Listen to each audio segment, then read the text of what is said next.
remember the life jackets? Two old school friends decide a fishing trip to Mexico would be a great way to repair their rocky relationships with their dads. Getting all this, Dad? Beautiful. I hadn't seen my dad in quite a while. I didn't have the kind of father-son relationship typically at that point in your life that you have. What promises to be the ultimate male bonding holiday soon turns into a nightmare. What did you do? Mayday, mayday, mayday. As they are forced to ditch their plane in the middle of the sea.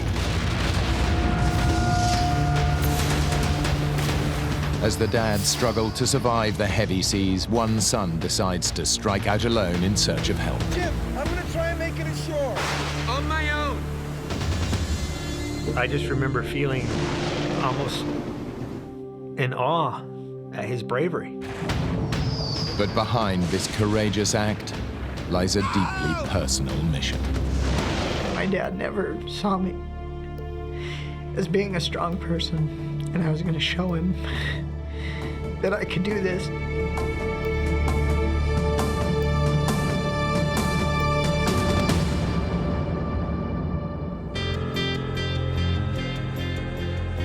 Jim Hawley and Jens Lundy have known each other practically all their lives. He's more like, almost like a brother, you know, somebody I could never get rid of if I wanted to. You know, we'll always be friends. Hey, do you remember the life jackets? Yeah, I got him. You worry about flying the plane. We've always been really close friends. Here they come. The friends have asked their fathers to join them for a weekend of fishing in Mexico. They hope that the trip will prove a turning point in their relationships. I hadn't seen Jens probably in 3 or 4 years. We kind of drifted apart. When I called my dad, I don't know that he put as much thought into, I'll get to hang out with my kid. Hi, Dad. And really just have that dad-kid friend relationship that I was looking for. But he was real receptive because I had said the magic word fishing. Jim gets off to a good start with his dad. So I finally get to see the aviator in action. One of my first thoughts was how impressed I was with Jim at his meticulous checking of the aircraft. That's why I had no idea that it took so much work to get such a small plane off the ground. Well, once you're That wasn't the Jim that I knew as kind of a helter-skelter, do it quick, do it now kind of a person. Better to be safe than sorry, right? Yeah. But for Jens, getting to know his dad again is proving tough. Can I take the rod? No. Okay. Leave that now. I'm gonna take this up, okay? All right, here we go. All right. Is it gonna fit? Yeah, that'll fit, okay? You sure it's gonna fit through there?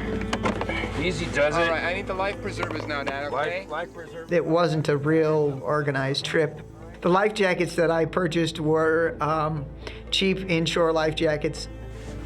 They were $4 a piece, and I thought, well, I'll bring these back if we don't use them. We really didn't have much as far as in the way of emergency preparedness. Jim continues to impress his dad with his aviation skills. Real smooth takeoff, Jim. Couldn't ask for a finer day, gentlemen. The fun things that I saw out of the trip was to be able to go with Jim and have him be able to fly the plane down there, and that he was showing that part of his success in life. But I was very happy with that, and I thought this will be an opportunity for us to spend some time together and talk about things maybe we haven't talked about before. I love flying, and I love the freedom that it gives. I also love the responsibility, and some would call it risk. Jim has been flying for 3 years and has clocked up over 200 hours in the air. From Arizona, it's a 3.5-hour hop to the small Mexican port of Loreto on the Baja California coast. To the south, the sparkling waters of the Sea of Cortez teem with marine life. There are tuna, marlin, and yellowtail.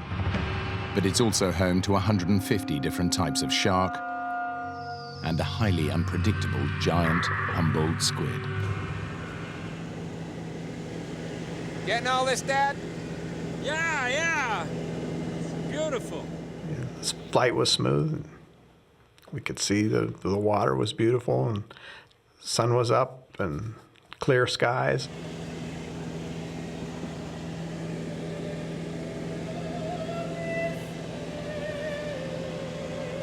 As I got ready to take a nap, I put opera on my Walkman to sleep to. It's real comforting, and it's a great opera, The Marriage of Figaro. 3 hours later, the plane is 30 minutes from touchdown, directly over the Sea of Cortez.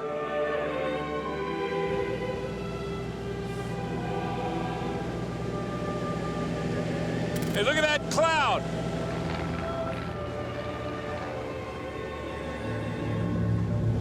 Loretta Tower, Mooney, November 201, Juliet Mike. I'm about 30 miles out. I see a lot of weather building in front of me. Can you give me an idea of the weather at the airport? I had kind of a premonition that something was going to go on with this, something was going to happen. I was beginning to get pretty concerned. I couldn't raise anyone. Okay, guys, I'm gonna take us through this. We'll make better time. Jim thinks it's just a squall, but he's actually flying into a violent storm. It was just a real weird mix of waking up and trying to figure out where in the story I was in the opera and what was going on in the plane at that point. It was alarming because it was so sudden. I didn't see any indications that it was that severe until we were in it. Jim, what's happening? It was one of those types of storms that it was getting worse by the second. And then it started to get turbulent, and I think I saw a lightning strike or two really close. We're in the storm and there's no up, there's no down. I looked at everybody else's faces. They kind of had a look of concern, but they're looking at me to see if I have a look of concern.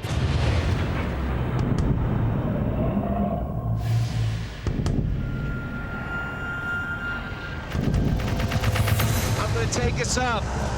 Good, good! I'd like to have my stomach back!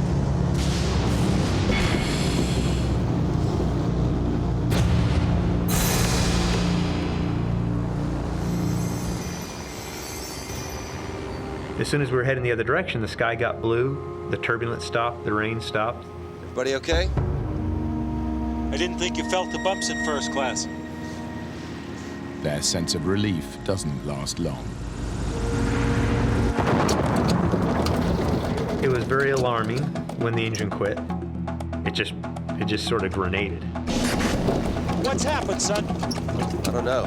There's a single propeller blade stuck in the vertical position right in front of us. It was like the hand of God reached up and shook the plane. What did you do? I didn't do anything. What? And he kind of gave me the, hang on, let's figure this out. Can you get it started? And there was kind of silence in the plane for a few minutes. I can't.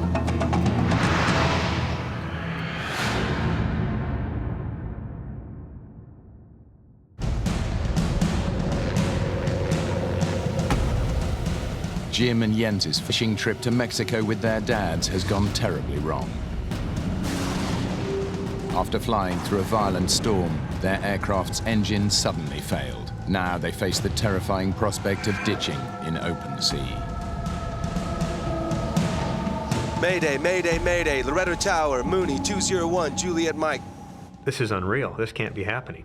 25 miles northeast, engine failure. Mayday, mayday, mayday. I didn't know if my transmission, where I had told them where I was, had even been heard, because I didn't hear a response back. Sorry, guys, we're going in.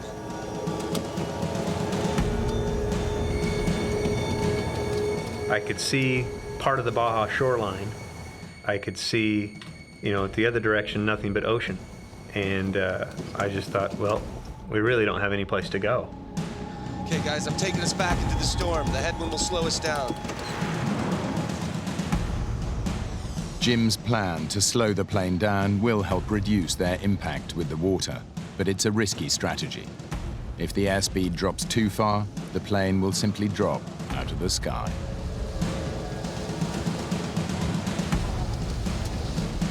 When the airplane quits flying, that's bad. That's usually you get severely killed when that happens. I can see the water, and it was ugly. Huge waves, huge waves. Unlatch the door.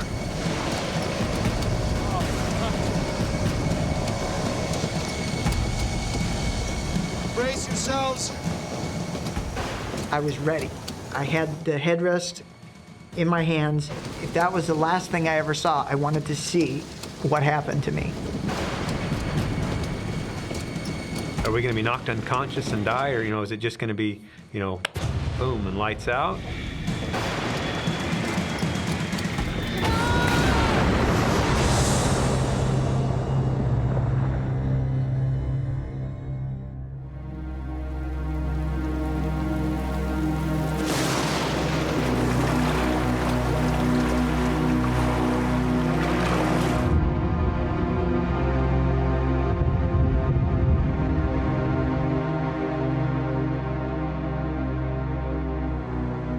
I realized that nothing had happened that I was expecting to happen. I was expecting the plane to cartwheel and come apart in pieces. We're alive. A plane was not meant to float. It was gonna sink. I was getting out of the plane. I opened the handle and kicked the door open. And I just undid my seatbelt and jumped out. Decided to better get the hell out of the aircraft. Jim was still in the pilot seat, and I was reaching in going, come on, come on, come on, come on, get out, get out, get out. It was so stormy. I mean, the wind was blowing so hard, the waves were so big and crashing, and it seemed like the sea was going to swallow anything, including us. The airplane began to sit lower and lower into the water within just a few moments. The men have no choice. They grab hold of anything that will keep them afloat and jump into the terrifying seas.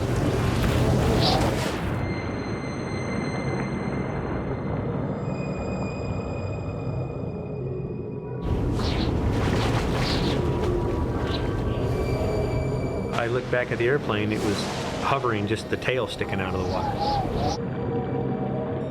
The navigation lights on the plane were still on, and you could see it as it sank and got farther and farther away, and you kept seeing this strobe. You're there with 3 people, but you felt really alone. For just a soft moment, I thought, my God, how did those people feel when the Titanic went down? You're looking at it, and it's just our little aircraft, but it was the only thing we had.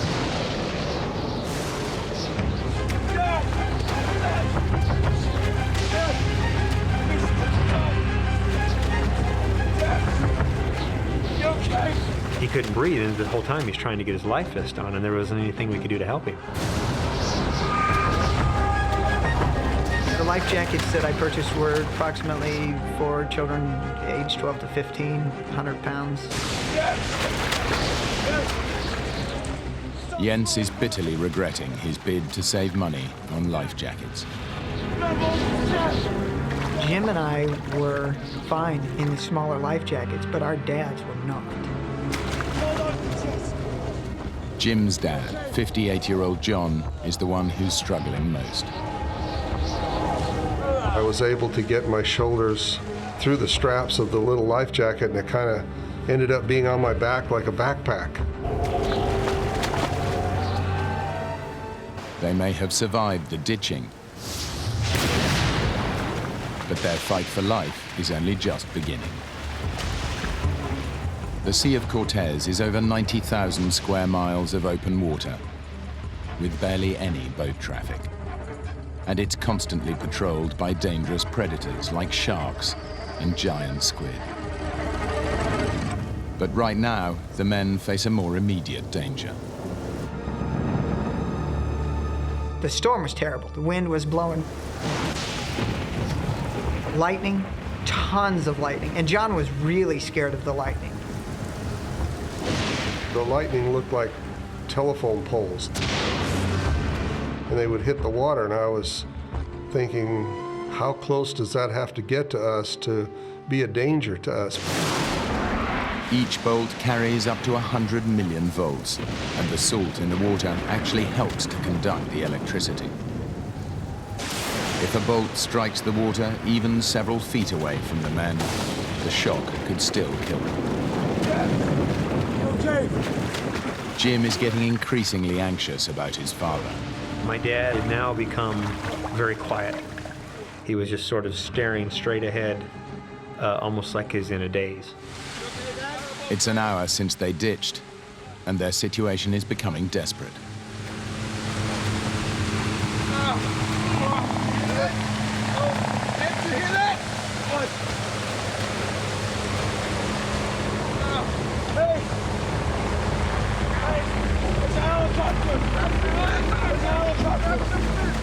We heard the heavy drum beat, the sound of a helicopter. It was just, it was the most beautiful sound I'd ever heard. Jim's mayday call did get through after all. We had swim fins that were yellow or neon green. That was all we had.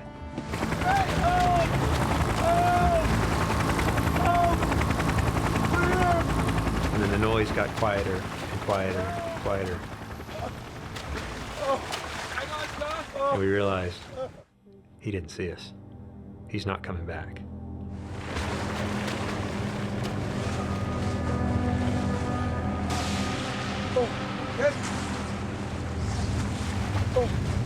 How much investment does it take to have some flare guns?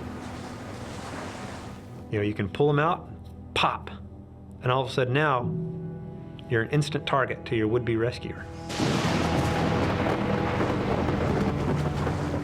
It was just terribly disappointing because by that time it was now late in the afternoon. The prospects of being out there all night were really frightening.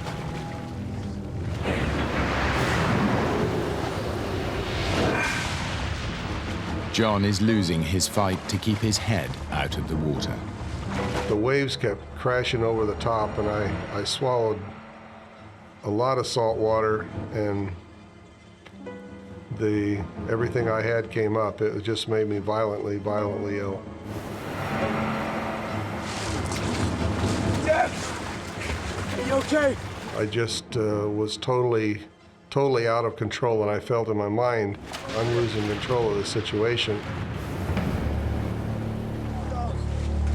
As Jim was trying to comfort me, I was trying to assure him to get that guilt off of his mind, because I think he was guilty, felt guilty because we were in the water, he felt guilty because I was sick, he felt guilty because he thought maybe I wasn't going to survive or I wasn't going to make it.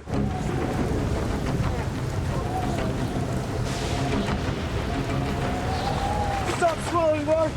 It was frightening. It was very frightening. I didn't want to watch my dad die, especially didn't want to watch him die just because of, you know, drowning or asphyxiation right there in front of us, and there's nothing we could do about it. Dad, please hold on! John's vomiting is rapidly dehydrating him. If it doesn't stop, it could prove fatal.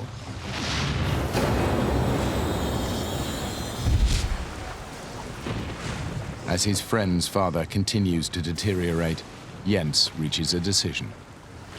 I was worried about John.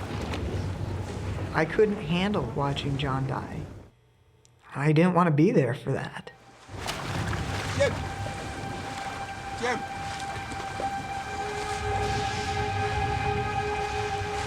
Jens and Jim separated from us for some reason. We need to get help for your dad! I don't think anyone's coming! I'm gonna try and make it ashore! My plan at that point was to leave Jim with my dad to care for my dad in case something happened. Okay, let's do it! No, Jim! On my own! And I said, come on, that's... Are you gonna swim you gonna swim alone? You're just gonna leave us and swim alone? That doesn't make sense! We should swim together! I had already made up my mind at that point that I was leaving. Jim, I need you to stay here. I need you to look after your dad. He's sick, Jim. He might not make it. And if he goes, I need you to take care of my dad. I don't want him to be on his own.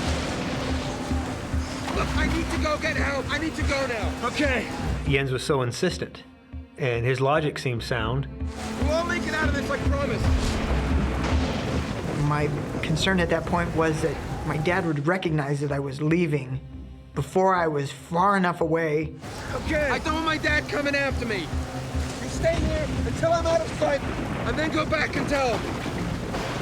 I said, I'll see you later on tonight or tomorrow, and you know, you just keep swimming in that direction, and I'll do the same. And if they find me before they find you, I'll know where you're at, and vice versa. We'll all make it out of this alive. I could see him, and then I couldn't see him because of the waves, and then I could see him, and I couldn't see him. They were one wave farther away, and then 2 waves farther away, and 3, and it just kept going until 300 yards away, you couldn't see him anymore. Jens has only a vague idea in which direction the land lies. If he gets it wrong, he could end up swimming further out to sea. He finally disappeared from my sight. It was kind of a lonely feeling at that point because I was by myself then too. I think I would have been so frightened to swim by myself. I just remember feeling almost in awe at his bravery.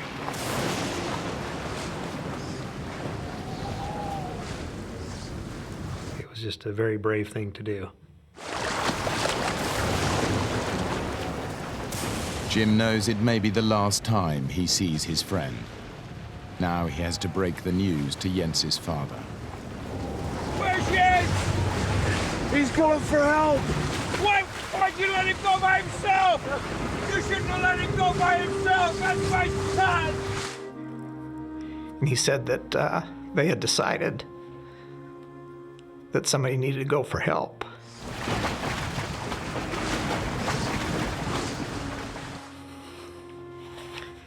And since Jens is probably the strongest swimmer of all of us, he took the swim fins that Jim had on. My dad never saw me as being a strong person, and I was going to show him that I could do this, and he couldn't. It was that.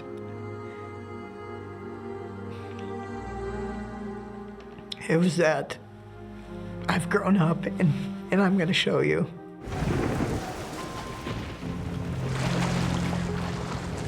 Jens is swimming in the right direction, but what he doesn't realize is that land is 10 miles away. An almost impossible swim through such heavy seas. Even if he makes it, a treacherous reef blocks his route to shore. The men have now been in the water for 8 hours.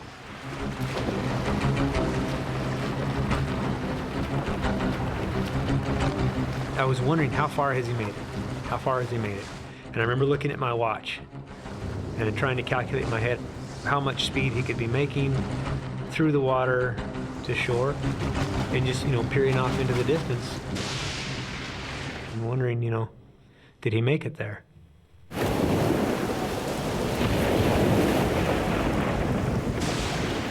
Jens is making slow progress. He has no idea how far away land is, or if he even has the strength to make it there alive. I was just done. I didn't feel that I was going to be able to actually make it to shore at that point, because I was fighting these waves and just swim uphill and then downhill and uphill.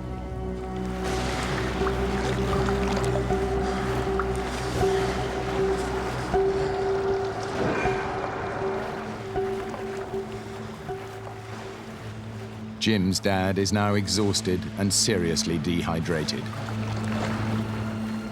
His condition is deteriorating by the hour. I felt very helpless because there's nothing I could do. I couldn't pick him up, I couldn't hold him, I couldn't drag him off in any direction to safety.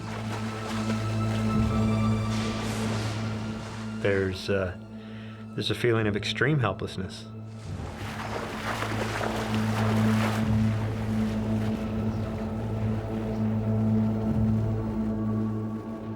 As night falls, an exhausted Jens swims on.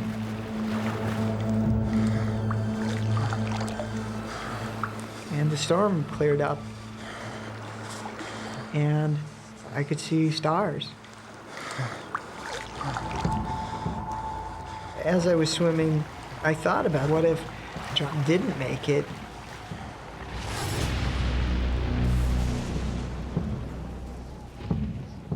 There was a shooting star, and you always hear that that's the representative of an angel, and I thought John had died. That was difficult.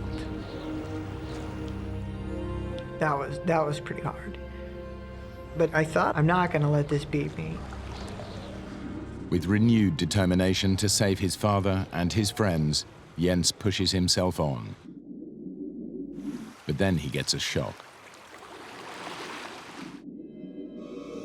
I felt there were things around me, and I started feeling kind of pinprick sensations every once in a while and could not figure out why that was happening. Jens realizes, to his horror, that he is not alone in the water. Jens has ditched in the Sea of Cortez with his best friend and their fathers. In a desperate effort to save them, he struck out alone for the shore. We had to let somebody know that we were alive and that we needed to be rescued. As night fell, the storm subsided. But Jens still has many hours swimming ahead of him before he can reach land and raise the alarm. I'd been swimming for nearly 6 hours. I was thirsty, really thirsty. Exhausted, Jens faces a new ordeal. A swarm of stinging jellyfish. It felt like when your hand goes to sleep or your foot goes to sleep, just in little spots all over.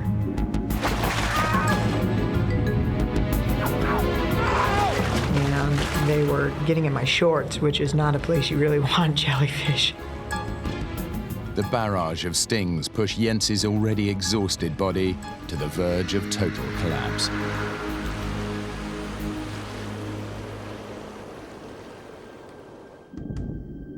Out in open water, John, Jim, and Bill wait.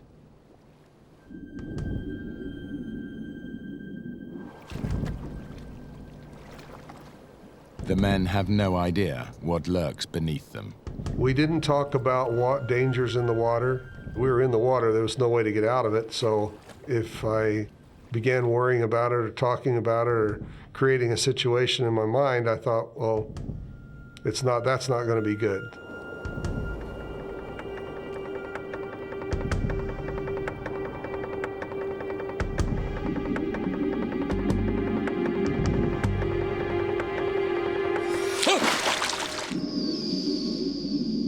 What the hell was that? What?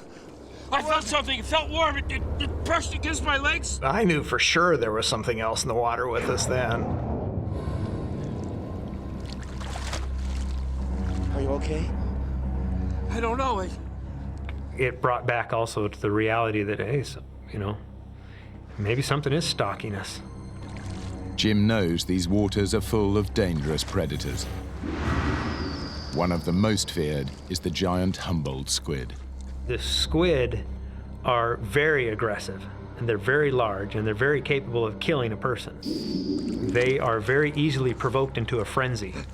And if you're in the water during that time, it could be very dangerous. Mexican fishermen call the jumbo squid Diablos Rojos, red devils. They can grow up to 7 feet long and weigh more than 100 pounds. The squid's powerful tentacles pull the prey into its mouth, where it tears it to shreds with its razor-sharp beak.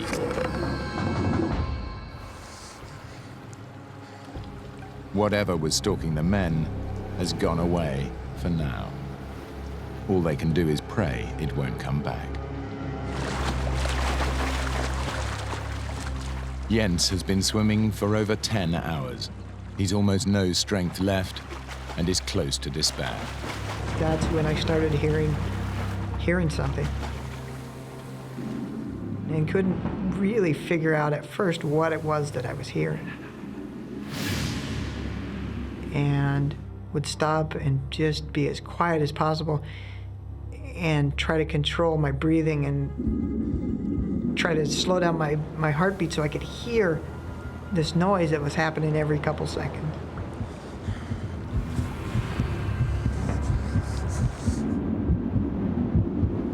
And finally came to the realization that I was hearing waves breaking on something.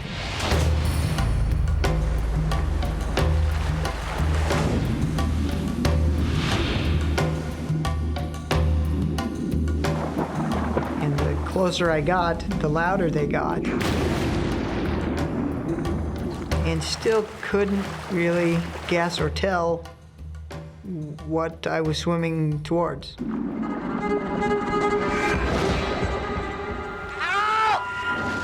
I smashed my knee on something solid. It cut me right where my knee hit the rock. And then the rock is covered in sea urchins. And they went right through the swim fins, right into the bottoms of my feet. So now I'm kind of bleeding from my knee, bleeding from my feet, standing up on this rock. And that's the first solid piece of ground that I had stood on in over 12 hours. Jens realizes that after 2 hours swimming towards the crashing waves, he's still nowhere near dry land.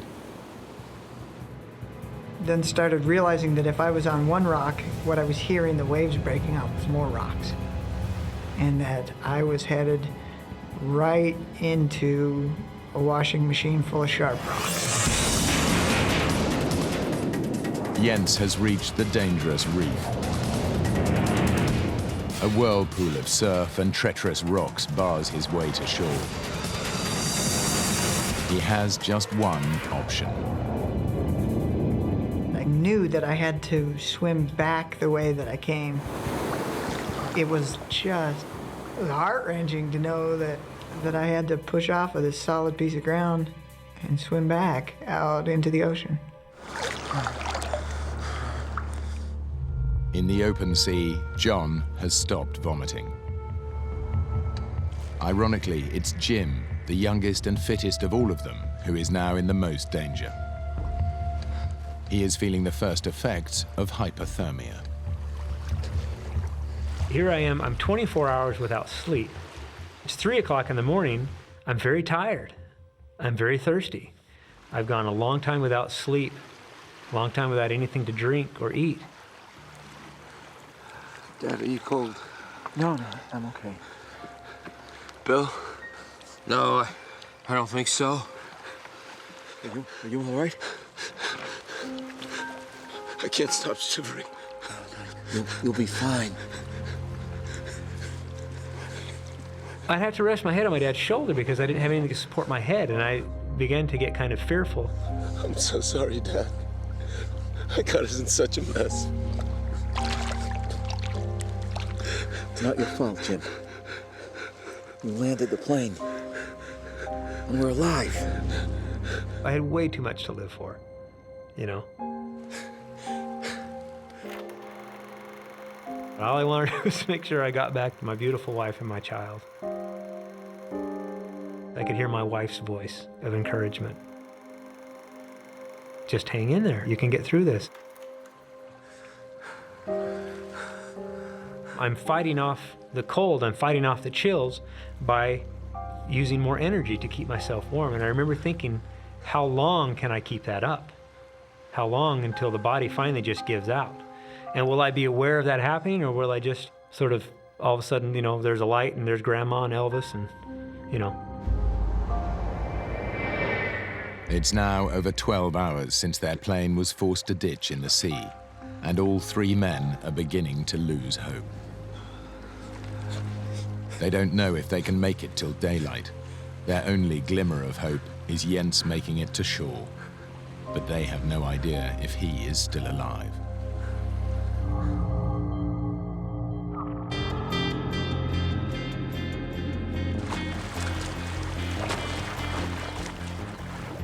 Jens is still struggling to find his way through the hazardous reef. Finally, after 2 hours, he sees something. It was just, it was amazing. As I swam farther and farther south, I saw a light on the beach. It was a Mexican fisherman that had camped out on this beach. He doesn't get the reaction he was expecting. The fishermen are wary. People coming ashore in the middle of the night are often drug smugglers. I'm sorry, I don't understand. No hablo español. The fisherman spoke no English. Not enough to communicate what happened and what I needed. Mi amigo, they're still out there. No, I don't understand. Cálmate.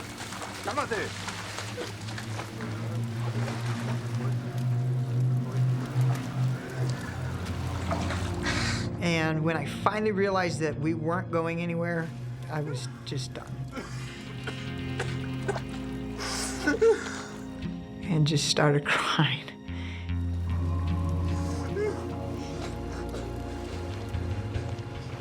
Jim's condition is deteriorating. All they can do is hang on to the hope that Jens has made it ashore. Jens has made it, but any hope of rescue is still a long way off.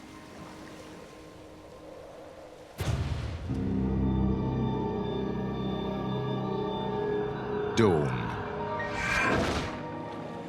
The warmth of the sun brings some relief to the 3 men still lost at sea. They are lucky to be alive, but their situation is still bleak. As the sun got up higher and higher and we could see better, there was a very ugly reality of really how far offshore we were. They're beginning to suspect the worst, that Jens never made it to shore and no rescuers are coming. I'm thinking, we ought to hear something, we ought to see something, but there was nothing. They're not looking for us. Jim faces a dilemma. His dad and Bill may not survive an arduous swim, but the longer they wait, the weaker they will get. And predators are still an ever-present fear. He decides they must swim west and hope to hit the Baja coast. I realized by letting go of the ice chest, we could make so much faster time. We could reach shore so much faster. But the older men are fearful. They're thirsty, dehydrated, and very tired from their long ordeal. Dad, Bill, let go of the chest. We can swim much faster without it. And I remember the look on my dad's face. Once he let go of that ice chest, he had to let go of it mentally as well as physically. And I'm thinking, well, I can make twice the time when we're off that ice chest as I can without it. Bill, let go of the chest. Bill did not want to let go of the ice chest, and it wasn't long before we were 50, maybe 100 feet apart. And it became apparent to Bill that he was a stationary object. But the shore is a long way away. After more than 18 hours in the sea, the strength of all 3 men is nearly spent. Jens is led away by the fishermen. He has no idea where they're taking him, but he's given up trying to make himself understood. It was horribly frustrating to not be able to tell them, look, we need to go back out there and find these other people. They are in danger. And instead of heading out to look for the others, they started taking me south. What Jens doesn't know is that the fishermen are taking him to the port of Loreto. There, he can at last alert the authorities to mount a rescue mission. Now, he faces an agonizing wait for news.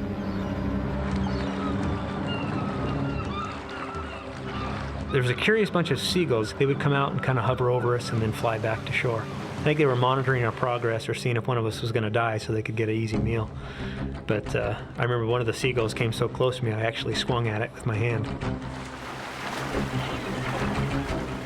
The 3 men have been swimming for hours, and now Jim worries that his dad is pushing himself too hard. I remember my dad behaving odd. My dad wanted to get to shore, die trying. He was focused like a laser beam on getting to shore. I gave up in my mind that they were looking for us. I didn't believe they were looking for us. I felt like we had to get to shore.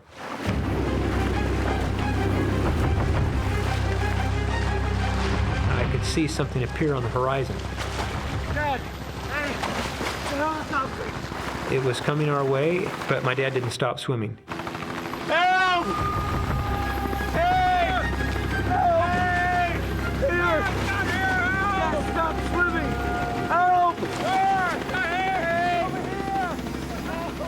Help! We were all waving and screaming and hollering and everything in the water. It circled around us. We're here! Help! And then as soon as it circled around us, it headed off back from the direction which it came.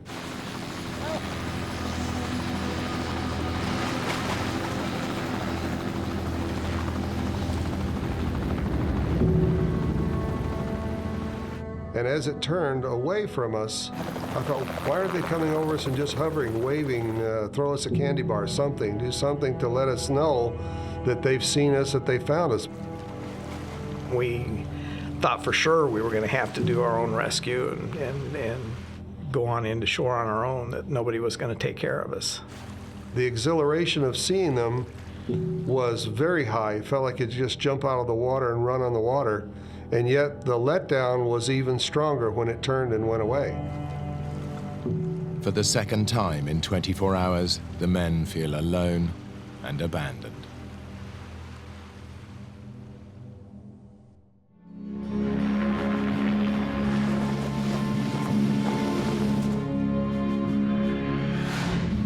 While Jens waits for news, he has to make the toughest call of his life, to Jim's wife. And he doesn't even know if Jim is dead or alive. She answered the phone, and I gave her, "Hey, Cheryl, how you doing?" Hey, Cheryl, how you doing?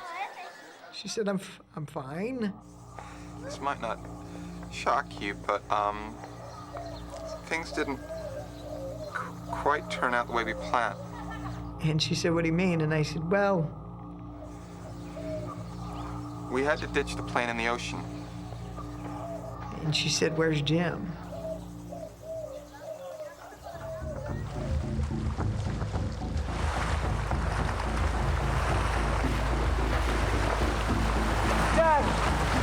Dad, stop swimming! Dad, you gotta keep swimming! Dad! They're here! Keep swimming, Dad! Look, they're here! Help! Dad, look! Help! Help! They're here! The Mexican Navy, alerted by the helicopter search crew, are on their way.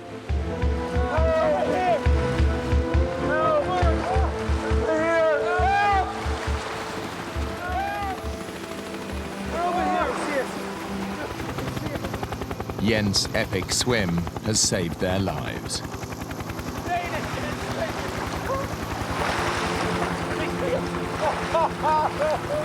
We could see on the deck of the boat a large party of sailors. They were so happy to see us in the water and see us alive. I think they were happier than we were. And a lot of their missions, all they found was bodies. And some of the young sailors were crying. There was a great feeling of relief, but there was also a fearful moment. Even though now we were rescued, the thought recurred to me, what about Jens?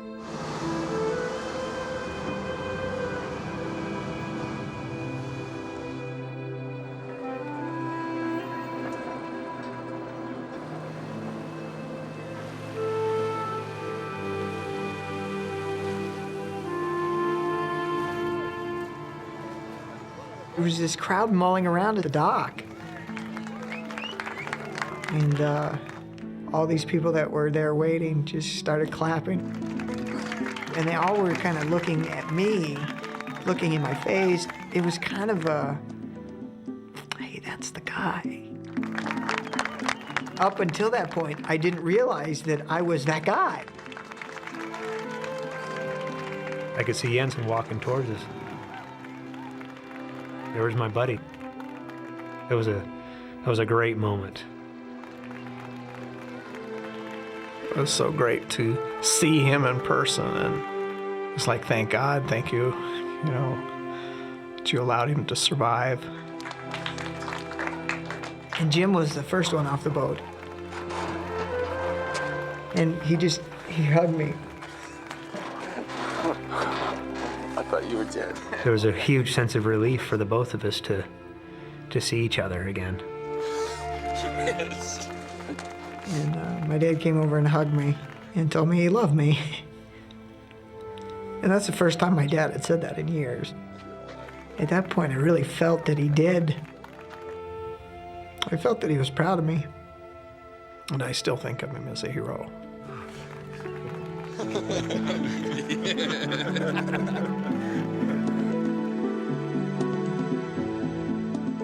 Jim and his father have since been back to Mexico to go fishing. And Jens and his father now stay in regular contact. Despite their ordeal, Jim and Jens still go flying together. Why the aircraft's engine failed is a mystery that has never been solved.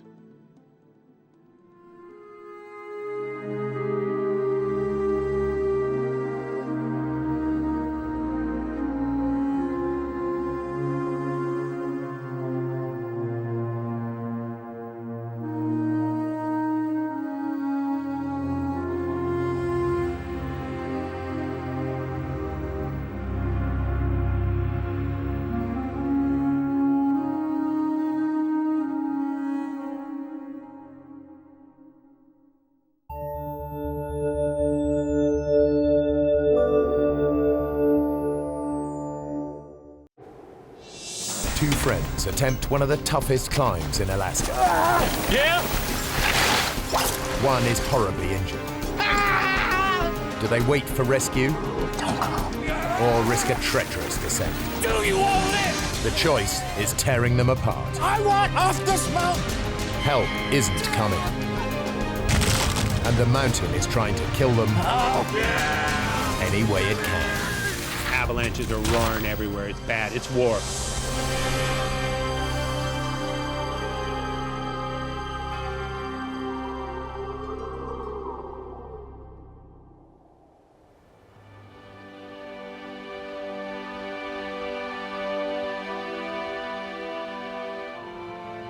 Denali National Park, Alaska. 6 million acres of wilderness dotted with spectacular glaciers and rugged mountain peaks. It's a magnet for extreme climbers like Dave Nyman and Jim Sweeney.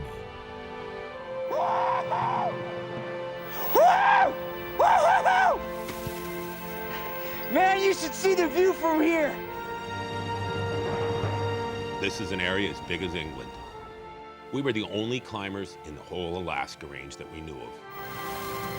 Jim Sweeney's idea of heaven is taking on a treacherous rock face with his good friend Dave Nyman, the man who taught him to climb. We've had great times in the mountains, thousands of hours, and we've taught each other a lot. Hey, come on, Nimo! Come on, keep up, slow coach! Great, Jim! Jim is a better climber overall than me. Dave and Jim are attempting a route up Mount Johnson that no one has conquered before, though many have tried. It's called the Elevator Shaft, a 2,000-foot ice climb in a wall of granite. I was looking for something steep and hard to do. I'm a fighter, you know. I grew up as a boxer. I fought every kid in town. Because a climb is not just the act of climbing, it's also how you interact with your partner, what kind of trust, what kind of knowledge you have of what your partner would do if something happens.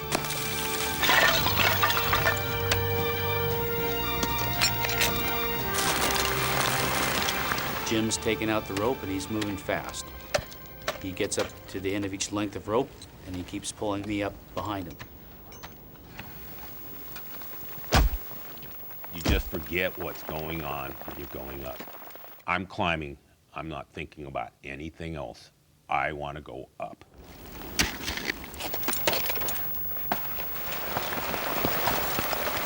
Hang on, Dave. Gotta get past the snowballs. After 2 hours of fast climbing, Jim reaches a bulge of snow above him. I'm looking for ice.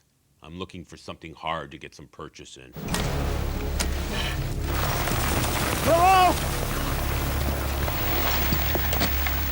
I was just kind of hunkering down, trying to keep snow from hitting me as he was fussing around up there. You thrashing me, Jim! He's hollering at me, you know, and it's just constantly the snow's going down. Have you hit anything yet? This is nowhere, Dave. If I can't find some rock and ice to cling onto, I'll come down.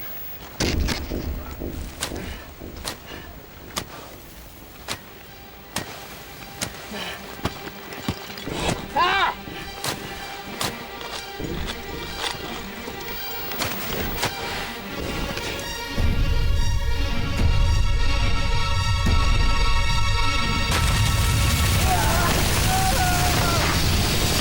Cold wave of snow in a kind of a hissing roar that just whooshes by.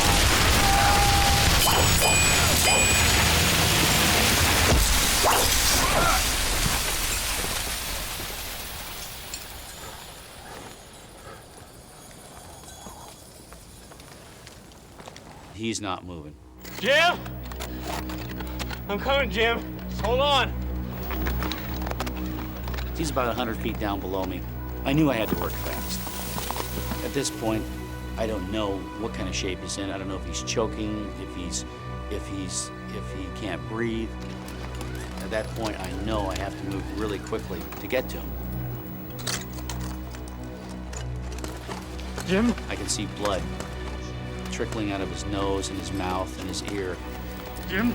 I touch him, and immediately he comes to life. Out of the house! We gotta go! Jim, stay with me. Jim! I'm gonna get you down! Jim? Stay with me! I had to transition from being more or less the follower to being the leader. I knew everything was up to me from now on.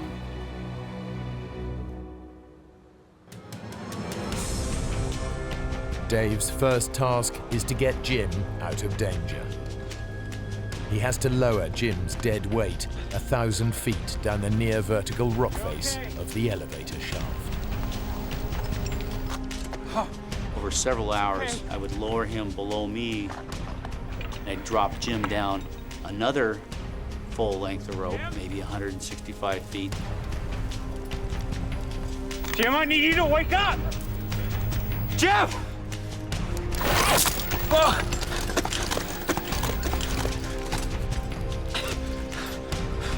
Okay, here we go. We're going again. It takes Dave the best part of 5 hours to lower Jim down to relative safety. Last bit, Jim.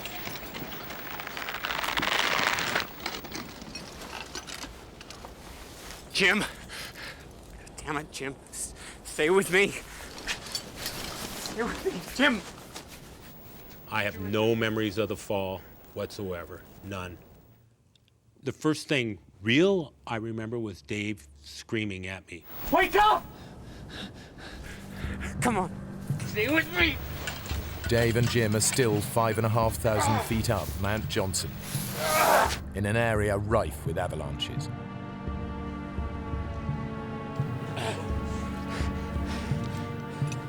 Battling deep snow and fading light, Dave drags Jim back to where they'd stashed their equipment. Jim has dislocated his hip. He drifts in and out of consciousness. Now Dave has to find a way of surviving the night. I dig straight into the hillside and move the snow from this 45-degree face. He digs a snow hole. The snow will insulate them from the plummeting temperatures of the oncoming night.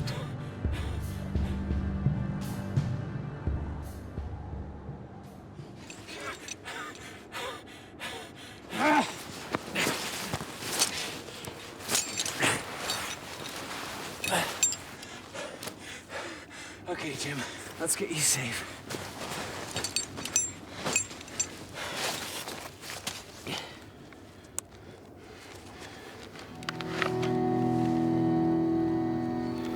Jim's helmet's virtually shattered, and he's not moving.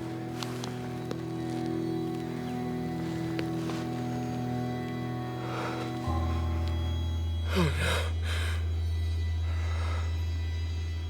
At that point, I realized that this has gone from bad to even worse. I know with a head injury, you know, if your brain starts to swell, fluids build up, that can pretty much be the end of you. There's all these different things going through your mind. If the weather turns and I don't get word out, we're going to be in a world of hurt. If I go travel alone on the glacier, am I just going to fall in a hole and Jim's left by himself anyway? You don't know what the right answer is.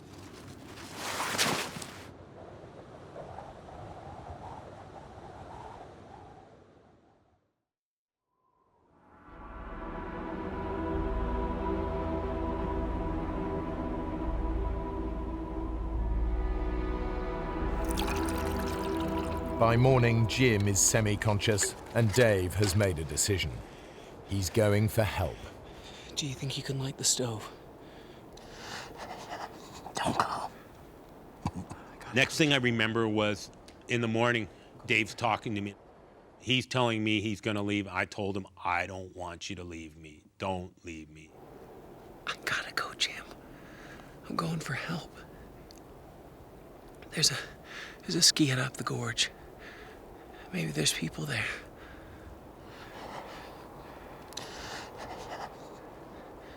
They might have a radio. We'll get a plane and be out of here in no time. I'll be back in a few hours, okay?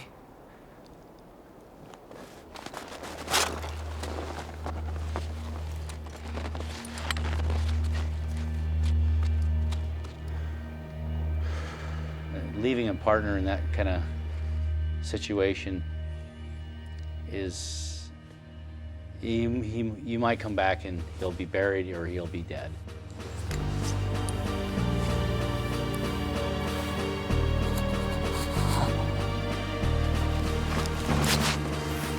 First, Dave skis a mile down Mount Johnson to the glacier, which runs like a motorway through the mountains.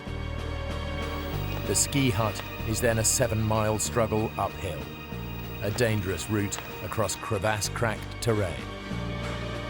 Generally, if you fall in a crevasse on that glacier, there's really no hope for you. You're gone. You're gone from the world. You might end up 1,000, 2,000 feet down, straight down. It's pretty frightening.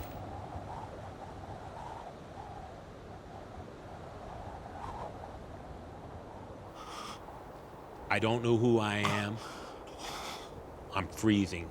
My forehead's on fire, my body's cold.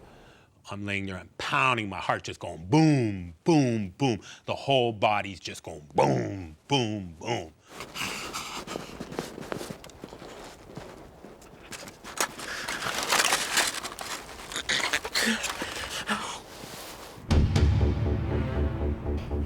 After 6 hours hard skiing, Dave reaches the ski hut. Help!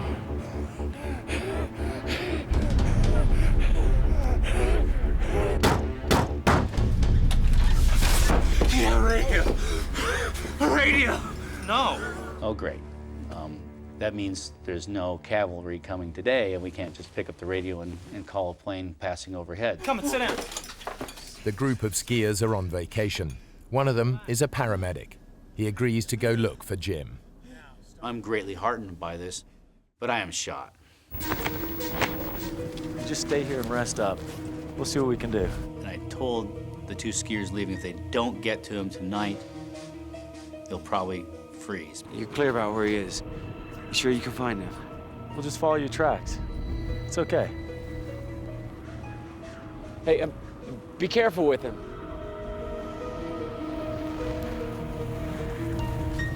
Unable to radio for help, Dave and one of the skiers tramp out a giant SOS in the snow.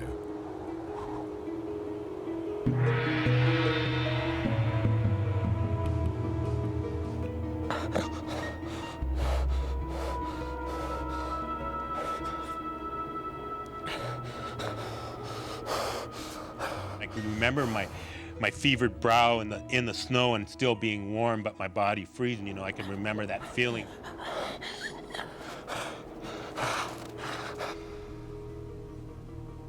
We spent a lot of time together. We've been through a lot of different things.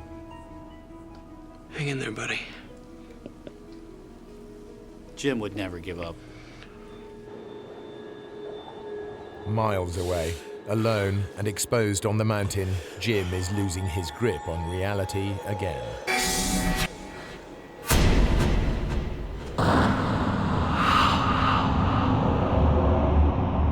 Black dreams, just as black as can be, you know.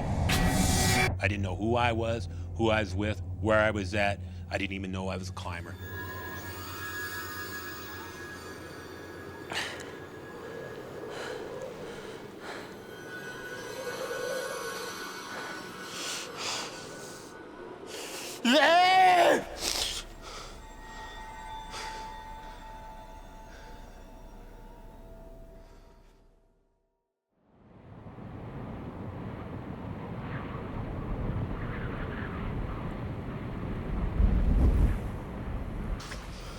The next morning, Dave heads out to try and find the rescue party.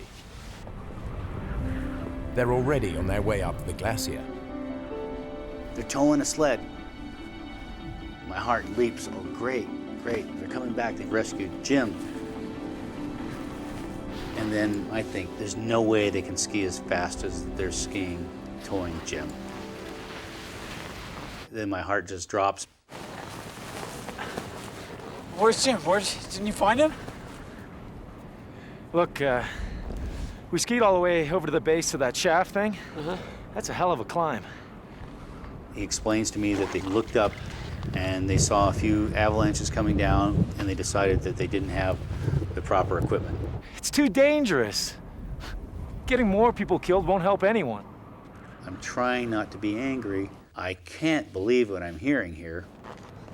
Will somebody come with me?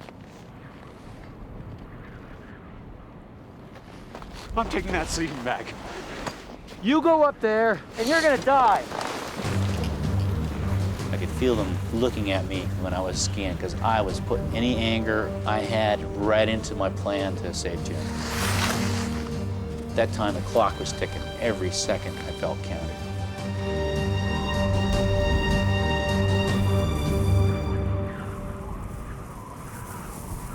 "8 miles away, Jim is being buried by snowslides. I'd realized I was somewhere bad. I'm totally encased in snow. I'm going, where the hell's Dave? I raced down the glacier. Maybe what I covered in 6 hours took a half hour, going downhill. And so I made it in no time down to the camp and just started grabbing gear. Dave heads back up to Mount Johnson, to the snow hole where he'd left Jim 30 hours earlier.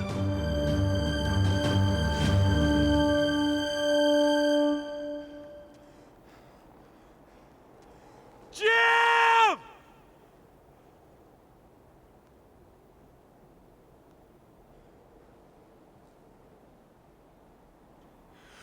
Jim!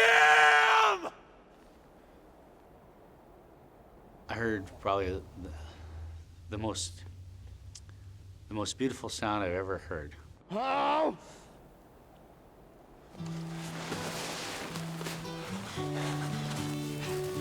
Oh! And I'm screaming, and I hear Dave. Jim? Jim? He's buried. in a snowslide.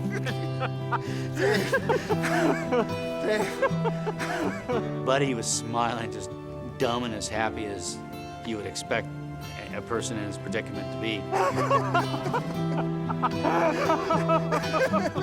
I'm crying, I'm back to the helplessness, crying, fighting, I can do both. Feel sorry for myself and fight.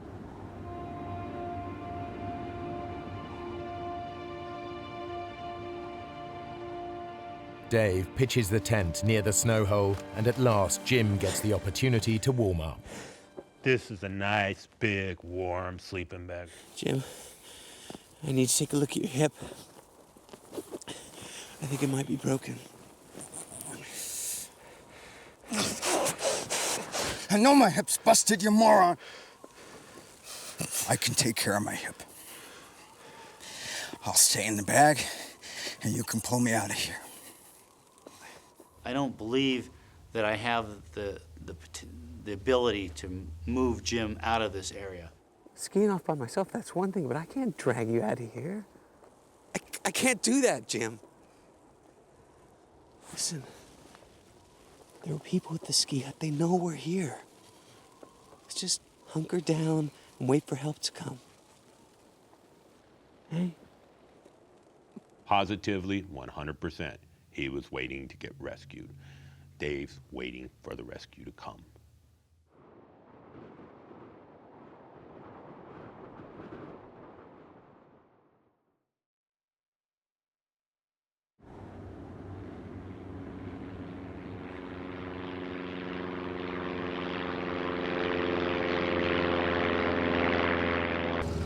Mark Niver and his wife Roberta are flying over the Ruth Glacier looking for a place to land for a romantic picnic.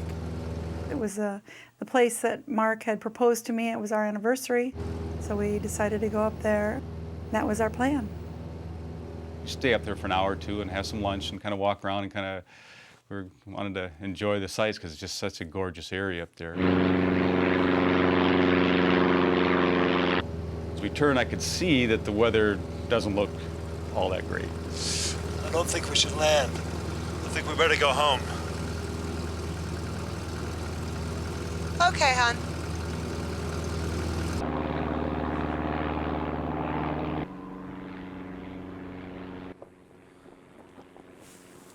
Jim, do you hear that? Jim, come on, man, there's a plane. And I figured it'll see the SOS. We'll be out of here in no time.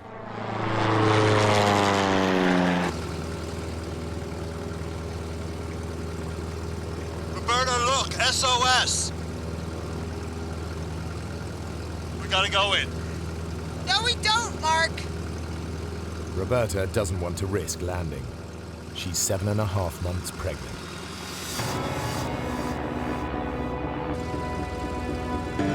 What are you doing? You just said we shouldn't land here. It's an SOS, we have to land. She's nervous, obviously, and she's telling me, Mark, we can't land. She's kind of hollering at me.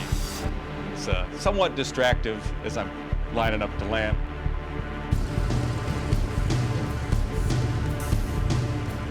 In the poor light, Mark can't tell if it's 3 feet or 30 feet down to the snow. He tries to abort the landing. That elevation, the air is pretty thin. The engine doesn't perform at all like it should.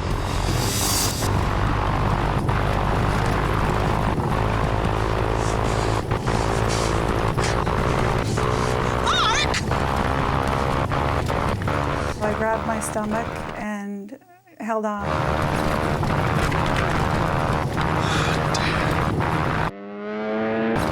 And all of a sudden, we just fell out of the sky.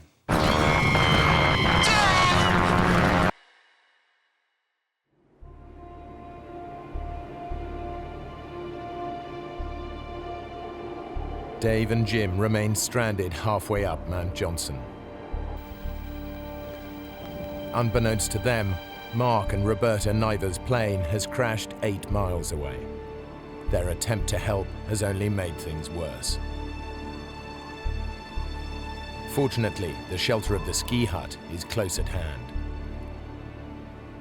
Living in Alaska, things happen. You just have to adapt to what your situation is. Whoa, where'd you come from? Can you help, please?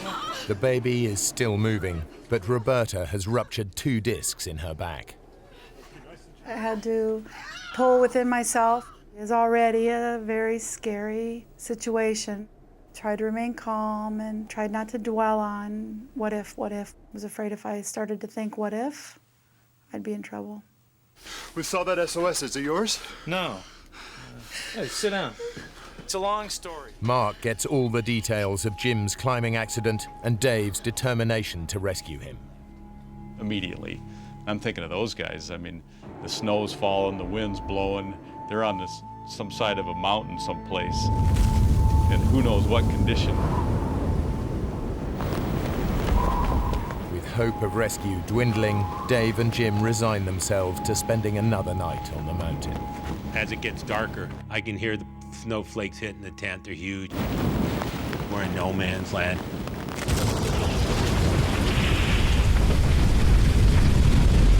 Maybe before midnight, we started hearing activity of avalanches in the area.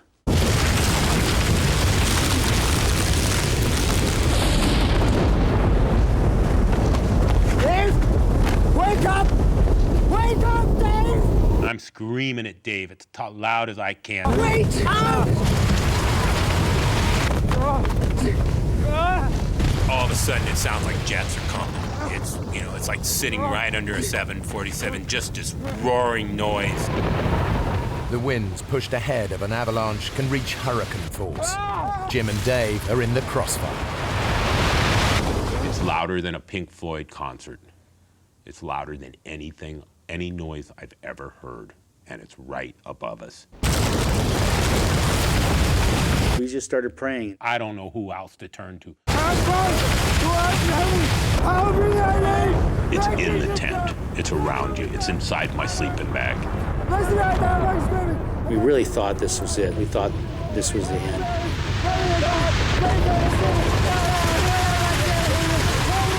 But we're saying these prayers just constantly, 3 every minute for hours. Numerous times we were hit by 100-mile-an-hour wind blasts and just pelted with snow, but the big one didn't come.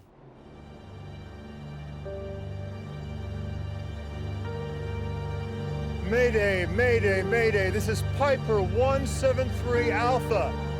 Mark's attempts to get a call out are hampered by the surrounding mountains that block the radio signal. Only a plane flying directly overhead will hear his call. We've crashed on Ruth Glacier. Do you read me? Over.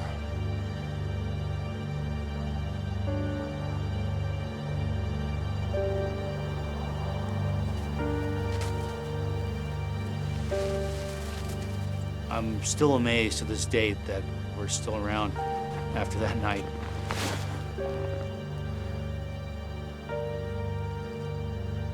Dave? Jim has no intention of spending another night on the mountain. Okay, Dave. I'm ready to go. Let's go. We can't just stay here. We're sitting ducks. You gotta haul me out.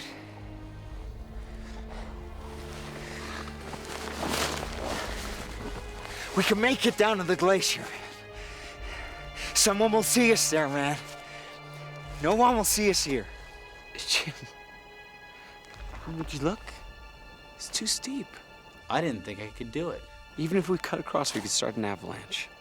I'm pissed because we're going nowhere. What are you doing, Dave? I'm looking for a safe spot. Come off it. There is no safe spot in this whole valley. We just gotta get out of here. We're moving over there. That won't make any difference. He puts me in the bivy sack to haul me over there. I don't like anything to do with this. I set up the tent in this new location, and I feel pretty good about it. I said, Jim, your worries are over, buddy. We're good here until rescue comes. You're dreaming. Just cut the bull. Quit acting all mellow. There's nothing mellow about this. You are always trying to swim upstream. What are you talking about? He's not fighting it. He's just kind of, letting it take him for a ride. No, I wish I could stand up and walk off this thing. We would be down in an hour if I could stand up, We gotta fight. What the heck are you talking about? Man against nature, what a bunch of crock of BS. I want to go down, Dave. Do you want to live? Do you want to live? Then do what I tell you to for once.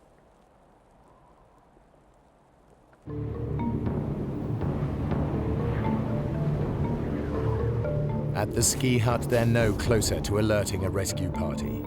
The food supply is running low, and the strain is beginning to show.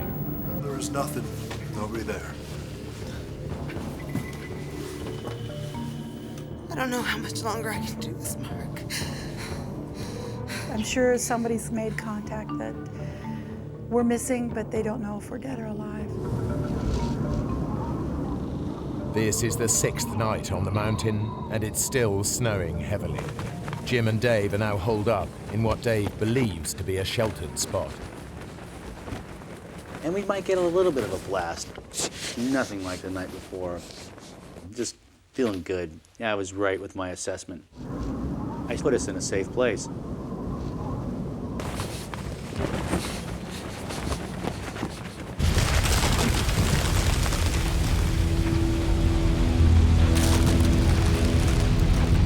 Well, early in the morning, maybe 2 a.m., we heard a roar. Oh, what the hell is that, Dave? Wake up! It was a sickening, cracking rumble, explosions, boom.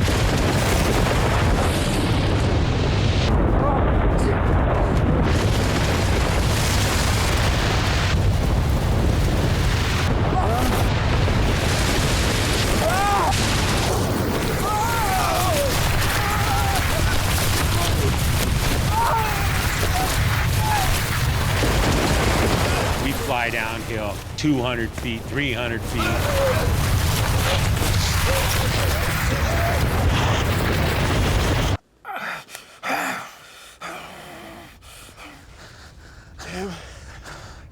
Jim, are you okay? We're completely buried, 100% encased in snow. And my hips just screaming.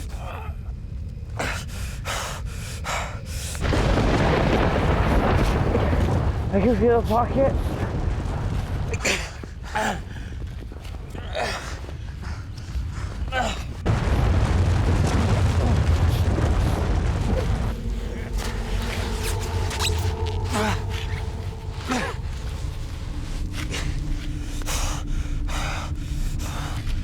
And he pulled me out of the snow. He lays me out on the ground in the sleeping bag, and I'm just laying there. The avalanches are roaring everywhere. It's just as bad, bad. It's war.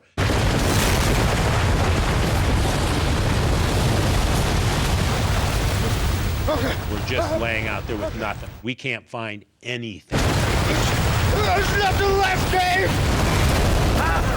I was just scrambling like a madman. The shovel, it's the key survival tool you have in the mountains. Come on, man! Before another one comes!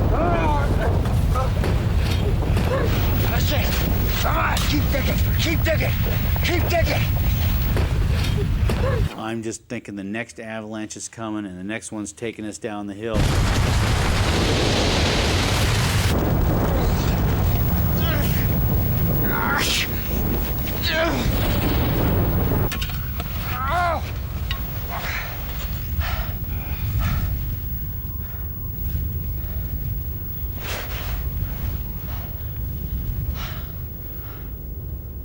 You really could care less about the other person. Sure, you love the guy, but hey, at a certain level, you think about yourself first. I will clamp myself, I'll chain myself to a leg, I'll bite it off, I'll crawl down here and kick his ass if he leaves me. There's dark thoughts, darkness that creeps in a survival situation. I don't have to be here. I'm mobile. Why the hell don't I just get out of here?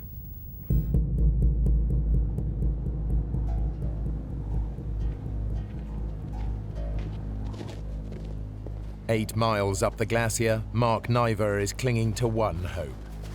This morning, the jet that takes him to work on the Alaskan oil fields will be flying directly overhead. It's their best, maybe their only chance to let people know where they are. My dad flies that plane. I know the whole crew. I know that they'll be tuned in. Mayday, mayday, mayday. This is Piper 173 Alpha. Over. Hello, Mark. Is that you? Over. How are you doing? Who is this? Over. Mark, we don't read you. Please reply. Over. Hello, do you read me? Over. The pilot can't hear Mark, Repeat, where are you? Over. Mayday. but he can hear the clicks on his radio. So it's 1 click yes, 2 clicks no. After 7 days, the word is out. Understood. But rescue is impossible until the weather breaks, and no one knows if Jim and Dave are dead or alive.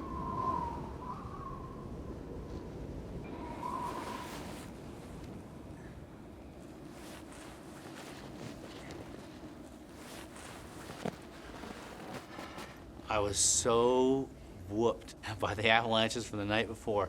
It was like someone pointing a gun at your head, clicking the trigger, shooting it, and just missing your head. And it was like that for hours. When you looked at him, you just looked at this sagging face, uninspired, totally whooped man. Hey, Dave. Stop snowing, right?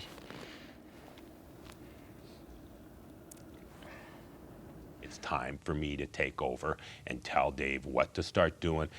This is a tricky situation for me. I'm pissed, but I can't give him a bad time. I want to go down. I have to work with Dave. What do you want to do? You want to go back to the base camp? Get some more food? More equipment? I wanted to go, but I knew if I left, I would not come back. I had a chance to look myself in the eye and say, what's really important to you? And is your life worth more than this person's? What's happened to you, Dave?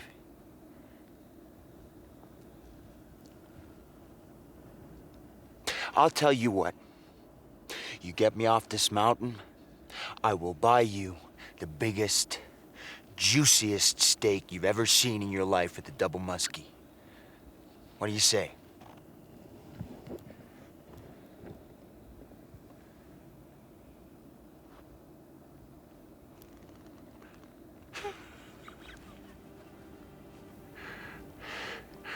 I want a 36-ounce filet mignon. There's no such thing. That's what I want. Well, then that's what you're gonna get. That was a huge, huge turning point for me, having that opportunity to leave and then just really deciding with 100% certainty that we were gonna make it together, that I'm not gonna leave him. So begins a back-breaking ordeal to drag Jim down the mountain. Start to shovel the trail, pack it down, then I'd go back and pull Jim.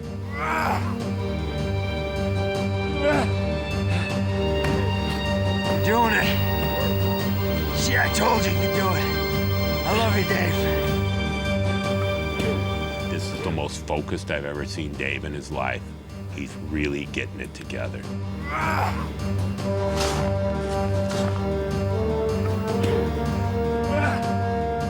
Inch by inch, foot by foot, we're moving down the valley.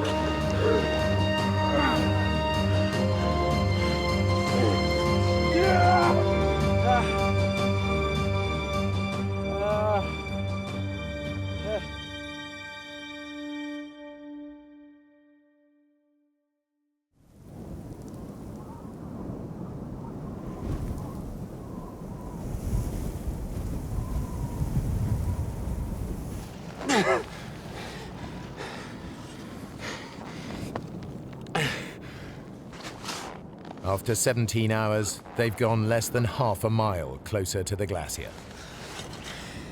Dave? Dave? You're doing it, man. You're doing it.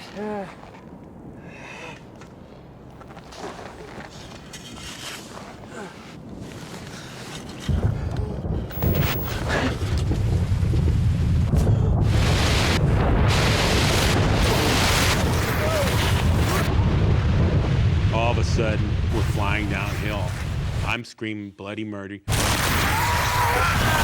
And I pick up speed, and this is it. I'm falling.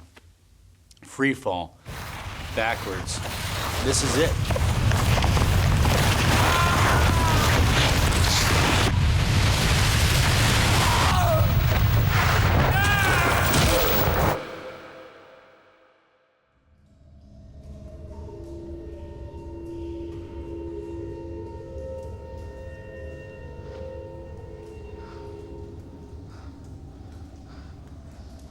Jim's luck has held.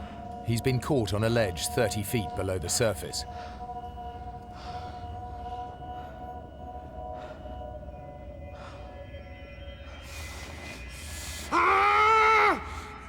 Is that it? Is that all you got? I start screaming at God, you know. I'm telling him, I can take more. I can take more. Come on! I can take more!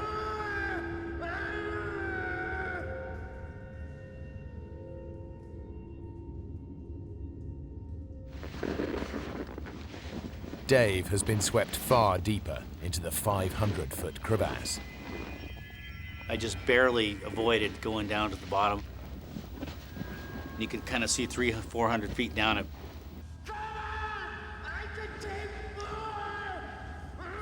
Jim.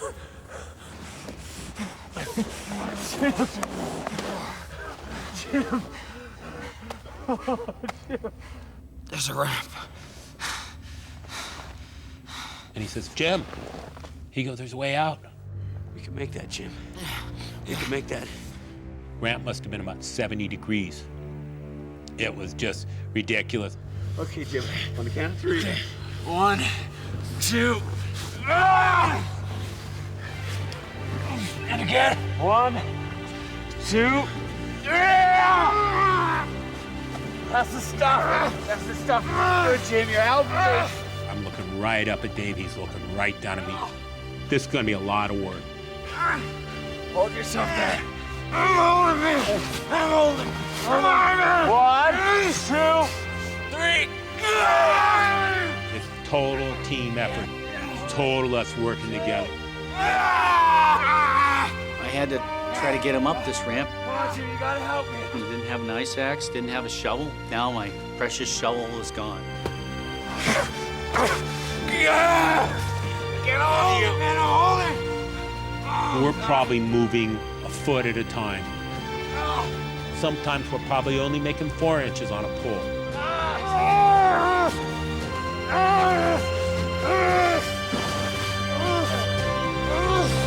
on! Come on, Jimmy. You're nearly there.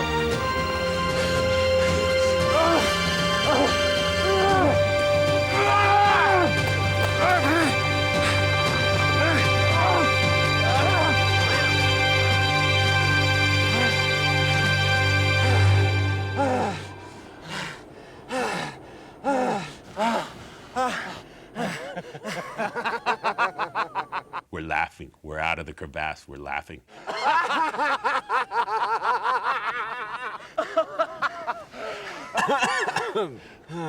Dave, there's the glacier. Let's just go for it. Let's toboggan down right now. No way. It's too steep. It's full of crevasses. I'm feeling invincible. I can slide over crevasses. Nothing's gonna kill me.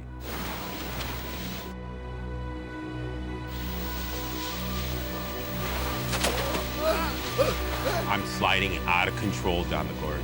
I feel like I'm sledding as a kid. As soon as I got over 1 mile an hour, it just took off like a rocket.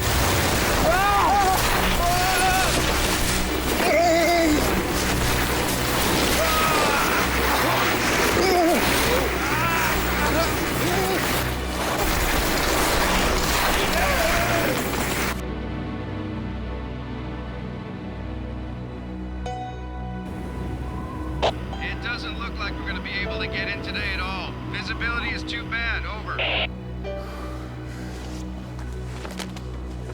So I go back up to the mountain hut, and everybody's got this hopeful look on their face. Looks like they're not gonna be able to come in today. That's great. When I think back, it's amazing I remain as calm as possible until I started crying. I just started losing it.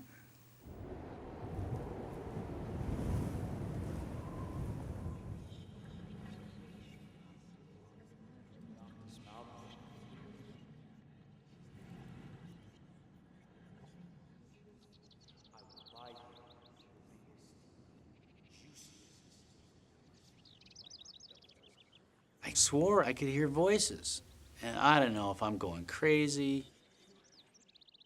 I could hear birds chirping, seemingly miles away. I could hear the tinkle of the snowflakes as it hit the snow. My senses became very acute.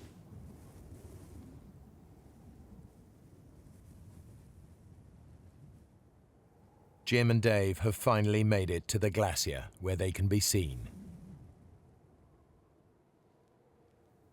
It may be too late. I am starving.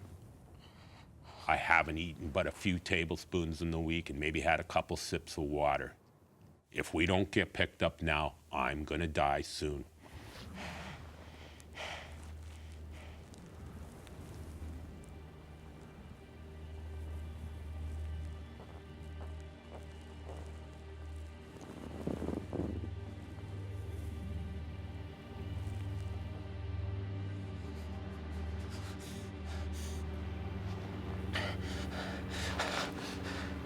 Now you're an airplane.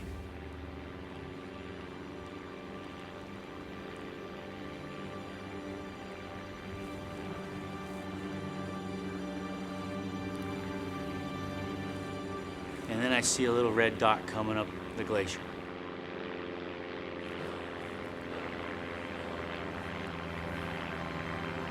A brief and almost miraculous break in the clouds has made rescue possible.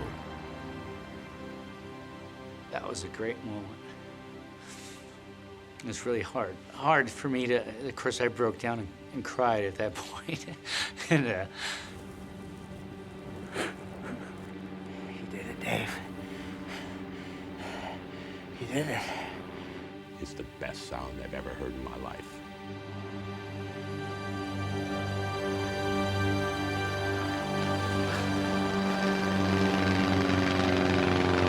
God, it's like we're at the pearly gates.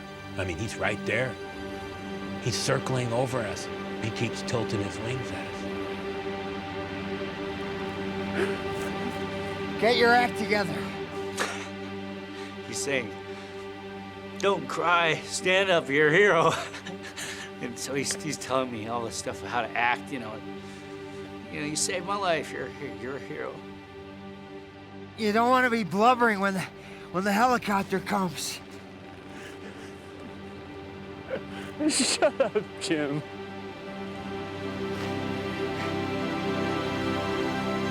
Alerted by Mark's radio, planes have been flying above the clouds searching until the weather suddenly cleared. Those few minutes of sunlight have saved them all.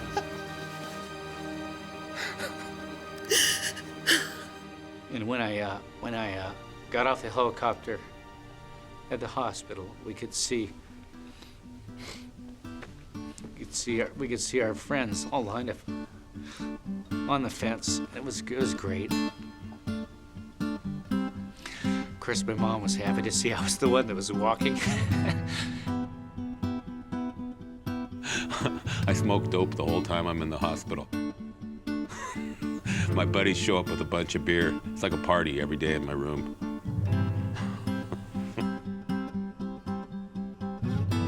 Eight weeks later, Roberta gave birth to a healthy baby boy. Though Jim never fully recovered from his hip injury, it didn't stop him climbing. Dave is now a father and doesn't climb as much as he'd like to. For his efforts to save Jim, Dave was awarded the Carnegie Medal for bravery.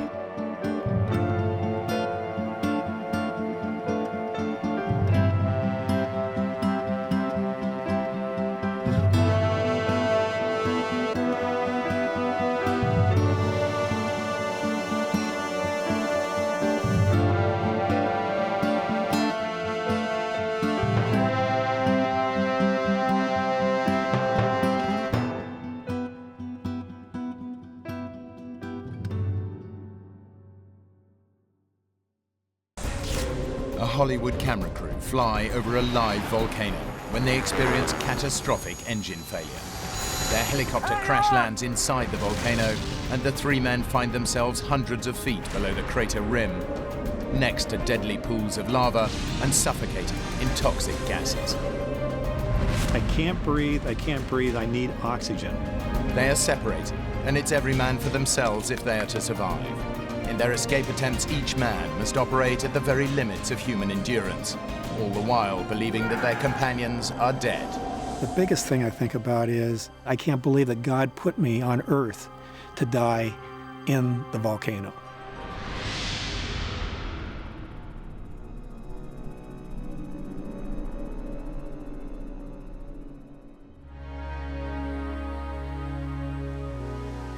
The Big Island of Hawaii is home to some of the most stunning scenery on Earth. The island, with its exquisite beaches, dramatic waterfalls, and dense tropical jungles, has been formed over millions of years by volcanic activity. And Kilauea remains one of the world's most active volcanoes.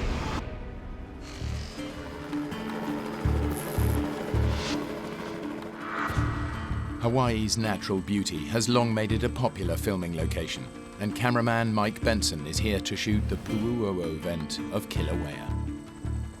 I love doing aerial photography. It's a real passion of mine. I love to fly. Every time I get in a helicopter, I'm always excited about doing it. I love everything there is about it. Mike's persuaded his assistant, Chris Duddy, to come along for the ride. I was Mike's camera assistant. So my job was to, mount the camera, prepare the camera for filming. Chris and I had worked on 3 or 4 pictures. He had never really flown much in a helicopter, and it was kind of my doing to have him fly with us. In his quest to get the perfect shot, Mike's hired Craig Hosking, one of the most experienced pilots in Hollywood. I fly airplanes and helicopters, doing camera work and stunt work in the film business. Michael's helping me line up the shot. I'm helping him with what I see. It's a real synergy that works between me and the cameraman. We had worked 4 or 5 pictures together, so we were kind of like a little family. I mean, we knew each other. There was one moment we're flying along the coast. The waves are crashing on the black lava flow that goes down to the ocean. And there's one point where a lava tube opens up, and there was actually lava shooting into the ocean, and there was this great white plume coming up. And I was just like, this is unbelievable. And I'm getting paid. The crew were shooting the end sequence for the big-budget Hollywood thriller Sliver, in which a helicopter seems to descend directly into the Pu'uo'o vent. Legend has it that the vent is home to the most powerful of all the Hawaiian gods, Madame Pele, and local superstition dictates that you pay homage to her by dropping a bottle of gin into the volcano, ensuring that no harm will come to you. Well, Chris had the bottle. I yelled to him, I said, when we get over the volcano, I'll tell you when to throw it in. Chris, you set? Yeah. Now. And he did kind of a wussy throw. The air coming up out of the cone is pretty turbulent, and it caught the bottle and it kind of blew it back out, so it didn't actually make it in the cone. You totally missed. How could you do that? The crater is about 2.5 miles across. I mean, it's like hitting the Pacific Ocean. I mean, it's huge. He thinks it's funny. I don't really find it that funny, but... So my comment was, well, that's okay, she'll get the idea. Even though the offering hasn't been received, Mike, Chris, and Craig go for a take. Okay, Craig, let's line up for the crater. Craig lowers the helicopter as they skim towards the edge of the crater. And rolling. Even a couple hundred feet up in the helicopter, one could feel the heat coming up off of it. It's incredible. As we arrived near the edge of the crater, we would tilt the camera down and zoom to create the look down, the drop down into the crater.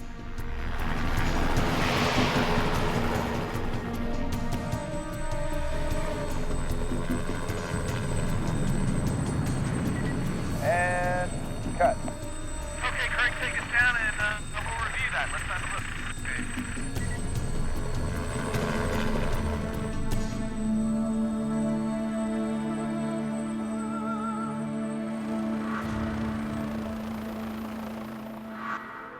I noticed that the length of film was real short. It was only like 3 or 4 seconds. Nah, it's not quite there. You want to see it again? Yeah, sure.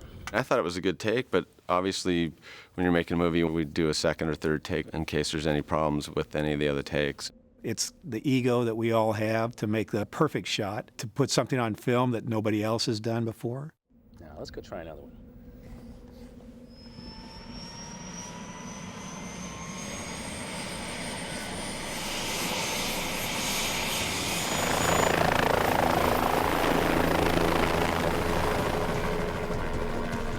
You feel when you're filming that nothing's going to happen, that you're encased in this piece of metal of a helicopter, and that it's kind of a safe zone. There is always the element of danger, but I've been doing it long enough that we never felt that we were putting ourselves out on a limb or anything. I get more concerned about the traffic in LA than I do about the traffic in the sky. Okay, Craig, for this next pass, I want to try and take it a little lower and a little faster, if that's all right. Roger that. We weren't doing stunt flying. It wasn't any acrobatic aerial work. It was pretty straightforward flying. And rolling. It might have seemed straightforward, but as the chopper passes over the crater rim, it experiences catastrophic engine failure. The first thing to hear and feel is the RPM decreasing. Usually in an engine failure, you have a quick deceleration. This, it was just kind of slowly spooling down. What's happening? There's a sound that beeps. I'll never forget that. The beep, beep, beep, beep. At that point, we're in kind of a whiteout where the plume comes up out of the cone. Oh, man, no way. And then the next thing he said was, we're going down. And that's something you don't want to hear a pilot say ever. Sierra, hotel, engine failure, going down in a minute. Hang on! You get about a second or two of recognition, and then you go right into the emergency procedures. What made this one challenging was the choices I had to make about where to land.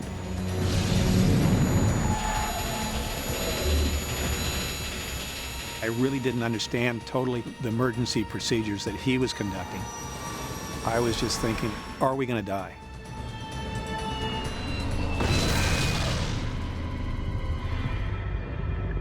By a miracle, Mike, Chris, and Craig survived the crash, but their troubles are just beginning. They're surrounded by deadly pools of lava and choking in toxic gases. I wasn't even really sure where we were. I didn't realize we were inside the cone, inside the crater.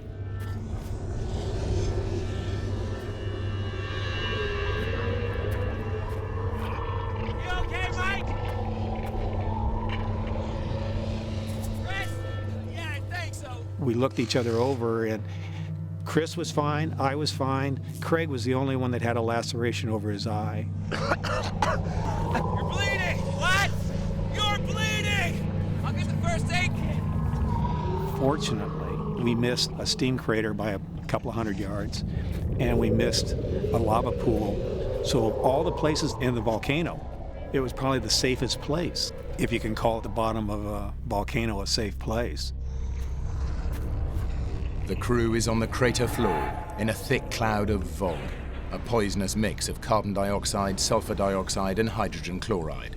If they don't get out fast, they'll suffocate.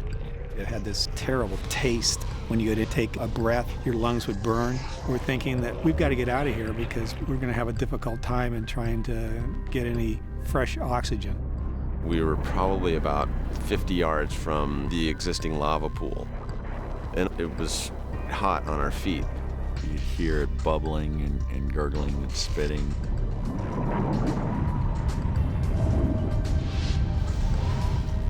We realized when we're looking up, we're inside this crater. Oh my God, we got to get out of here. I'm gonna try the radio. Mayday, mayday, mayday. Mayday, mayday, mayday. Can't get a mayday out. There's no power. The helicopter's electrical system has been destroyed in the crash. With no radio to call for help, climbing out is their only chance of survival. We kind of explored going to the north, but that was near the live part of the volcano, and the air was really horrible that direction. Hey, this isn't working. Let's try climbing up. All three of us were in excellent physical condition. We thought that we could scale out the 300 feet and make it to the top to get back to safety. The inside of the crater is like a bowl, so it's less steep at the bottom, and then as it goes to the top, it gets steeper and steeper until it's basically a 90-degree cliff. The first 100 feet or so were pretty easy. After that, it became deadly treacherous. Ah! If you've ever picked up a volcanic rock, they're just sharp like needles. As you pull up on it, it starts to crumble and break away. As we're doing this, you're hot and you're sweaty from expelling all this energy.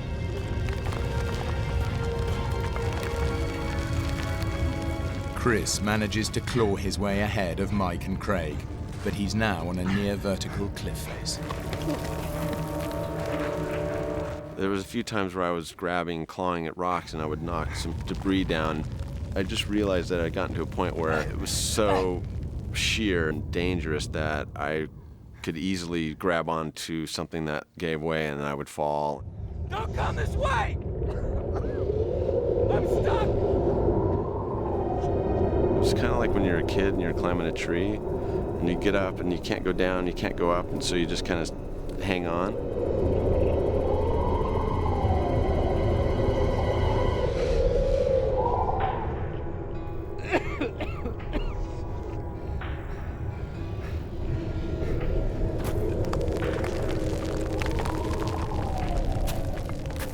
Mike and Craig are 50 feet below Chris. They lose him in the smoke.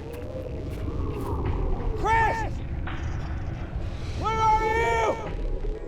Craig and I are standing on this little ledge. It's probably about 3 feet long and maybe 18 inches wide. The air was better, and that's where we could really sit down and digest what had just happened and come up with a plan. Climbing out isn't working. Craig realizes that the only chance of survival lies in getting power back into the radio. He must return to the crash site. I knew how the helicopter electrical system worked. There was no need for all three of us to go back down into the potentially deadly gases.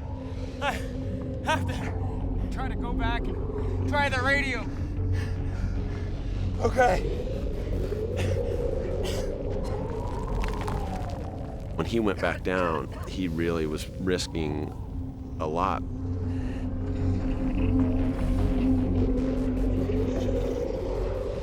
It's a long shot that Craig can get power back into the radio, but in desperation, he starts to climb down into the dense, poisonous smoke.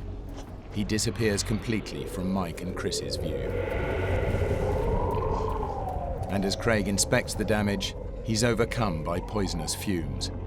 He's got to get out. The bottom of the crater, the peril was horrific because of the air. I found this little cinder hill about 100 feet above the helicopter, and I could go there, and the air was almost breathable. It was still horrible, but the wind would blow just right, and I'd get a breath of air. There were several times where I would fall, and when you're suffering from lack of oxygen, you don't really know it or feel it, but all of a sudden you're stumbling and obviously you're not thinking clearly. Eventually what I found was a camera battery. The camera that we were using uses a 24-volt battery, which is the same voltage that the helicopter electrical system uses. And I had just a pocket knife, but I was able to cut the end off of the battery cable, spread the wires, and strip them down. And using the camera battery, I set that inside of the helicopter and then used the normal plugs to wire into the overhead panel to get the electrical system to work the radio. Mayday, mayday! This is 2 Sierra Hotel! Can anybody hear me? Craig's repeated mayday calls are interrupted by scrambles for fresh air. I'd have 3 or 4 breaths at a time where I get no oxygen at all, and it was just gasping.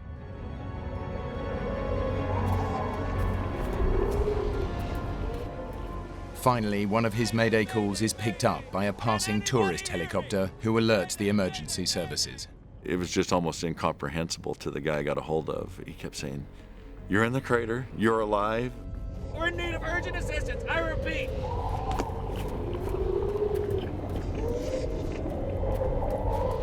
Mike! Chris! I got a mayday out! They're coming for us! He yells back that he got a mayday out to base camp, and he said, "We'll be back in Hilo for dinner." He was coughing and yelling that he couldn't breathe, and he was having a hard time down there. Next thing I hear from Craig is, "Don't come down here, don't come down here. I can't breathe, I can't breathe, I need oxygen." And then we didn't hear anything from him again.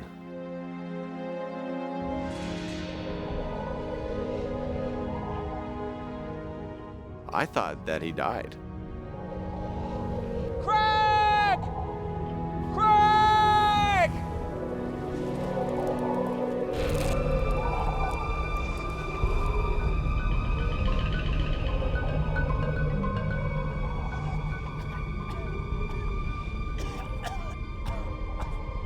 Craig has managed to get back on the radio and establish contact with the pilot of the rescue helicopter. They're on the rock face! On the southeast corner! No, I can't see you! Poor visibility makes it impossible to conduct an air rescue attempt, but the pilot helps coordinate a ground rescue team. The ground rescue team struggle through dangerous terrain, eventually making it to the crater rim, far from Mike and Chris.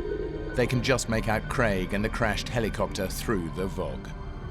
Can you make it over to where I'm standing? I was able to make verbal as well as visual contact with their lead climber. He felt that he needed to conduct the rescue from where they were, very near the lava flow. We need you to come over here, Craig. We can't go around there. I can't. The air's too bad. And I told him, if I come down to where you are, that it's a one-way trip for me. And it was basically 1, 2, 3, here I come.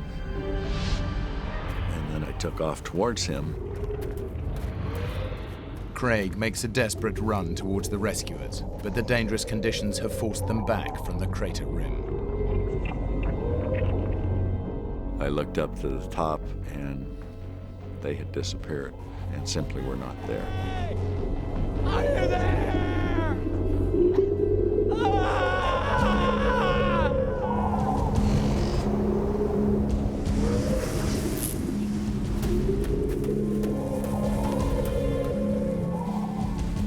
I think by a miracle, I was given the strength to get back to where I could breathe once again. Craig manages to get on the radio to speak to the rescue pilot, Don Shearer. Don, can you read me? At that point, I sounded quite weak. He could tell I was dying. He said, "Craig, if I get to you, do you have the strength to get on this helicopter?" Yeah, I get it. And Don said, "Okay, I'm coming." Now that was the thing where Don, this always happens to me when I talk about Don.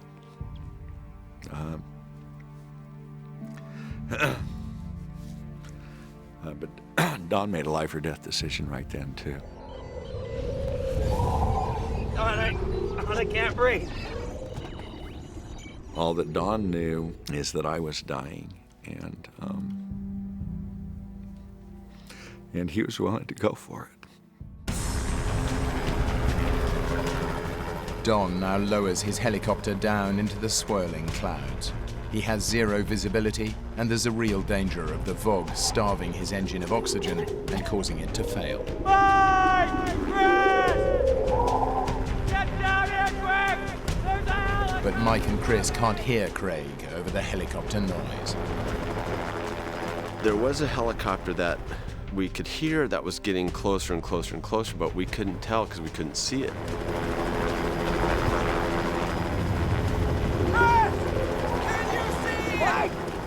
The helicopter's drowning out Mike and I yelling.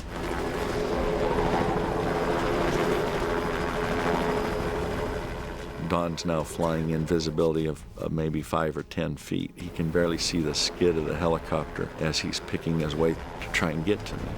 I think you gotta come north.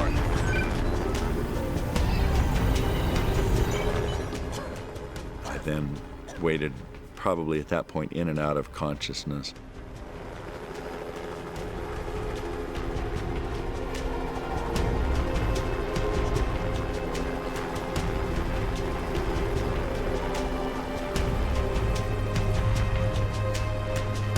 There, I see you.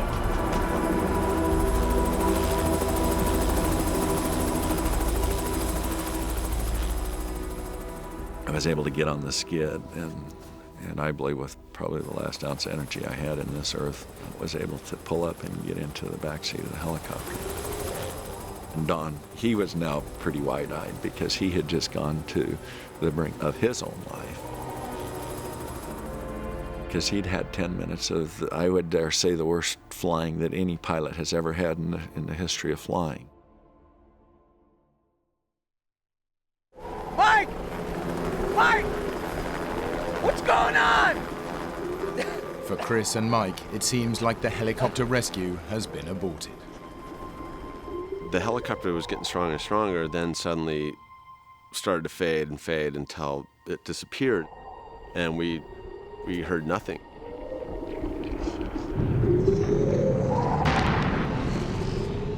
The temperature inside the volcano begins to plummet. Mike and Chris are now in grave danger of succumbing to hypothermia. It's starting to get a little cooler. It's cold.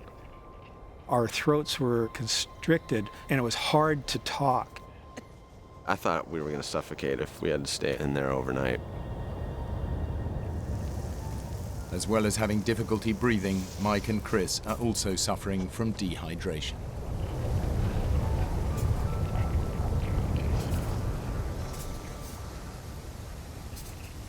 I would take my light meter and I'd turn it upside down and I would gather the moisture that was coming down.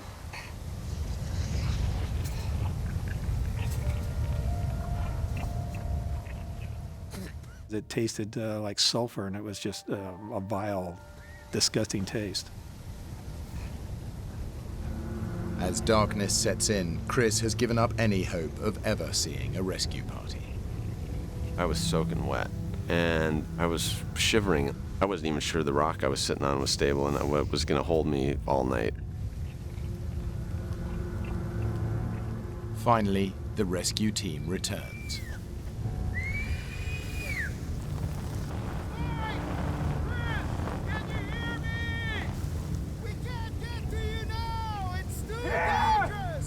Over here! Stay nearby through the night!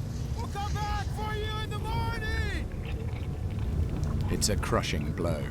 Mike and Chris will have to spend a perilous night in the volcano. The feeling as the sun was going down was that was probably the last sunset I was ever going to see.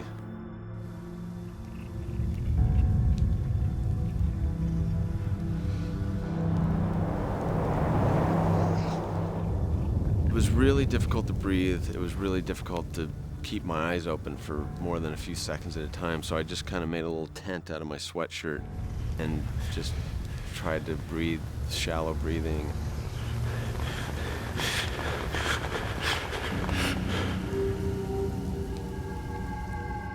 I'm just thinking to myself, what am I doing here? I'm running on a lot of adrenaline, and I couldn't sleep. I'd be sitting there, and I'd look down below, and I could see the lava having like a light show, different colors of reds and oranges flashing through the mist. It was like a movie set.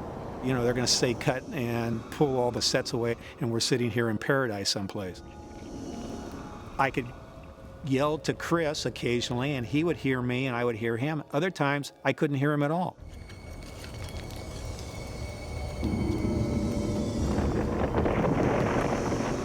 You could hear landslides all around us. Any moment, we felt like we could just be in the avalanche or just slide off the side of the cliff. I would have put our odds at about maybe 20-30% survival at that point. I was probably going to die. Chris was really despondent. He thought that there was no way that either one of us was going to get out of here. Chris! I was really concerned that he was ready to jump and to just end it all. Chris! Chris! Chris!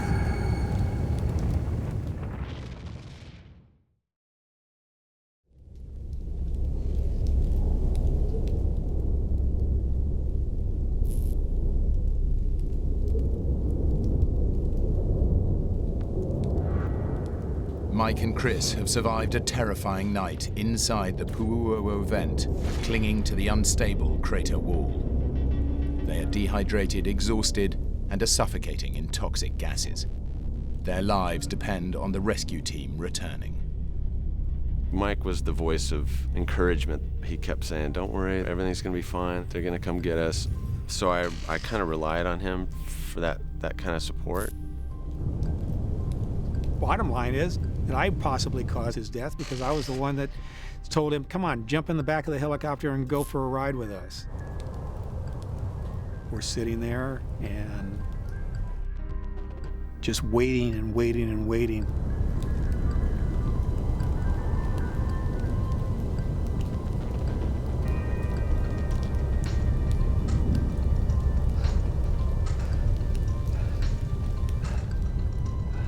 The rescue team is battling to get to Mike and Chris. But outside the microclimate of the cone, the weather is much more severe.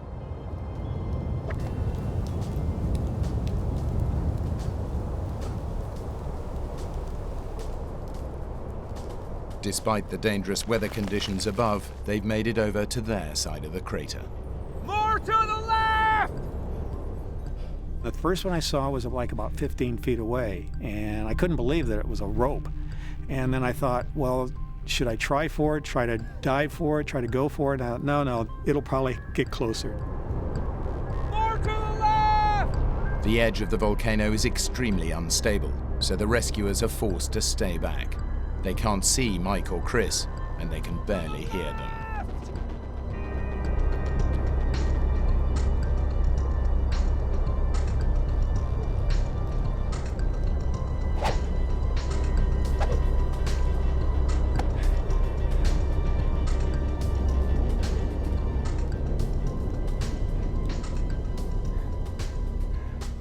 The second rope was probably 10 feet away from us. It was getting closer, but it wasn't close enough that I could actually grab onto it.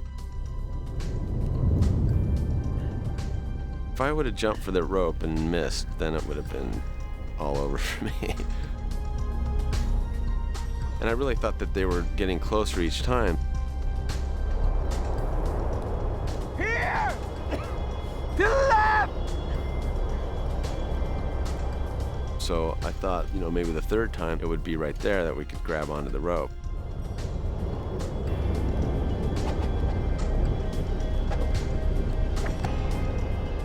The third time it came, and it was like 6 feet away.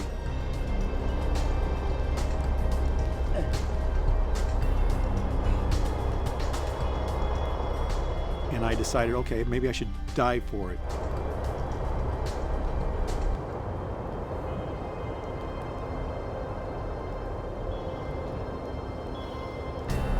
No, wait! Wait! Wait! The worsening weather above has forced the team to retreat. The attempted ground rescue is over.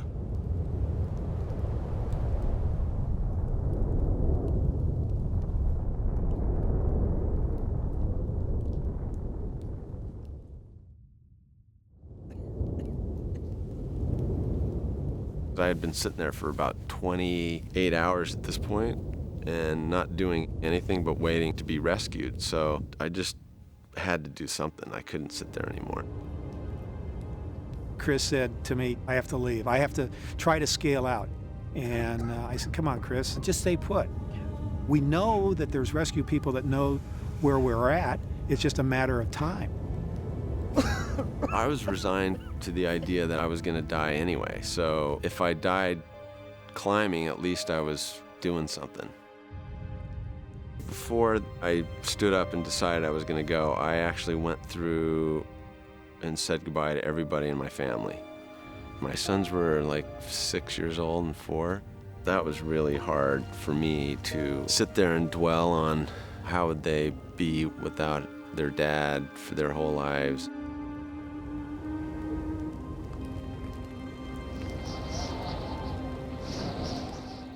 If I fell off that cliff, you know, there was no chance for survival.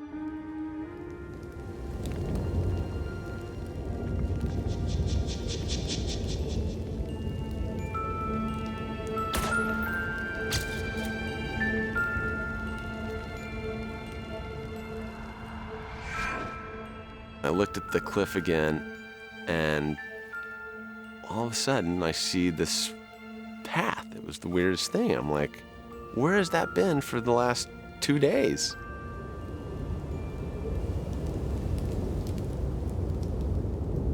Mike! I'm gonna go for it!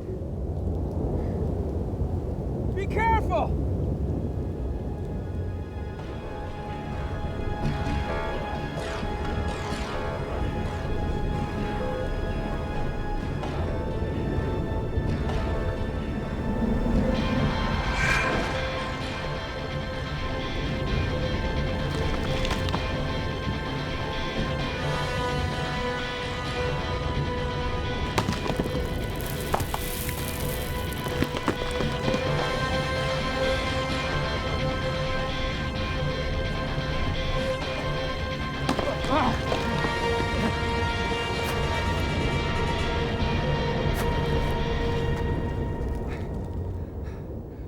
It was maybe 15, 20 minutes into his climb, and I said, how far are you? And he says, I'm about 5 feet from the top. And I yelled to him, I said, well, when you get to the top, yell back to me. And he said, yeah, I will.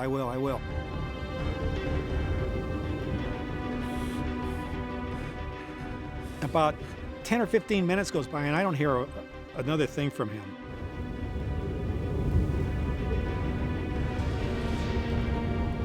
The top, like 3 feet of the cone, was just a layer of flat gravel.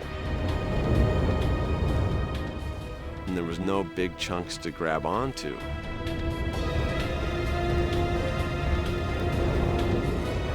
At this point, I can't see anything. It's zero visibility. I'm yelling at the top of my lungs, whatever lungs I have left. I can't hear anything.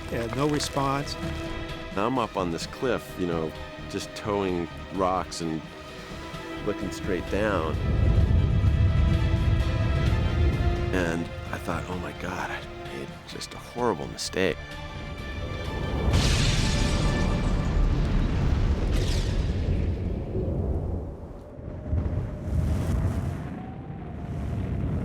Chris Duddy has almost climbed out of the volcano, but the loose rock above means he can't climb any further. And if he can't hold on, he'll plummet hundreds of feet into molten lava. I don't know what made me think of this, but I just dug both my arms into this gravel to try to get some leverage. So I dug my arms into this gravel up to my elbows. And it was like sticking your arms into broken glass. I mean, I was just cutting my arms up to get it in there, but I knew I had to get some leverage. So I got my arms wedged into this gravel, count to 3, and I just did a lunge. And I flipped myself onto the top, onto the lip of the crater. and then just rolled over. And I was out.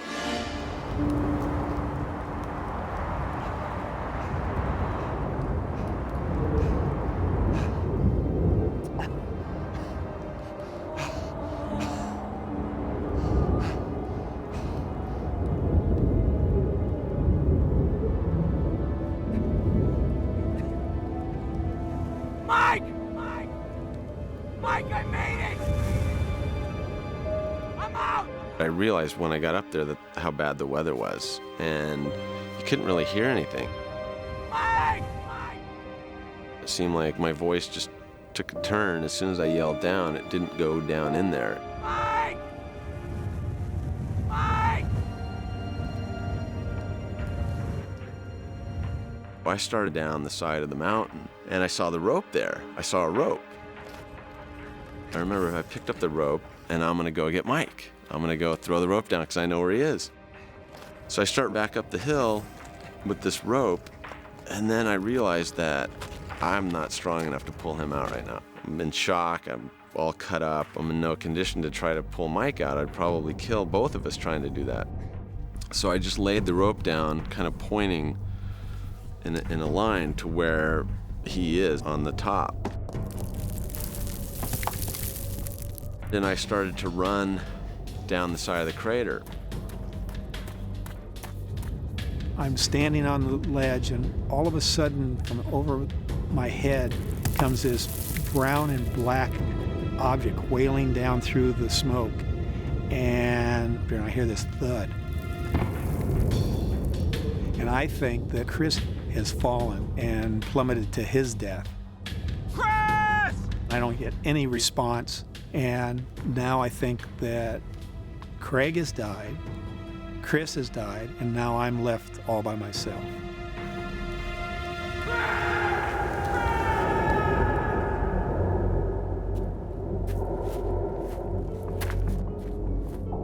You know, the smoke was swirling around, and I was hyperventilating, and my adrenaline's flowing, and I wasn't sure where I was going, and I almost fell back into the crater. I was so disoriented because of the smoke swirling around.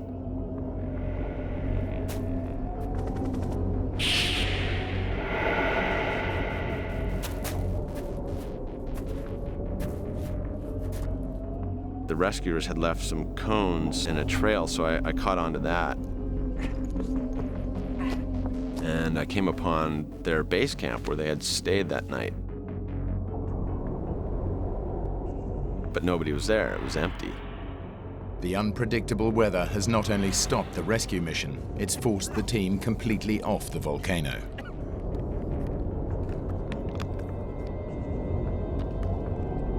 I tried to drink water.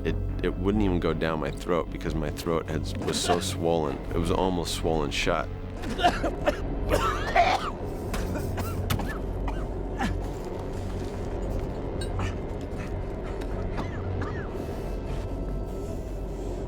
There were oxygen tanks with masks, so I immediately put a mask on, and I just figured I would hike until somebody found me or I'd find the highway or something. It's a 5-mile hike over desolate terrain, but Chris has an amazing stroke of luck when he's spotted by a passing helicopter. Hey! Over here!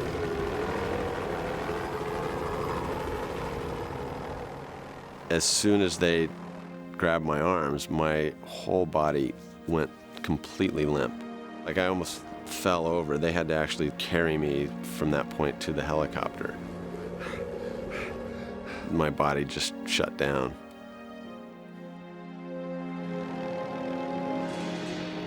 Chris tells the rescuers that Mike is still alive, but the extreme weather conditions mean they can't make another rescue attempt today. Mike Benson is facing a second night in the volcano.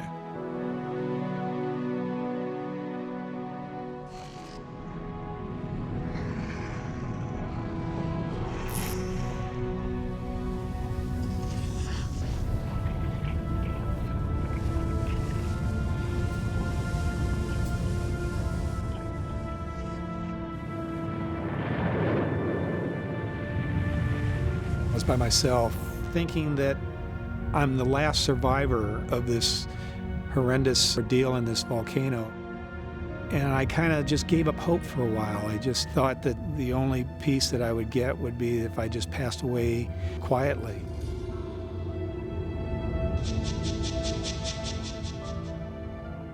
The biggest thing I think about is, why is my skinny little butt sitting here? I can't believe that God put me on Earth to die in the volcano. Is my ego that big that I have to go back and say that I have to do take two because I want take two to be perfect? But no, I've got to make it better.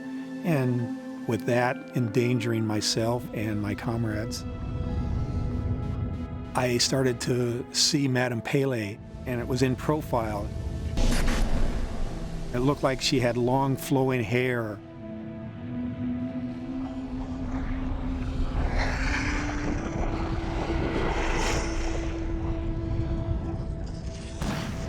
Probably around 3 o'clock in the morning, I felt like that there was nobody supporting me, nobody around. My life was coming to an end. So I took a rock and etched on the side of another rock, this big, huge rock, in fact, I love you, Stephanie. I just felt that the end was coming quickly and that there wasn't any other reason to live.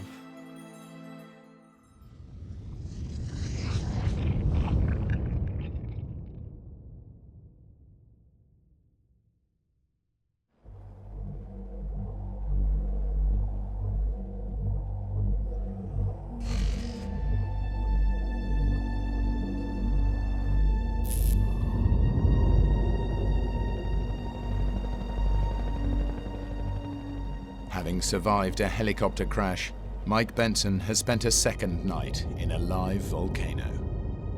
Both his colleagues have escaped, but Mike believes they're dead.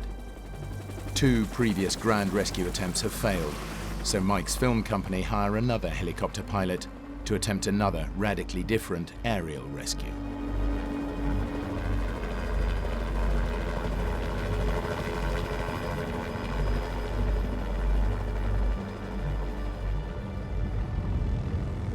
All of a sudden I hear this helicopter flying overhead, and I start to see the tail rotor.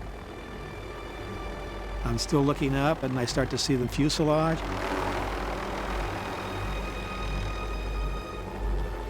And then a head pops out of the left-hand side, and it's the pilot, and he has this old beat-up Vietnam helmet on, and he's waving to me, and I'm waving frantically back to him. Benson, don't do anything stupid. Don't do anything dumb.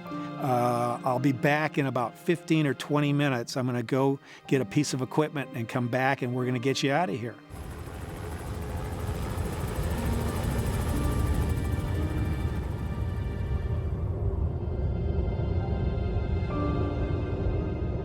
About a half hour goes by, and I'm thinking, what's going on? They can't find me, or are they giving up, or what?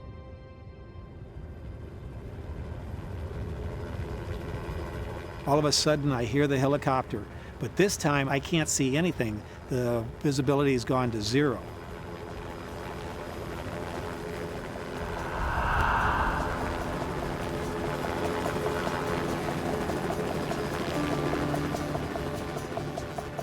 Helicopter comes in, and they were just dropping this net down and just poking it around to where they thought I was.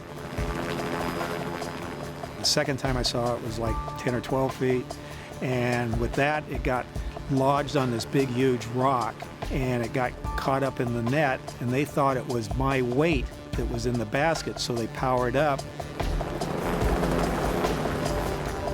I'm thinking to myself, oh, they're never going to come back.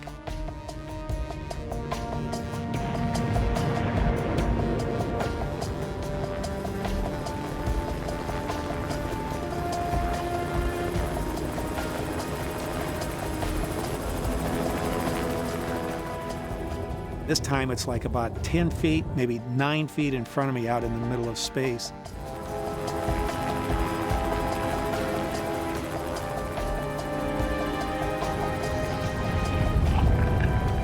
And with that, I just jumped into the net. They felt my weight on it, and they gave full power and took me up.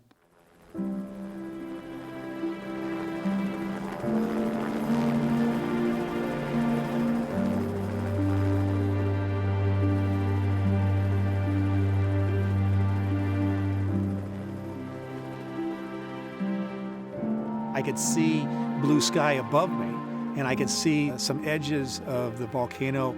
And as we were going past, I remember yelling back to Madame Pele, "I won, you lost." Believing that he is the sole survivor of the crash in the volcano, Mike Benson is flown to the base camp to be reunited with his wife, Stephanie.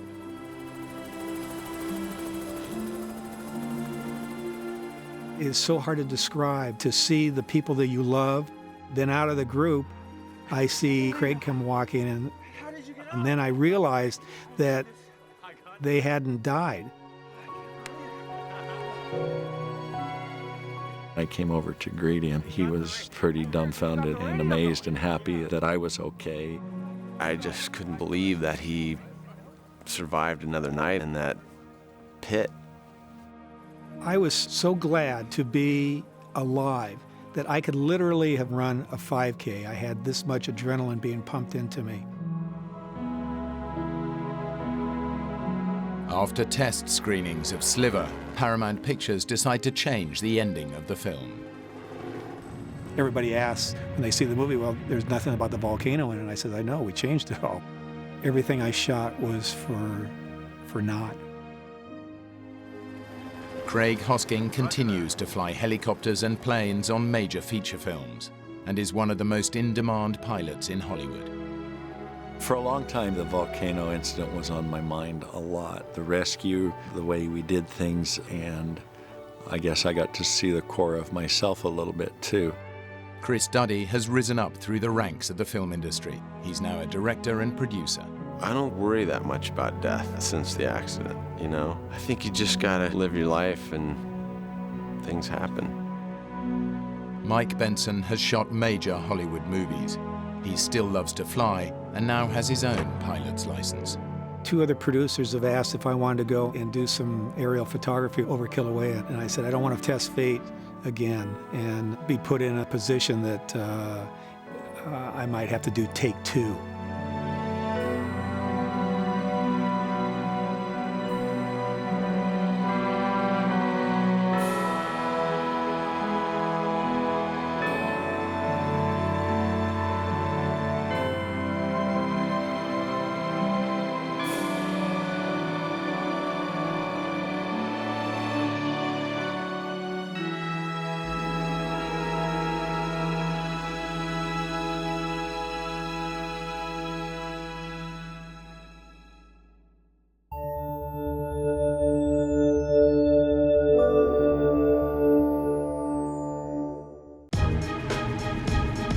In an island wilderness, a hike through paradise turns into disaster.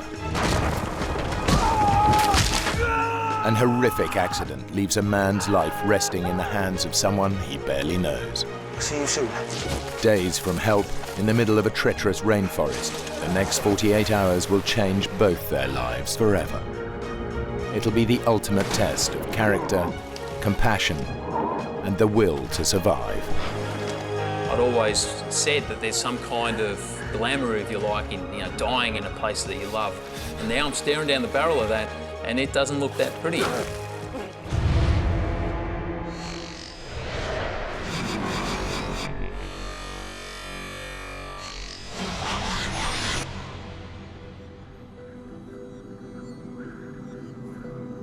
Hinchinbrook Island, at the northern tip of the Great Barrier Reef.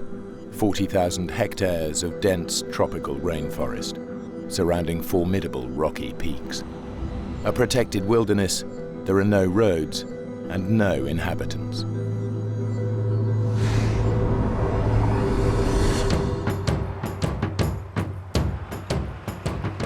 It's exactly the sort of place that Warren McDonald lives to explore. A seasoned hiker who spent time as an environmental activist protecting endangered habitats, he's trekked some of the world's most extreme landscapes. I've been hearing a lot over the years about Hinchinbrook Island and figured being so close, you know, I should go and check it out. But it had always been on my map.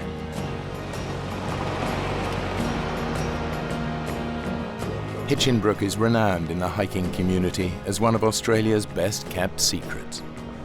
Accessible only by a single ferry that makes the crossing once a day. You know, when I go hiking, I don't go hiking usually to be with the crowd, so I took off on my own. It was a big sense of freedom, I suppose. I think the isolation is always a huge part of it for me. You know, I'm always out to try and get to those places where not everybody goes to.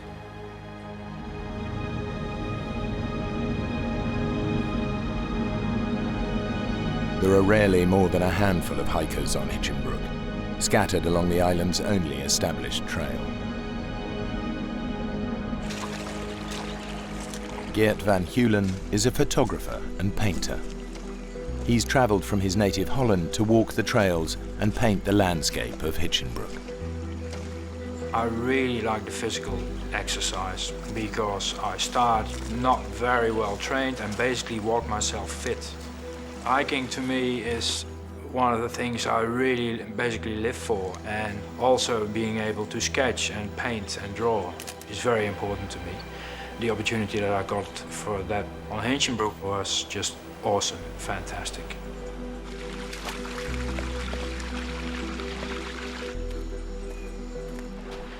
Eventually got towards the end of the day and got to Little Zoe Bay, and first thing I noticed is there's a guy sitting down on the beach wearing a bandana basically, sketching the scene out on the ocean, and I remember thinking, wow, that guy looks pretty chilled out. Hey, how you going? Hey. I'm Geert van Keulen from Holland. Or McDonald's. Yeah, good to meet you. Straight away there was a connection. It's a beautiful place. You know, I have some friends, got some friends in Townsville. They was talking about the Hinchinbrook, you know? What do you got there? It's the trail notes. Some trail notes for Mount Bowen. I was thinking to climb it, you know. Take a look. Yeah, take a look.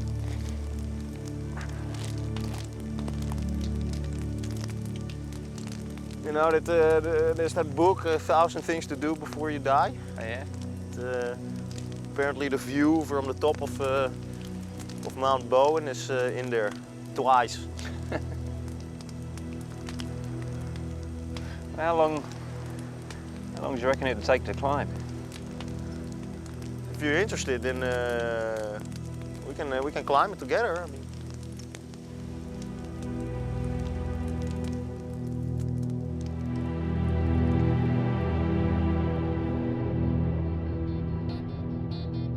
So we made a plan to get an early start in the morning. We started walking out of the campsite and, well, not much was said between the two of us. I straight away noticed that this is a guy who doesn't really dwell on about stuff. Let's get on with the job. That was the type of guy that Warren was. We figured it'd probably take 8 hours to get to a high camp, and from there the next day we'd be able to make the summit and probably come all the way back down to the beach in that day.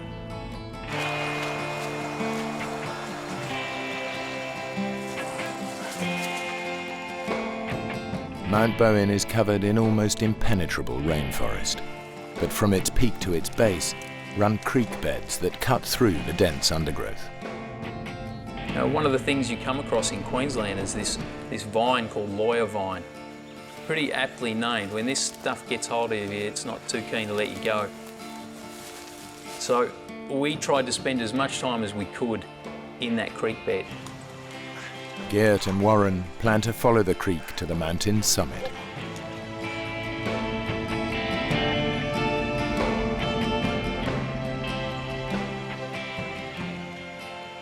We got to the point where we were basically hopping from boulder to boulder. And every time I saw Warren, without any effort, basically sort of tiptoeing almost over the rocks in front of me, that I had a real battle of getting on with. I don't know where I got it from, but I've got a pack on for the first time in 6 months and I'm bouncing like a gazelle from rock to rock. I remember thinking, what if I started here, you know? I mean, this is not a joke, this is serious walking. Jeez, you all right, kid? You all right? Yeah, no, fine. Take the camera. Got it. Your legs all right? Yeah. Stupid.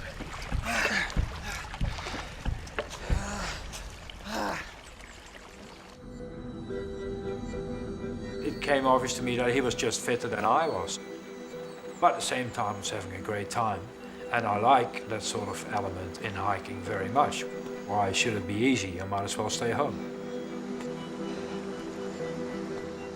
We'd probably been going for 5 hours or so when I started thinking, wow, you know, we don't look like we're anywhere near where we need to be. What do you reckon? I reckon we're in the wrong creek bed. I reckon you're right. I didn't feel like we were lost. I don't even know if I'd use the term geographically embarrassed. To me, it wasn't a huge deal. We're gonna lose the light, you know, soon. It's gonna get dark. We can't exactly camp here.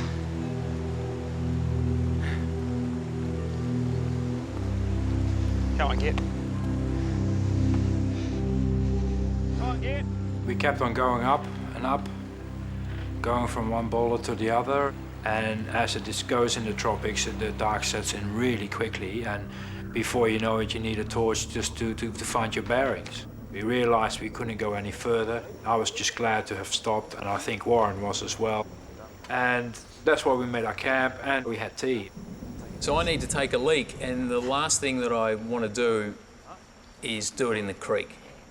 You remember, we're out there hiking. This is our drinking water. So the rule is you want to get at least 50 metres away from the creek. So I decided that I'd climb up this embankment and, you know, made my way across the creek, feeling my way with my feet, and got to the wall on the other side.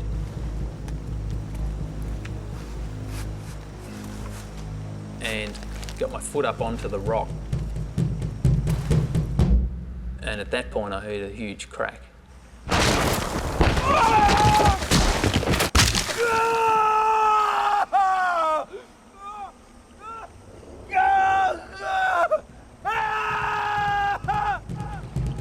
I didn't have a clue what had happened. Not a clue. Warren, you all right? Warren? Warren?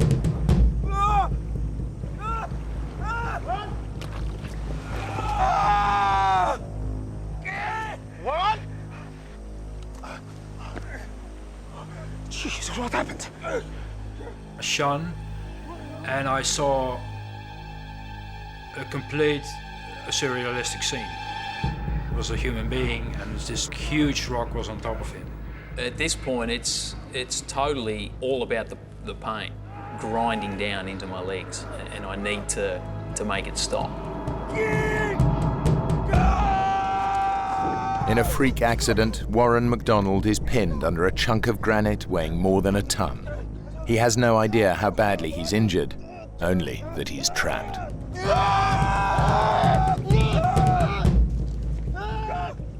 So we just keep pushing at this thing for a couple of minutes.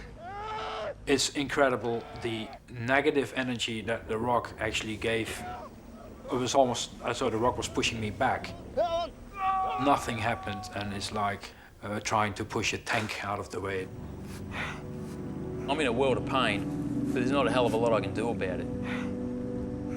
At some point, something kicks in, and I would almost describe it as some kind of primeval survival tactic. And at this point, I start directing Geert. Oh my God, Geert, calm. Just stay calm. All we need to do, we need to build a lever. We've got to find a branch. Something we need to get a big branch. A little branch. I will be as quick as I can. Go quickly, Geert.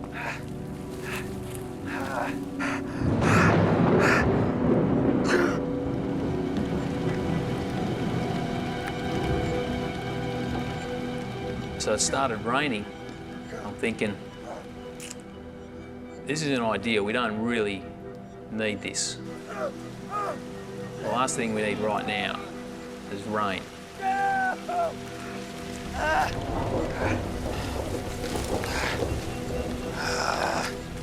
I can hear him downstream wrestling with trees and branches of trees, trying to break off something decent that we can use as a lever, and I can almost picture in my mind what he's doing. And obviously, I want him to come back as quick as he can. You know, I'm almost trying to will him to hurry up. You'll be okay, man. I think I got it. I'm coming, boy. I'm coming, man.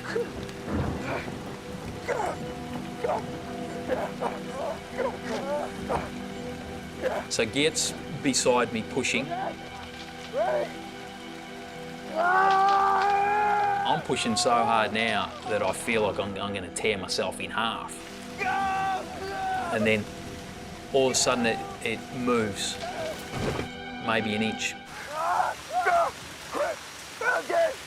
Again.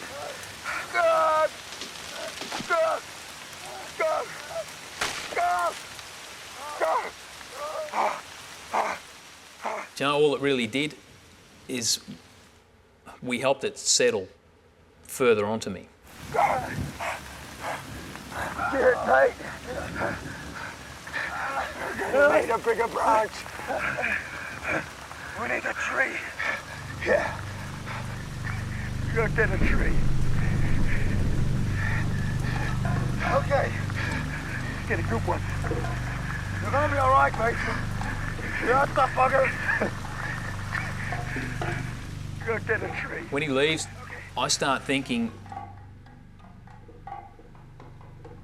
about how I'm going to get down.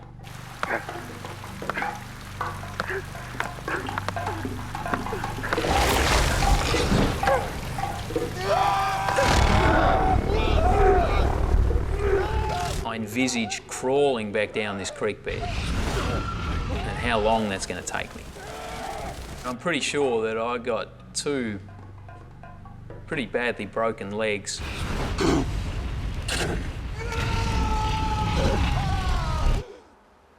No, I'm not looking forward to it. I'd been given a Swiss Army knife by someone. And with the Swiss Army knife, I decided to start cutting the wood and sawing, as it were. And in the process of doing that, the handles of the Swiss Army knives, I pushed them off and did not realize that the metal bits that kept the handles together had gone into my skin and tore the whole inside of my hand open. I didn't even feel it. You know, you don't feel pain, but... The rain's getting harder and harder. You know, it's getting louder and louder, and this realization hits me that I'm sitting in a creek bed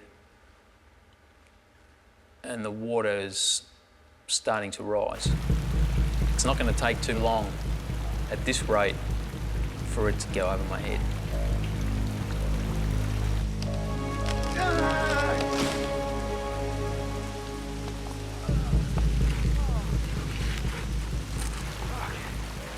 Okay, man. I got a good one. Where shall I put it?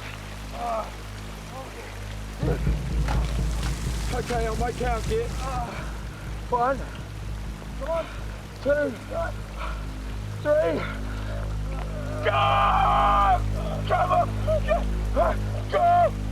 I think we're both waiting for that miracle of the old lady that lifts the car up, you know, off somebody trapped under a car, and I think we're both hoping for that, and it's just not coming. God, come on, kid! God!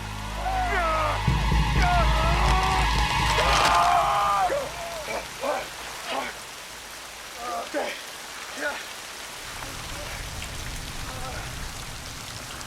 Hearing that tree crack It almost stopped me in my tracks. At this point now, I know that I'm in some serious trouble. That was a really bitter moment. I remember just looking into his eyes and he looking into my eyes, and you don't say a thing because that's the facts, you know. We had just broken what would probably be the strongest lever we're going to find out here in a creek bed, and it had just cracked like that. And at that point, the fear factor has definitely increased for me.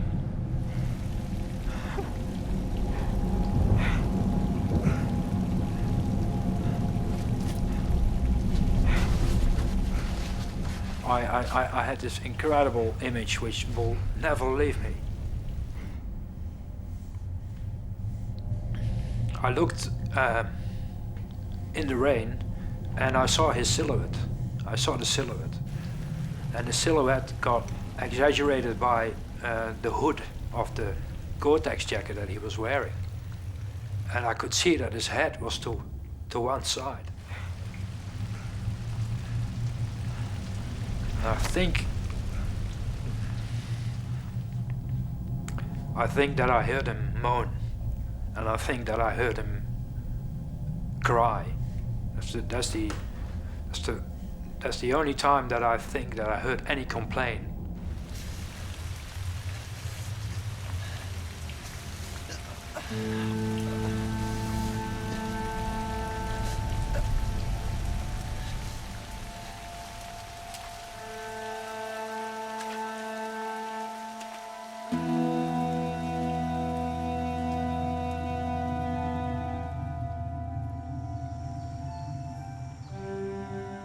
We're both totally exhausted, and it kind of snuck up on me that the rain had backed off. Finally, a bit of luck. Oh, we got lots of luck. It's just all bad. Maybe it's gonna be okay. What do you think? I think I'd rather be in my sleeping bag. I'm sorry. I'm sorry. You don't be sorry about anything, mate. You did good. You did really good. I sat next to him, and I put my arm around his shoulder, and just comforted him. And he didn't say much. He just sat there.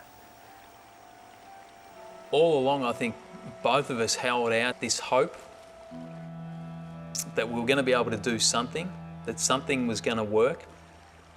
Up until that point, nobody wants to even contemplate the idea of him hiking out and leaving me alone. You've got a long journey in front of you, mate. You're gonna have to go fast. Sort out a rescue. Yeah.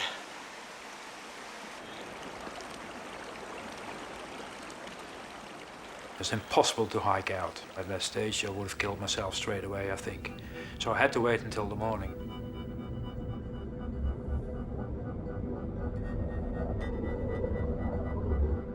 It's been more than 10 hours since the boulder fell on Warren. The torrential rain has flooded every creek. Geert's only choice, if he's to get help, is to find a route through the treacherous rainforest they put so much effort into avoiding on the way up. I had spent my whole life being self-sufficient. All of a sudden, I'm in a position where I'm totally reliant on this guy that I've met the day before. As I was looking around, I got a little bit scared because it looked really mean and spooky, and it was a very macabre setting. He looked pretty bad at this stage. He looked incredibly white, pale.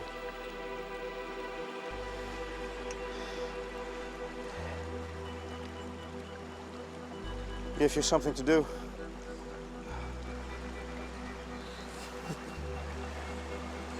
I borrowed your socks.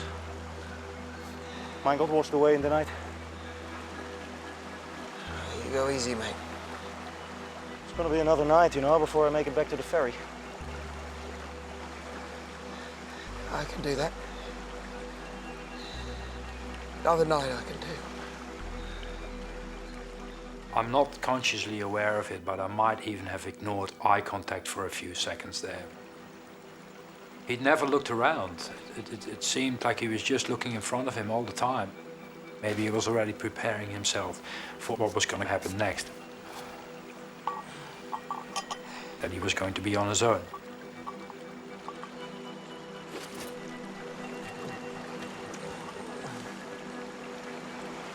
I'll see you soon.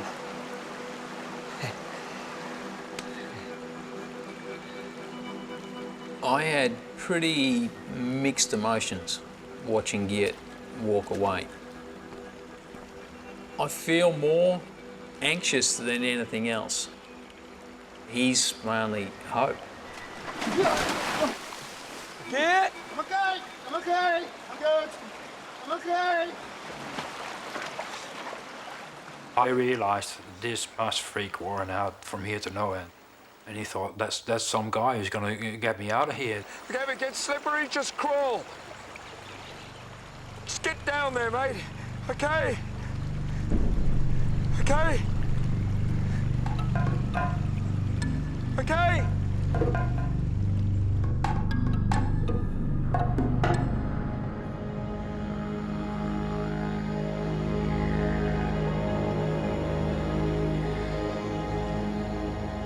Everything is wet and high, and the incredible, enormous amount of vegetation. Leaves, plants, creepers, plants with edges that can cut your neck in two pieces. You go through it.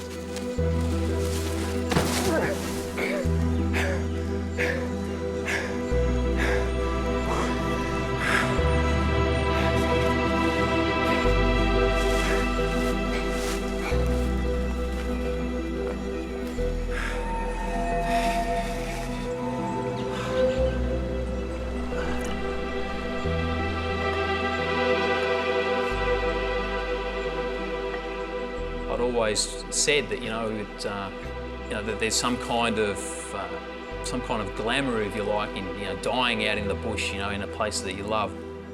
And now I'm staring down the barrel of that, and it doesn't look that pretty.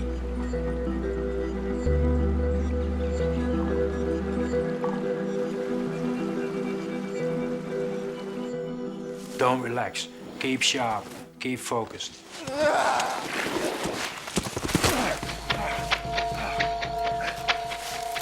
Sometimes I'd hurried it a bit too much.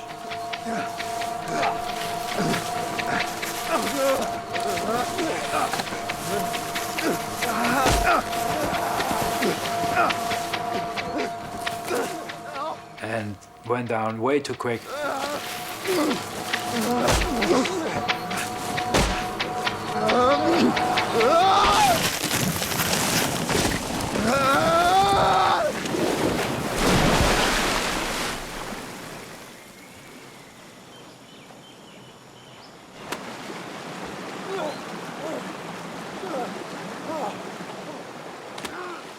And I'm really angry with myself. I'm thinking, stupid bastard, calm down, take it easy. Warren is not serviced by someone who goes down like an idiot and kills himself. Just get down in one piece. That's important.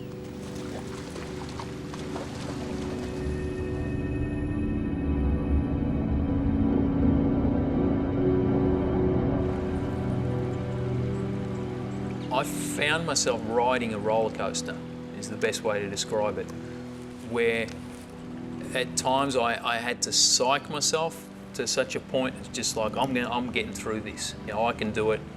I'm coming out the other side. To taking this nosedive down into the depths of despair, in that's it. This is it. They're going to find you dead out here in a couple of days. And I found that I rode that.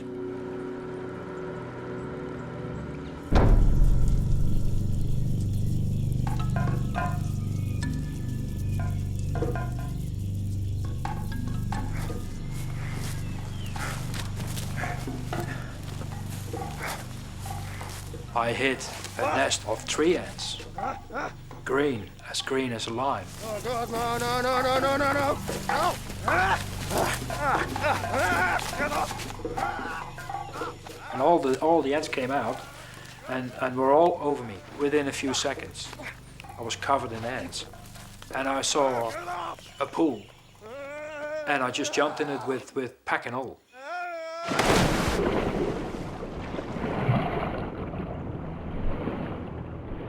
Green ants are just one of the hundreds of biting insects and stinging plants found in the Australian rainforest.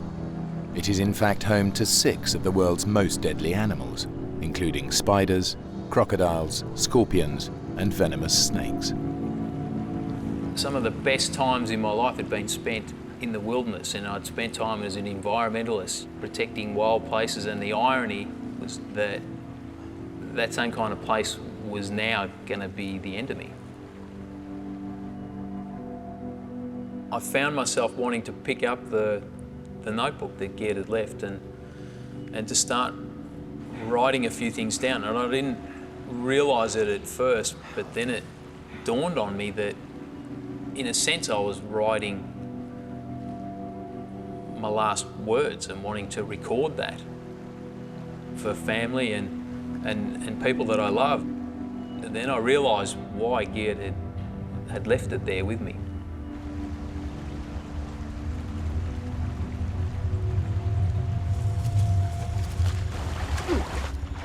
I kept on descending, falling down, slipping, sliding. I had to get down in one piece, and that was what I was concentrating on. And at about 6 o'clock, a new rain shower started. Once again, it rained like an idiot. And where I thought Warren was dark, black cloud.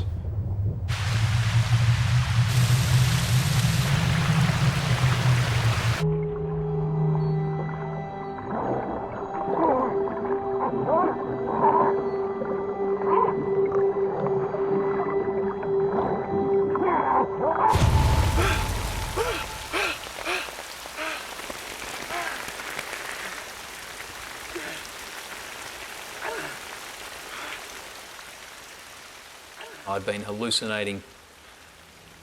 I felt nauseous, couldn't keep anything down, was probably hypothermic. And starting to feel sick like that was really a sign to me that I probably wouldn't last that much longer. Help! Yeah! Anybody? I didn't feel any anger towards that. I think I felt a sense of despair, if you like, that there wasn't anything else I could do, that it was all over. I didn't really know what that meant, but I didn't like it. I don't know about reincarnation and life after death and all the rest of it. Nobody has yet to convince me that, that this isn't it.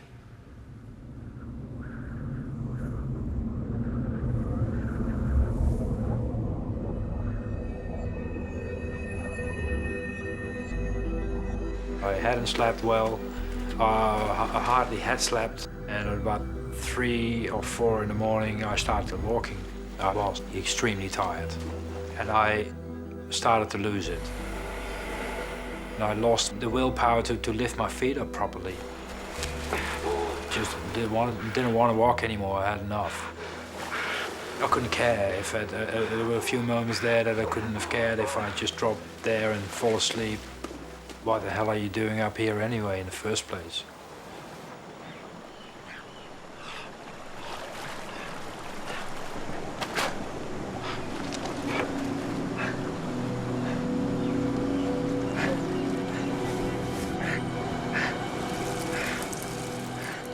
I looked down and saw Warren's socks.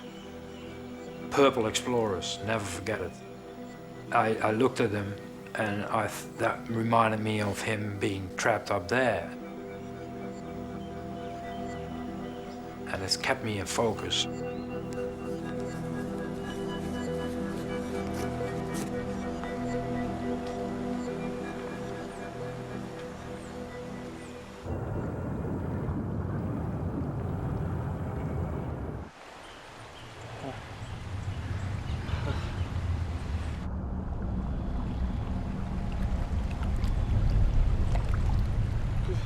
So it must be mid-morning that I notice in the pool of water around my right foot that there's this red cloud. And I'm thinking, what the hell's all that about? You know, it's a little late to start bleeding now. And I'm wondering what to make of it when I notice something moving in the water.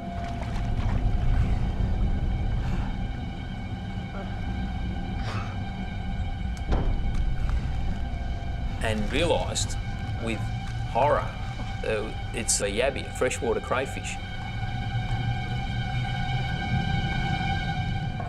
As if things hadn't been bizarre enough up to this point, this guy's nipping away at my foot. I feel like now like I'm living in some kind of horror movie. Well, I grabbed a branch from behind me and just started spearing it, trying to take this guy out. Go on. Get him. What made it even worse was that I couldn't feel anything, and that he could have been there for hours. He could have been there all day. It's been 35 hours since the boulder fell on Warren. Many miles away, Geert has reached the base of Mount Bowen, but he's been forced off course. He's only a few hours left to traverse almost 10 miles of rainforest if he's to make the single daily ferry and get help. Everything was sore, I was bleeding, wounds all over the place. That was just hell. I felt more tired by the second, by the minute.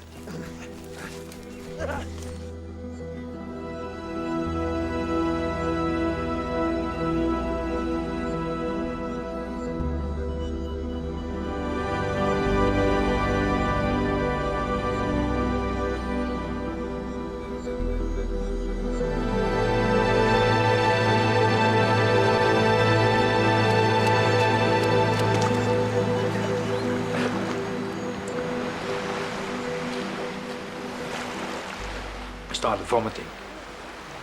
I sat on my knees and vomited.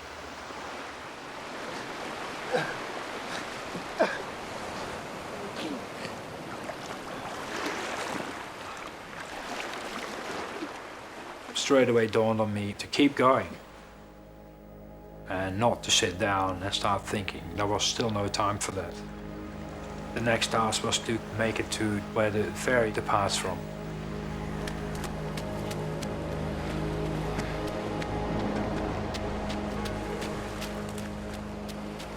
I saw the silhouettes of two people near the spot where you come onto the beach after you get dropped off by the ferry. And that gave me enough energy to actually make it. I had the feeling as though you see in Vietnam films when a veteran comes off the battlefield. All of a sudden it seemed so unreal to me what was happening that I thought, which authority is going to believe me, and how are they going to get a rescue party up here if I come along, because they won't believe me. It's only a short distance from the beach to the ferry, where Geert's efforts are rewarded. The ferry has not yet departed. The ferry captain, from the very second that he saw my eyes, he knew that some serious thing had happened. Yeah, copy that. Just stand by. Mate, the rescue services are on their way. Thank you. They want you to wait on the beach.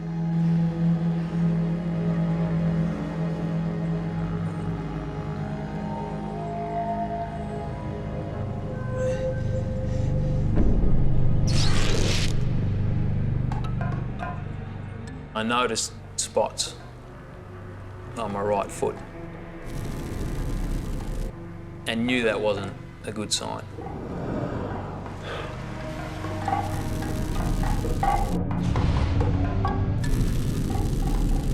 The thought crossed my mind that I would lose that foot, and I thought, don't even go there. You got enough on your plate to deal with right now.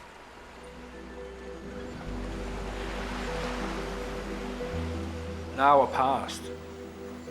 I looked to Mount Bowen and actually changed my position and went sit sideways so I could see it all the time. I just did not want to take my eyes off it anymore.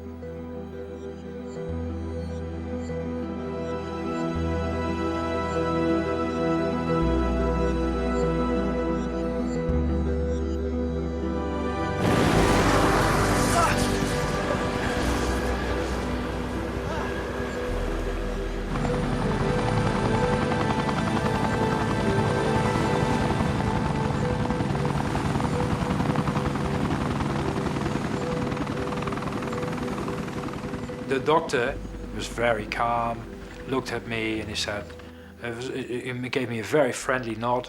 Hi, we go up now, and where do you think that we can find him?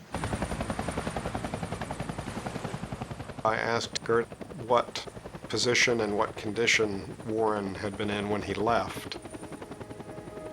We had to make a guess that what we would take would be extrication equipment, that is something adequate to lift the boulder off, and perhaps material to do an amputation if we couldn't get the boulder up.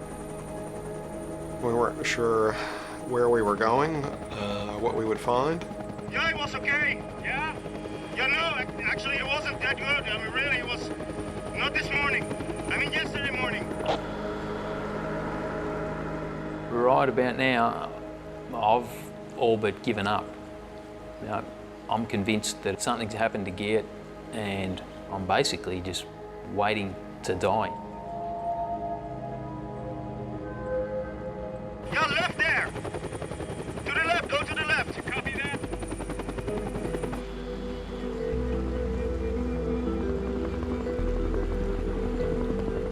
But the instant that I hear that helicopter, I snapped to attention. That's where we went back. This is close. Yeah.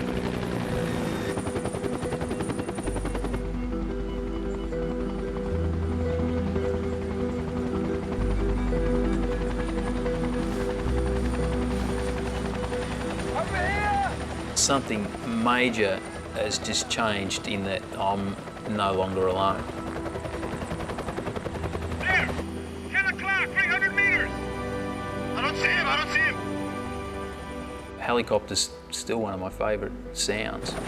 I see his arm! I can see his arm, he's okay! We're gonna take you back to the beach. We're gonna drop you there, and we're gonna come get him. Okay? Okay. Right. And I felt really happy and warm. All my tiredness was gone for a few minutes. There is some kind of hope for me now. But I just felt so tired and so drained. I knew that I was nowhere near out of the danger zone yet.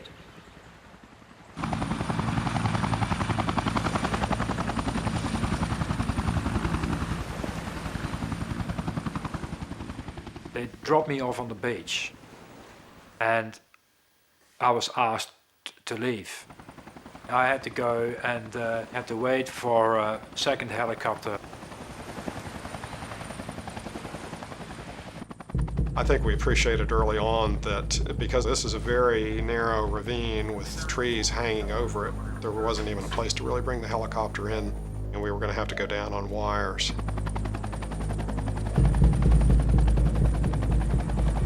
You know, even if you've had years of experience at doing this, you don't approach a landing like that without fear and trepidation.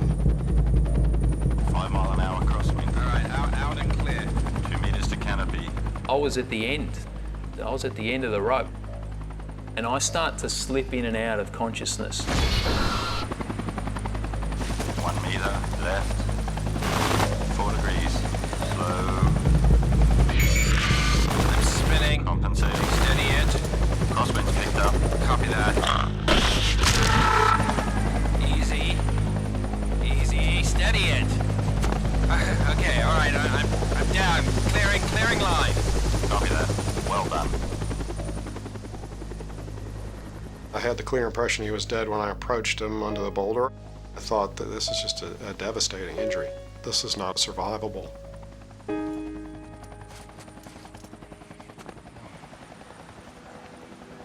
So I was surprised when he responded to me at all. Man, am I glad to see you. And, you know, then I knew we were there. I knew we were going to be able to do something. How long you been here? I don't know. Now, are you allergic to any drugs? Like anything you can give me. And we got some equipment to take the boulder off, but it's going to be a slow process. You just hang in there, okay? Now, you hold this. Keep it under your arm, okay? Right, that's it. Keep the pressure on, otherwise you'll be losing fluid. I would say for the normal mortal man, I would have expected him to die, honestly. If not fairly immediately, perhaps when we were to remove the boulder, there's a chance that toxins from the necrotic tissue, his legs, would enter his circulation and just push him over the edge as far as acidosis and electrolyte imbalance is concerned. Quite the operation. It took about 2.5 hours for him to lift the rock off me. He could have died at any moment, I believe. 1, 2, 3. Get the hell off me! Get off me! Stay with me, now breathe. Physically, he survived the rescue attempt, but, you know, from a physiologic point of view, the guy's still in profound shock. So his condition, quite obviously, was critical. The helicopter rose and flew over Mount Bowen, and it was of a stunning beauty. And I could really absorb the beauty, and I had that sense back.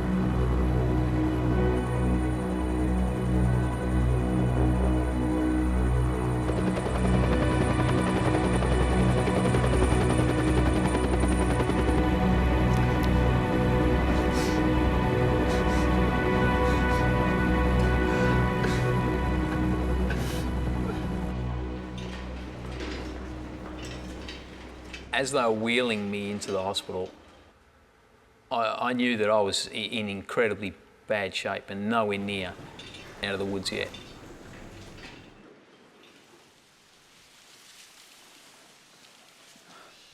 I call the hospital in Encased and I get a nurse. "Ah, you're good. Ah, well, I'm glad he's fine, he's here. Would you like to speak to him?" I said, yeah. I'd like to speak to him, pass on the phone. So I said, "Warren, hi, how you going?" And he said, "Yeah, I'm fine, you know. I was a bit worried that you didn't make it out there, but you finally did it. Hey, thanks, mate, thanks."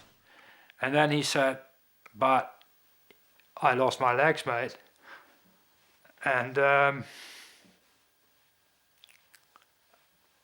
I didn't even have the guts anymore, I think, to ask what, you know, what? Yeah, I said, "You lost your legs?" "Yeah, I lost my legs." And I honestly cannot remember anymore what I said after that, but what I do remember is whacking the camera back through the window and getting really, really, really angry. And I couldn't believe it. I could not believe it. Sorry.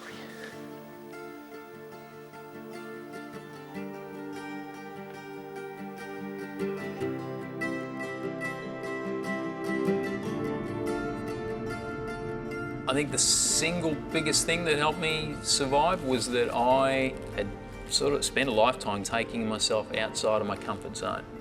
And that definitely helped me get through. And it's helped me deal with life the way that I have to deal with it now.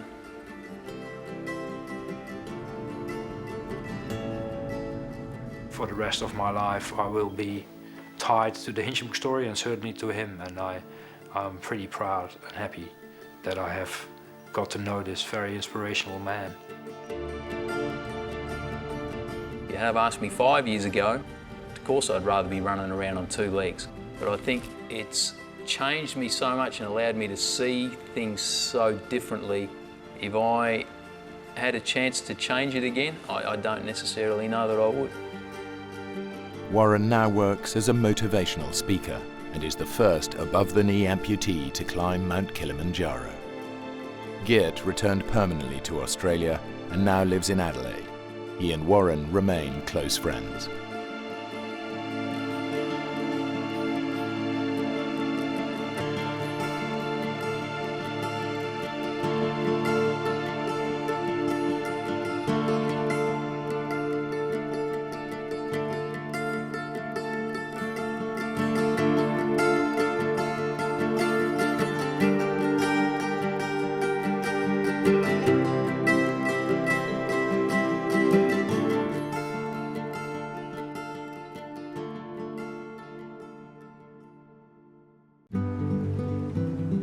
Two cousins enjoying the seas off the coast of Mexico when the jaunt turns serious. Washed up on a barren island, they wait for rescue. You'll be home in time for dinner. Like some cruel joke, just 12 miles of sea lie between them and safety. But this sea is impossible to cross. Hammerheads are one of the few species of known man-eaters. And the boats do not come. Exposed to searing temperatures, without water they have just days to live. Their survival becomes a test of endurance. I realized that we could actually die on this island.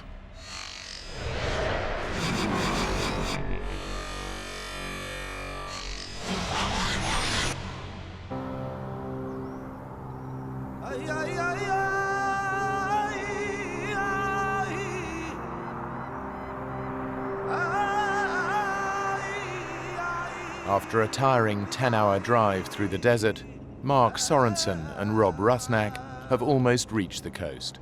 From here, these young adventurers will begin the sailing trip of a lifetime. Hey, how about a good song? Something nice. Something appropriate to this beautiful Mexican landscape. Driving down, you know, we were joking, lighthearted, excited, all the things that you would think you would be when you're heading into an adventure. La cucaracha, la cucaracha. Ya no puedo caminar. I was really excited. You know, I had all these thoughts of how this was all gonna happen. So it was very exciting. Well, if you're gonna do it, sing it like you mean it. You sing it with me. La cucaracha, la cucaracha. Ya no puedo caminar. La cucaracha, la cucaracha.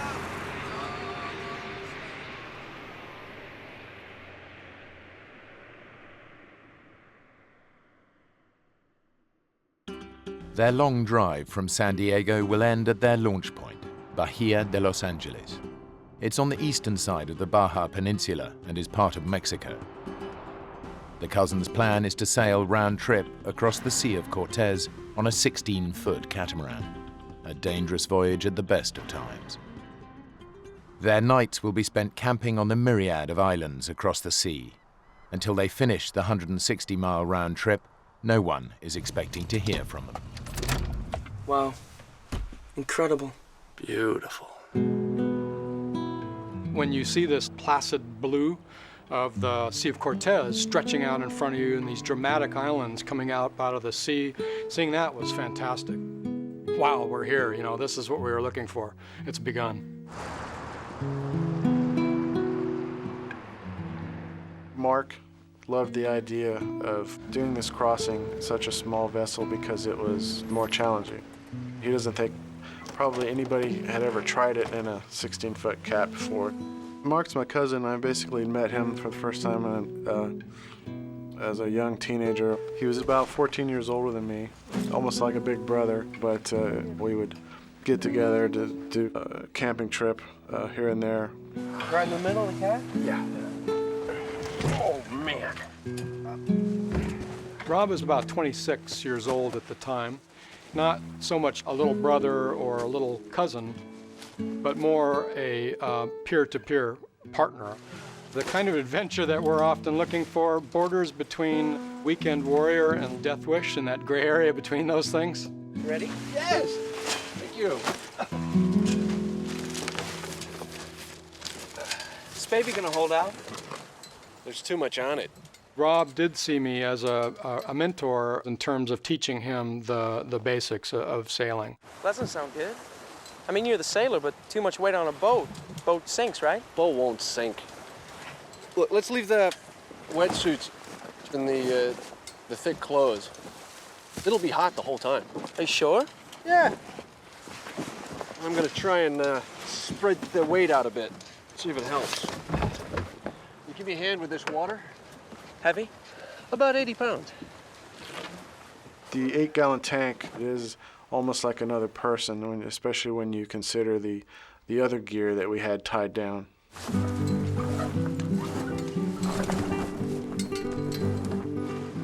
It's perfect sailing weather. But the winds across the Sea of Cortez are notoriously difficult to predict, adding a twisted thrill to the journey.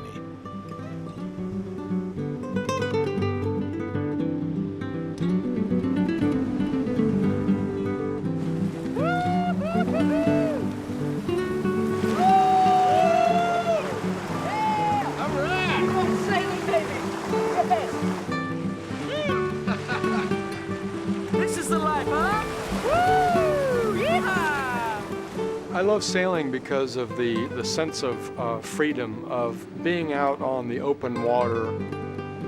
There's also an element of speed, because once you get going on a catamaran, it's a feeling of like flying. Just enjoy the ride. Yeah! We're gonna fly across the Cortez.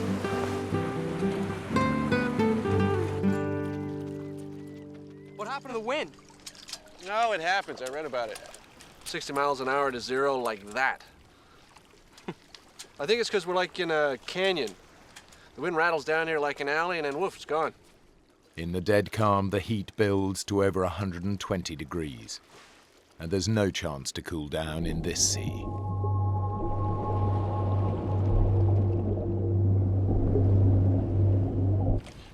Watch out for hammerheads. You mentioned sharks, you didn't mention hammerheads. Weren't hammerheads like the psychopath of the shark world? Would you be at peace with yourself if you had a head shaped like that? The Sea of Cortez is not a place to be taken lightly. I had seen a documentary about hundreds of hammerhead sharks moving through this part of the Sea of Cortez. Hammerheads are one of the few species of known man-eaters in the world and are known to be aggressive. This is something we want to keep our eyes open for. You imagine catching one of those on the end of your line?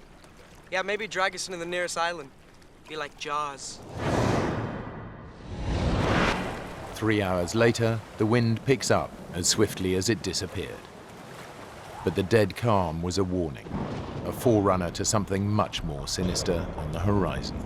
Don't like the look of those clouds. Something's kicking up over there.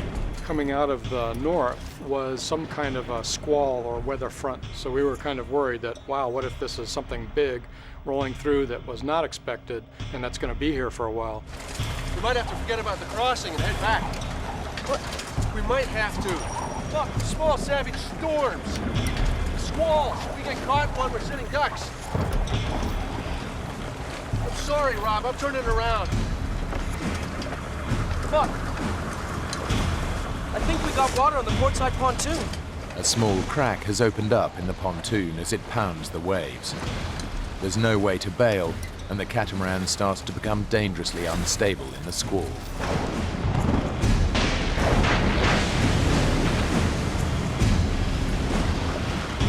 One big gust of wind, which was probably approaching about 60 or so miles per hour, hit us. We ended up in the water, tangled up in the sheets, with tattered sails in the water and, rigging everywhere. I thought, oh my God, this thing is going to crush my head. And so I thought for sure this boat's going to take my head off. Absolutely, I was scared.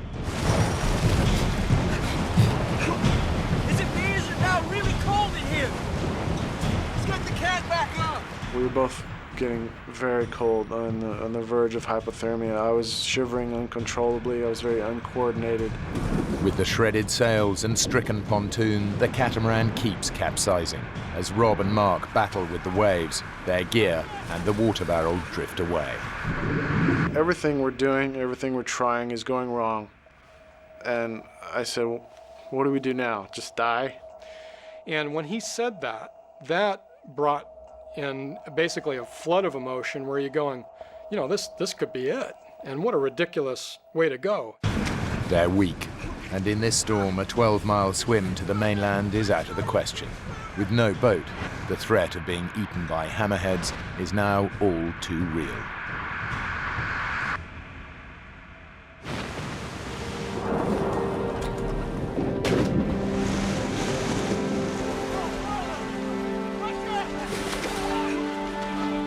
Using every last ounce of energy they possess, Mark and Rob head for the closest island. It's now their only hope of survival. Help!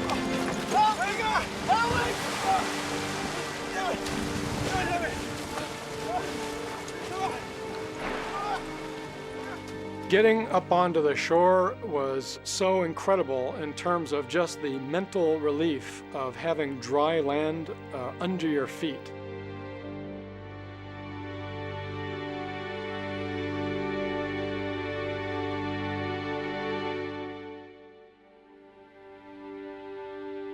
I think that it was a combination of just good luck and maybe somebody up there looking out for us. Safe, for the moment, on an island called Guardian Angel.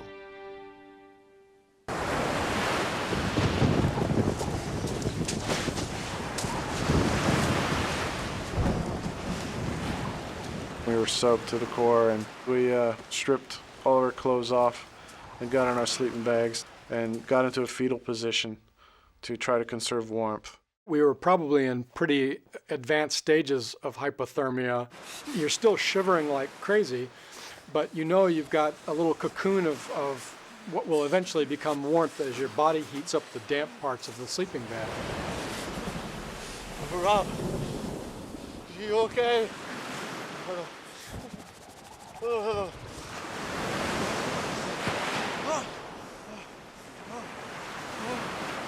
At this point, your mind is playing tricks on you. You're not thinking clearly.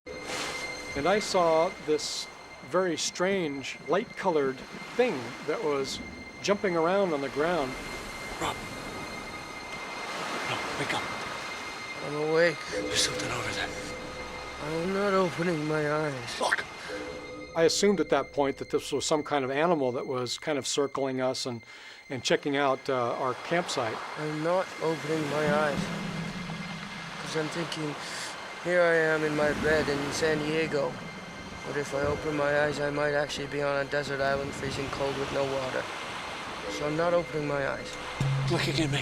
Open your eyes. I'm not opening Open your eyes. Look. It's a rock. You honestly think that's a rock?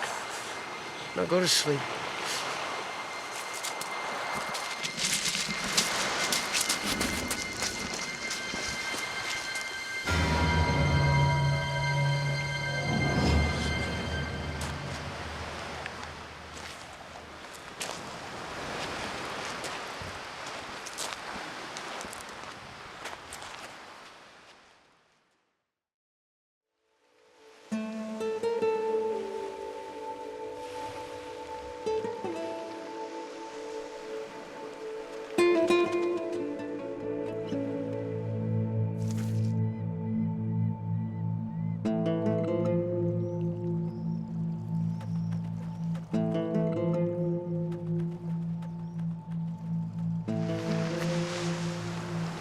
Wake up, dude.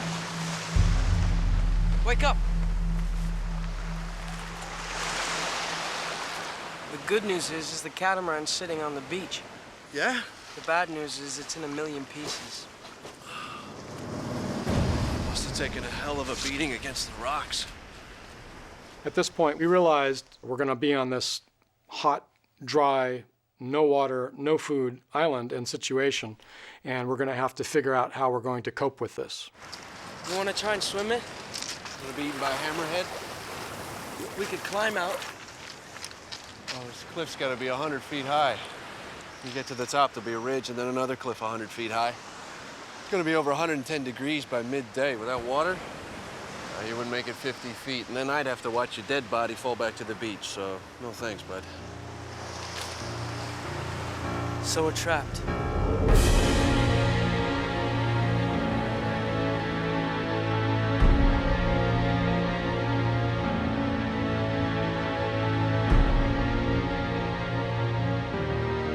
Guardian Angel Island is a barren piece of volcanic rock, surrounded by shark-infested seas. It's 40 miles long and 5 miles wide, and the high cliffs mean that Mark and Rob can't escape from their narrow piece of shoreline.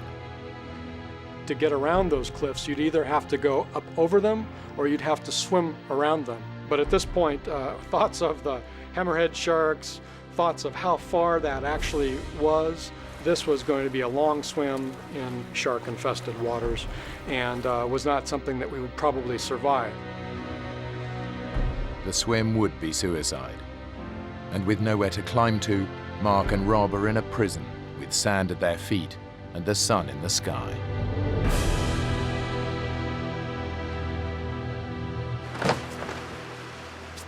I think we could make it. It might take a day, but we can do it. We'd never make it. It's got to be 12 miles away.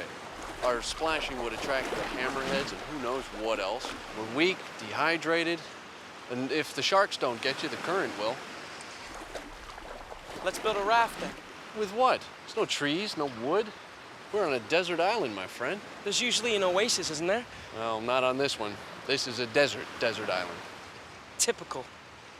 Of all the islands to get washed up on. I'm gonna try it. There's nothing to seal the end of it with. I'm gonna try it. It won't float.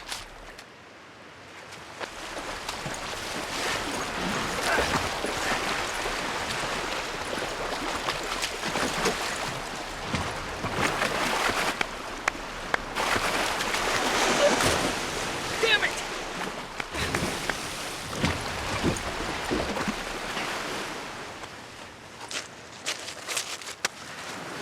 Look, it'll be fine. The fishing boat will be past soon. They'll pick us up, take us back to the car. You'll be home in time for dinner.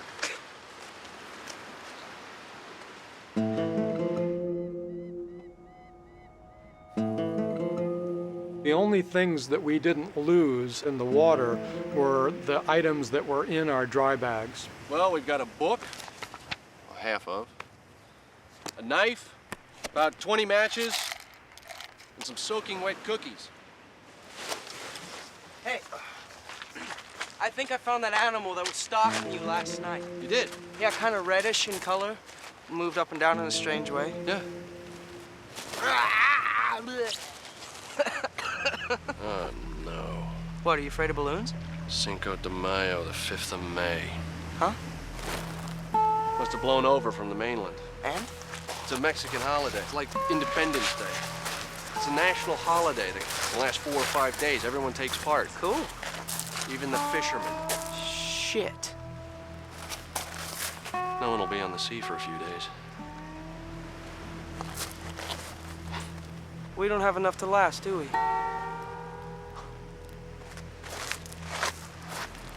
Rob.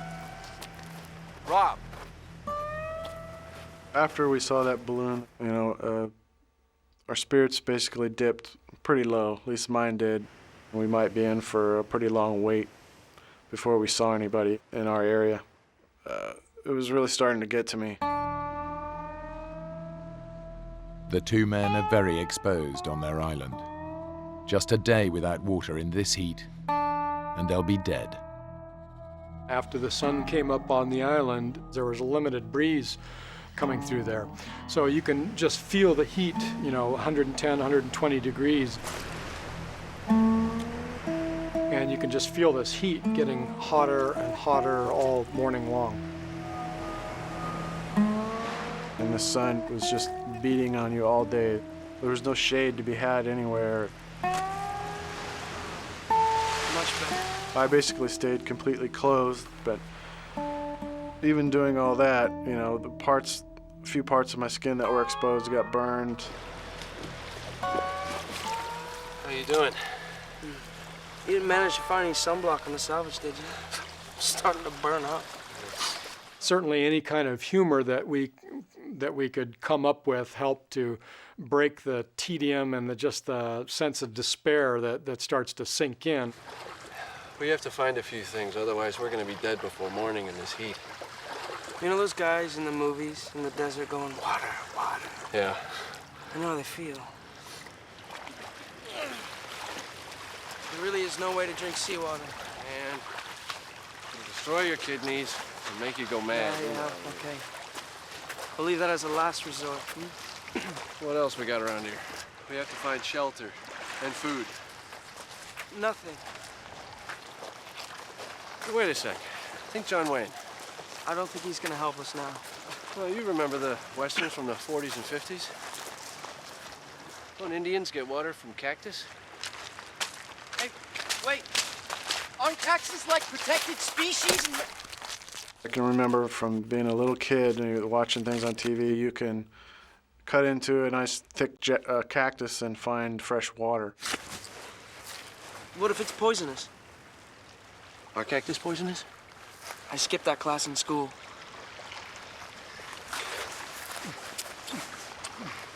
Yes! Huh? Nothing. What? Nothing's coming out. Maybe we gotta suck the pulp. Get the juice that way.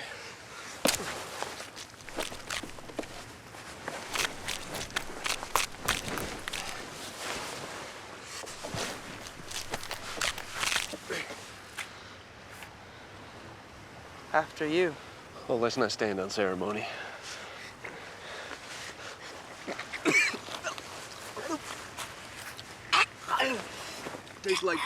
Tastes like warm bile. I can't handle this. No, keep going. This is for the water. Our tongues were swelling, and it was, very parched throat, and it gets kind of hard to breathe. And this immediately cleared up that. The taste was just very nasty, bitter, but the moisture was definitely a relief. We tried to experiment with different parts of the cactus. The lower on the base we went, it became woody, so there was not much moisture. Nothing. Are you sucking hard enough? I'm giving it all I got. So the base is too dry. Let's try the tips. What's it like? It's a little sour. Maybe we just stick to the middle. So we had to basically stick with the chest-high part of the cactus. Now the men have some form of moisture, they need to get out of the sun's burning rays. What little shade there was came from the cactus, which was, yay wide, and you could catch a little bit of shade. My turn. We still have more time. It's not true. Get off! More time. This is ridiculous. We have to find proper shelter.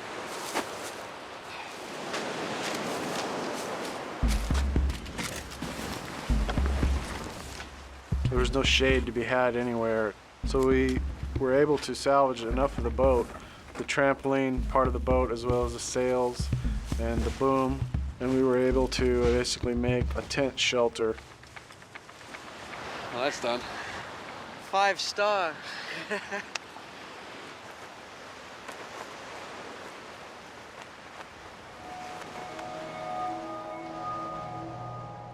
And that made a reasonable shelter to get out of the sun, but it would become exceedingly hot during the day. It just became like an oven inside that shelter.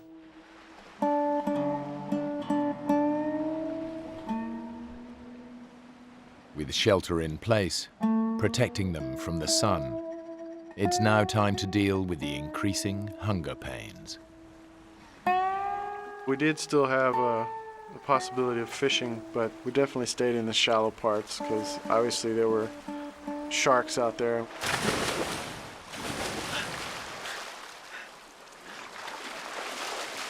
I'm now officially starving.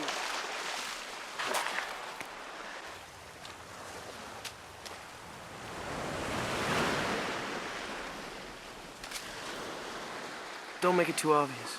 Take a look to your left, 2 o'clock. See what I see? I see lunch. You think it's seen us? I don't know. What? Head towards it. Let's see what it does. They're pretty stupid. They got a brain the size of a pea.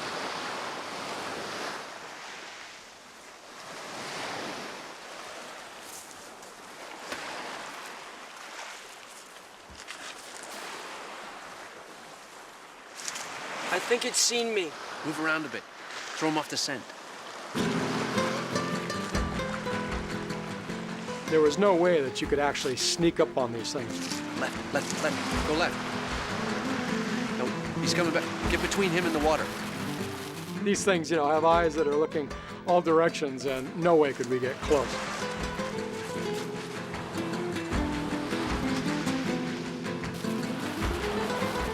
just jump for it!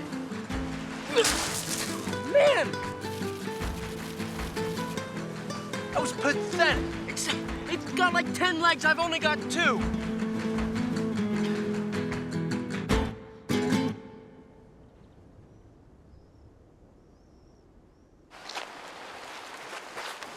It's back.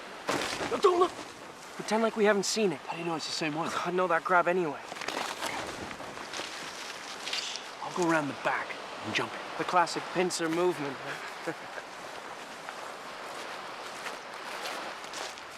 Hey, partner. Remember me? Yeah. We're gonna eat you. Move. Yeah. Huh? He's feisty, be careful. Don't mess this up, I'm hungry. I know what I'm doing. You know, look this way. Look this way. Yeah, Grubby. It's me. How can something so small run so fast? Not so easy, huh?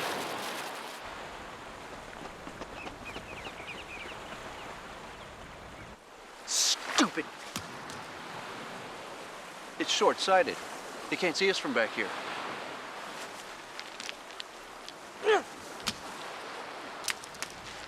So he kept throwing rocks and he did not move until one just hit him on the head. Bingo! And we thought, wow, we found the way to get food. This is not your average sushi. It was kind of like a really bad oyster. We would have been grateful for anything that could have killed the basic taste of that crab, anything that would allow you to choke it down.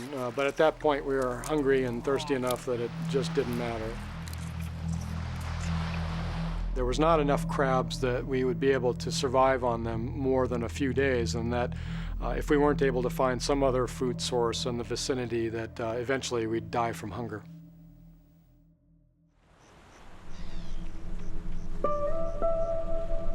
After a blistering day, shipwrecked on the desert island of Guardian Angel, Mark and Rob are slowly wasting away. They're surviving on cactus juice and crabs, but the heat is a potentially lethal problem, even at night. Our spirits, I think, were not bad, but not seeing anybody, not seeing a boat, it was quite depressing. You think anyone will see the fire? Can't hurt. What I wouldn't give to be able to peel the top layer of my skin off. I'm burning up. My tongue is all swollen. Feels like a football. The stupid insects are driving me crazy. Ah! Another constant annoyance on the island were these sandflies. They were tiny little gnat-like things that had severe bites. Because you can't see them, there's nothing to swat. You know, these things somehow get on you and they're able to bite you, and you don't see them, you don't feel them until it's too late. I tried to stay in the sleeping bag to avoid the sand flies, but as soon as it got too hot, I'd open the bag and I'd start getting eaten alive by these sand flies. It was maddening to be too hot in the bag and get eaten alive outside the bag, so it was a constant back and forth.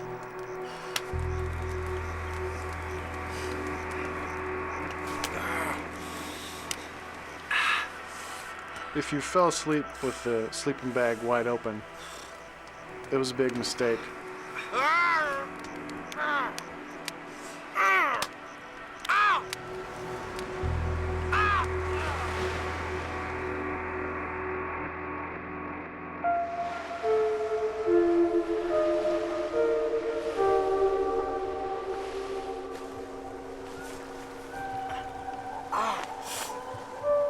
I've been bit. I've been bit all over. Yeah, they got me too. The bites were all over our face, necks, ears, anywhere they could get to, they would bite you. Do you think they're poisonous? If they were, we'd be dead already. No, they're sandflies. They're like mosquitoes, but turbocharged. The itching will drive you crazy, but they're harmless. How do I look? Buddy, you look great. You could run your hand up and down your arm, and it was just all bumpy up and down. And the welts were, turning red and a bit infected in places. Nothing seemed to be able to really stop them. Oh, no. What's wrong? My ring. My wedding ring. Look how loose it is. That's not good. I'd been married since I was 17, and you don't get any lighter as you get older generally, and my wedding ring had become quite tight in recent years. And when it slipped right off my finger, that was a new experience, and I realized it was because we were losing so much water weight from our bodies. How about a cookie to fill us up? They gotta have dried out by now. Don't do it. Why not? It's about 90% sea salt. Oh. How are they? They're a little salty. Yeah. Oh.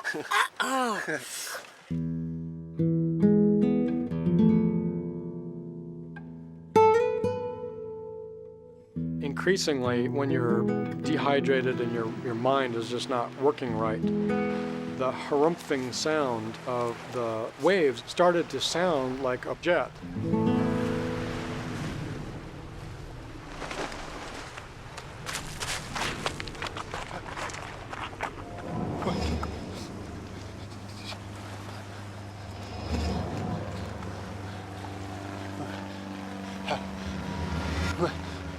The sight of this plane going by, it drives you crazy. Something emotionally starts to tear you apart. Rob! I can't tell those people I'm down here that I exist, that I'm in trouble.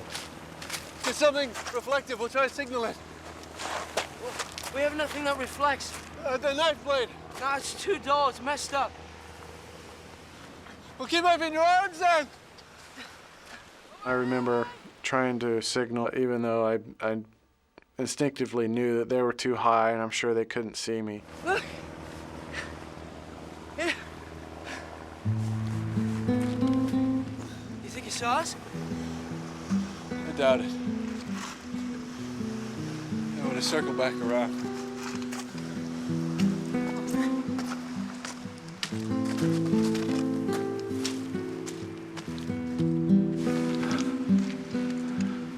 We saw a few jet airliners going probably 30,000 feet or above, speeding along, and there's these people up there nice and comfortable in their seats and probably eating peanuts and drinking their martinis and having a good old time while we're down here, you know, wishing that we could somehow signal them. It was one of the many heartbreaking things that we experienced.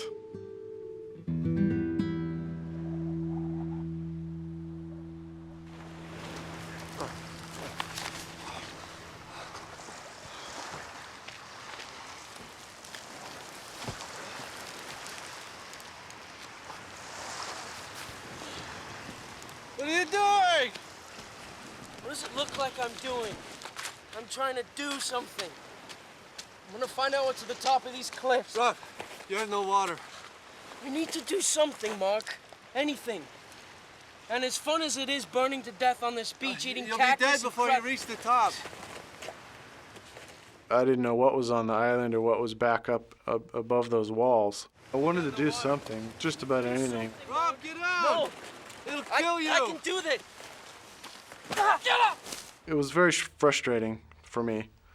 You know, it would have been pretty easy for me to climb up these cliffs, being a rock climber. Climb it! Come on! Get off! Come on! I can climb it! No. Get off of me! Come on! You gotta stay with me! I can climb it! Come on! Please, please, believe me when I tell you that there's nothing at the top of these cliffs except more cliffs.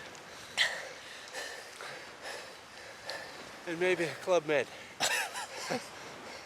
With one of those pool bars, you know the type. With the bar stools actually in the water. I'll get him to send down a couple of margaritas later. Tell him to go easy on the salt. You know, I remember trying to make light of what you can, just to kind of keep things on the lighter side. I see something. Out on the water. What is that? Is that a kayaker? Looks like it. And we could see every once in a while kind of something come up and slap the water, and we're both saying, oh my gosh, you know, is this a kayaker that's coming across the midriff area? Do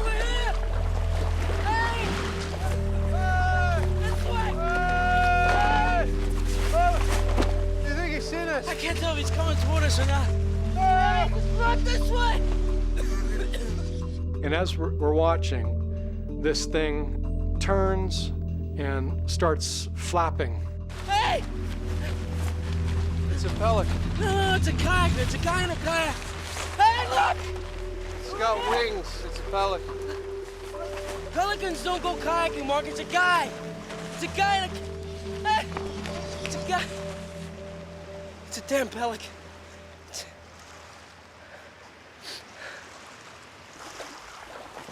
Talk about a sinking feeling. You know, we had all this hope that was coming up, and now the hope sort of flew south.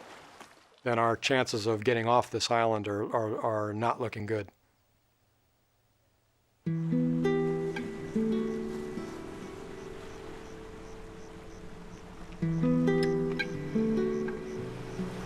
By Mark and Rob's third night on the island, both men are suffering from chronic dehydration, a desperate hunger, and scorching temperatures. They're slowly dying, and their families have no idea that anything's wrong. Out of all the ways my life could end, heart attack, car accident, plane crash, I ain't gonna die of thirst on a desert island. How ridiculous is that? The thoughts of death start to creep in, and for the first time, I realized that we could actually die on this island.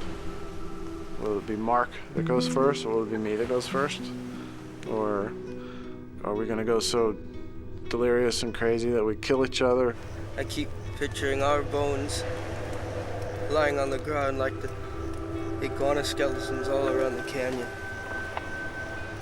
You don't feel that?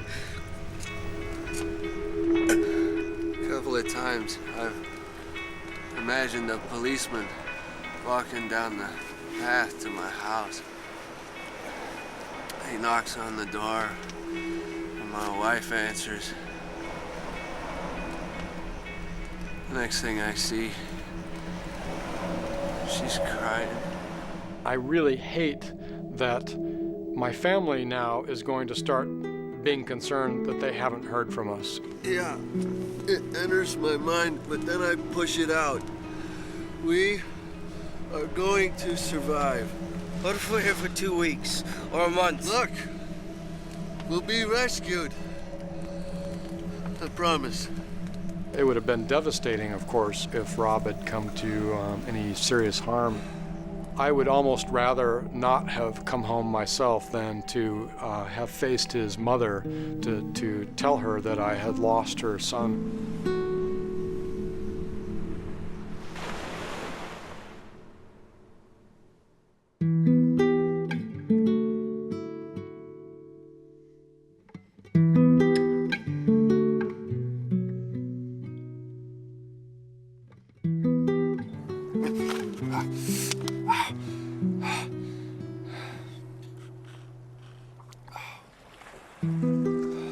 When I woke up the next morning, I reached down, as I typically do, kind of twist my wedding ring on my finger, and it was gone.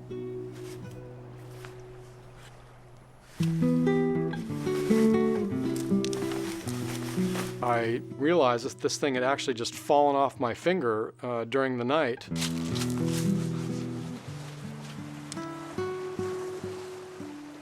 Rob, you seen my ring? No. I lost my wedding ring.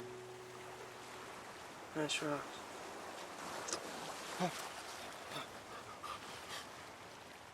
When it slipped right off my finger, that was, to me, an indicator that things were starting to get very critical. Got it.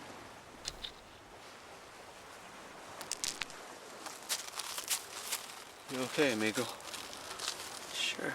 My mind and my vision and even my hearing were playing tricks on me.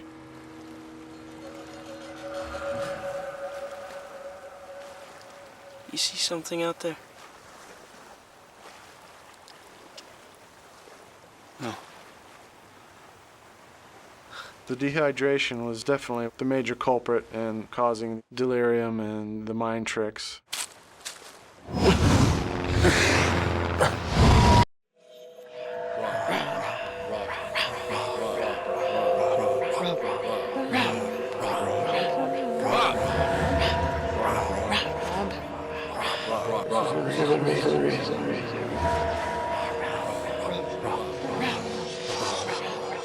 These ant colonies seemed to take on a life of their own. It was like I was one of the ants. Get in here. I'll be right in. I didn't know if I was going insane. I didn't know what was going on. It was bizarre and surreal at the time. It almost seems like a dream to me now. It was really starting to get to me. I was drained, I was quite delirious, and I was beginning to lose it. At this point, I knew that I could possibly die. Did you hear that? Rob. Sounds like a boat. Man, it's probably a wave. Or a pelican. Or the cactus talking to you or something. Rob, get up. There's definitely a boat out there. Hey! Hey! Hey! This way! Over! Sure enough, there was a boat just a few hundred yards out. And we're thinking, oh my God, this thing is going to keep going. But it didn't. It stopped. And we're going, I think it stopped, you know? This thing is sitting there. The motor started revving again, and it started coming towards us. And we're going, oh my God, this thing's heading our way. An incredible sense of relief and adrenaline rushed over me that I never felt before. Are they Mexican fishermen? Why have they stopped? I couldn't tell what they were saying, but they seemed pretty suspicious. Who knows what, you know, who these two gringos could have been. Why aren't they coming to get us? I don't know. Hey! Let me deal with this. I'm not fluent in Spanish, but I know enough to get along and was able to respond to them. Hey, ¿qué pasó? Oye, estamos aquí por 3 días. Mira, mira, el barco choco con rocas. That would have been devastating had they been so suspicious that they would just leave us behind. My spirits would have just sank to beyond the depths. There's nothing that Mark and Rob can do. They are at the mercy of these fishermen who don't seem to believe their story of being shipwrecked on the island and living off cactus juice and crabs. Mark begs for their lives. Es verdad. 3 días, no agua.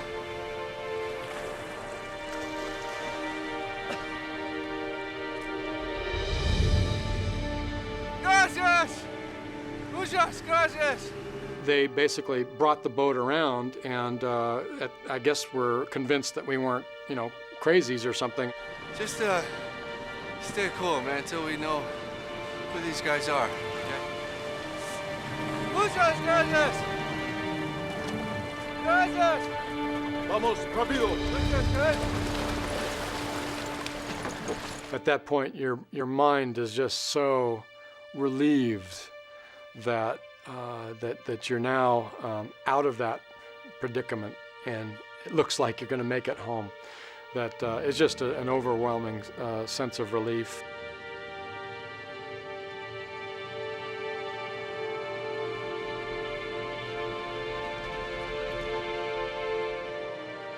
Glad to be alive and glad that we didn't die. They pulled up a 1-gallon container of water and headed directly towards Bahia de Los Angeles. The feeling of having gulps of water actually go down your throat was just incredible. It was a bizarre feeling to feel your body hydrate almost instantaneously. You could almost feel it pumping out through all of your limbs and all of your veins. It was the best water I've ever swallowed. The people in the boat brought us up to the actual town of Bahia de Los Angeles and gave us a gallon of water and said, "Good luck." Good. And they turned around and they were gone.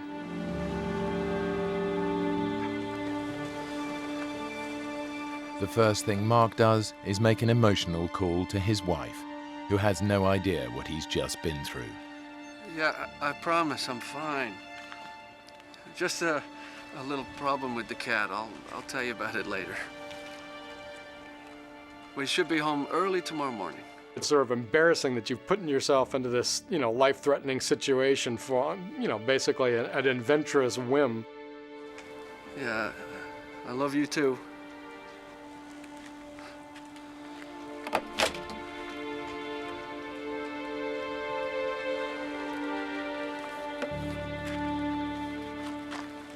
Before taking off, Rob and I at the general store basically loaded up on all the things your body is craving at that point.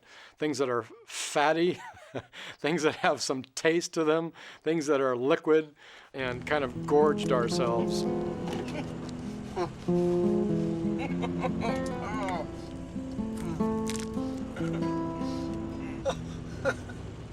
All of a sudden it's like, wow, we survived that. I feel lucky now that I made it through that, A lot of people might not have made it.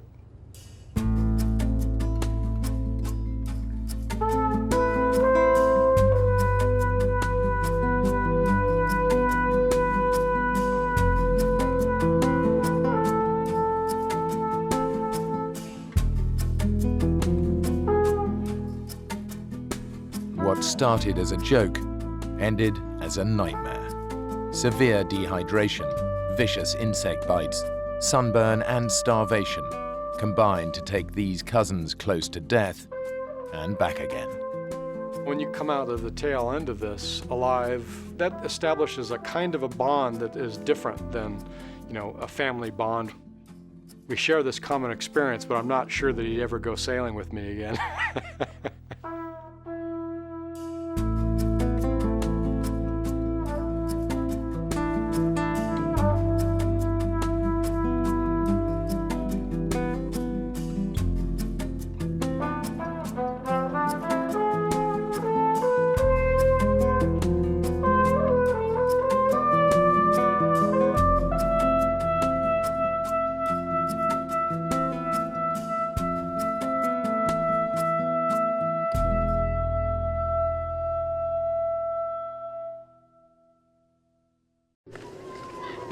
A day on the ski slopes turns into every parent's nightmare. Come on, Matt. Let's go. Stranded in an icy wilderness, hopes of rescue fade. A father faces a heartbreaking choice. I'm gonna die. To wait for rescue or go for help, leaving his young son alone in a frozen cave on the mountain. Hardest decision I've ever made, to leave a child of mine behind.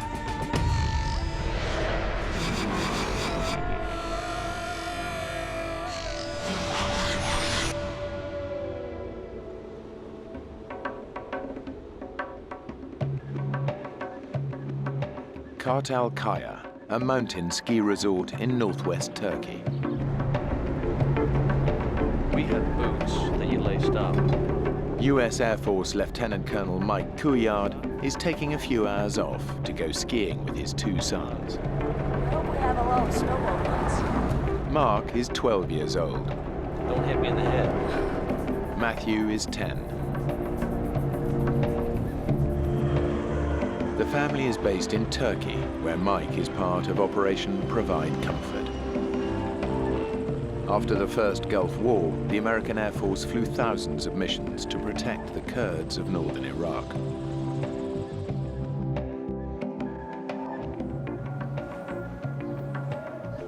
While Mike takes the boys skiing, his wife Mary stays at home with daughter Marisa.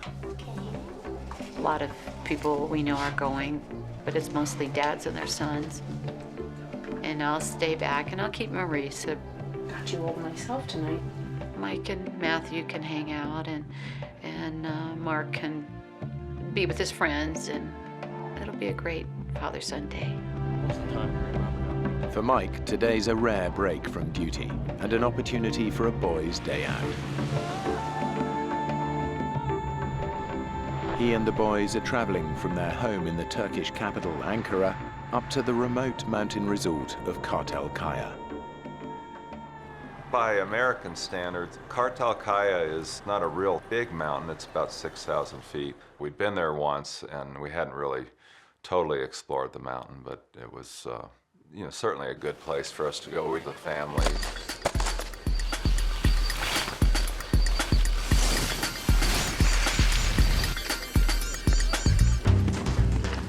I thought, well, what a great time for my sons and I to get some bonding time.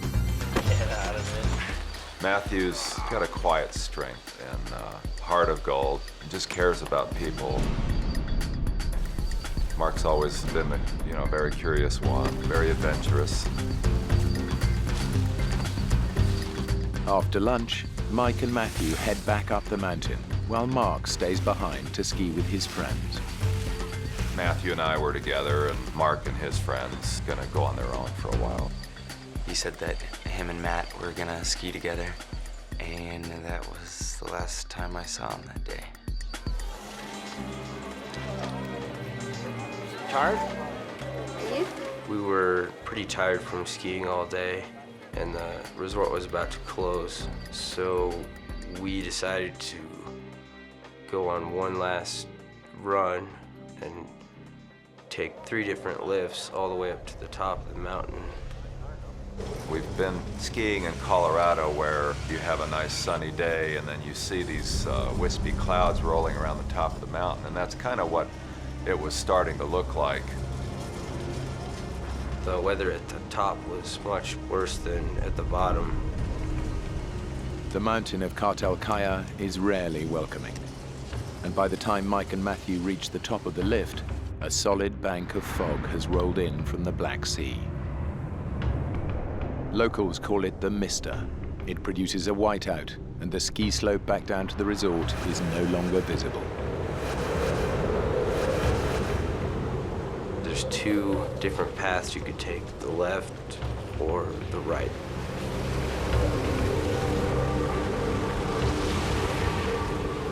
It just was getting harder and harder to keep sight of the trail. Snow just kept getting thicker and thicker. We started to realize that no one skied down this hill in quite some time.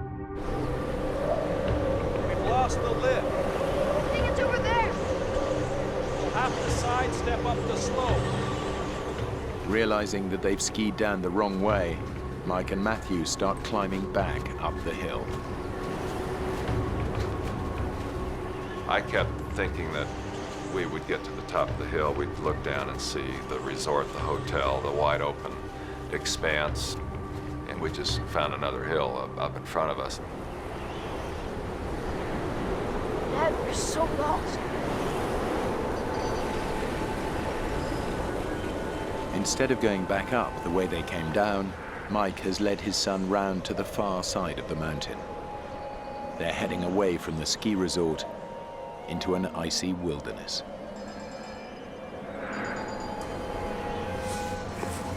Probably by now it's between 3:30 and 4, and it's already starting to look like the sun's going down and it's getting on towards twilight. Dad, you okay? It's okay. I'm good. Down at the ski resort, the bus home is about to leave. Mark hasn't seen his dad and brother since lunchtime. When I got to the bus, my brother and dad weren't there. So I figure, the bus will have to wait a minute, but they'll show up, and they didn't. We've gone miles by now. I just knew we couldn't go on. Matthew was just totally exhausted, cold and soaking wet.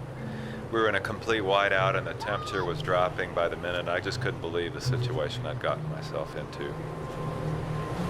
I mean, it was like one moment we were having a nice time skiing in the sun, and then the next we were facing this terrible situation. We're already looking at darkness, and we're still not anywhere close to being able to connect with this bus. Close to exhaustion, Mike and Matthew struggle on through heavy snow for 7 hours. As the temperature on the mountain drops, hypothermia and frostbite become a real danger.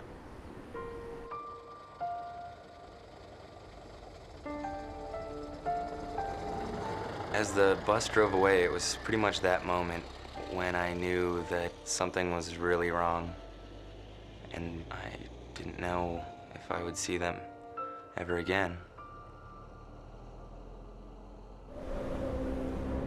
The darkness on the mountain closes in as the blizzard rages on. Mike has no idea which way to go or whether to keep Matthew moving. We can't keep doing this. He's just done, and I can't carry him. I make this decision anyway. Let's stop.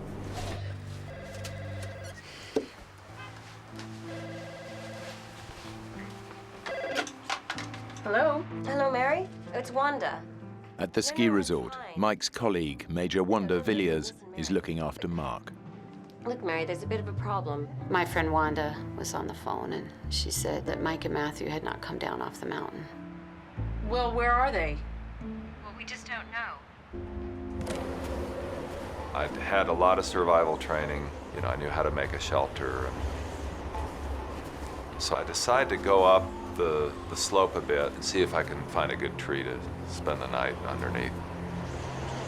Just took my ski and wove it in between the branches, put our ski poles in there and branches off the surrounding trees and just wove those in, and it made kind of like a little roof. The lion's share of your body temperature can be soaked up by just laying on cold ground, so it's very important to get a layer of pine boughs underneath us. What comes from the back of my mind, like a ton of bricks, is the full weight of the situation. Hey, we're gonna be out here.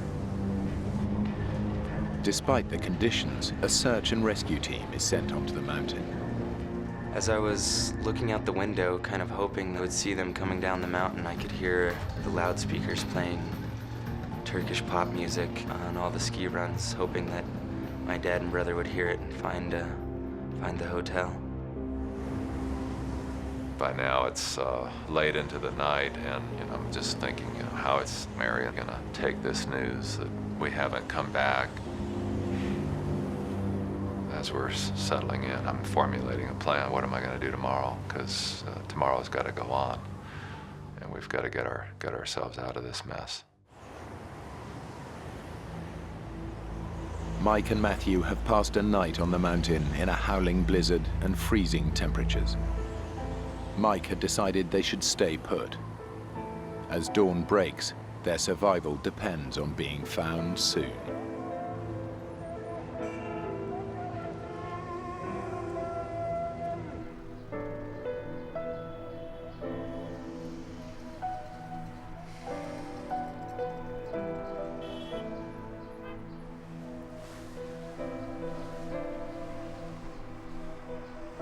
I've sort of kept it from Marisa that they didn't come down off the mountain. Where's Dad? Come and sit down here. But I know it's morning now and the phone hasn't rung in the middle of the night. So I have to tell her. With daylight, special forces from Mike's airbase swing into action. This time their job is not to protect the Kurds, but to look for one of their own. Turkish troops with their local knowledge join the operation. Mike's commanding officer is leading it.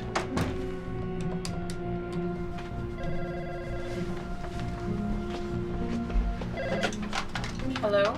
Mary, it's Ed Fitzgerald here. I just wanted to update you on the situation. Mike's colonel lets me know that the search has already started, that people are actually looking for them. He's going to coordinate the search from the lodge there at the ski resort. The search makes national news, but it's focusing on the area surrounding the ski slopes. Mike and Matthew are in fact miles away. After an uncomfortable night, Matthew awakes cold, wet, and still exhausted. We woke up kind of groggy that morning. I think because we had slept off and on the whole night. In the daylight, I was able to see there was like an opening in the rock. Mike's survival training kicks in. When lost, find shelter and stay where you are. It's a cave. We've been sitting on top of it all night. Come on, son. They can stay in the cave and wait to be rescued.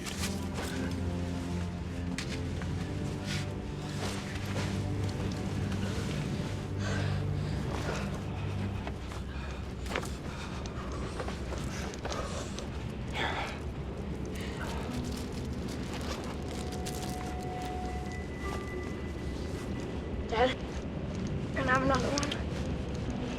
I should save it later. Here, get this off.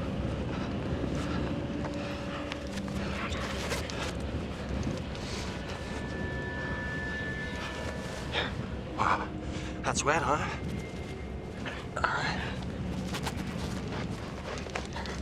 Take mine.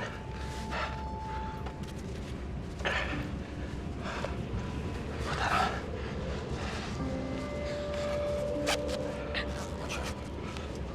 Dad, you know what? I don't think I can ski today. That's okay. Because we're staying here tonight. First rule of survival: give people a chance to find us. Yeah? They'll be looking for us right now. How will they find us? The snow will stop soon. They'll find us. I knew there were certain things that I could do to enhance our chances of being seen. Just took my skis and planted them as a big X, the international distress signal for skiers. I just hoped that there would be people come up and see those, and if they saw the skis, then they would be able to find us.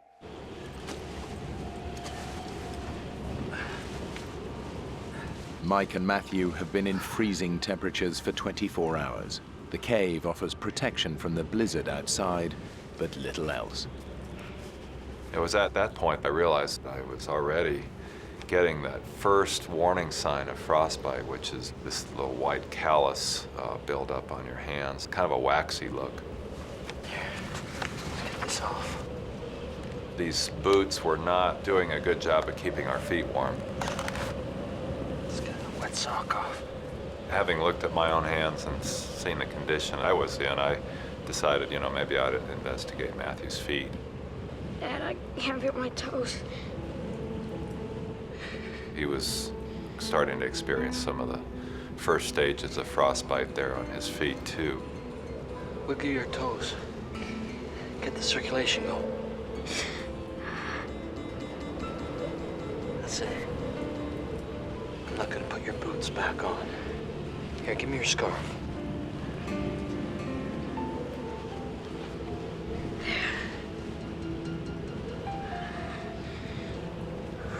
Inside the cave, it was cold enough for water to freeze. The temperature dropped below freezing. Let's get this one on.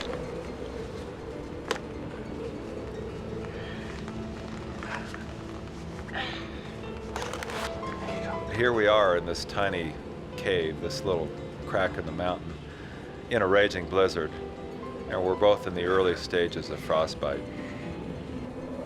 If we didn't get help, we were just going to die on this mountain.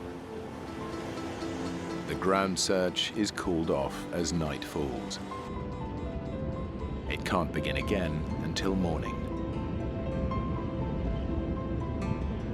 Thanks a lot. All right, bye. I'm getting phone calls. Well, it started out once a day. But that just wasn't enough. No news yet, honey. There's just too many hours where we didn't know what was going on, and so you get your hopes tweaked every once in a while, and it just seems like all the little hopes just keep getting put out. One of our immediate needs was just keeping ourselves hydrated. The bottom line was that you really shouldn't be eating snow. Better stop. Don't eat anymore. You gradually lower your body temperature to the point where you get hyperthermic, and you're making your situation worse by just trying to keep yourselves alive. What was that? Just a small animal, nothing to worry about. Remember when we were in the Mediterranean? All that Italian food? And you and Mark, you just wanted to eat burgers. Yeah. Dad, I thought they would have come for us by now. Yeah. Yeah, I'm sure they'll find us tomorrow. Yeah, that was real fun. It was nice to just focus a little bit on those little stories of the day and get our mind off this terrible situation that we're in.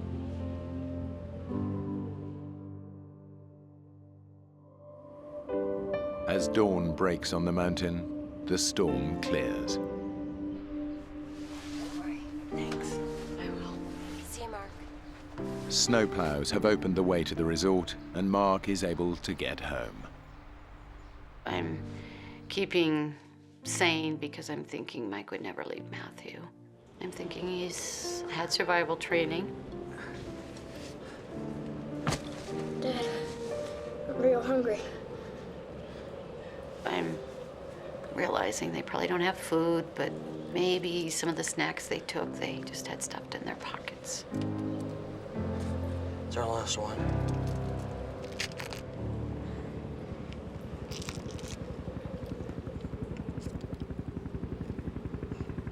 Do you hear that? What? Helicopter. Come on, Dad. Please go. I can see us.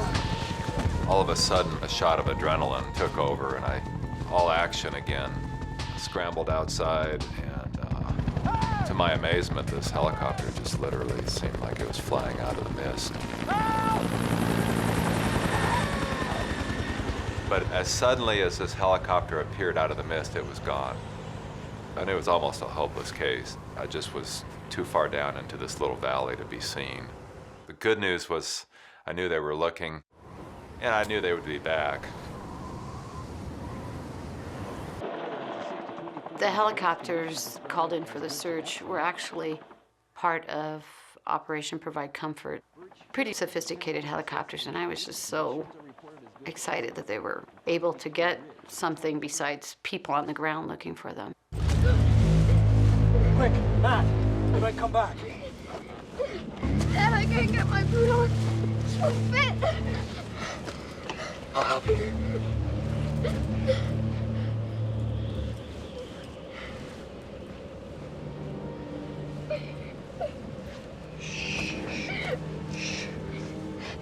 Don't cry.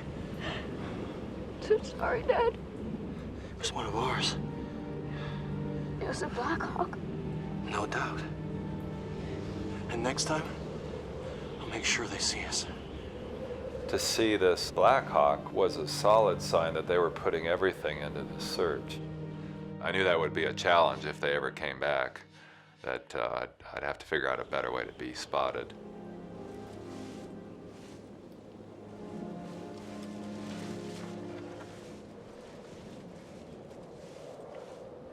How's your feet?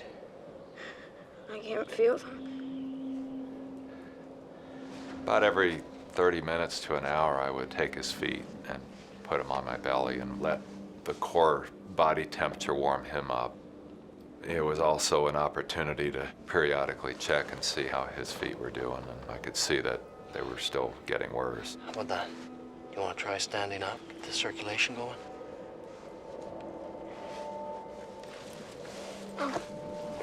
Dad, let's just stay here. Mike can't carry Matthew to safety. I'm gonna take your boot, okay? So he pins all his hopes on rescue. I figured use these boots that he's probably not going to use. It's bright and sunny outside, and it just seemed like now might be a good time to go and do a little more exploring. Mike knows that the improved weather will make the search easier, but they're hard to spot down amongst the trees.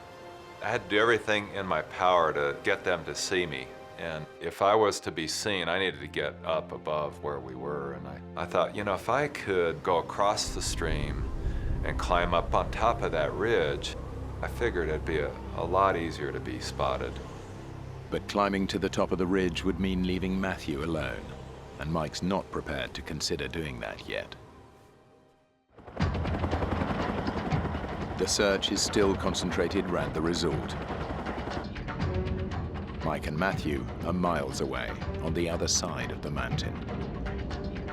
It's the fourth day, and all of a sudden we heard this helicopter sound. Look up there. I didn't have much time to get outside. I didn't even have time to put my boots on.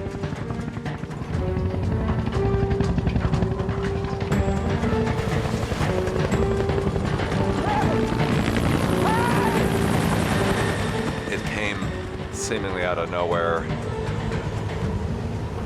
I could even see the American flag painted on the side. It just flew right over the top of us and was gone. It never made 2 passes.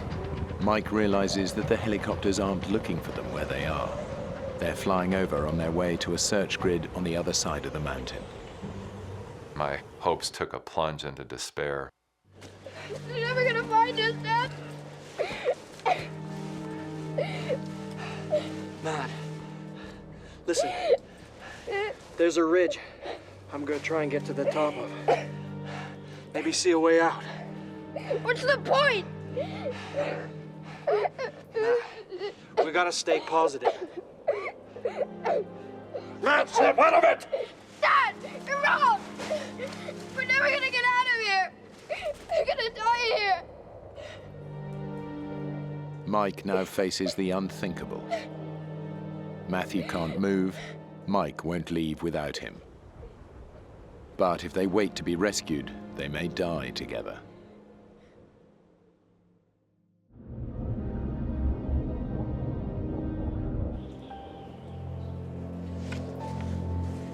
Mike's survival strategy is to wait to be found. He thinks the ski resort, and therefore rescue, is close by and visible from the top of the ridge. But as the days pass, his and Matthew's conditions are deteriorating. I kind of did this morbid calculation that, you know, it'd be better to come back without my feet than not at all. I kept putting myself in that situation where I've left a family behind without a father. I just couldn't face the reality of that. I found myself looking at Matthew as he lay there sleeping, and he just looked so peaceful, almost like a little angel as he lay there sleeping, and I became aware of just how fragile he was. One of the new developments is the Office of Special Investigations is coming over. Well, they just wanted pictures, you know, and as current as I could get them. They're talking about putting things in the paper, and I'm wondering, are they trying to figure out if they've found the bodies, what they would look like or something?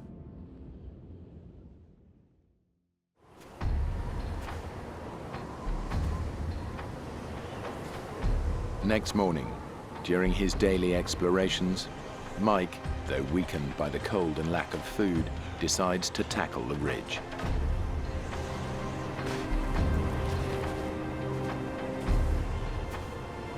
We're hearing helicopter sounds for a long time. They've come by and they've flown directly overhead, but primarily they're over in this one area. That's probably where the ski resort is. They've done the calculation, how far is a father and a 10-year-old child going to go?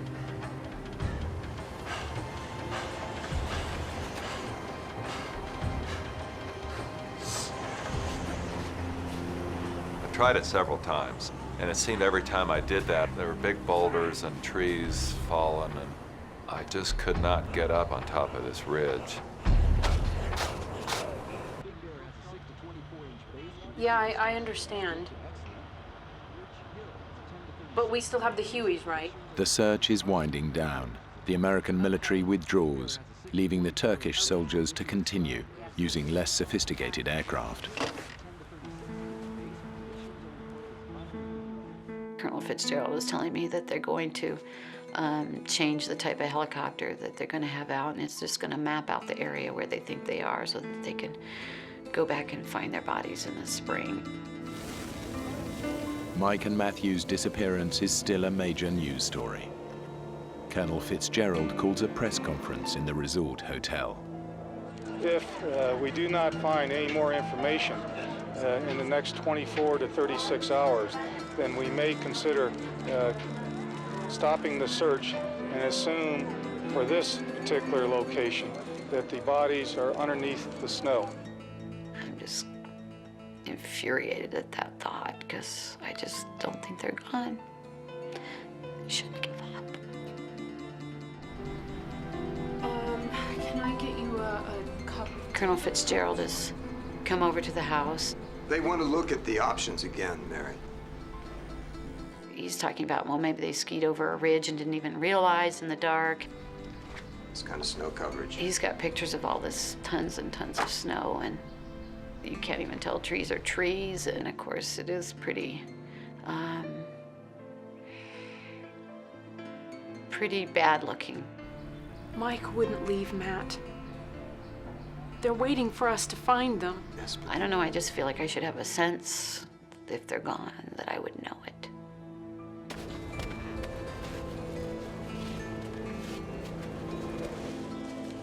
Mike's first attempt to reach the top of the ridge has failed.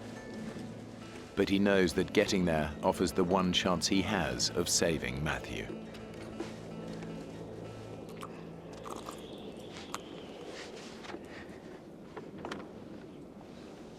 They didn't come. When we get out of here, I'm gonna buy you the biggest hamburger you've ever seen.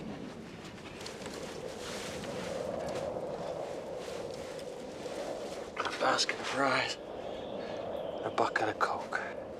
You know what, Dad? Really? What I want is a pizza.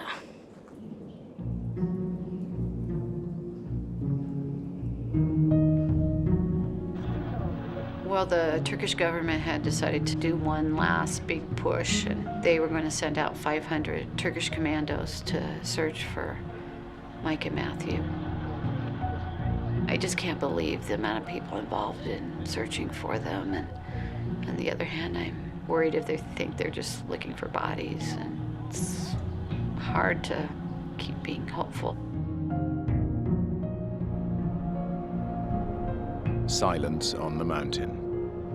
There's been no sign of rescue helicopters for days. Mike realizes that staying put is not going to get them rescued. But Matthew can't move, and his condition is getting even worse. I was not pleased with what I saw. Even more of this waxy gray flesh that was not good. As careful as I was being, it was still not enough. How about that? Can you feel that? No, I can't feel anything.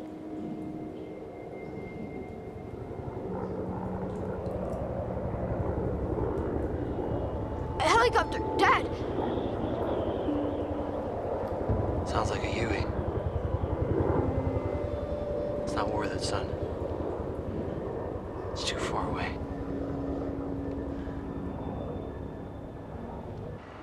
The Turkish government's last search attempt has found no signs of Mike and Matthew. The rescue team doubts they could have survived for 7 days in these conditions. The search is called off. Dad,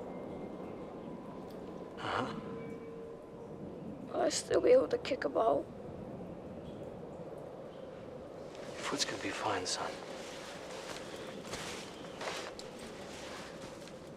I've got another question. Go on. What's it like to, you know, to die? I didn't want him going there. You're not gonna die. But I sort of had to deal with that. I felt like if this gets worse and worse and worse and we look at death, I need to prepare him for that.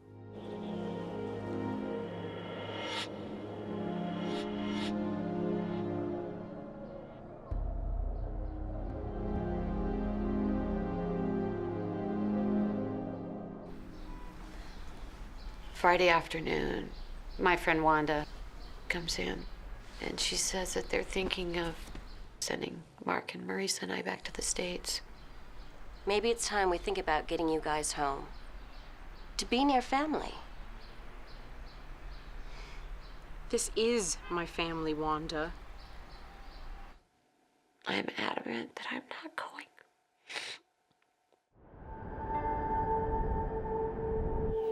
After 7 days, I began to wonder, well, how long will I even have the use of these hands? I decided to start writing a note to my family. It'd sure be nice to tell the people I love, like my wife and family, you know, how I feel about them.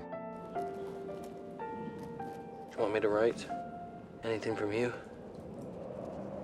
Okay. Matthew has just got that tender heart. Tell Marissa.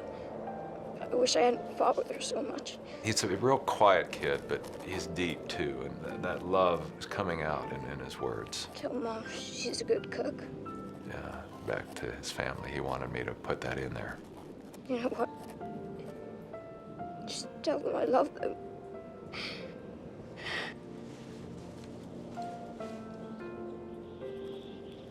Dad, leave it.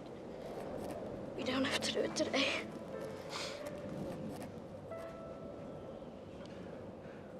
What are you doing? I thought maybe you could warm my feet. Mike knows they cannot survive much longer. He also knows that it's up to him to find a way out.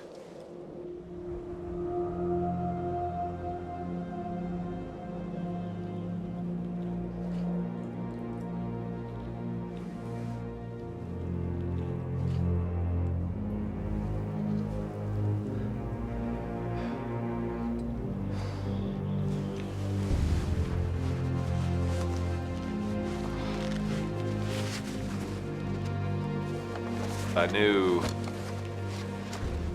every time I put those boots back on, I was taking some already frostbitten tissue and aggravating it and doing damage.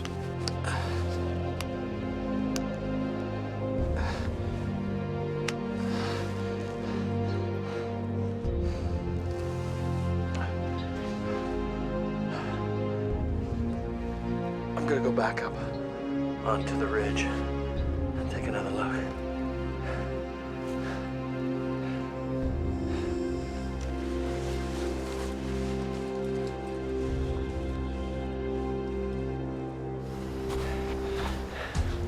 Mike attempts once again to climb the ridge. I knew that at some point the search is going to be called off. You know, I'd already tried several times, but maybe I can try one more time and get up on this ridge.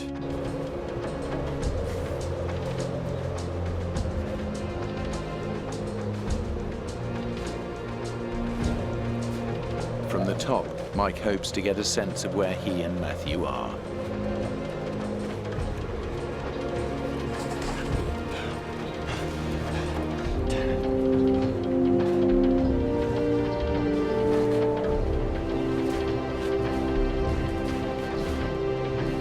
I don't know why I was successful, but this time I was able to get up. I was able to see a panorama. To Mike's surprise, the view doesn't reveal the ski resort. Instead, he sees a distant clump of cabins. But to go down to them might mean there was no way back up to Matthew. I had this debate. What if you go to these cabins and you get there and there's nobody there, and now you're in a worse position? And the other voice was saying, well, what if you don't go? What if you just stay here and die? I'm losing energy by the day. I'm getting weaker by the moment. I sort of calculated at some point I'm gonna maybe go for help. It was kind of a now or nothing thing. The only way to decide this is to put this to Matthew and see how he's with this.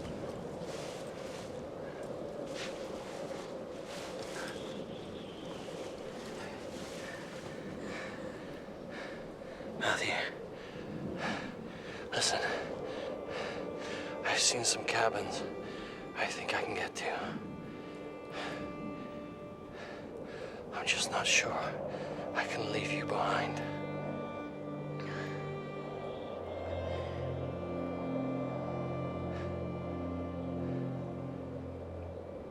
You know what, Dad? Maybe you should go. Because if we stay here, they'll just be finding our bodies. It was like he was giving me permission.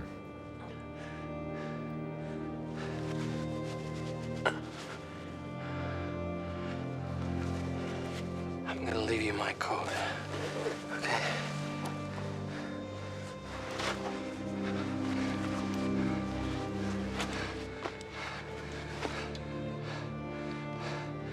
Don't try and leave the cave.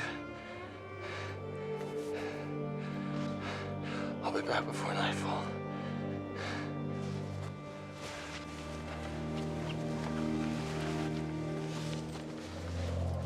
Hardest decision I've ever made, to leave this child of mine behind.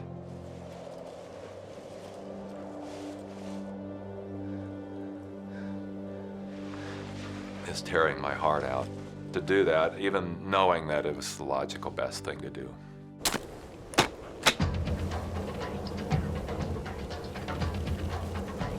Mike skis down to a trail he spotted from the top of the ridge.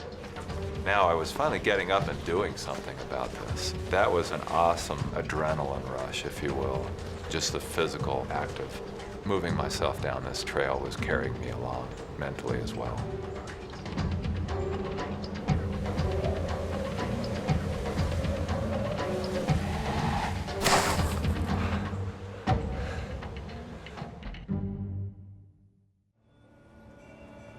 The idea comes up to have a service of hope on the Monday, 8 days after they're missing. Absolutely, it wasn't going to be anything like a funeral for us. It was going to be the last big push in the spiritual battle.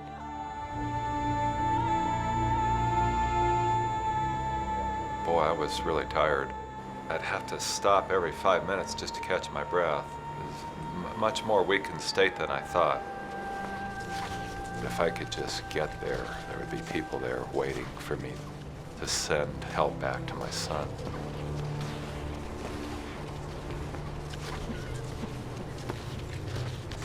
Well, as I get closer to this village, I'm looking for telephone lines, power lines, signs that there really are people there. I don't see smoke coming out of the chimneys. I don't see any snowmobiles. All I see is animal tracks. It's pretty obvious that there's nobody there.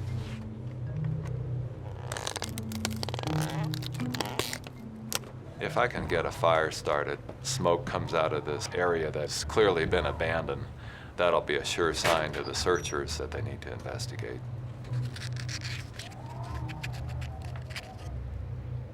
I found a box and it had one match in it. And it was like, this is my one chance. I only get one.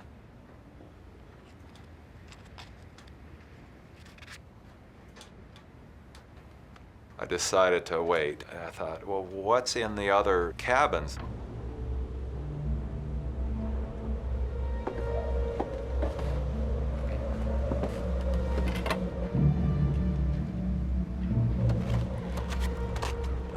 I found a bottle of kerosene, but I found no matches there either. I went back, got ready to strike my one match. Every strike I took, it was fizzling and it was not igniting. And when I finally wore out all the sulfur on that match, it was like my hopes just fizzled with that last attempt. And I knew I wasn't going to get that fire started. I'm tortured by the thought of my son alone in this cave, you know, and it's dark, and I'm picturing what he's going through. And my worst fears is he's, you know, maybe he's just lost it. The wildlife was pretty noisy. I just tried not to think about it as much as possible. I tried sleeping as long as I could.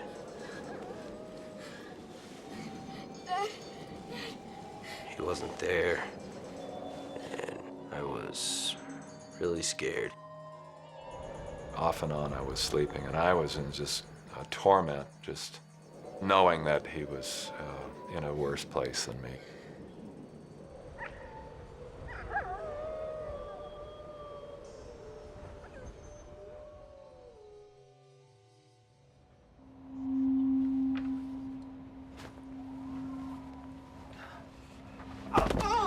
I woke up in such excruciating pain, and I imagine what it must be like to be burned, because frostbite is very much like a freezer burn.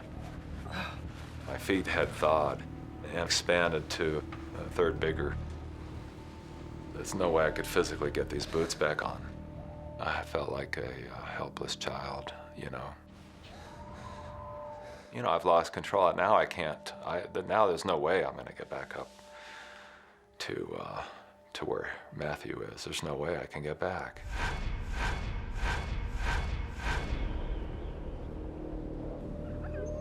Matthew is alone in the cave. Now Mike, too, is trapped, alone, exhausted, and unable to move. I drifted off to sleep with this prayer on my lips, like, God, just help us, because it doesn't seem like anything I've done is getting it done.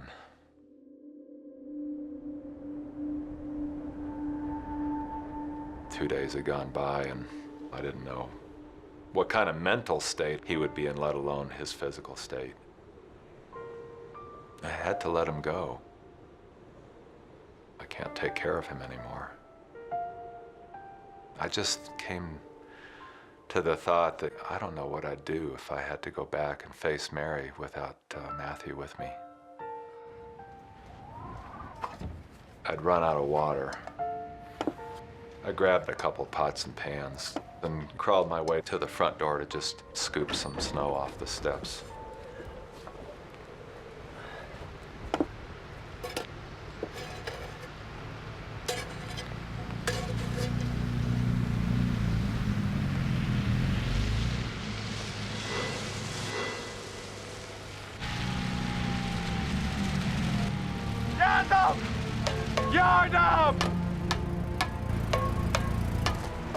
A band of loggers has been clearing the trail of fallen branches brought down by the snow, and by pure chance, they stumbled on Mike.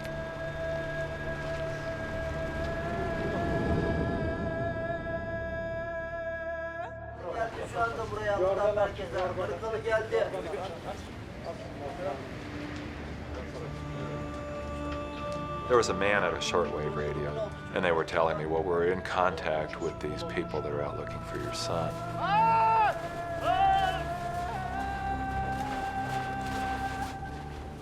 I knew that they were doing everything they could to go find him.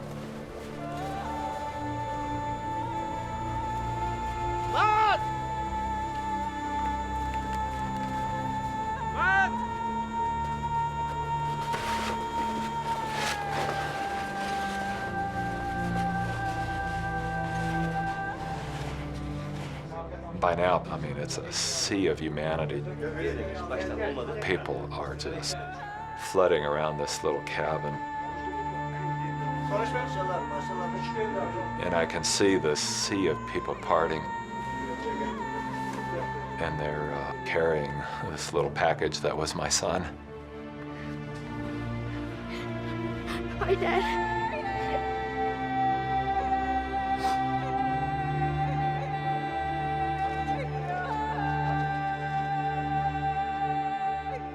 Things were happening pretty quick, you know, they were getting in touch with all the embassy folks. Finally, they put Mary on, and well, I said, hey, dear, we've been separated a little bit, Matthew and I, but we're okay.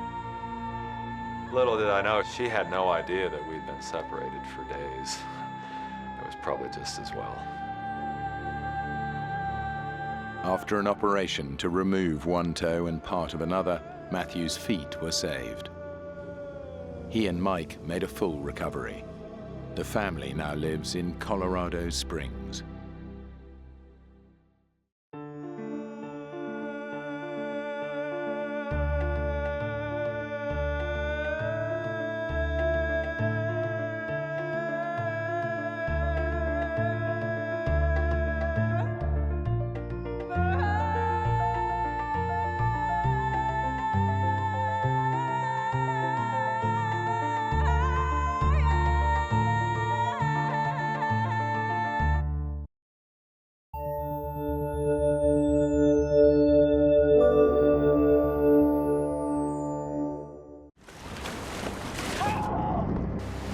The ocean is no place to be abandoned alone. Larry, this current is gonna suck us out to sea! This is the true story of two friends whose island-hopping adventure becomes a fight for survival. Now one of them has to make the most difficult decision of his life. Await death with his friend or leave him behind and face the ocean alone. You don't leave your buddies. You don't leave your friends behind.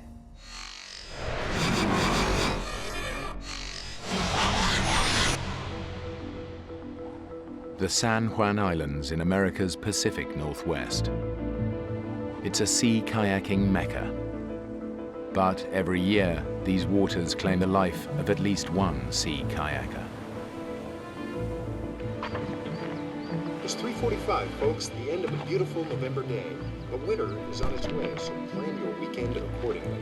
The sea kayaking season is over, but endurance athlete Saul Kinderis wants to conquer the San Juans. Hey, Larry, it's Saul. Where are you, man? Get here. Saul and his track teammate from college, Larry Kaiser, are regular weekend warriors, but they've never kayaked together before. Plan is to hit Strawberry Island, then after that hit Doe Bay, a 60s resort. It's got 2 hot tubs, 1 cold tub, clothing optional, which generally speaking means nobody wears a stitch. The goal was to head there and take her clothes off and hit on women, basically. I mean, that was the goal.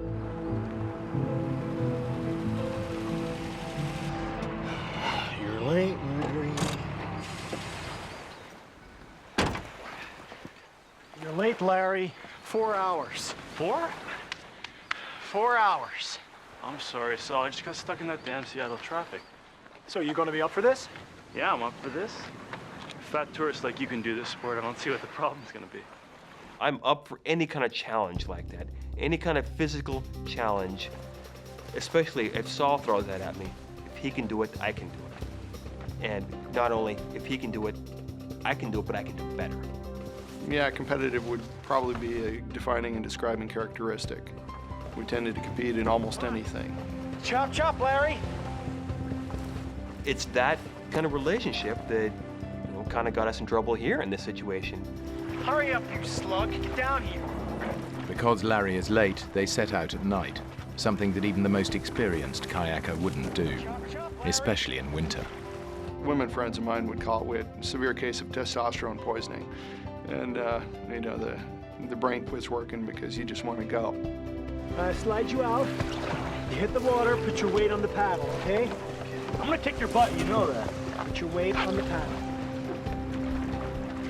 It was unnerving setting out at night. People die every year kayaking in the San Juans. But that danger is exciting. It's a thrill. I'm thinking I'm invincible. We have a winner! Larry and Saul are paddling off the coast of America's Washington state into the heart of the 176 islands that make up the San Juans.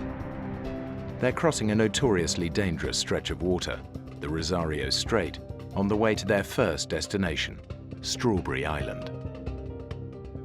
They need to cross quickly.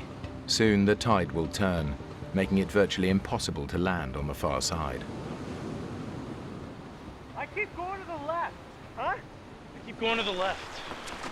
Yeah, well, adjust your rudder. The rudder? Yeah, with your foot pedals, you know? Foot pedals? What are your feet touching? Nothing. Nothing, are you sure? Yeah, I said nothing. Well, actually, if I stretch out my left Larry, foot... heck, did you even adjust the foot pedals? Everybody adjusts their foot pedals before setting off. Yeah, I did. They just must have come loose or something. I'm just kind of trying to fake it. And that's the first time I'd set my ass in a kayak. I'd never been in one before. It started dawning on me that Larry is faking the expertise on the kayaking. That's when I started to figure, okay, we've gone from a trip to an adventure. You know, looking back, I'm thinking, what the hell was I doing? What was I thinking? What sane and reasonable person would cut across a channel at night the first time in a boat? So not only were we doing my first winter trip, we were doing a nighttime crossing, and we were enduring a storm. So anybody that would have known us would have known, you know, that was really stupid.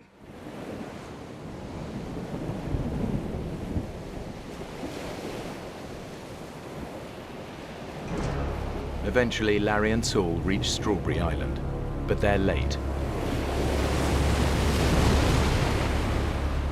The only landing spot is a sandy beach surrounded by dangerous rocks. Now, in the darkness, they face the ferocious tidal currents swirling around the island, giving the area its nickname, the Witch's Cauldron.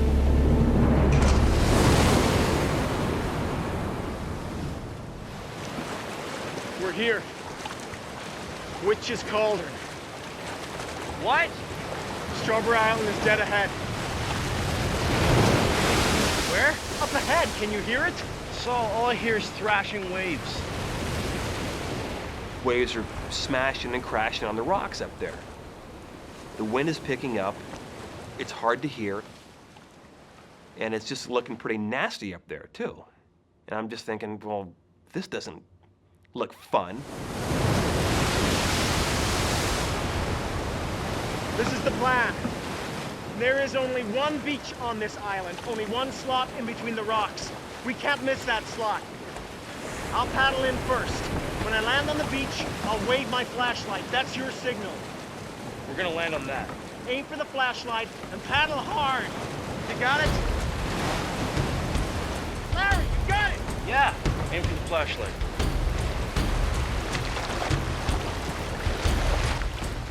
This was pushing my enjoyment factor. We were starting to get outside the area I enjoy. I knew that I needed to hit that beach just right or life was going to truly get miserable. I can see big, jagged rocks that don't look good to land on. It's just really hairy out there.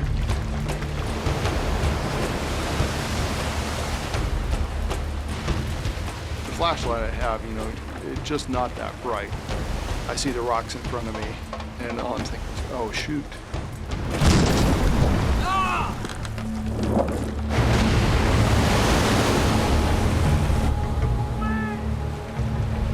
What? Wait! I hear him yelling. I can't tell what he's doing. I'm just like, what? You know, what? What are you saying? I can't hear what you're saying. Do not come in! Larry sees my headlamp kind of waving around a little bit, And so he's figuring I must be waving him in.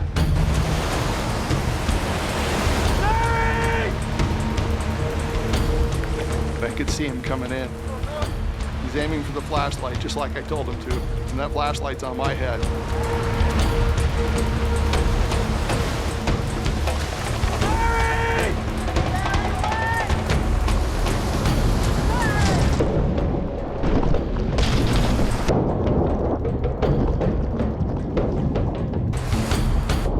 The waves are smashing our boats on top of us and on top of the rocks.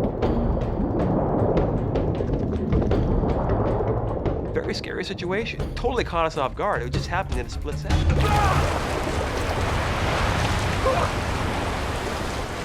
okay? What the hell was that? You tell me that! We crashed! We crashed! Get me the hell out of here! They gotta reach those boats. You really need the boat. Yes! We need them! Or we're dead! We just get the hell out of here. You don't get it, do you? We're not gonna get out of here! If we don't get there! We're gonna argue later, man! Get out! I'm realizing we're definitely in a survival situation here, and we got to get our stuff up here. We got 4 days worth of food on the boats. Got enough fresh water for maybe 2 or 3 days. Without it, we're screwed. I thought you said there was a beach here. Yeah, well, I lost the beach. Saul, how do you lose a beach? I misjudged it, okay? I got you. Just hours into their sea kayaking adventure, Larry and Saul have shipwrecked on a deserted island.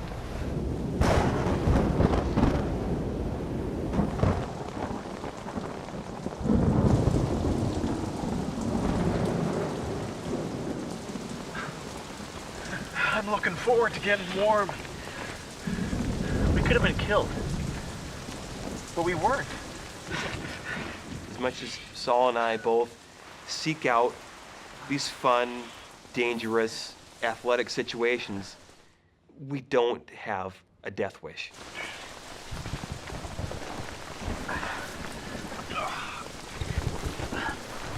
Basically, at this point, I take my dry bag out, and my dry bag is no longer a dry bag.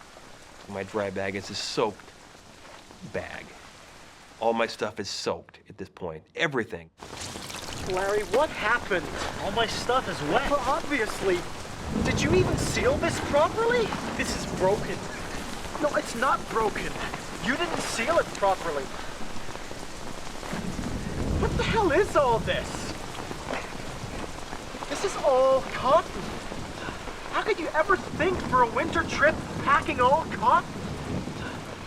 At that point, he was probably a little angry, and for probably good reason. My sleeping bag, all my clothes, all the gear I had, it's all just drenched. His stuff was fine. Get into this. This is your bed. I have dry clothes. I can sleep in them.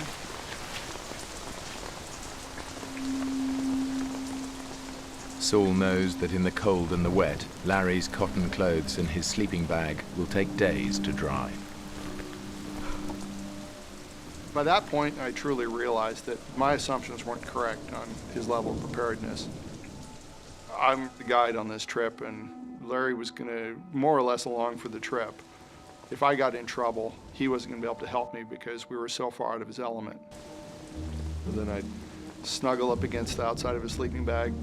Guys, especially in your 20s, you're going to go damn near hypothermic before you'll cuddle up with another guy. He kept trying to nuzzle up to me. He was cold, and I'd get away, Saul. You know, what are you doing? You know, just keep... Throughout the night, he kept getting closer and closer, and I kept going farther and farther over this edge of the tent. I like Saul, but I don't like him that much. I am cold. You move one more time, I'm climbing in there with your naked butt. Got it?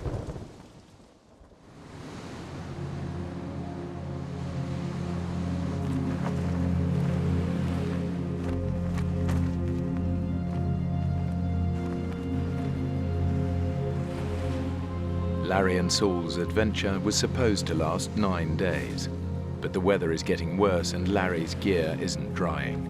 So Saul makes a decision. I've rapidly realized the trip I planned isn't within our reach. Not for the two of us together. It's not going to work. It just wouldn't be a prudent thing to do.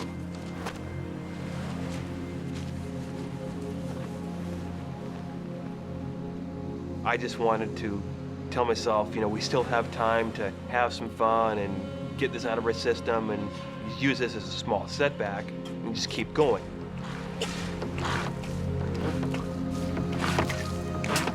So we're still going to Doe Bay then? The trip is over. Your stuff won't dry. One of us will end up hypothermic. So the crash last night was totally my fault, had nothing to do with you. Larry, man, we're bagging it. I agree. Hey, do I get a say in this? Because I agree with you. Start to pack your stuff up, we're leaving. The trip is screwed at this point. But he's the boss. He's the leader. Saul is the expedition leader. That's how he always is. He likes being in charge. Did you seal your dry bag? Yes, I did, Daddy. Okay. Boat's in water.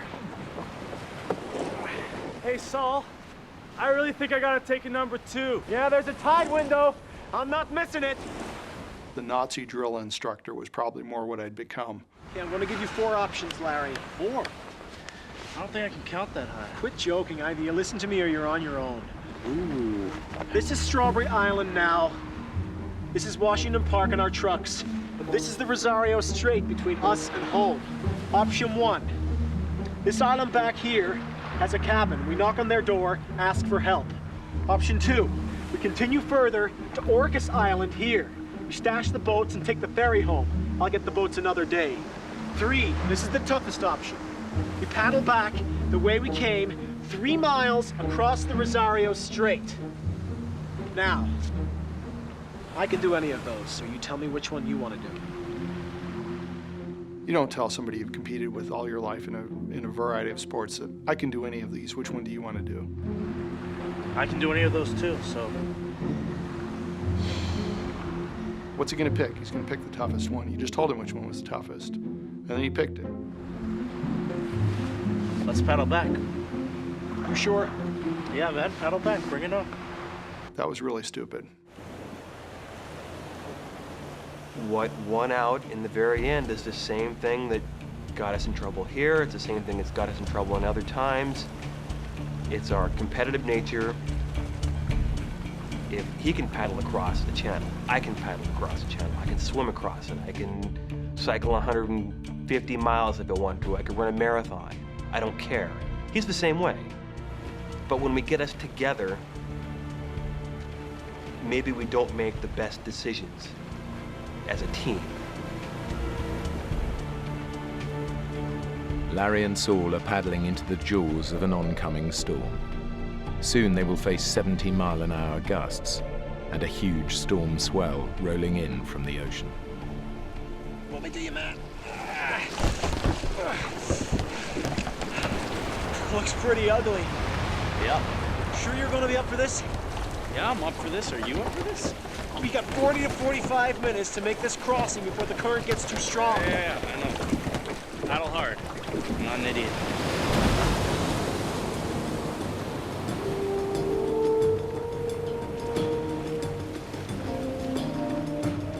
The conditions now are dangerous. But if they don't move quickly, Larry and Saul will face far worse.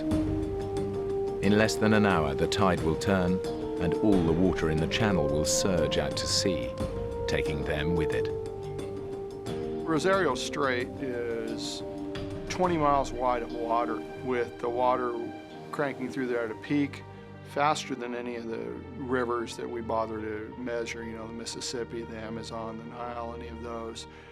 So you just imagine the biggest river you've ever seen in your life and multiply it by 5 or 6 or 7. Hey, Saul! Hey, I'm taking on water here. There is a technique for paddling into waves that stops them splashing into the boat. Saul! but Larry doesn't know it. Hey, I'm still taking on water here. Normal? Look, Larry, are you watching me? Okay. I have been. Don't let the waves hit you side on. I'm not. We'll minimize the water that goes into your boat. And dig with your paddle. Dig. Don't puncture the wave head on.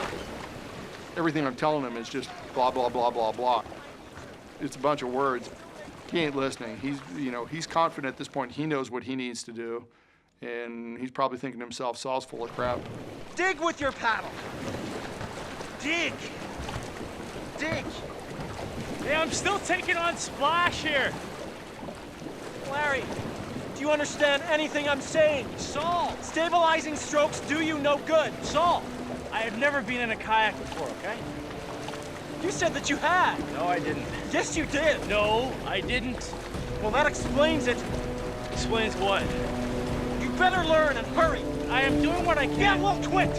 Just paddle like I tell you, okay?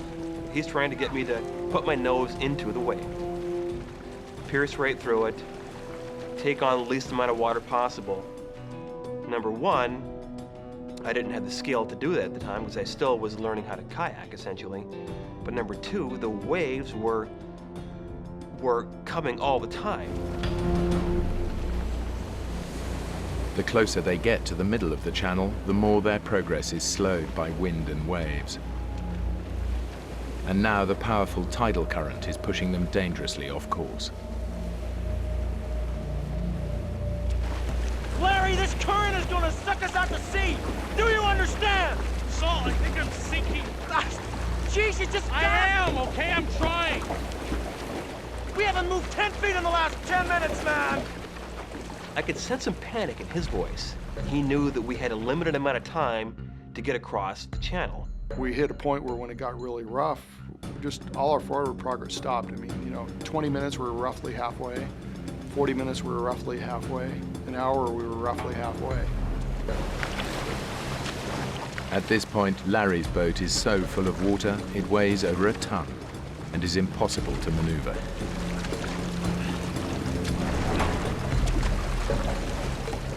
Larry, damn it, your shoulders are slack. Okay. Paddle. Okay. Balance strokes do you no good. Okay. Forward. Okay. Paddle. Okay, okay, okay, Man, okay. are you a complete idiot? Back off, okay? I am trying.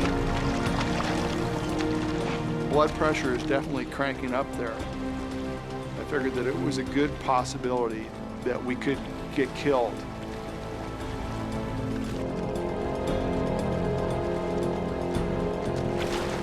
I was starting to have these doubts in my mind that we were going to be able to stick together. Your loyalty is to your friends, but then your first loyalty is to yourself. Saul, get the hell back here! You're slowly getting to this decision. It's not an easy decision to get to. Saul, wait up! The key for my survival and even his survival was that I make it to shore and get help.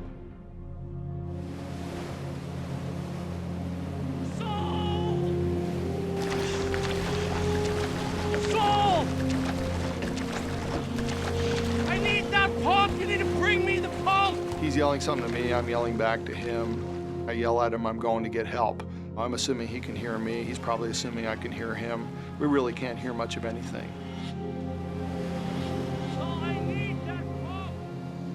I mean, the time I was so focused on the pump, I wasn't focusing in on the fact that he essentially was abandoning me.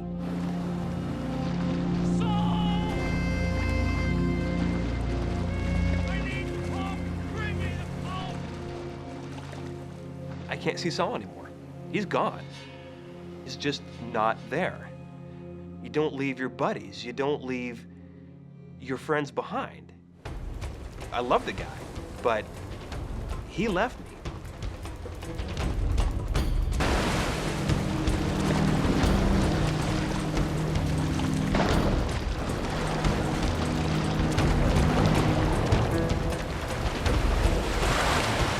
I was just applying as much speed as I could.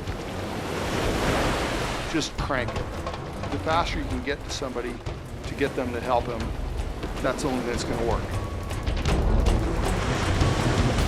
And I was getting more nervous because I've got this big phobia about being swept farther and farther towards the ocean. The ocean's very big. You know, there's lots of mean things out there that will do bad things to you. I'm very aware of two things. The current is moving Larry further and further away. We got darkness at, 3:30, quarter to 4, 4 o'clock in that range. Hey, I need to phone. I need to call 911. My boat was completely full of water at that point. My feet were covered, my shins were covered, it was coming up my legs. And that's when I started to get that sense of panic. And I knew, you're not in Kansas anymore, Toto.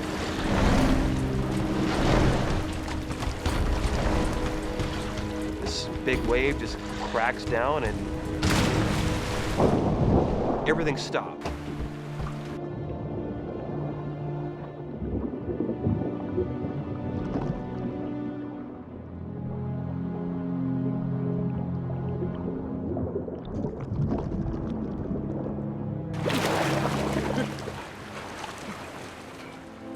One moment I'm here in this boat full of water, and a second later I'm outside the boat treading water, just like that.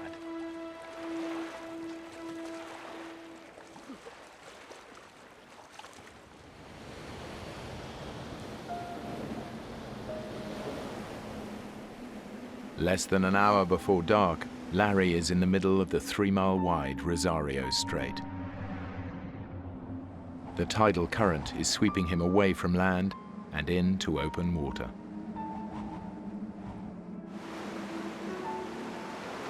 I'm in the water now. Not a fun feeling. Looking down and not seeing my feet, not seeing my shins, not seeing my knees, I'm getting scared at that time. Each minute is just, it's like some critical mass building and building and building, and it's not getting any better. It continues to get worse.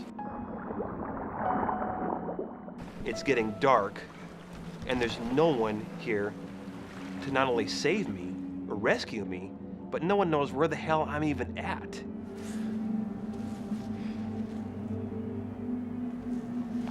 I'm starting to have some self-doubt. Did I make the right decision? Where is Larry? Is Larry alive? Did I just consign my friend to death? What do I do? I mean, what are my options at this point?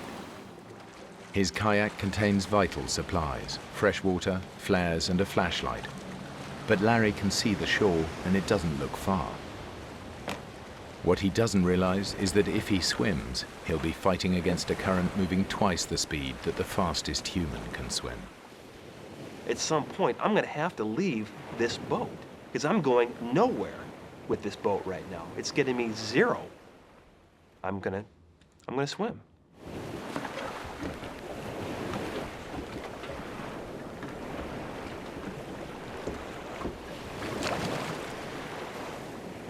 So I take off and leave the boat.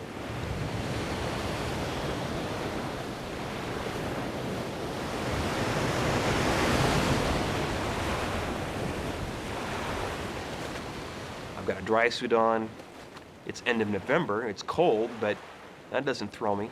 I'm telling myself, I'm an athlete, I can do this. This is no big deal. It's just that Mother Nature and her little currents, they had a whole nother thing to say about that problem.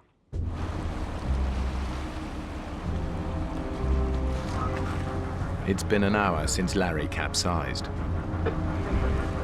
Now, a full-scale rescue operation is underway. But without the lights or flares from his kayak, Larry is all but invisible. I wish I would have grabbed the flashlight I had taped to the bow of my boat, which I didn't do. If I would have grabbed that flashlight, it probably would have been saved in half an hour.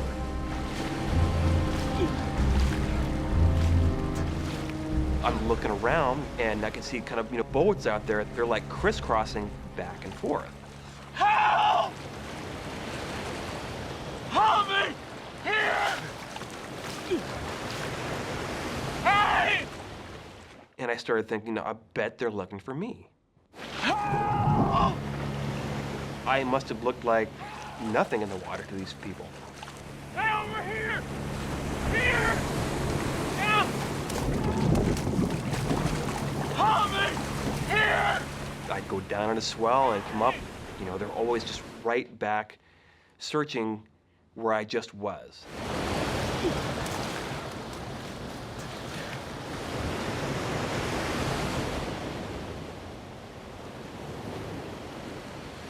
Not only was I a small person in a very big place, I was also a very vulnerable person in a very, very big place.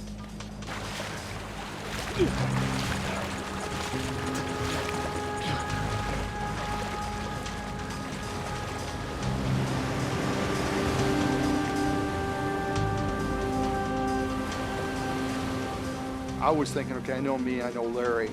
If there's people that can survive for a long period of time just by being stubborn and being fit enough, we fit that description.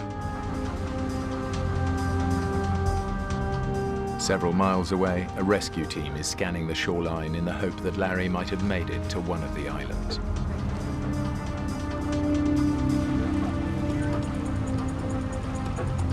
Bravo 6, we have a visual on a red kayak on Burroughs Island. As soon as I heard that they were, that they'd spotted the kayak, it was just happiness. It was like, oh, great, Larry's fine. He's there, he landed the boat.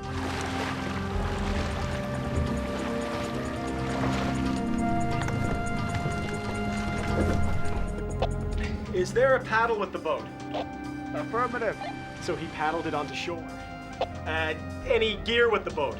Negative, empty. No sleeping bag, dry bag, nothing. Correct, the boat's empty. Great. He's on that island somewhere. What more clues could you need? I mean, paddles with the boat, sleeping bag's gone, the guy's alive. He's somewhere here in the bushes, just gotta find him. Yes! You've never seen somebody so excited in his life at this point. I'm happy, I'm going, good, this is a good time to call his parents and let them know what's going on. Mr. Kaiser? Yes, it's Saul Canderas. I don't know how to tell you this, but Larry, he's gonna be okay. We think he's on an island somewhere, probably in the woods. The Coast Guard now concentrate on searching the island. But out to sea, Larry is still swimming hopelessly against the current. I'm in trouble. I'm being sucked with the current down a channel. I could head out to the Pacific here any time.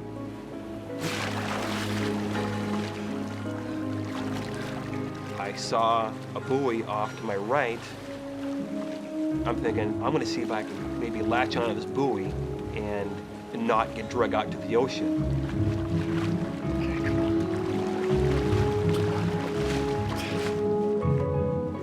Kind of put my head down, I started swimming again. I started kind of cutting diagonally across to get to the buoy.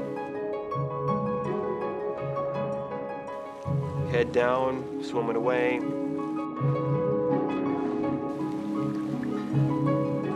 I'd look up to kind of see where I was going.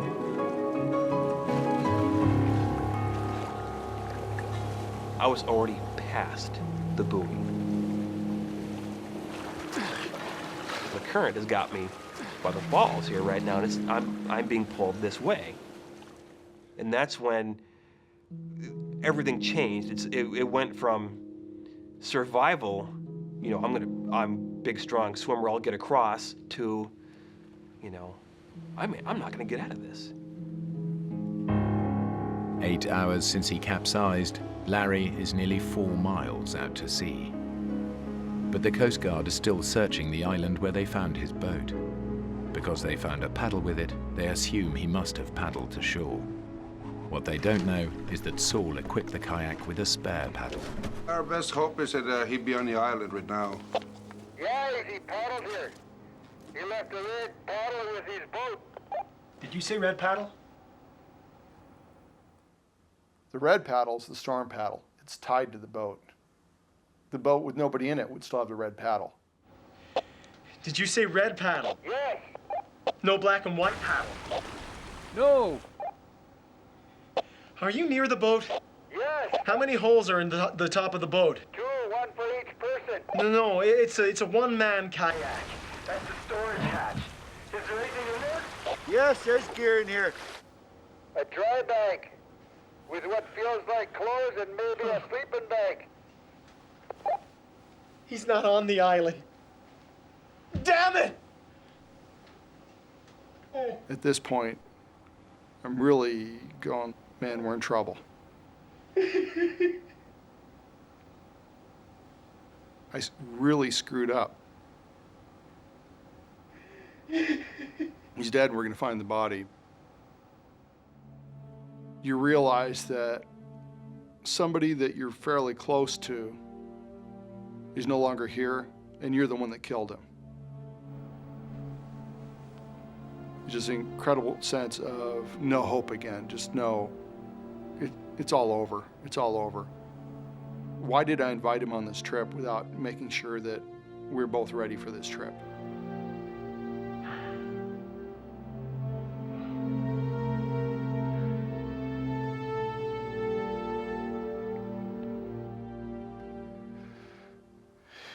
It's almost like saying, what the hell was I thinking?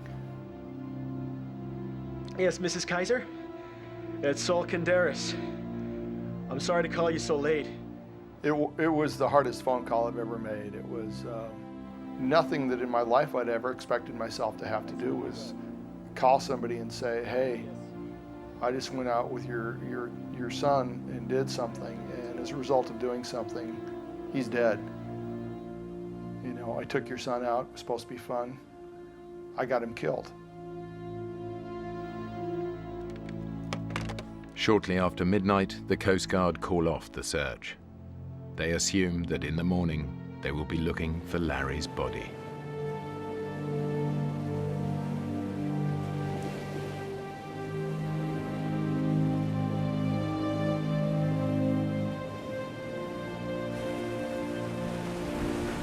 At that point, I was fully thinking there's just no chance in hell I'm ever getting out of this water alive. Exhausted, Larry's body temperature is now so low, his life is in danger.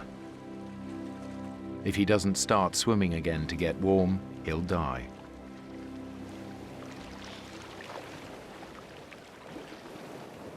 I really thought, just end it now. Why even bother with this? I thought about, trying to essentially drown myself.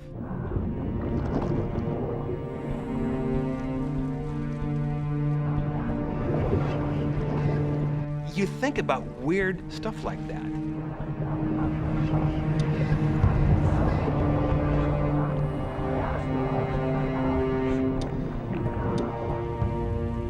And that's when I start thinking about my mom. And I love my parents, I love my dad, I love my family. What do you say? Thanks for, being my mom, quote unquote.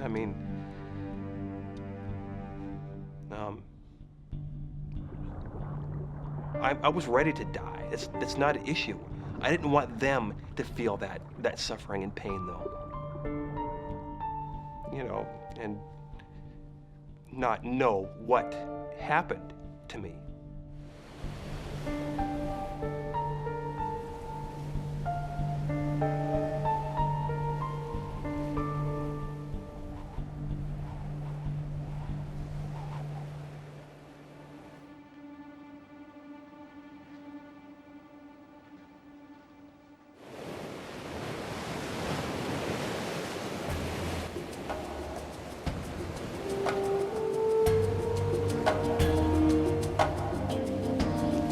That's where I made that decision to try to save my own sorry butt. As I'm continuing down, I can see this lighthouse coming off to my right as I'm coming up on it. And it seemed like I'd gotten a little closer to land from where I was at. I was in the middle of the channel when I first started. And I kind of came to this lighthouse, and it looked closer. And I'm thinking, I could maybe get that. I can maybe swim for that. The tide is sweeping Larry towards the Pacific. But by sheer luck, a side current carries him within striking distance of the last available piece of dry land. I start swimming, and it's getting closer. And keep swimming, it's getting closer and closer. I'm like, I'm gonna make this.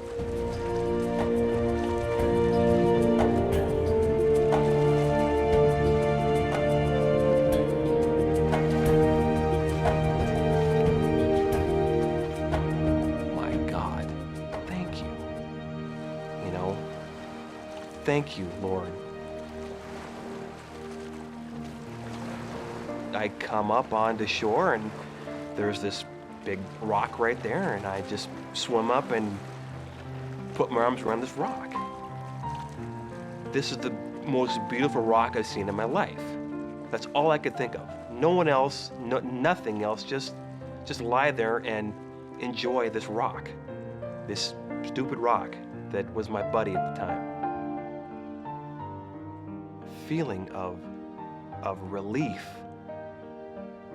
You know, I mean, everyone knows what relief is, but if you've ever been in a situation where it's literally life and death, and you feel that you've cheated death that one time, it doesn't get much sweeter than that.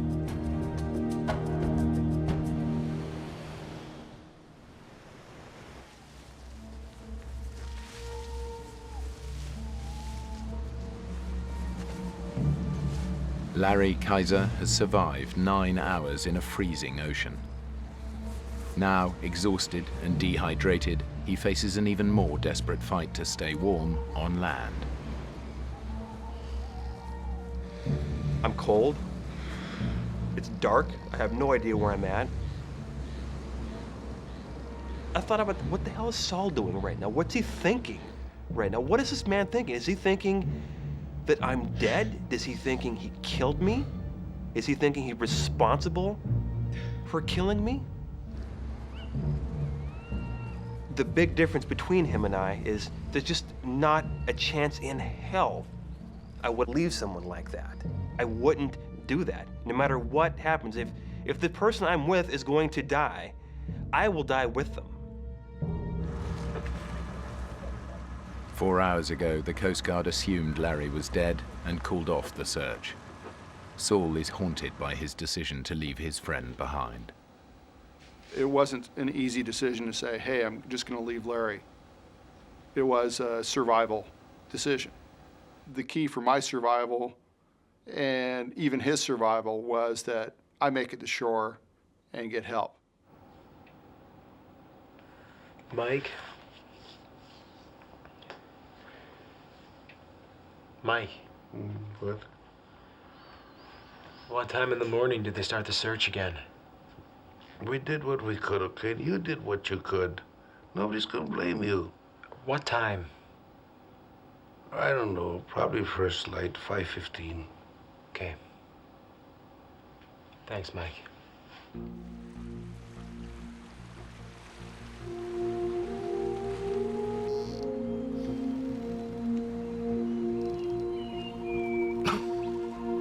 Larry assumes he's on the mainland. Now in daylight, he thinks he can walk to the lighthouse he saw the night before and get help.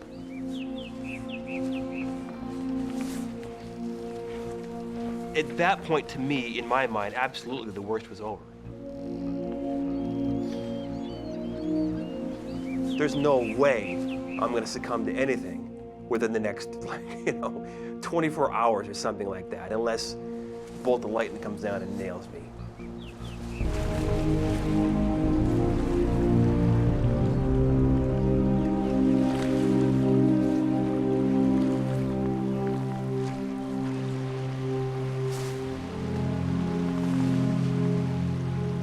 I'm thinking, what is this?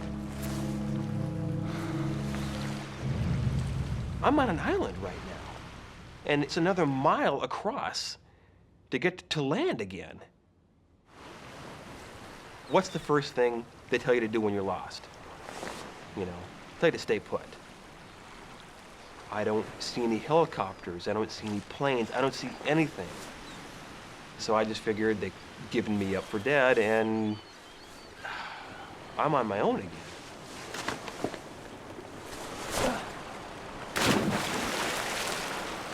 What am I gonna do? Just stand here at some stupid island and stand here the rest of my life? It's not gonna work. I'm not Tom Hanks. I gotta go out and get going here, for God's sake. I'm thinking, I'm an athlete, I can do this, I can swim that. I'm gonna swim.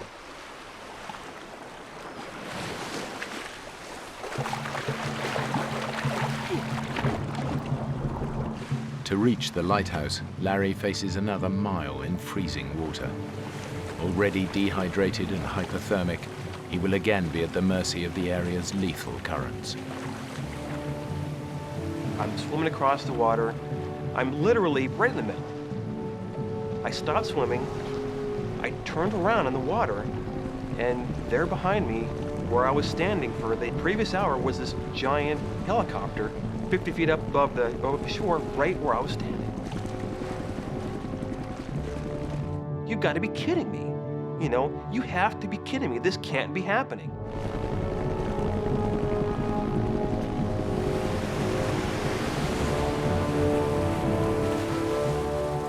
Why can't I get rescued? I mean, why can't they see me?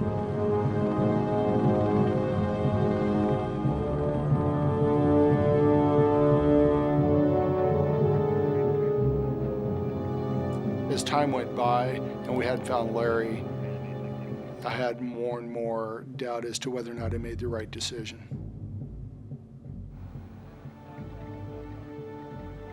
Not only did you get your friend killed, but it's proof you're a failure. Can't you do anything right?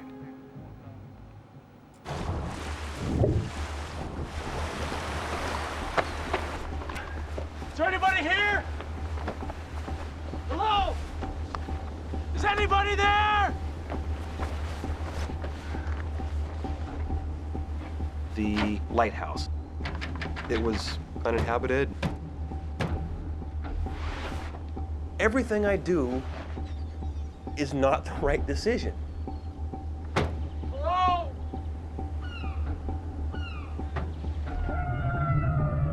At that point, I felt like I was floating in a dream or a nightmare. You know, hope has been slowly draining away, and feeling really depressed. I got him killed.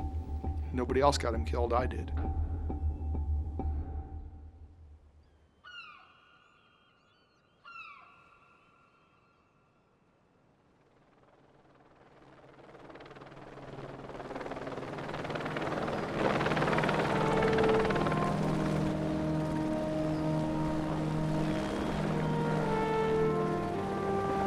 At 11:35 a.m., a rescue helicopter spots Larry and rushes him to the Ana Cortez Hospital ER.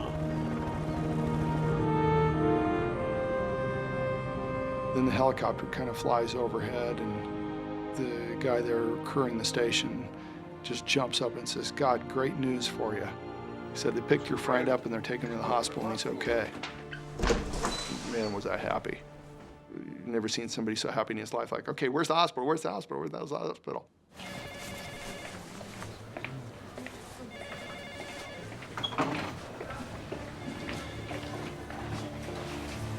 No. The zip's broken. I'm going to have to cut you. I remember seeing him walk into the room that I was at, and you could tell without him verbalizing his feeling. Yo, Larry. You okay? Lift. Hey, Saul. I felt good having Saul there, but you don't leave your buddy. It's not correct. It's just not right to leave someone like that. You left me.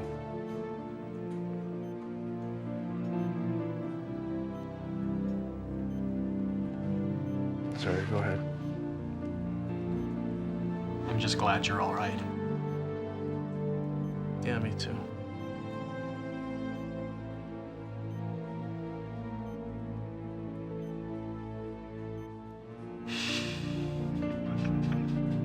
with who I am, I wanted him not to feel guilty. I wanted him to hopefully be relieved in the fact that I'm okay.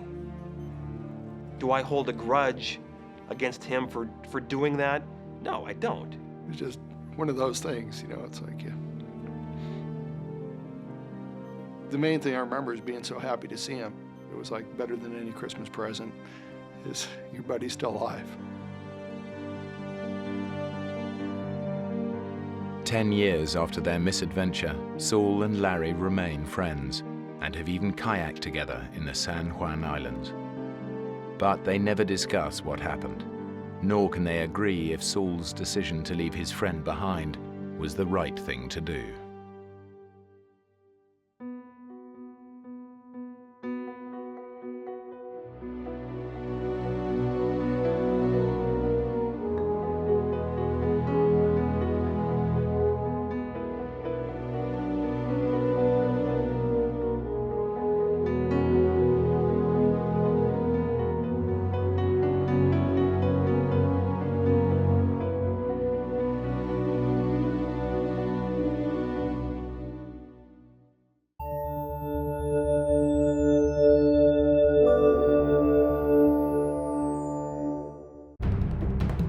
In the vast expanse of the African bush, a British conservationist flying solo crashes his ultralight plane.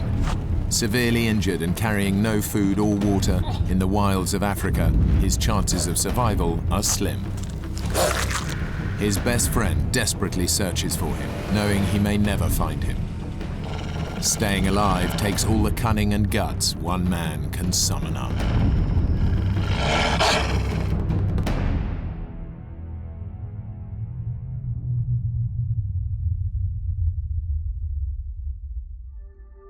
Zimbabwe, Africa, home to some of the most varied animal life in the world, much of it under threat from poachers and encroaching civilization.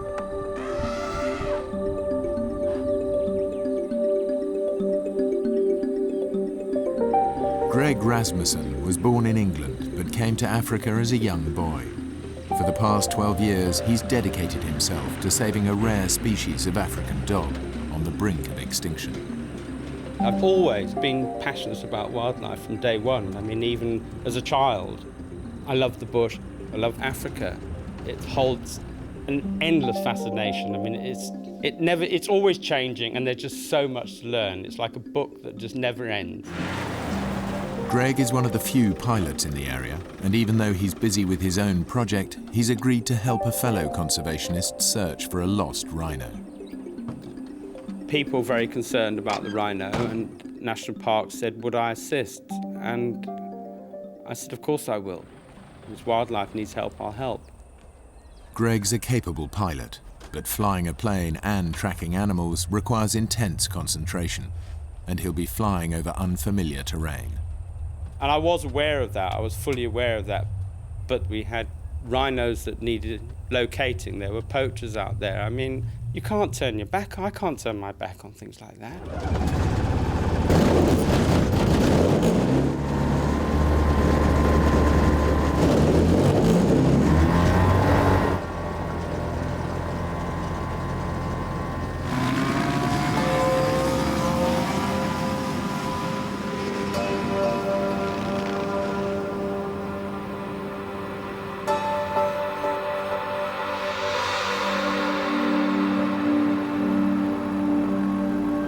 An ultralight plane is a cheap and efficient way to cover the African bush, but is also very dangerous to fly under certain weather conditions.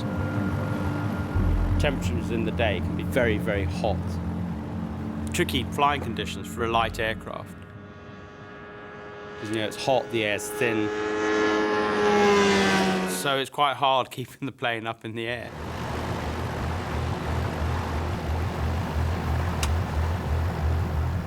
This was a very harsh, dry, rocky, rugged area. I'd never flown that area before, and I realized I was in a completely different territory. The rhino is electronically tagged, and in no time, Greg's tracking device picks it up. I just found it. I hadn't actually seen it, but I realized that it was alive by this movement signal. And I was just starting to circle out. And as I turned the plane, suddenly I went into something known as a wing storm. Literally, one wing's flying and one wing isn't. Suddenly I had this gut-wrenching feeling.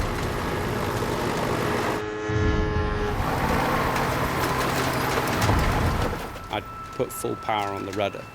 Pulling back on the stick, I was doing the right thing, and it wasn't working. And the plane started to go down in a spiral. And the ground was coming up pretty damn fast. And then there's a split second. You know you've passed the point of any return.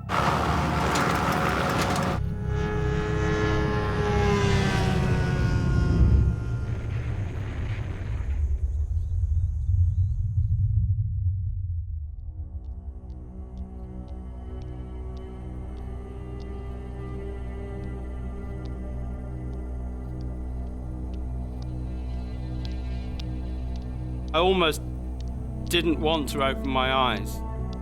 I didn't know what I was going to see, what I was going to feel, what I was going to find. I was totally dazed, stunned. And I was like, I'm alive. I'm alive. And at that second, petrol started dripping over me.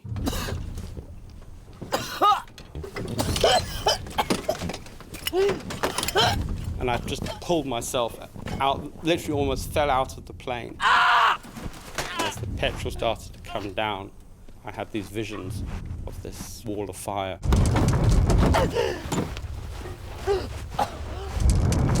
I could just see myself being incinerated alive. And I knew my legs were doing nothing. I couldn't do anything with the legs at all, but I just had to get away from this plane. I mean, this thing was a nightmare now.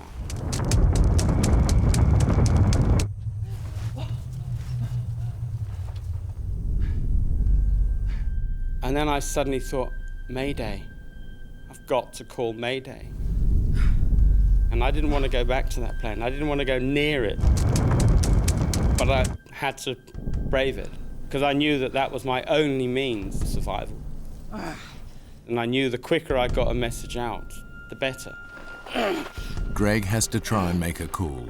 No one knows exactly where he is or that he has crashed. He has no survival gear with him, no food, no water, and he's severely injured.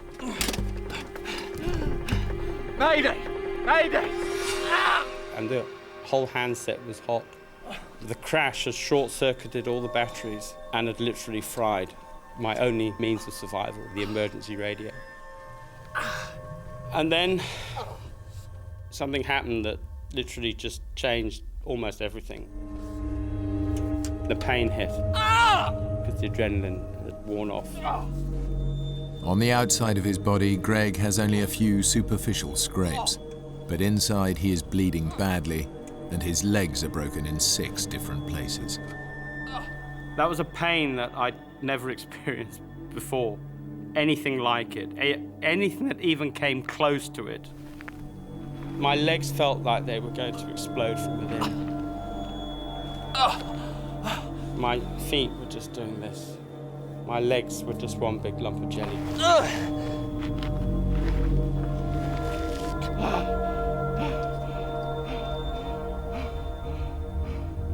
And I realized I had to stay in control. You know, I had to be in control of the situation, because if you lose control, that's it. I was going to be a goner.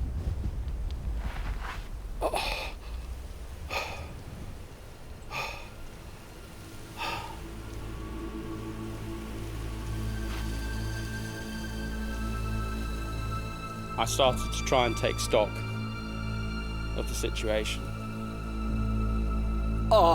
And it was quite a harsh reality.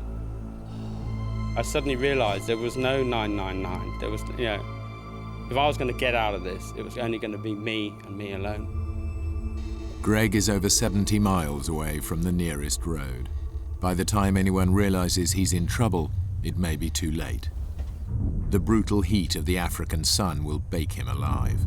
If he survives that, he will face worse horrors. As night approaches and hungry predators come out to feed.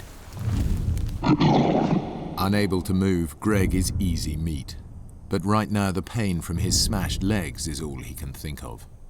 There was this pain in my ankles. They felt like they were going to explode because I'd got these boots on. Yeah, and of course, there was no space for the swelling to go. There was no way I could even get anywhere near my shoelaces. But I was thinking, if I don't get those boots off, there's going to be gangrene, and I'm going to lose my feet. I lose my legs. I managed to look back, and I thought, well, maybe if I can drag myself to this tree, I can tilt my body forward so that I can maybe get to my shoelaces somehow.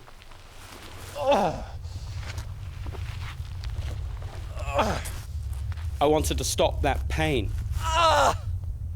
Because, I mean, it was like my foot was exploding.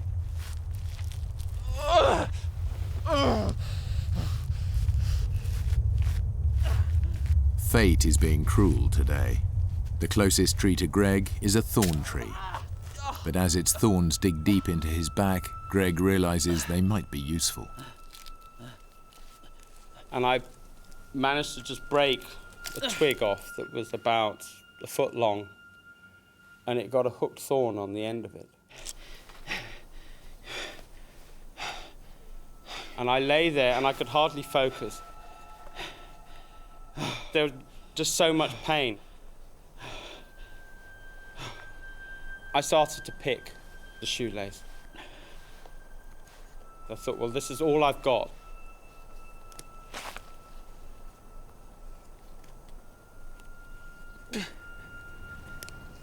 And I remember I had a little flashback to childhood because I was always absolutely useless with shoelaces. I then realized I had one chance. If I pull and the knot doesn't spill, then I've blown it. That's that foot gone.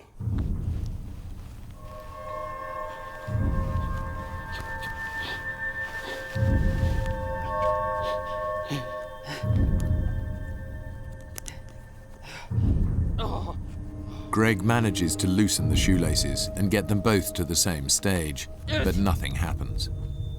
But the boots remained absolutely solid on my feet.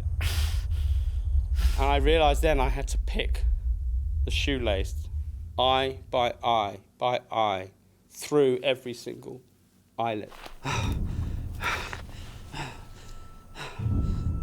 And all the time, all I'm thinking of is, if I don't get those boots off, I'm going to lose my feet. And it was almost, it was like a nightmare.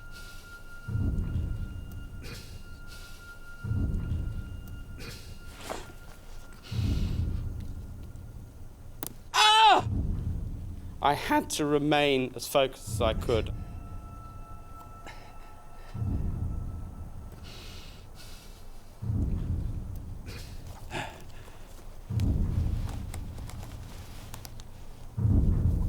And I picked and I kept on picking until I finally got to the point where the shoelace was free. Loosening his boots isn't having the effect Greg expected. The pain is just as bad because his feet keep swelling up to fill the newly expanded space. He has to try something else. I saw a stick. And that was all there was. I thought, well, that's the only tool there is that I can see other than rock. I'll go for that. And as I even just touched the shoe, the pain was just, it was terrible. And I thought, oh my God, I'm not, you know, and now I've got to push this. And absolutely bizarre, you know, then I had a flashback to a movie. You know, I mean, ridiculous. It was a John Wayne movie, you know. Oh, well, you bite on that while I cut this. And I grabbed this stick.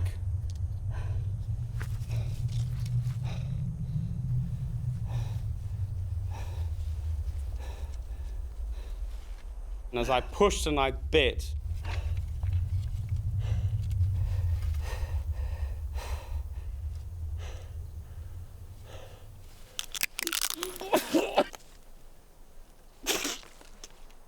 this stick was just rotten. It was full of termites.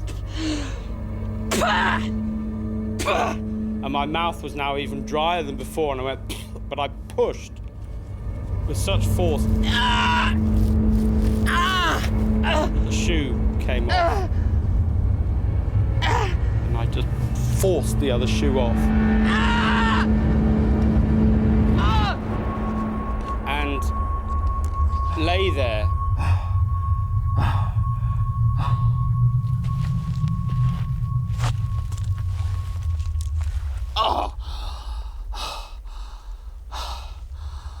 And I looked at my watch.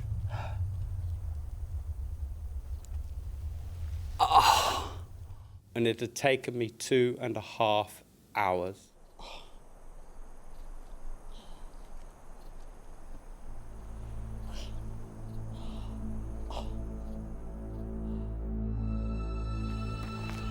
"200 miles away, Greg's best friend and colleague, Peter Blinston, waits for him to return.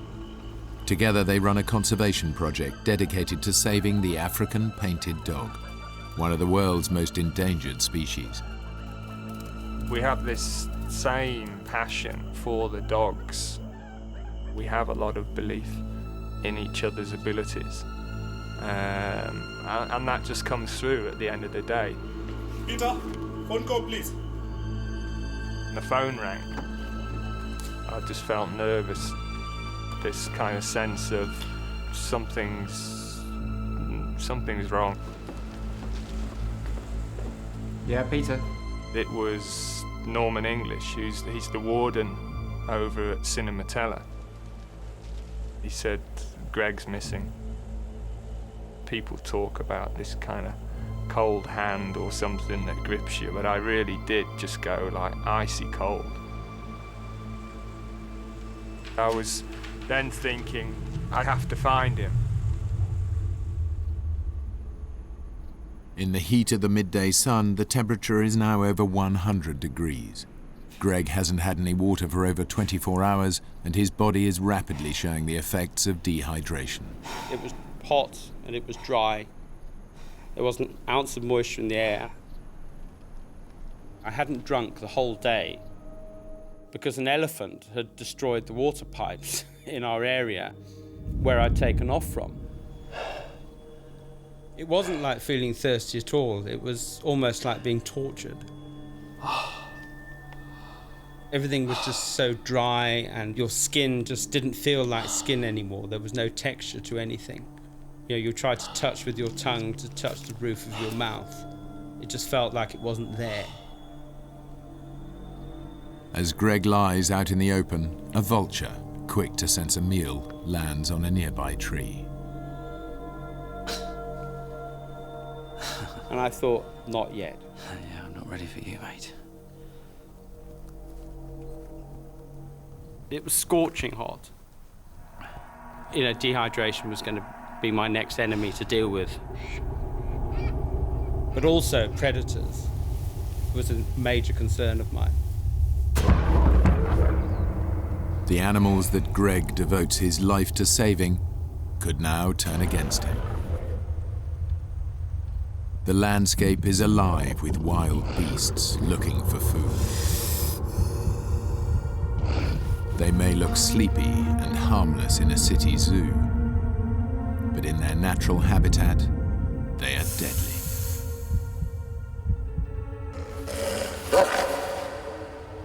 My fear wasn't the predators themselves, it was the fact that I couldn't run away. Here was me lying with a pair of legs that were just jelly.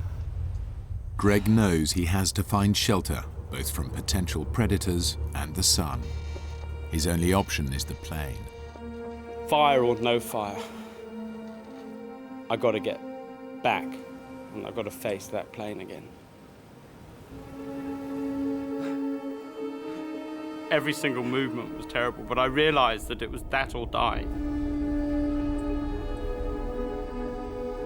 I tried to pull.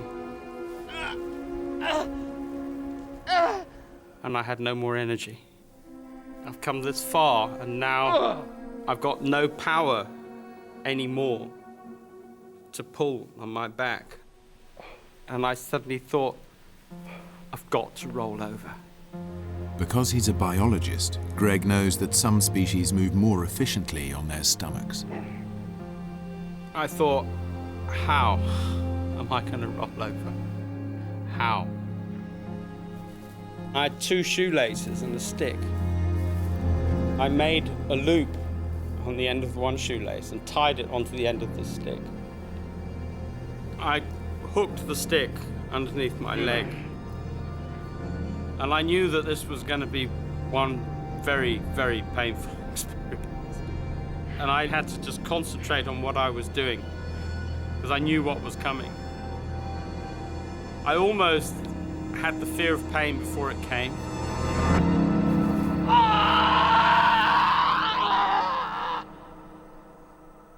Just as I rolled, I heard a crack. It wasn't the stick, it was my pelvis was broken. With the temperature now hovering at 110 degrees, Greg is literally frying in the sun. As he drags himself towards the shade of his downed aircraft, his thoughts turn to other dangers that threaten his life. Being in the bush for so many years, you get to know absolutely every single noise. You know every footfall. You know which footfall belongs to which animal.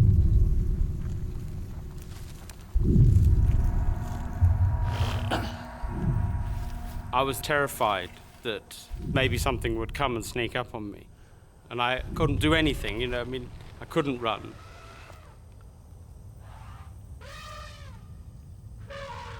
And then I heard elephants, a whole herd. It is in fact an entire herd of elephants, and they're moving right towards him.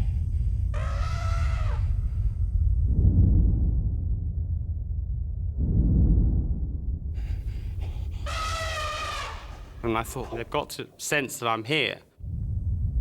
If they detect you at the right moment, that's fine. If they detect you too late, that's the scary bit. Because then you're in their attack distance. And I thought, if the wind is wrong and they don't detect me until the very last minute, that's when I'm in trouble.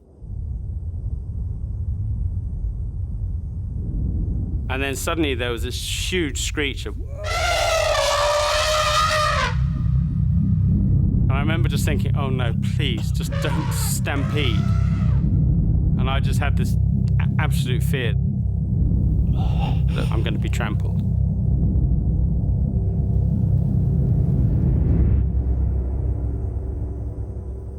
Greg has dodged a bullet.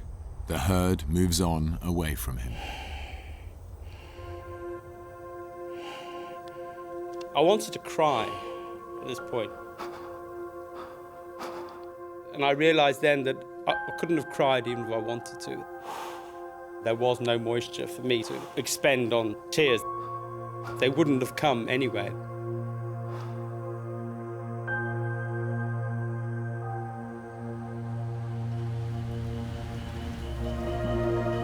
The head warden of Cinematella Wildlife Refuge, Norman English, organises a search and rescue party. The park is over 700 square miles.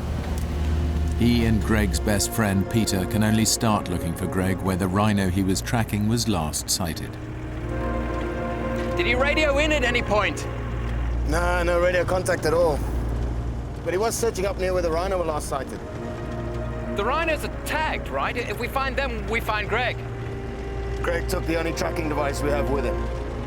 Without a tracking device, Peter and Norman have no way of knowing where Greg's plane crashed. I was sure that he was alive, but you know that you've not got much time. Almost as each minute passes by, of course, you're becoming more and more concerned What about an aerial search? Already started. Pilot from Victoria Falls came up in his Cessna. I was thinking, we have to find him. Even if you've survived the crash, there's animals, there's wildlife that can kill him. The chances of him surviving are getting slimmer and slimmer.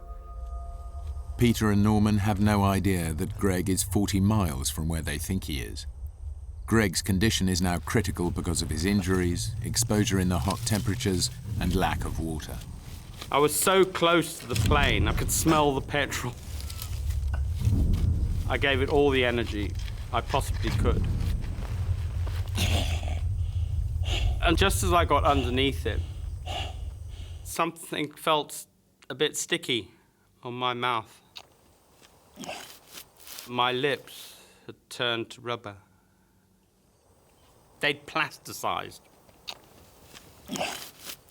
And a piece of my lip came off. And it went to the back of my throat. You know, I suddenly came to this horrible realization. I just swallowed my lip.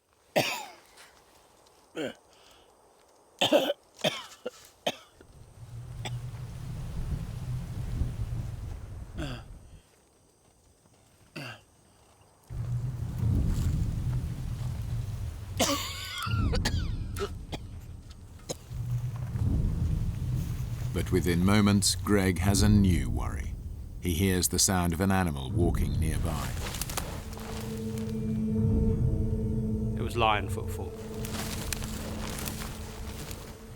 And I listened very, very carefully, and it was getting closer and closer. And then I heard this call. It was a lioness. And lionesses have a very distinctive call they use when they're calling cubs. And obviously, because she was a mother with cubs, that makes her far more dangerous. Greg knows that animals in the wild have a unique defense strategy. They make sharp, sudden noises to scare off their enemies. As the lioness moves in closer to Greg, he knows that creating a noise at the right time is his only defense. When he finally sees the big cat's silhouette, he makes his move.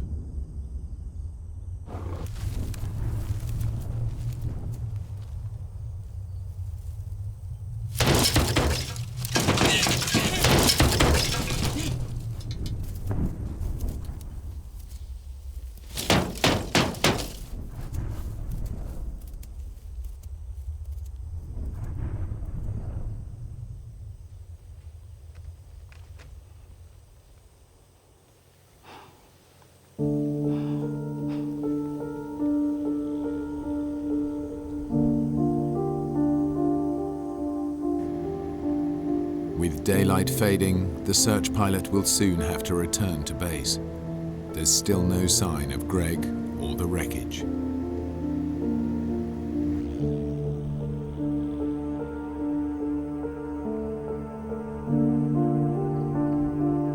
I heard the plane. And then I started to get almost excited.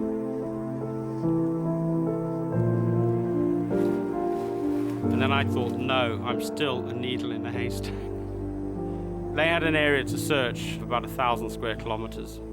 And I wanted to scream, I'm here, I'm here, I'm here. Hello! Hello! I almost wanted to will the plane in, you know, come my way, I can hear you, please. Hello!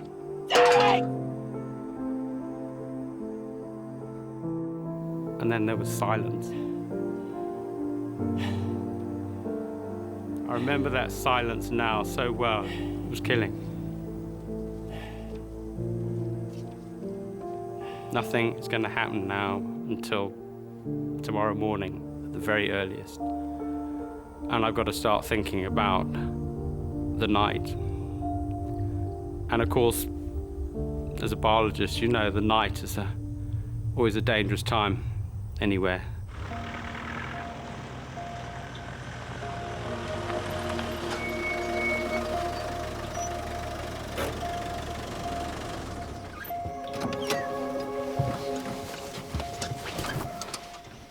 probably won't help much. I'm just gonna take the Land Rover out, see what I can find.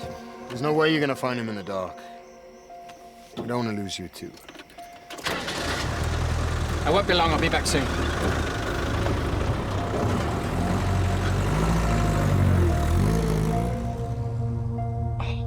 I suddenly came to the harsh realization that there's not much left of me. I'm a mess. And I actually, at that point, I thought, do I really want to carry on?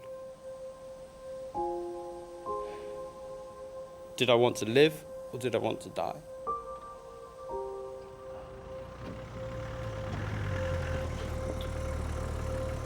As the night closed in, it was an awful feeling. It was really awful. I was trying to imagine what it would be like for him now, still being out there. I thought about my life, and I thought, well, I've had a good life. I have achieved. I was suddenly, for a very short period of time, I was at total peace with myself. I wasn't afraid of it. I wasn't afraid of that death experience. I suddenly realized that I had it in me, the power to just switch off and just let myself go. People started to voice their doubts that he was now alive. I was thinking about what they were saying, and for a moment, thinking maybe they're right. But I wouldn't hear that. Greg wouldn't give up, and neither will I.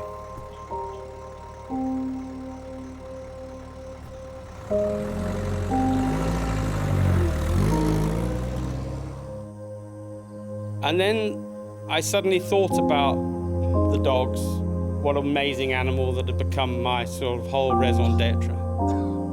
And I thought, but there's a hell of a lot more I can do. And from that second, it was like, right, the fight is on.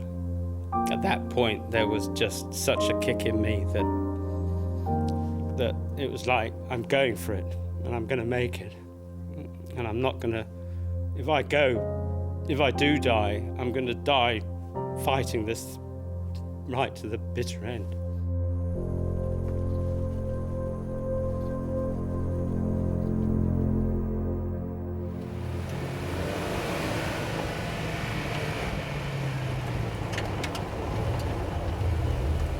Night comes on very quickly in Africa, and with it a blanket of darkness that provides cover for the predators. This is the time they come out to hunt. I was trying to picture how terrifying, really, it would be, even for somebody like Greg. You would almost wish that he were dead and not have to face a night like that.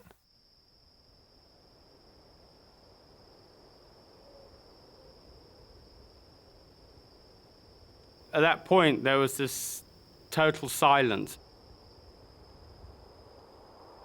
I could hear my heart sort of boom, boom. It was that silent. And it made me very conscious how totally alone I was. All I wanted now was for that night to end.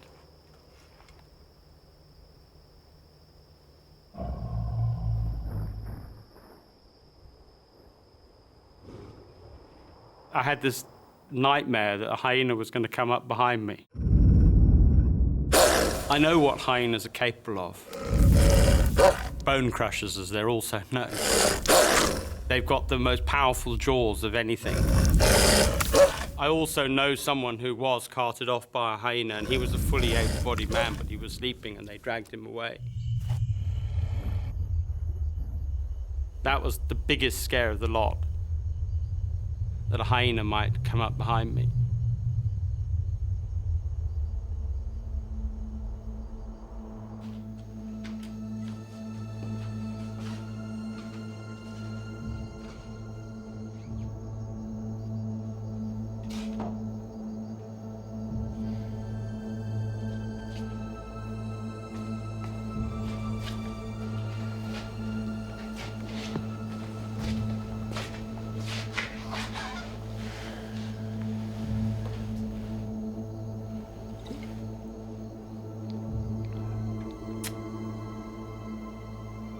all right?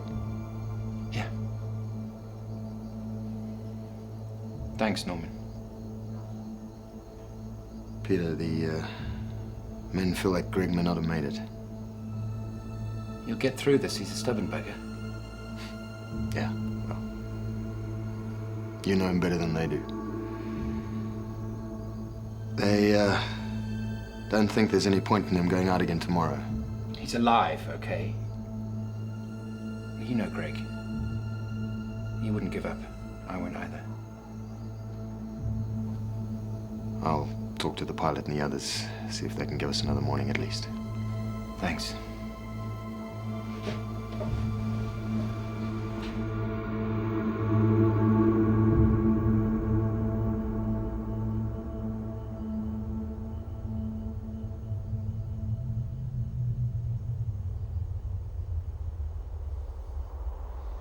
I was terrified to even think about going to sleep because I knew that I wouldn't wake up again.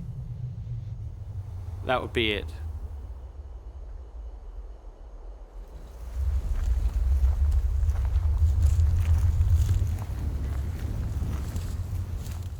Then Greg's worst nightmare comes to life. Once again, he recognizes an animal by the sound its feet make when they touch the ground. He hears a hyena. And I thought, it's coming behind me. And it's going to come right in the worst spot. It's going to come round the back, which is where I really had absolutely no control.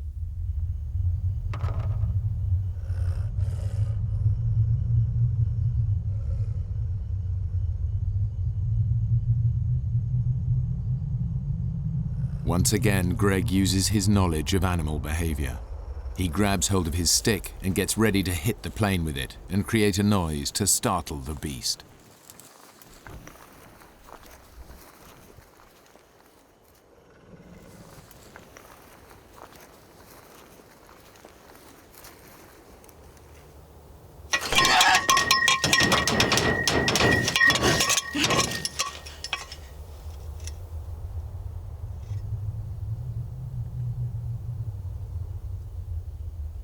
And I waited until it seemed like forever.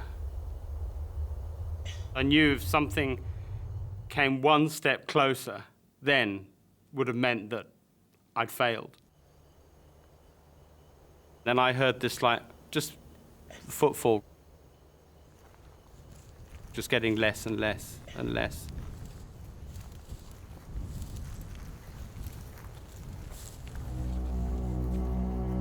I remember lying there at that particular point thinking, is there anything else that's going to be chucked at me? You know, what else is going to come? You know, what other brick's going to come down? Greg does his best to stay positive. In 1 hour, the sun will rise and he will have made it through the night. But it is one very long hour.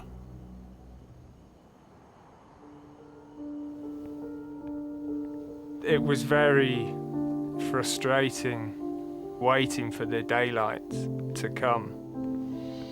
I contacted our office. We had 15 people that could come over and help with the ground search so we could cover a wider area. And they were there. They came, ready and waiting to help with the search.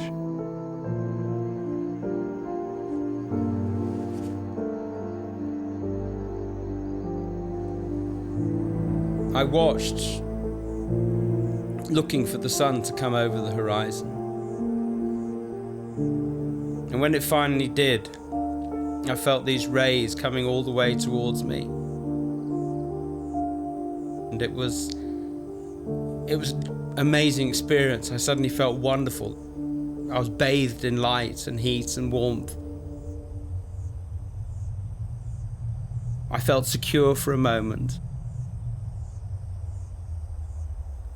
And then the harsh reality dawned on me that it was that sun, that burning, was going to continue and it was going to kill me.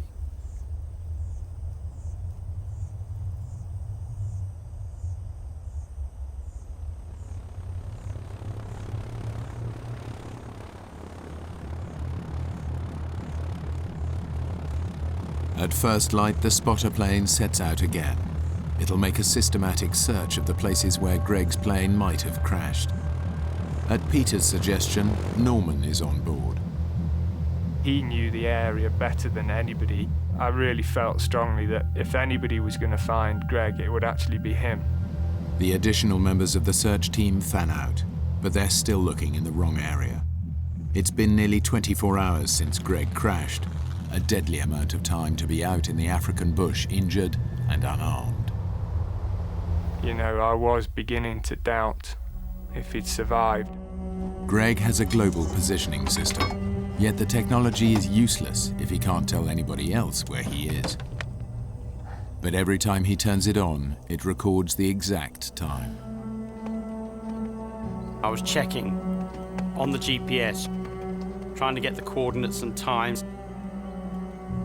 And then I suddenly had this horrible feeling that this GPS was almost acting like a record of when I was still alive and when I died. If I was dead when they arrived, Peter would pick up the GPS and he'd look at it and think, oh my God, he was alive at, I don't know, 11:40. And it's now 12 o'clock, and if only we'd... And he'd have been left with this eternal guilt. And I almost wanted to destroy the GPS at that point.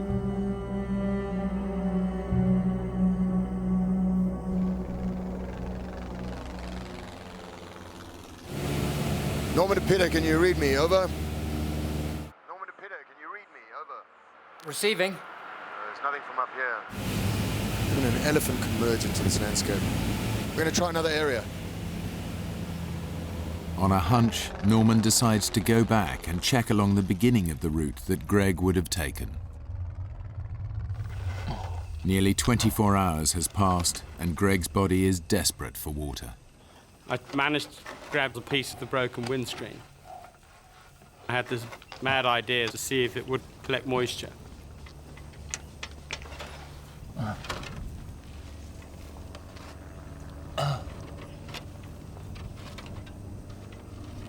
And then I heard this plane. And when I heard the plane get louder and louder, I thought, right. I was going to try to see if I could get something out of that radio. Basically, it was all I had left that I could think of. Even if it gives the weakest signal, it's worth a try. And I gave it all I'd got. I remember it now.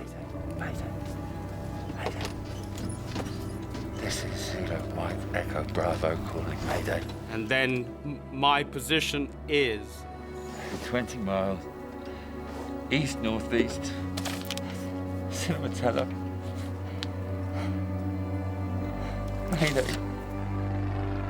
I thought I heard the plane get louder. And I thought, it's worked, it's worked.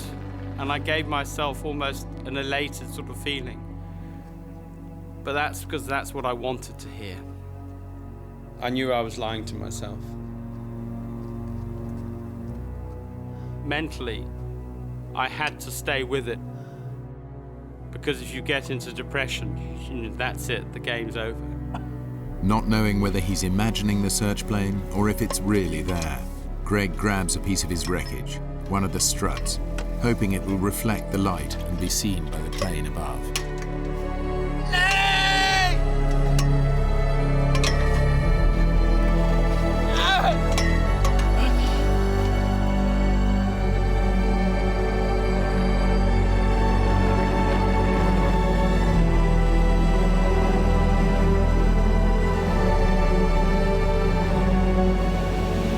Mayday, all search parties. We've located the wreckage 40 miles south of the main search area. No sign of Greg.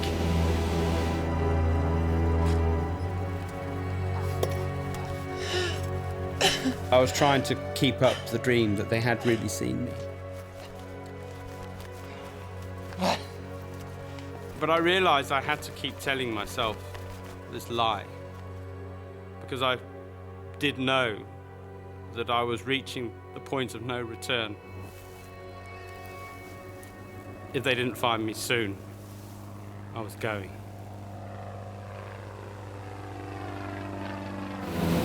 We can't land. I repeat, we can't land. We're going to have to go by road.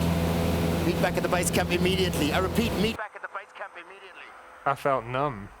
I wanted to see, you know, what was there. I wanted to see Greg. I wanted to just get to the site.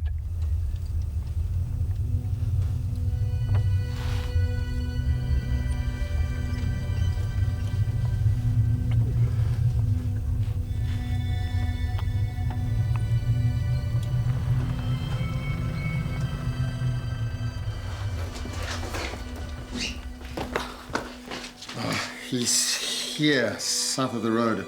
The rhino's obviously moved. Okay, let's move it. Peter, I didn't see any sign of life. I don't know if it's a good idea that you come. I need to see him. I was really afraid. You're just thinking, okay, we've found him, but we don't know what we've found yet. And you imagining all sorts of horrors.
And then I heard these footfall. I can't describe.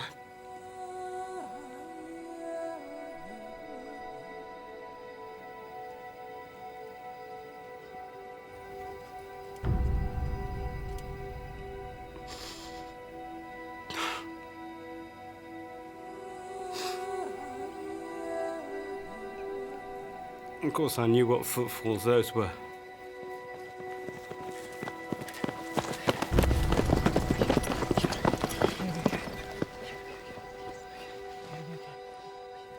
And among them was Peter. And I suddenly looked and I couldn't believe it, that was him. I couldn't even speak to anybody. And people were just saying, what happened? And I just had to say, wing, stall. And that's all I could say.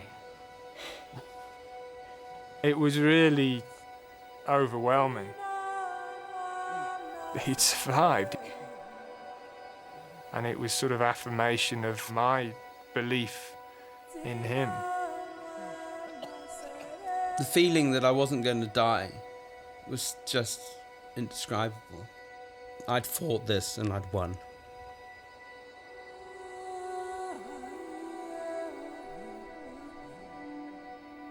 And somebody came up, I hadn't got a clue who it was.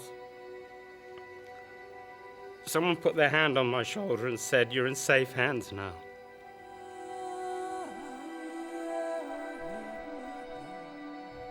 Since the accident, Greg has undergone more than 100 operations to save his legs. Through grit and sheer willpower, he has learnt to walk again. Of course, you don't go through something like this without there being change in who you are. I always treated life every day as precious, but it's even more precious now. I still am dreaming of that day when I go back to Africa, back to the smells, back to the sunrises, the sunsets, and most importantly, the painted dogs and wildlife conservation. Greg has indeed returned to his beloved dogs. He continues his conservation work alongside Peter and has never flown an ultralight plane again.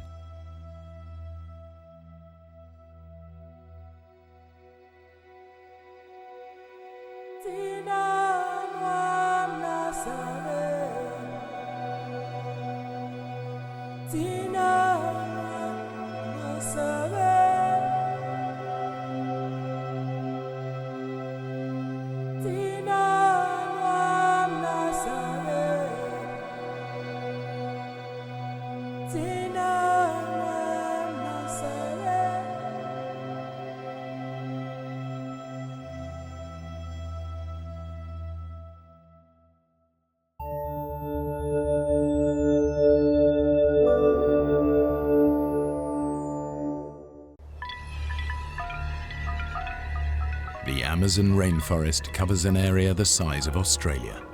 It is host to half of all species of life on Earth, many of them lethal. It is no place to be lost alone. In the jungle, there are countless ways to die.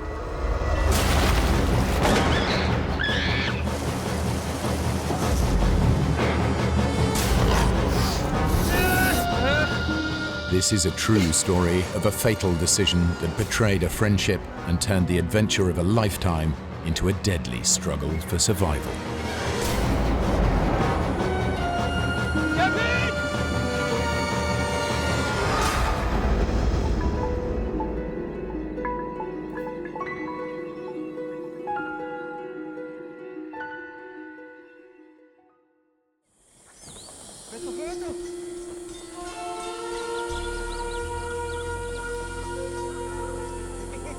Bolivia, South America. In November 1981, 3 backpackers traveled to the remote outpost of Azriamis in the Amazonian jungle. Yossi Ginsberg is a 22-year-old from Israel, fresh out of national service with the Israeli Navy. The reason why I came to South America was one reason. It was very clear to me. I wanted an adventure. I was very, very naive, bright-eyed, open to the world. Everything is possible. With Yossi is Kevin Gale, an experienced traveler. He's a 29-year-old photographer from Oregon. I was traveling, I had an agent in New York, and I was sending my shots to him. So I had motivation to try to have some shots published. And of course I was thinking maybe I'll publish some in National Geographic, but it was primarily for myself that I was doing this. With Kevin and Yossi is Marcus Stamm, a 29-year-old school teacher from Switzerland. Marcos and I had been great friends. We'd been traveling off and on together for 8 months. He was going through a crisis. A relationship had just broken up and he was falling apart. And he just wanted to escape. The 3 friends have spent months backpacking around South America. But now, a charismatic Austrian, Karl Ruprechter, has drawn them to Azriamis with the promise of a real adventure. He will take them into the uncharted rainforest to meet a lost tribe of Indians, never before seen by Western eyes. Oh, lousy map. No detail, the whole of Bolivia on one map. Look, I marked the field. See that? That's where we are now. We cross the Tuichi River. We cut the trail for 4 days, and we end up at the village. And then you see the real Indians. There was an X with a pen. Carl said, the Indians are there. We had no reason not to believe him. He told us that he was a geologist, that he had been in South America for 15 years, that he'd been in the jungle numerous times. He was an expert in the jungle. So I had no reason to doubt his word. Listen, it's gonna be tough, but we'll go in together and we'll come out together. Agreed? Yeah. Okay. Good. Let's do it.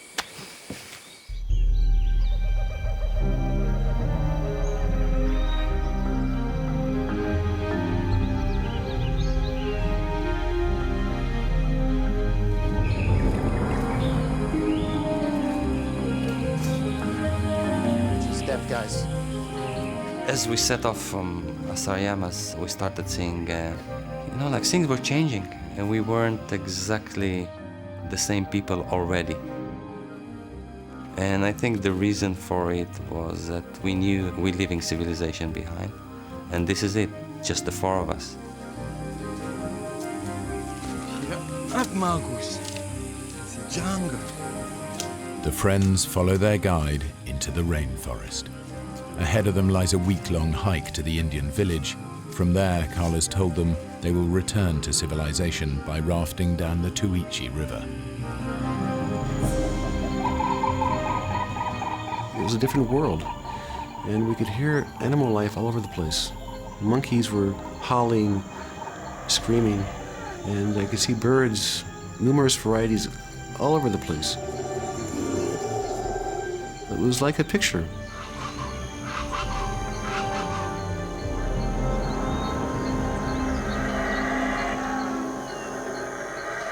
We don't have food because Carl sensibly is saying we wouldn't carry, like tins and stuff. There's lots of game, so we'll hunt. That's what you do in the jungle. All we have is rice, beans, and salt. That's all. The rest comes from the jungle. But what we kill is not so pleasant.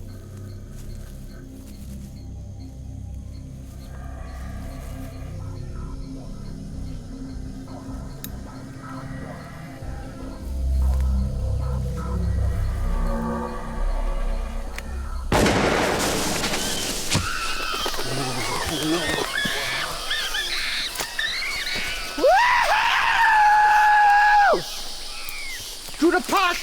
To the pot! It's gruesome. And Carl waves it in the end and screaming, and you see the wilderness in his eyes. He's at his element. He loves it.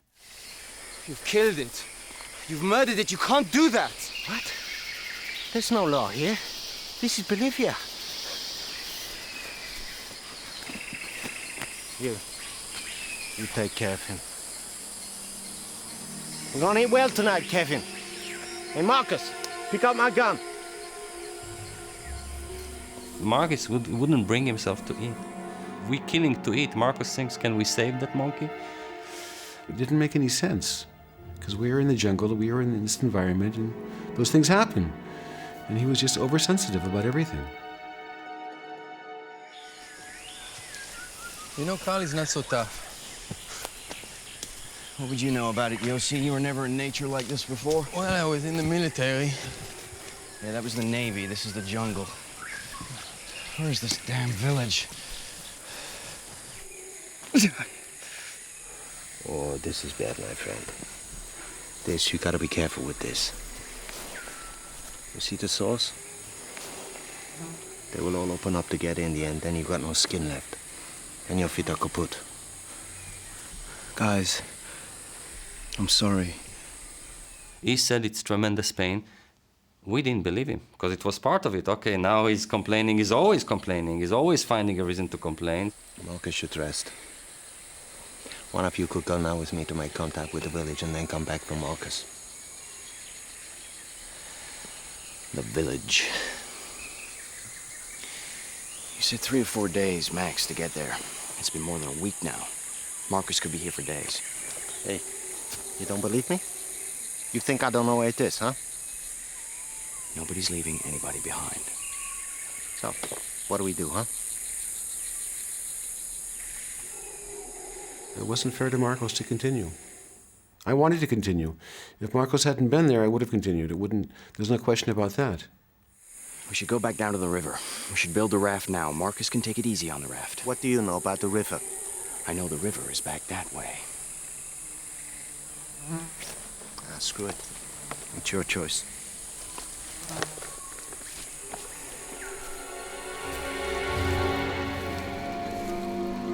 Forced to abandon their dream of visiting the Indian village, the adventurers head back to the Tuichi River. Now they will raft out of the jungle. My dream had been shattered, and I was very upset. And I knew I wouldn't have another chance. So I was in a pretty foul mood. I was very upset because my dream, to make contact with the Indians, that dream was gone. And, it was mainly because of Marcus. But ahead of them lies nearly 100 miles of river before the nearest settlement and the airstrip home. Immediately, we knew it's a mistake. Left! Left! Go left! What left? Easy car on. Good line. We're on the Coral line, we're right on course. In the rainforest, Carl was the authority, and rightly so. But not anymore, because on the river, Kevin saw immediately that Carl is no authority. It was ridiculous, because Carl didn't know how to swim. It was very obvious to me that Carl didn't know what he was doing in the raft. And I let him know. I told him that he was doing everything backwards. Listen to me, we do okay. Carl, nobody's gonna drown. Jeez. I think we are okay. Maybe it's my imagination. So now there was like fighting on the raft. They were fighting because Carl said, you know, we have to pull to the left. And Kevin said, nonsense, you have to go to the other side. Come on, pull you! Whoa. God. Carl would scream and curse. Don't listen to me. Look what happens, huh? What'd I tell you? Crazy on a river like that, you know, like no cooperation, no friendship. It was hell.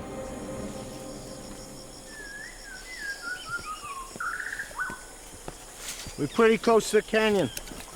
Huh? I told you. You gotta forget the raft now. Look, we are here. Almost the Cape Down River. It's the Mal Paso San Pedro Falls. He called us and he said, down from here. It's a canyon, and there's no way, if you're going in, you're dying. There's no way out of it. So 2 days on the river and you had enough, huh? You don't believe me. We gotta walk now. You understand me, Kevin? Look, we walk around the canyon. We stay close to the river. A few K further on, there's a small mining village, Playa. Playa is halfway to San Jose. We get to San Jose, you're as good as home. Carl said, if you want to live, let's walk. We wanted out. You know, this was a misadventure. It wasn't fun for me either. And Kevin was the only one that was not happy at all. I wanted to continue. You know, the worst comes to worst, we'll bounce off the rocks and continue. And we'll just continue with our plan. We'll stop before the San Pedro Falls, hike around the falls with our equipment, build a new raft, and then we continue. We can't let Carl take the river away from us, Yossi.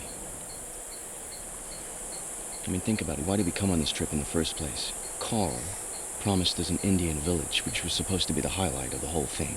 We never saw it. Was it ever there? All we have left now is rafting on the river, and how long have we had on it? Less than 2 whole days. And no way is Marcus coming. He'll drag us down. We could do it.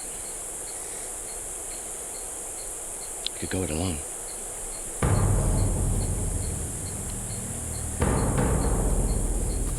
You know, it was a moment I just didn't know what to do. I mean, in my guts, I wanted to go with Carl and Marcus. But I already had this relationship with Kevin, you know, like Kevin was my hero. Kevin, I chose Kevin, you know, like in that split, I chose Kevin. He was my man. So I stuck with him. I said, okay, you know, I'm coming with you. I felt Marcus was in a very bad place, bad spot. I certainly didn't want to hurt him. I didn't want him to make him feel worse, but I couldn't help the guy. I mean, my best buddy, and I couldn't help him. We had this wall between us. But you promised we'd go in together and we'd come out together.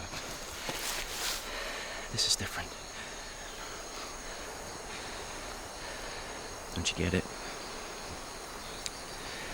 I don't want you to come.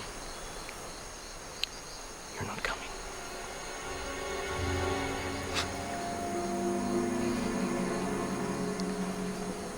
So this is it? Yeah, I guess it is.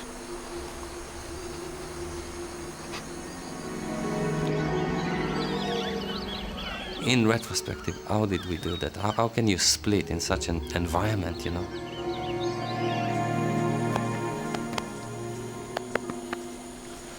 I know you'll be all right.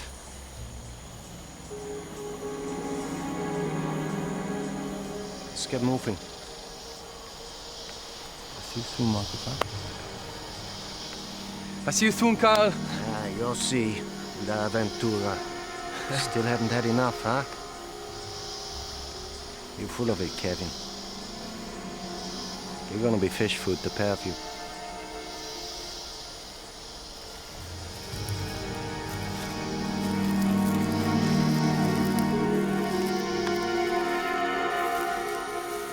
was heart-wrenching. It was like a betrayal, and it was a terrible feeling. I really felt ashamed. It should take little more than a week for Carl and Marcus to hike out to the nearest village. But now Yossi and Kevin face the dangers of the river alone. Kevin and I went into full excitement into let's the adventure begin. A new chapter, no more 4 people. Kevin became the authority, and I accepted his authority. I guess part of it was an issue of age, but the other part was that I didn't know rivers. All right, get it dead straight. Go. Keep in time with my rhythm. Almost immediately, we entered a series of roller coaster waves. Hard your side. It was a different river. Paddle hard. It's becoming much more intense. You know, like the river is getting narrow, the water swifter. And certainly it was a bad decision to continue. That was a major mistake.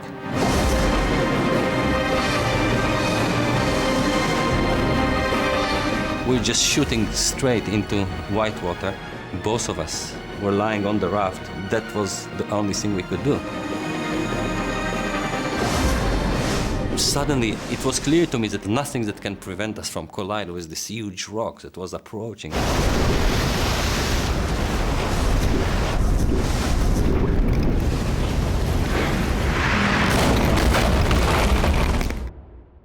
And that's what happened. We hit the rock.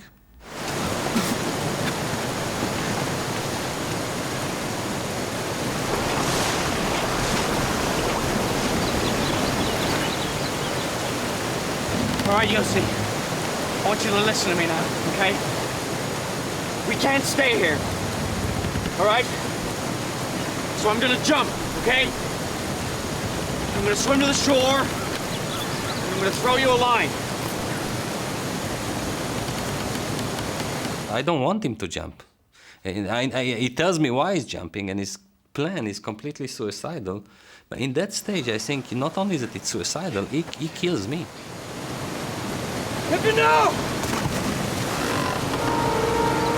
Kevin!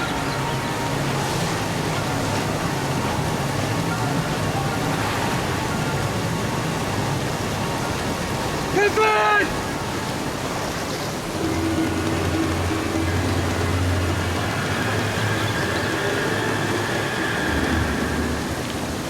Kevin, don't leave me!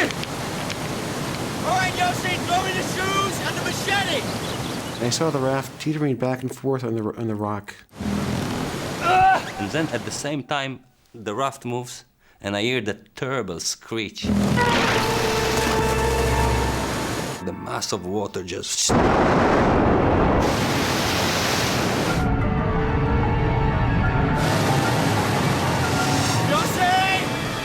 Yossi, hold on! He entered the rapids, and I saw him go through 2 or 3 rapids, a couple drops, and around the bend he went, and I didn't see him again.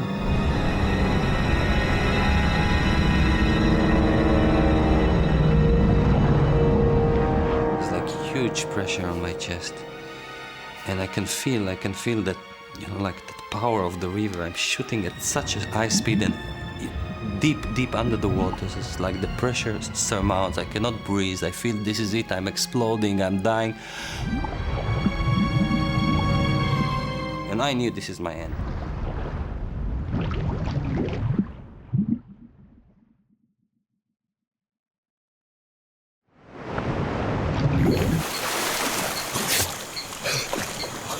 After a long time in the river, I was spat again into the surface. And that terrible canyons behind me. How did I pass it? I just don't know. I just have no understanding of it, but I was on the other side. By a miracle, Yossi has survived. But now, as night falls, he is separated from Kevin by more than 2 miles of river and impassable canyon.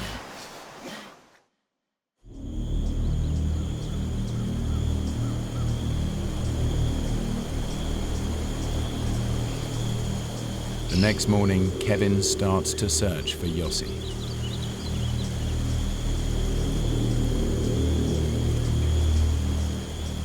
I decided to go downriver and look for Yossi. Yossi! I was responsible for him being there, and I didn't know if he was alive, if he drowned, or if he was hurt. As Kevin works his way downriver, Yossi struggles back up the canyon towards him. Kevin, I'm walking up the right bank!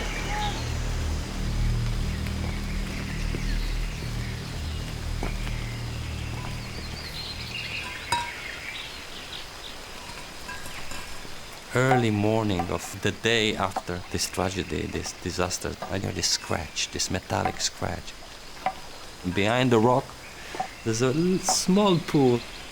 In the middle there, the backpack is waiting. Yes! When Kevin made this bag, he said, "Give me everything important to you, because this is the life bag." He tied 2 empty things to have it float. The life bag contains vital supplies: a flashlight, a waterproof poncho, a few ounces of rice, and, crucially, the map that promises Yossi's best chance of survival. I put the backpack on my back, and now with a new spirit, I climbed up thinking that it's gonna be easy now. Kevin and I get together, and it's gonna be over. We've got the equipment. It's gonna be a good story.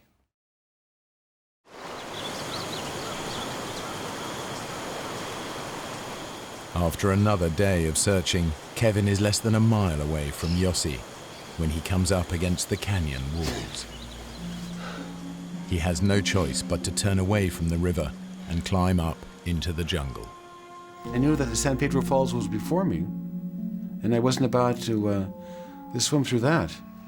So I decided to leave the water and hike into the jungle.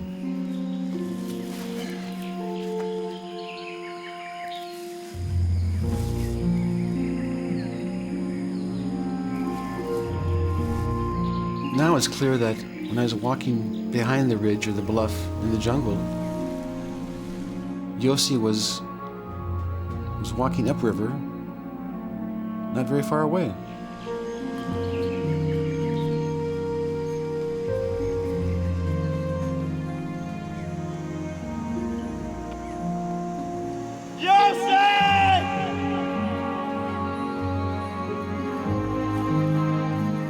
The friends continue to look for each other for days, surviving on little food and almost no sleep.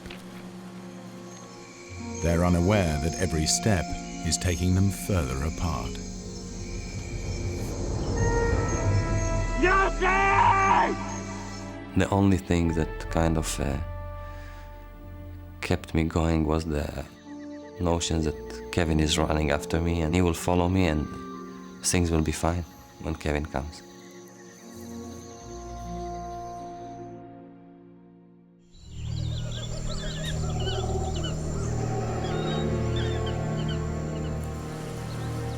Kevin has finally worked his way back to the river, but he is now miles downstream from the canyon and Yossi. After 5 days alone with no food or equipment to help him survive, he is exhausted and starving. By this point, I realized my chances were very minimal. I mean, I thought I was going to die. So I had one shot. That was to make it to San Jose. Kevin's only hope is that the current will carry him down to San Jose. I was no longer thinking about Yossi. I was thinking about my life. I didn't have anything left. So now I was trying to save my life. And that's what I did.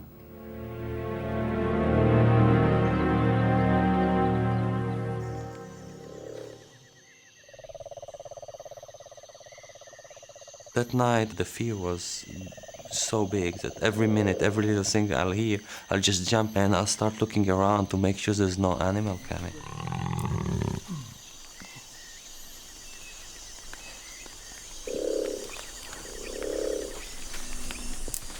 I just clearly heard some branch breaking. Something is moving. I knew I'm not imagining that something is moving near me.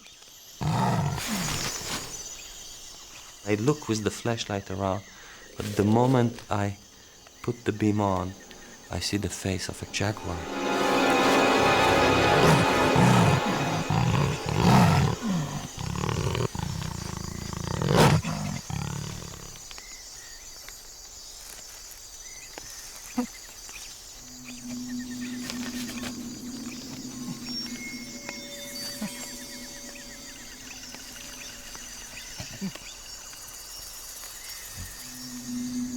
I had a cigarette lighter and I had a can of repellent. And I remember that I saw that in a movie that you can actually set the repellent on fire.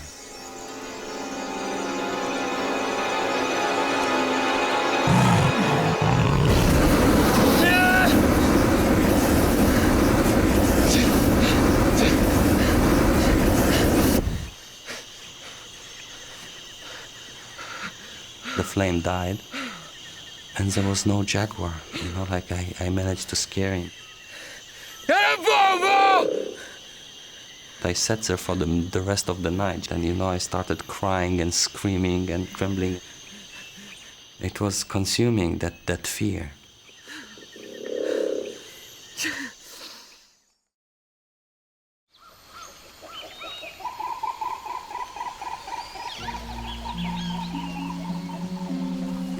I just realized, I knew it, Kevin. Something happened to Kevin. Something happened to Kevin, and he probably died. I took the map out and I started studying it. Suddenly, I remember Carl told us about some camp, the gold mining camp, about 4 days away, upriver. Playa. So now I had like an idea. I have to walk, and looking at the map, it was very hard to work it out, but I thought within 2, 3, 4 days maximum I'm making it to the camp. And once I made it to the camp, I'll have a trail to follow, and I'll make it out.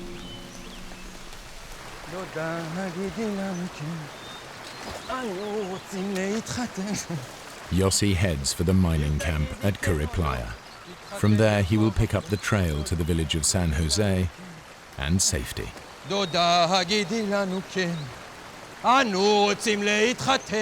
And here I am singing out loud, my chest open, enjoying the scenery and fully trusting I'm gonna make it. Then I suddenly discover a tree, and I saw clearly it was actually cut with a machete. Kevin? And then it all makes sense to me. Actually, Kevin was doing the same thing. That was, he knew I would be trying to go to Playa. So I'm sure Kevin is there before me.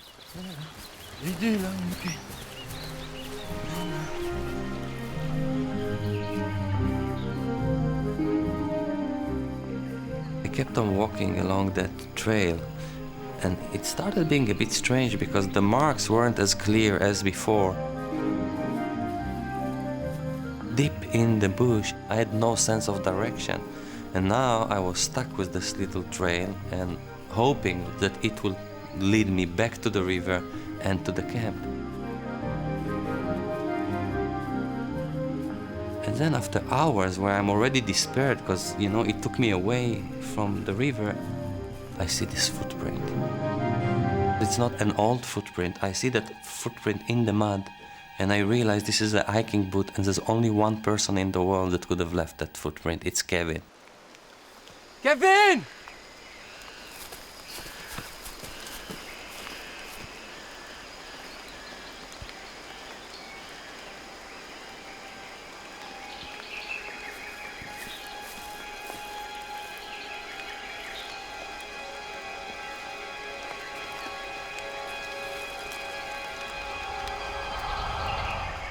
This footprints wasn't Kevin's, it was mine. You know, all these hours, half a day that I walked, I actually walked in a circle. This trail didn't lead me anywhere.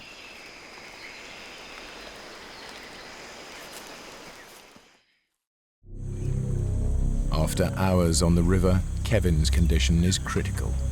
He's barely conscious and has no idea if he has passed San Jose or not.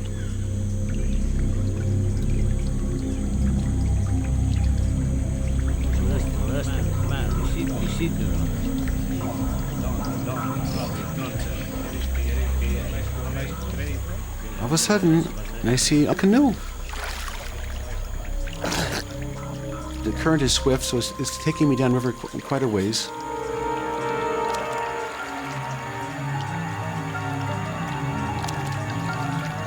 And then finally, they turned their heads and they began waving their arms. Like this, like downriver, downriver. So I let go of the branch I'd been holding on to, and I began swimming towards the shore. When they approached me, they asked two questions. They asked me if I was lost, then they asked me if I was hungry. It was kind of funny. They told me that they went hunting in this area twice a year. I mean, it's literally 1 in a million. It was just pure luck. I had been saved, but I didn't know if Yossi was alive. But I just had this feeling that Yossi wouldn't give up.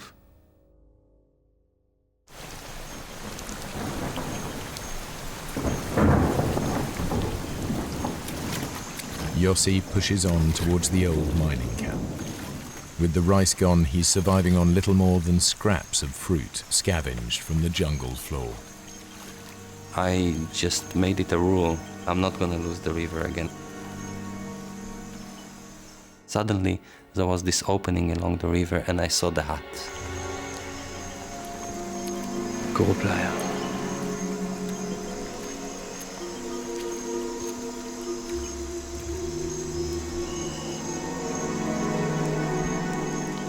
Kevin!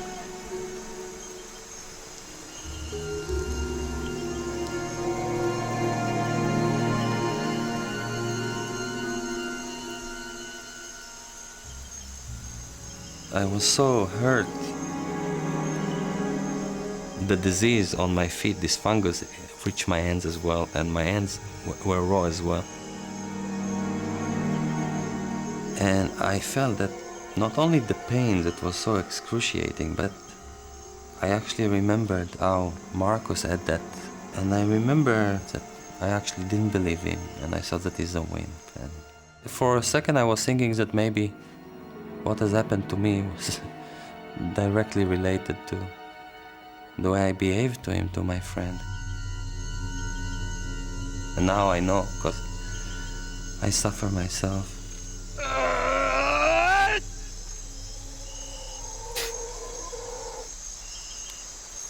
Yossi has no choice but to press on and hope he can make it to San Jose.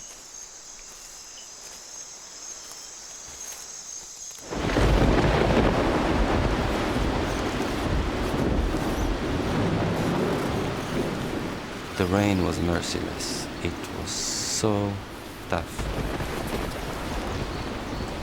The night came and it was very hard to escape. What happened is quite unbelievable. I didn't know of that phenomena, but literally the jungle started collapsing.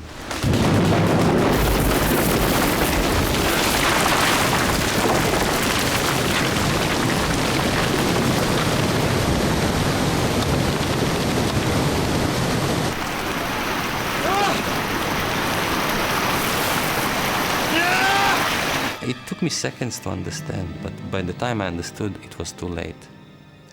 It was a flood, and the river rose. No, no, no! No!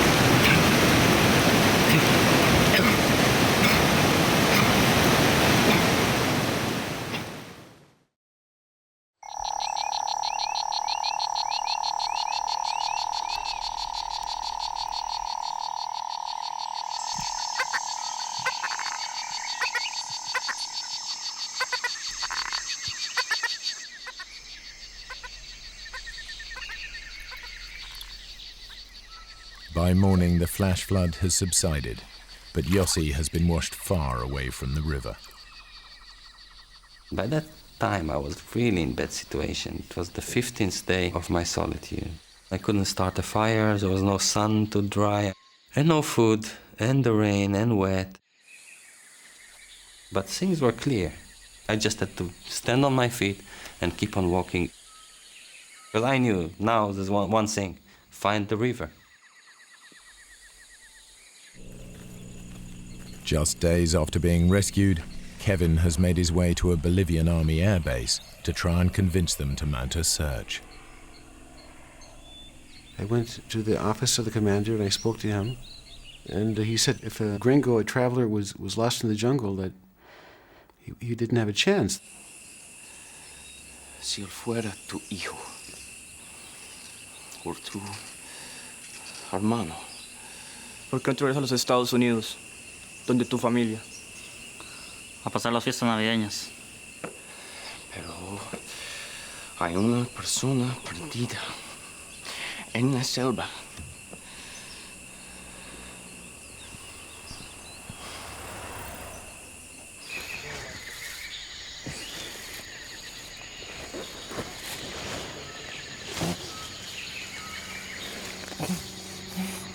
I hear that noise, and I listen to that noise because it's so foreign, and I start realizing it's an airplane.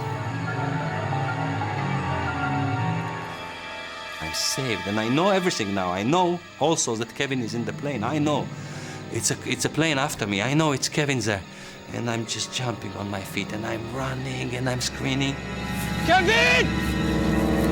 Kevin! Kevin! What do you say?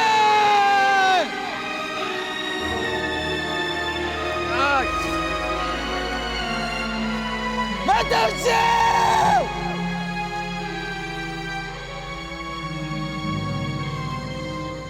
You know, as soon as I realized this airplane was just oblivious to me, I just collapsed.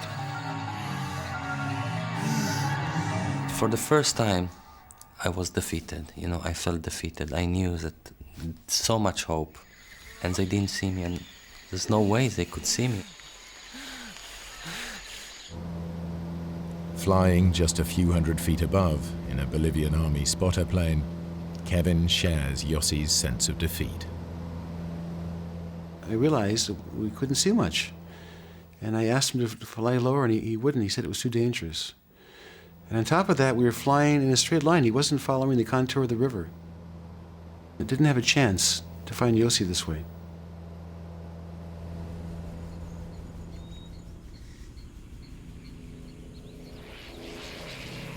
I was going crazy. It was very, very frustrating. Like, every day was very important. Time was the key element. And every day that passed, I knew it was another day that Yossi's chances were diminished. They were getting smaller and smaller.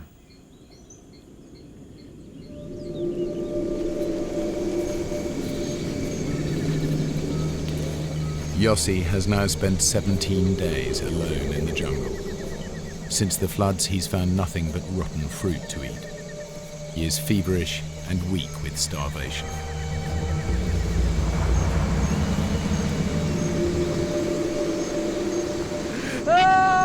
I was famined, I was diseased, I was injured and weak.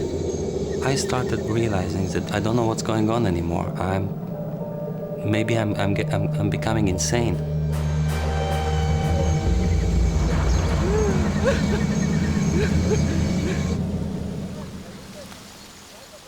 I thought that Yossi wouldn't give up, so I began thinking about the next steps.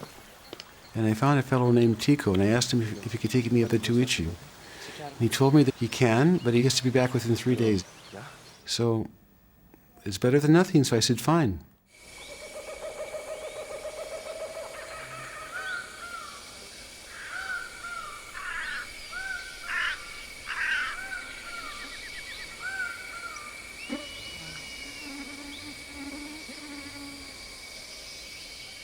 Something bit me. It was a strong bite. And I can feel it's like a termite, an ant. and then another bite, and then another bite, and then I attracted a nest of termites.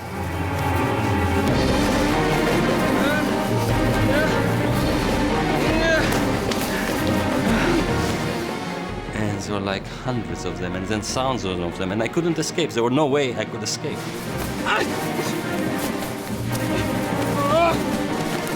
But the worst horror was the ray of light hitting a red carpet, you know, like everything around me. 5-6 meters around me, everywhere. It was all red and moving.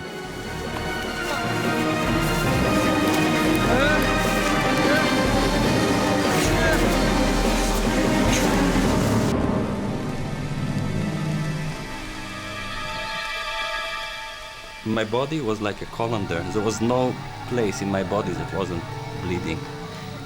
And I just had to escape now. And I stood on my feet and I kept on walking.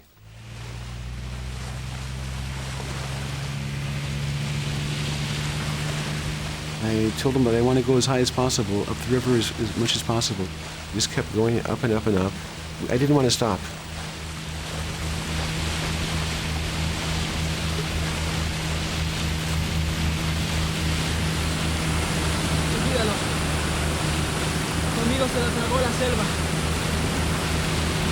The jungle is just the jungle.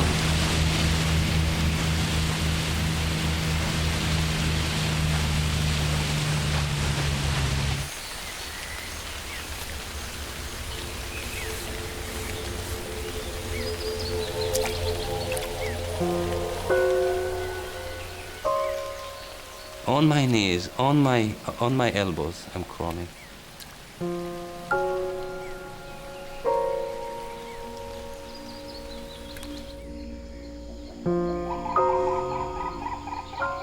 Suddenly I started seeing a few things that I recognized, and it was actually Kuriplaya. I went all the way back to that deserted mining camp, but the mining camp wasn't there anymore. The flood took everything.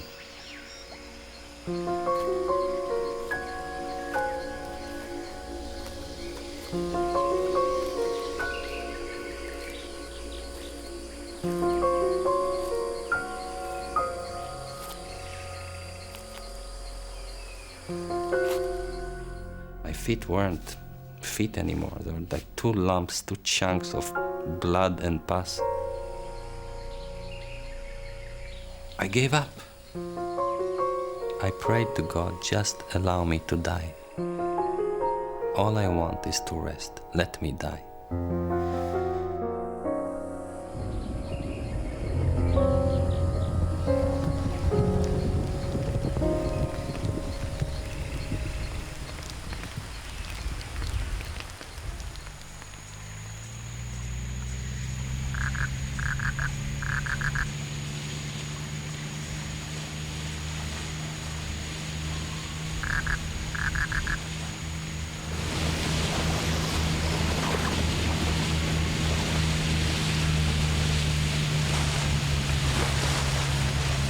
No podemos seguir. Mira, el río está creciendo de nuevo. Hay rápidos arriba. Siento. No podemos seguir.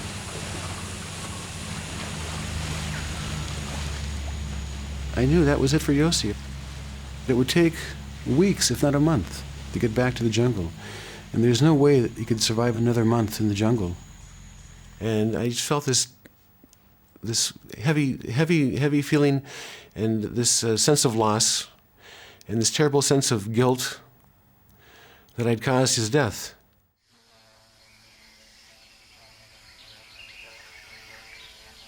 I clearly heard a buzz, like a bee or a wasp, and it's like coming closer, and I can start hearing it circulating my head. So, you know, I'm already in like the zone of like delirium. I'm just trying to get rid of that wasp, and it's so strong, that noise. In a certain point, I think maybe it's trapped inside the mosquito nets. And I raise my head and I just try to get rid of that wasp, and the buzz is in my ears. And as I raise my head, and I don't see the wasp, but when I turn my head right there on the beach, I see shades and people.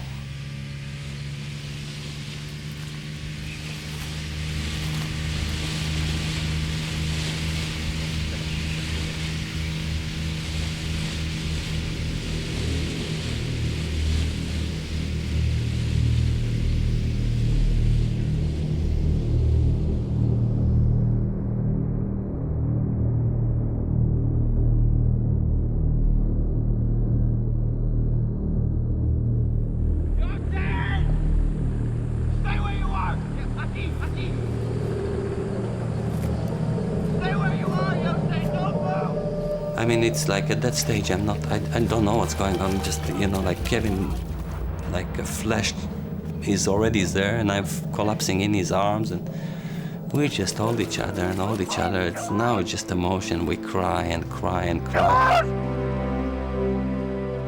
I couldn't believe it that we'd found him. If he would have been upstream, just 100 yards away, he wouldn't have heard us. We wouldn't have seen him. I mean, it's literally 1 in a million.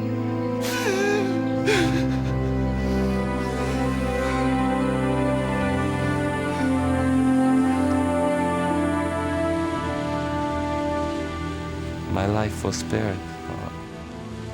I mean, I know Kevin saved my life, but it was a miracle. For sure, it was a miracle. I think that Yossi saved my life, because if we hadn't found him, if he would have perished in the jungle, I would have had a very heavy burden to bear, knowing that I caused his death. Because I put him in the situation, and I was entirely responsible.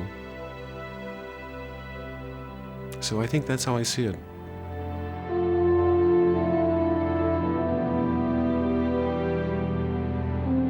Yossi and Kevin were safe, but they had yet to find out what had happened to Marcus and Carl, who they'd left to walk out of the jungle 20 days before.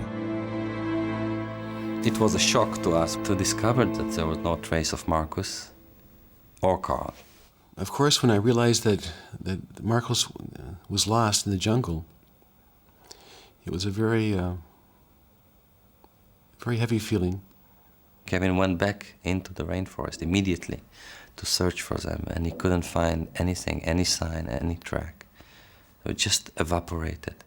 The Bolivian army also mounted a search and discovered that the Indian village that Carl had marked on the map did not exist.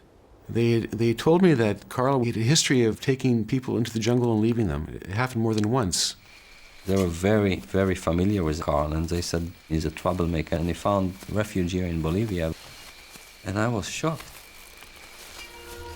Over the following years, both Kevin and Yossi mounted searches for Marcus, but no sign of him was ever found. I don't feel guilt about not taking Marcus with us. Then and even now, I feel that it was the right decision not to allow him to come. But I always thought then, and I probably do occasionally now, that if I would have gone back with Carl and Marcos, if we would have gone back together, that it would have ended differently. It was a life and death issue, and we decided for him that he should go out. Yeah, we did think, both Kevin and I, we were thinking that what we are doing is more dangerous, if this is an excuse.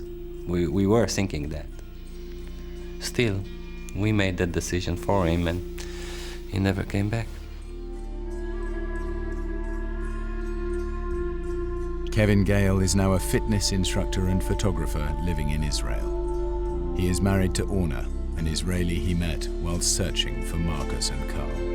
Yossi Ginsberg is now a writer and a motivational speaker, and has done much to preserve the Amazonian jungle. He lives in New South Wales, Australia.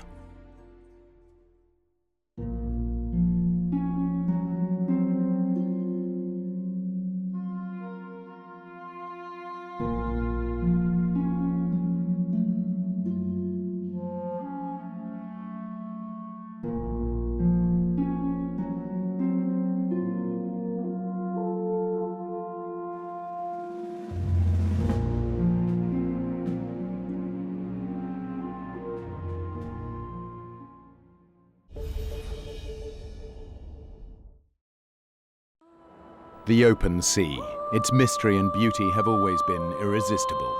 But when the ocean turns, it shows no mercy. Mayday! Mayday! This is the true story of 5 sailors shipwrecked in the Atlantic with no food and no water. We're gonna die!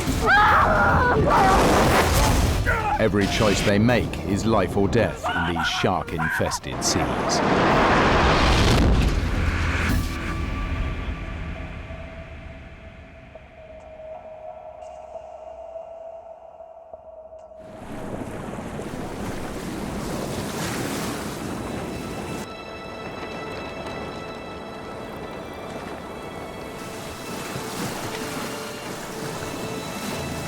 the brand new 58-foot luxury yacht Trashman surges through the Atlantic. Her owner made his millions in the rubbish business, and a hastily assembled crew who've never sailed together before are delivering the yacht to his home in Florida. The 6-day voyage begins in Bar Harbor, Maine. The crew will sail 1,300 miles down the eastern seaboard of the United States to Fort Lauderdale.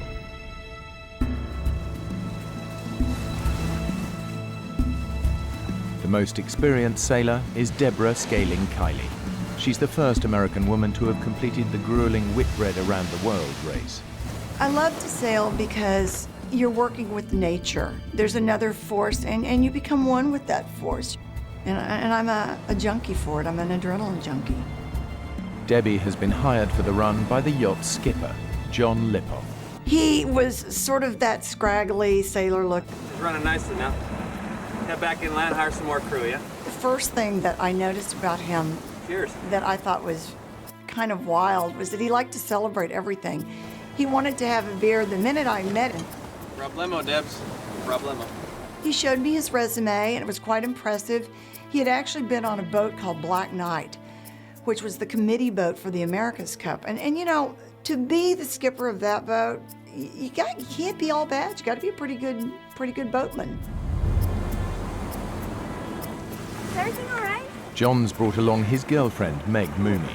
She's no sailor, just along for the ride and looking forward to parties, calm waters, and sunshine.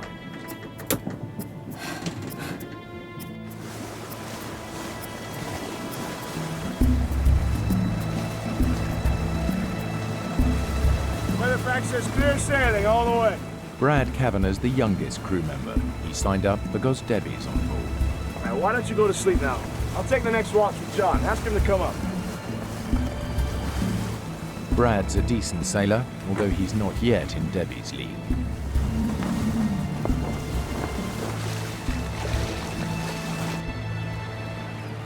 The Trashman heads inshore to Annapolis, Maryland, to pick up the final member of the 5-man crew, an English sailor who's a friend of Brad's.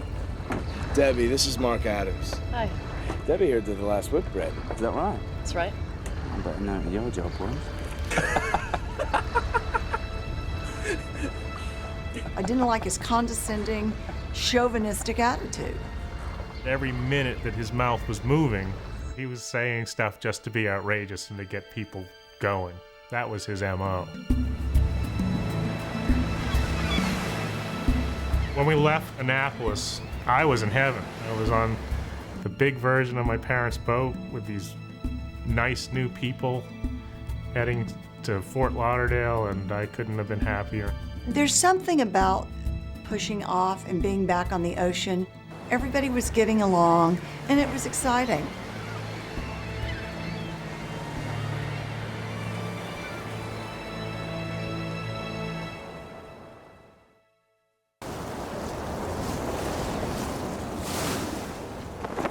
The first day is an easy sail. By nightfall, they're right on schedule. That night, the weather was beautiful. The boat was fun to steer. It really just didn't get much better than it was right then. But this calm doesn't last long. A storm is gathering, and it's moving quickly towards them. Debbie! Wake up! Debbie! That was 4 hours? It's blowing a gale out there. Meg's fallen. She's hurt, and we're taking on water. John! She's hurt real bad. Can you come take a look at her?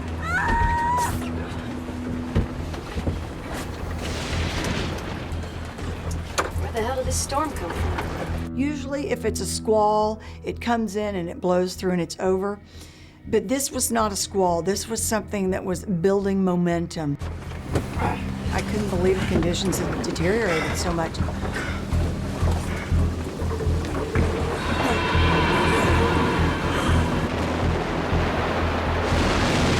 Surfing down those waves, it was like a roller coaster.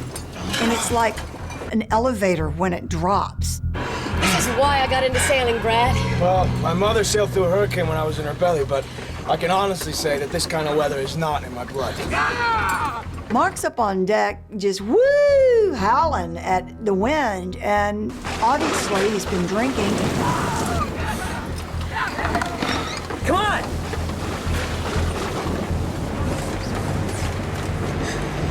Gotta help her, she fell on her back. Well, I'll take a look. Meg had gone up on deck, and when the boat fell and wiped out, her tether didn't keep her from falling. I was like, what was Meg doing on deck to begin with? She has no business out in this kind of weather. Debbie, leave it. Just help her, okay? But John... Debbie, for once, would you just do what I say? She rolled over slightly, and you could see the bruising begin, and it was all through the kidney area. I could just tell she was in so much pain. I want to go home, John. Take me home. Okay, Ellie. I'll get some help.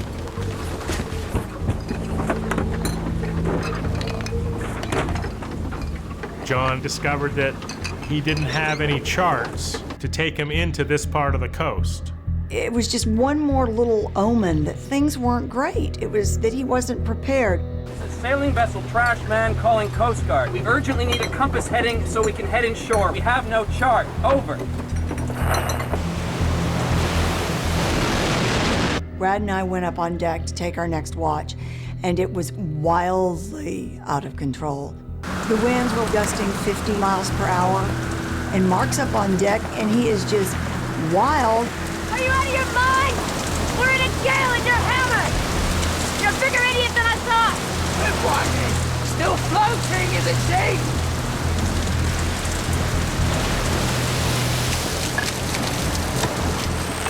The Coast Guard advised us that we should go to Wilmington, North Carolina. But when we altered course and headed into the coast, those waves just started smashing into the boat and impacting us. And it was like one of those amusement park rides that, you know, kind of jerks you up, but it wouldn't go over and jerks you up. The yacht's sails are ripped off in the storm, so John turns to the engine in a last-ditch attempt to power through the waves. The alarms all went off and the engine overheated. The engine was gone, and that was the end of our ability to charge the batteries. We were quickly going to be running out of power to speak to anybody from off the vessel. Now we had no engine, no sail, and we were just floating out there in the ocean. Not knowing what else to do, John makes a decision the others find hard to take. He radios for help. Yes, we're running on emergency power. We need assistance immediately. We're in trouble. Our engine is down. Our sails are damaged. We need immediate rescue. Over. Need rescuing. I'd never been on a boat that had requested assistance, and it was really odd for me because it was like giving up. But John's big issue there was getting Meg off the boat. He has no right calling the Coast Guard! He's a skipper, Mark! He called the shots, don't forget that! He was angry. You know, he believes that a sailor should be self-reliant and only that, you know, only wusses would call the Coast Guard. Uh-huh.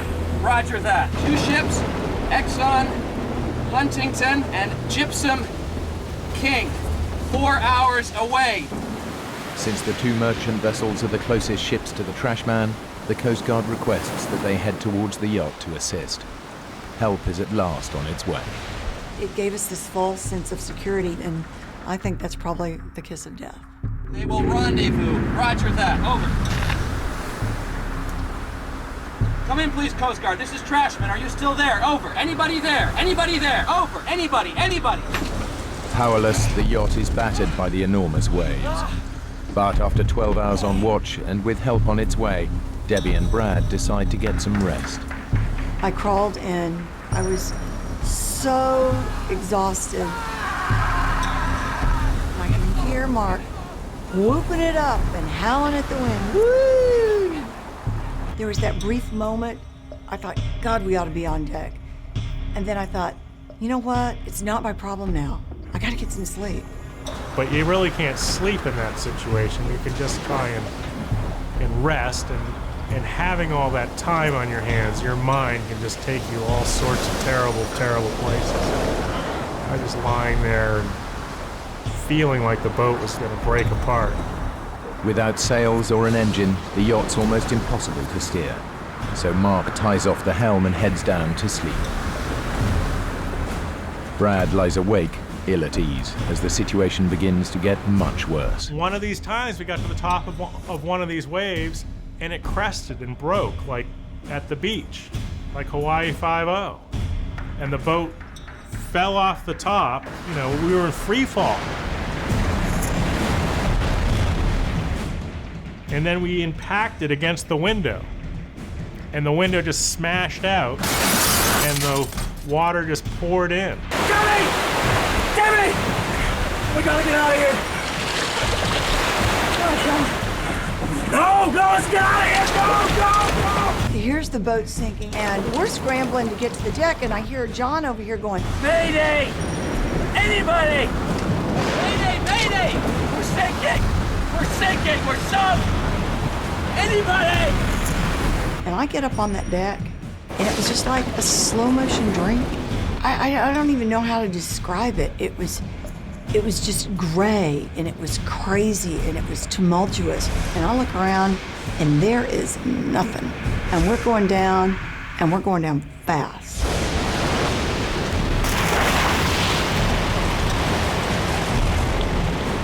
You don't think about dying. You don't think about drowning. You don't think about anything. You think about getting away from this boat that it's going under, and it's sinking in less than 2 minutes. It's just going down like a big rock.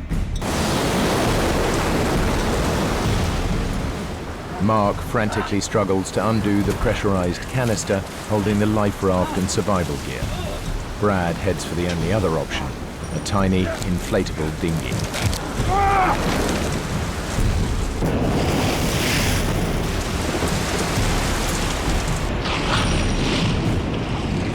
I swam after the dinghy, kicking off my sea boots and my foul weather bottoms, thinking, my dad's gonna kill me. I've just let his boots sink. And then thoughts of my mother and how horrified she was gonna be and how sad that when she learned that I had died there in the ocean.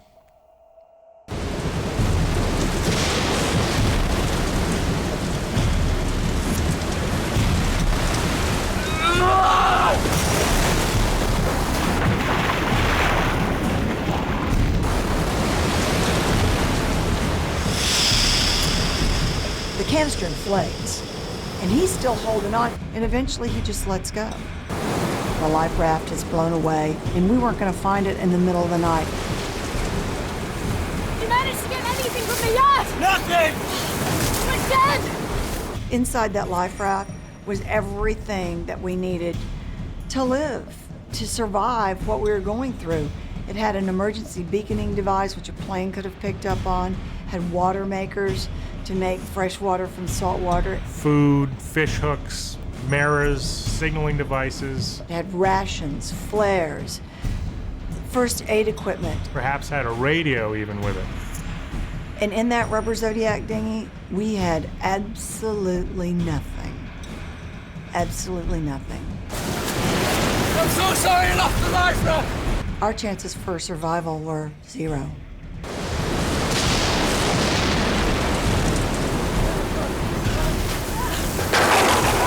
Where's Meg? As the boat sank, Meg was within the rigging. Get away from me, yacht! And she just didn't have the sea savvy or the knowledge to, watch the waves, and then when the wave action was right, to swim out. So I knew if I didn't go back and get her, she'd die. Jimmy! Be careful!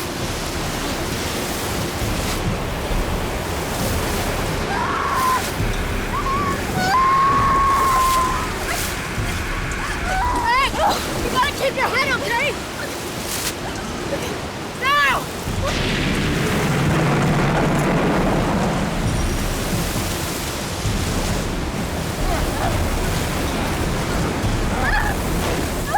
We're all gathered around the rubber Zodiac dinghy, and I remember watching Trash Man as the last little foot of her mast slipped under the water, and it was the most devastatingly lonely feeling that I've ever felt in my life.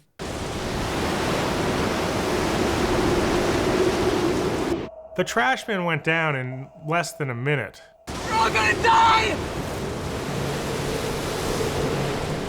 By not contacting the Coast Guard. You know, we were now half an hour late for our radio call. They should have been on the way. Cavalry rushing in. All we needed to do was stay afloat, and they'd find us.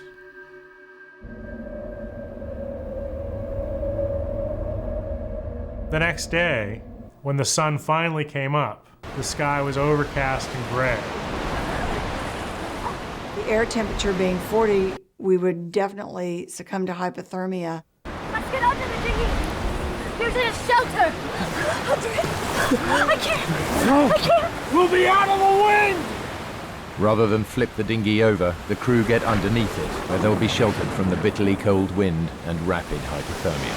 Come on, check on you. The sad thing is that Meg just couldn't participate. I think it was too painful for her. But more than anything, Meg was very claustrophobic. Soon, the water begins to have its own chilling effect. Okay, we gotta get out of the water. It's cooling us down. Give me a minute.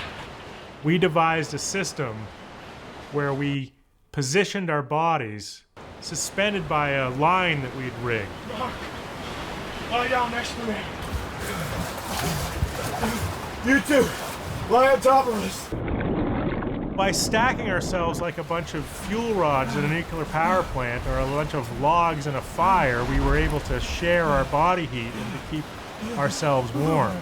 As the storm raged on, you could crawl up underneath the dinghy like that, and it was so quiet and so peaceful. It was so deceptive. It was almost luring you once again into that amniotic state.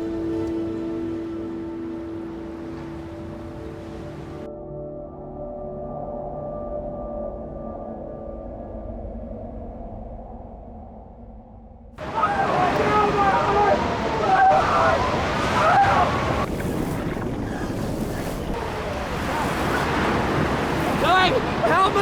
Help me! It's having a heart attack! Wait! Call 911! When John started talking about his heart pains, I knew immediately he was probably just hyperventilating because the air would get very thick under the Zodiac dinghy. Please, get him into the dinghy! The wind was like 40 degrees and it was blowing like 90 knots. And we decided we would flip the Zodiac dinghy over and we lift Meg in.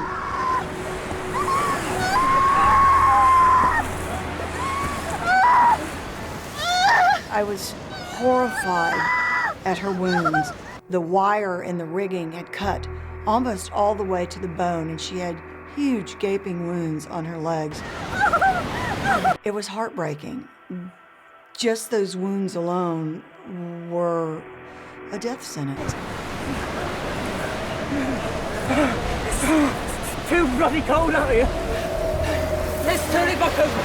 We're gonna freeze to death. Look, man, you want to go back in the water, help yourself. There's a whole ocean out there.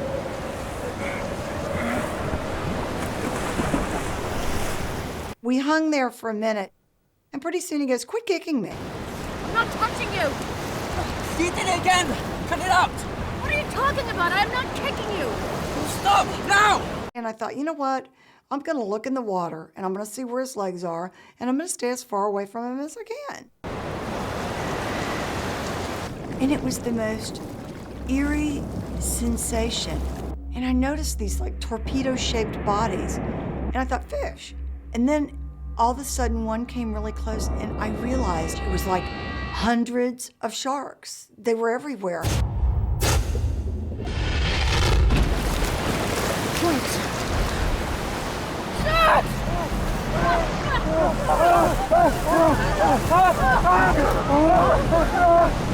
And just the minute we got in, fins just everywhere in the water. And I don't mean like 2 or 3, I mean 10, 20, they were everywhere. Every shark in the ocean! I've never seen so many sharks in my life, not in my entire trip around the world. It was the most frightening feeling I've ever felt. To this day, I don't know why the sharks didn't attack us that night, with all of us treading water, with Meg's legs bleeding. Mark, I'm warning you! Do not hit a single shark with that! Are you out of your mind? What do you think's what? You're gonna calm them down? Give me that! Our biggest threat was not just the coal, but a wave breaking underneath us and flipping the Zodiac over and dumping us back into the shark-infested water. So what we had to do is devise a system to try to slow the little rubber Zodiac down. Hey, Debbie, do you think maybe we can make a sea anchor out of this thing? Stabilize this tub?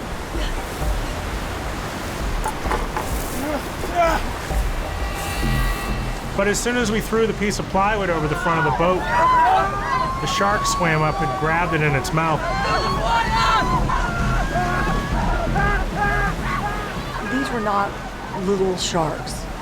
And this one was big enough to pull a 13-foot rubber Zodiac dinghy with 5 people in it, which is at least, what, 700 pounds, wildly through the water.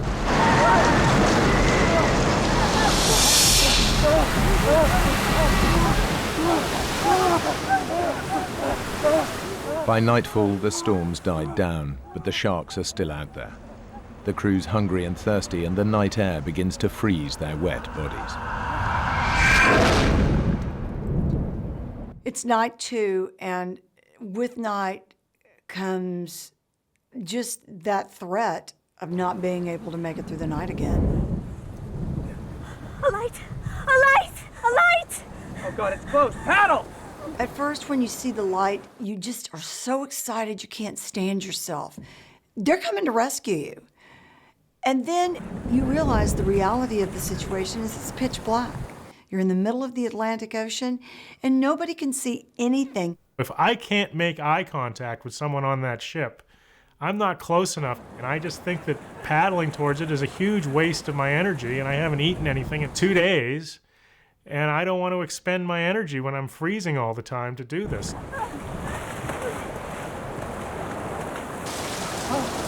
The craving for water is like nothing I've ever felt. It's as if every cell in your body needs it, and it's crying out for it. You haven't had water in 24 hours, almost 48 hours. But all I got was the wind blowing through my mouth and actually drying my mouth and my tongue more than the moisture coming in from the rain. Damn! It was as if God was spitting on us, laughing at our situation. All of a sudden, we remembered about the ship, and we looked out, and the ship was gone. Maybe that was a chance for survival. It's the ultimate despair. And at that point, I just couldn't take it. I felt that I was being teased by the environment, by the powers that be. Oh, I stood up and I gave God the finger, started, saying, what are you doing to us? You're gonna make it rain, let it rain so we can get some water. The last thing you wanted to do is curse God, because that was about the only chance we had for survival. I don't want to die. The ship has gone, but some unwanted guests refuse to leave. There was always a fin somewhere. They were always bumping into the raft and pushing us around. Then they'd go away for a while, and just about the time you think that they'd gone away, they came back again.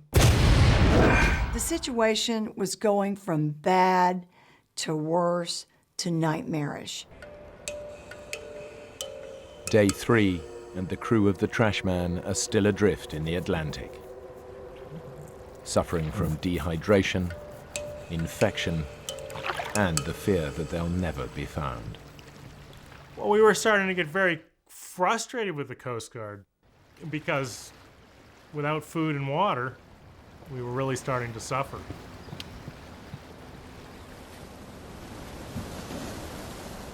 Hey, you think a ship will rescue us before the Coast Guard finds us? Coast Guard's on its way. Yeah, sure, of course. Coast Guard's on... Hey, guys, I got news for you. The Coast Guard ain't coming. They never were. They forgot about us. We're on our own. Thanks a lot, Debbie. It was as if I had dropped the final curtain on the show. They just all kind of sat back and looked at me like I'd lost my mind. Hey, Brad, where do you think we are? Well, from roughly where we went down, we're anywhere between 35 and 135 miles off the coast. What? Is that far? We could still be blown to shore, right? Guys? My God. The crew have no idea where they are, but the dinghy's now 140 miles from shore and heading out into the Atlantic. The dynamics of the group begin to change, and partnerships form as the survival instinct starts to take hold.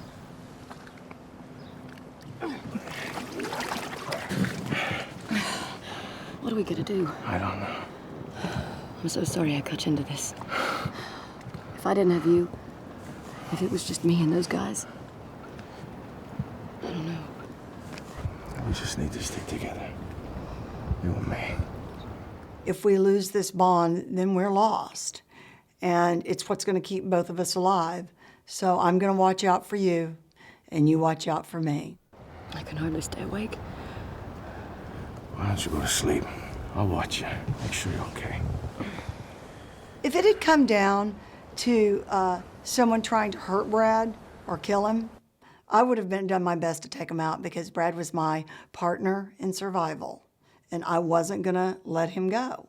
There was no way.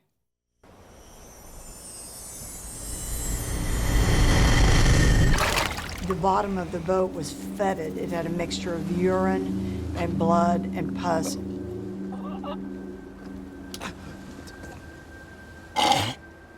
We were in absolute agony because we were starting to get massive staph infections all over our bodies. These staphylococcal infections are caused by bacteria entering cuts in the skin. They can soon attack the heart and lungs, and Meg is at particular risk because of her open wound. I felt so bad. She was dying of blood poisoning, and we were sitting there watching Meg die. It was just tragic.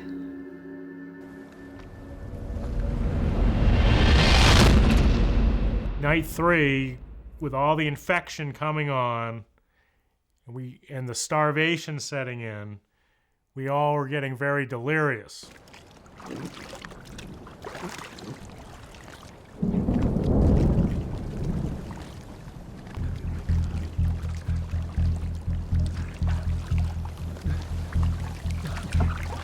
What are you doing? That stuff will kill you. Here, Miss Whitbread. Help yourself. Everyone knows that you're not supposed to drink seawater. They tell us that from the time we're little kids, and that's one of the things you just don't do. Drinking salt water dehydrates your body even more, and it causes kidneys to shut down, and you begin to have delusions. And ultimately, if you drink salt water, it will kill you if you don't kill yourself first from the delusions. I didn't really know how long it would be before we saw the effects of the salt water, but it stood to reason to me that it would be probably, 7 hours or so. And I was right. It didn't take all that long.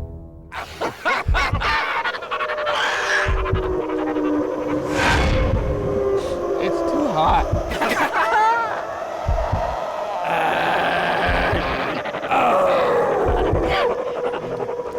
Hey, everybody!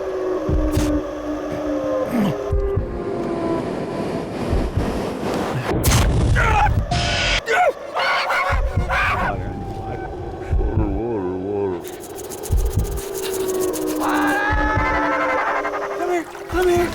Come to Johnny.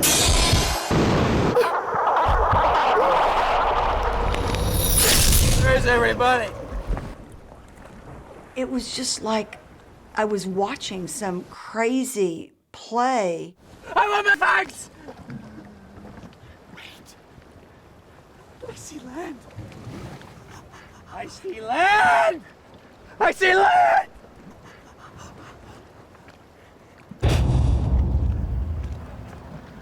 It's right there, man. You see it? It's right there in front of us. We're just off Falmouth, Meg. We'll go to the hospital where my mom works. She'll take care of us. We're in the middle of the Atlantic Ocean. We're nowhere near Falmouth.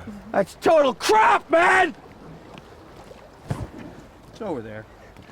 This went on all day long. Oh, I want my cigarettes. I need one now. The monotony of it was starting to drive me crazy. I'm just gonna get my car. We're in the middle of nowhere. You guys bring the boat in, and I'll go get the car. There is no car, John.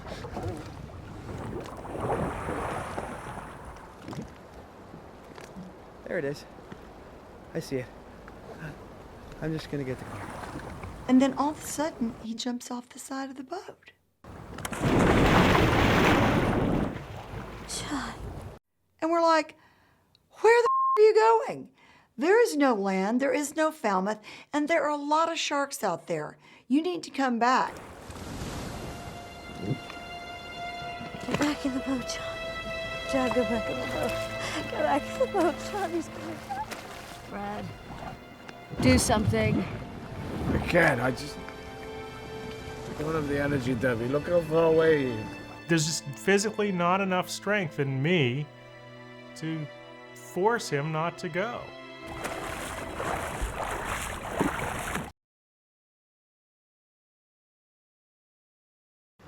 I can't see him.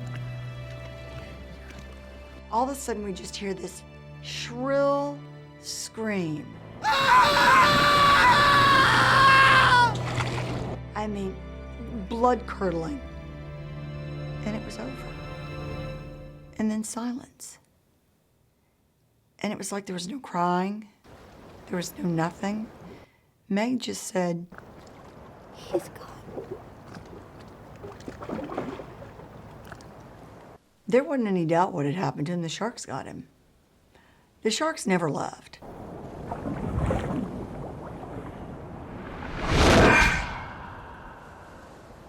I was angry with him because I really felt that I would get a lot of credit for surviving and having everyone survive. I looked forward and relished the thought of being heroic.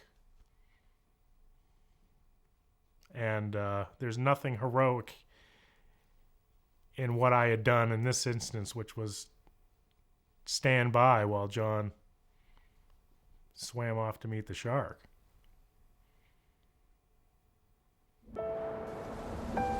The 4 remaining survivors of the trash man cling to life as they drift helplessly in the Atlantic. The sharks have just claimed their first victim, John, the captain. After John went over, we all just sort of sat back for a while. I think everyone was so shocked. And Meg was crying, but she wasn't sobbing. She was so sad. And she was so sick.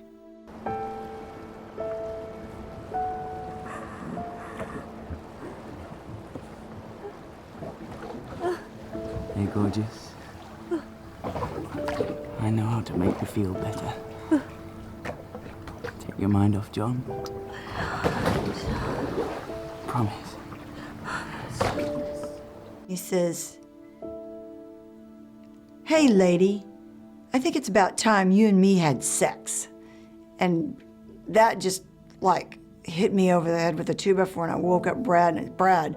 We've got to stop this. Hey, let's just see how she deals with it.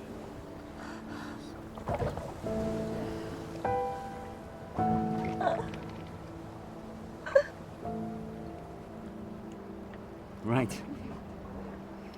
I'm tired of playing games. I'm just going back to the 7-Eleven to get some more beer and cigarettes. Mark, you're not going to the 7-Eleven for anything. You know we're in this dinghy, don't you? I'm just going over for a minute. Just to stretch my legs. And get rid of the cramps. Just for a moment. Brad and I get up and go, man, the sharks just ate John. No. I'm just stretching my legs. Getting right back in. And just about that time, we feel this. Bam!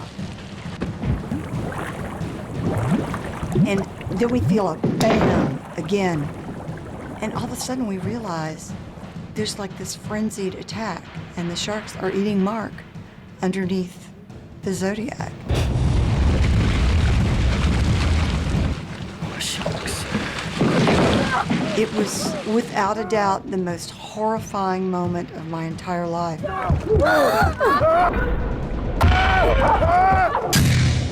The sharks now had a taste of what they'd been following for days, and they wanted more. So they tried to tip the boat over with Meg, Debbie, and I in the raft. What would it feel like once they'd begin to drag you under? What would it feel like with that first bite? And maybe it would be better if we jumped over and drowned ourselves so we would never have to feel it. And it lasted for what seemed like an eternity, like hours.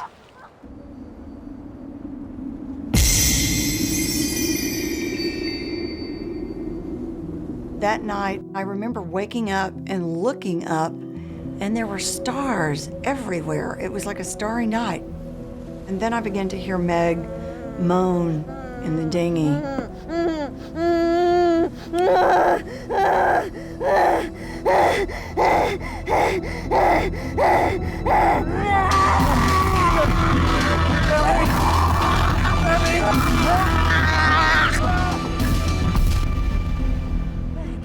I think she was frustrated and she just wanted to strike out at somebody.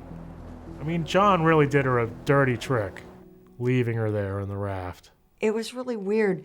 She took her hands and started moving them in the air like a Spanish dancer, like she was in completely some other world. And then, out of the blue, she just started talking. What did she say? I don't know. And it all of a sudden became very clear to me that Meg was speaking in tongues. She's dying, isn't she? She was dying. She was really close to death.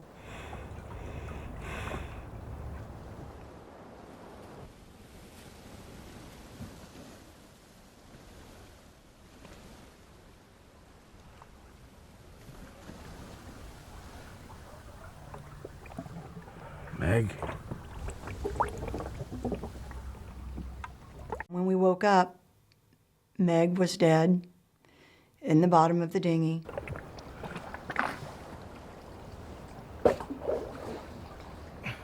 All that fetid mixture that was left over from the seaweed and the urine and the pus and... Debbie. Should we eat her? We were starving, and you've heard of cannibalism at sea, and are we gonna, nourish ourselves by somehow figuring it out how to butcher her and eat her, or what are we going to do? Ugh. She's too infected, Brad. We have to get rid of her. I'm so hungry. My stomach's twisting in pain. You're right.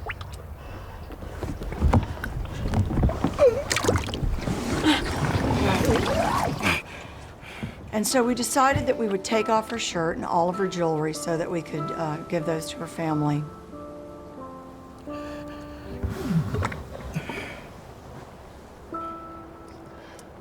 I got really mad at Brad because he was like, I can't get the ring off. I'm like, get it off.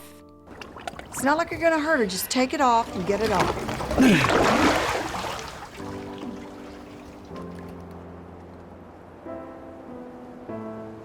It was such a sad moment because we laid her body, naked body, on the side of the raft, And then we decided that we couldn't just push her over, that we had to give some kind of a funeral.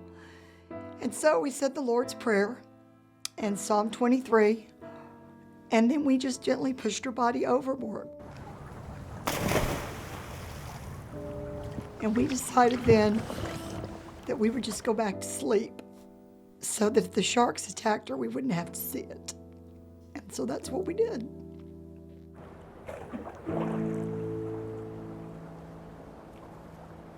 People can argue that it was a physical thing that killed Meg, but I think it was John abandoning her and making her despair that killed Meg.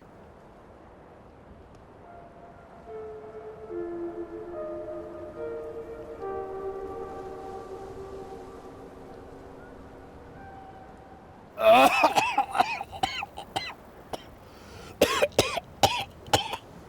you okay? I don't know. I've been retching ever since I woke up. It's the water in the bottom. Meg's died in it. It's making you ill. The sun's only making it worse. We gotta wash the dinghy out. I can't. I don't have the energy. Yes, you do. We're turning this thing over right now. What about the sharks? I haven't seen sharks for hours. Come on, Brad.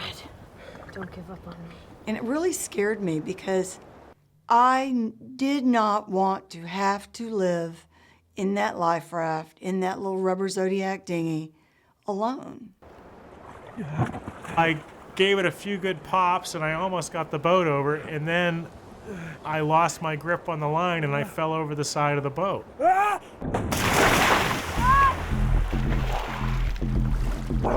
Debbie! You gotta be back here.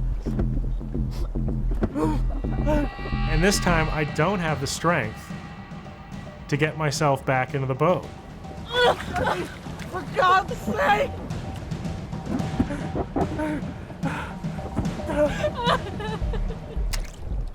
I sobbed. I felt like I had just doomed Brad to death. If the sharks showed up, we were screwed. And I just went on and I just burst into tears and I fell back against the seat and I couldn't do it. I could give a crap about what Debbie's thinking this time. She's just sitting there being completely useless, and I'm still alive, and she won't help me climb in the raft. For God's sake! She's finding it impossible to help me to climb into the raft, and I don't know what's on her mind, but she's not thinking straight. It was life and death, and I pulled myself into the boat while she sat 3 feet away from me just crying.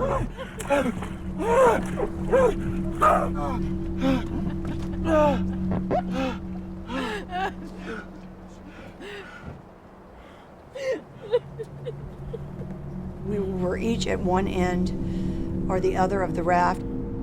He wouldn't talk to me. He was so off at me. Bitch.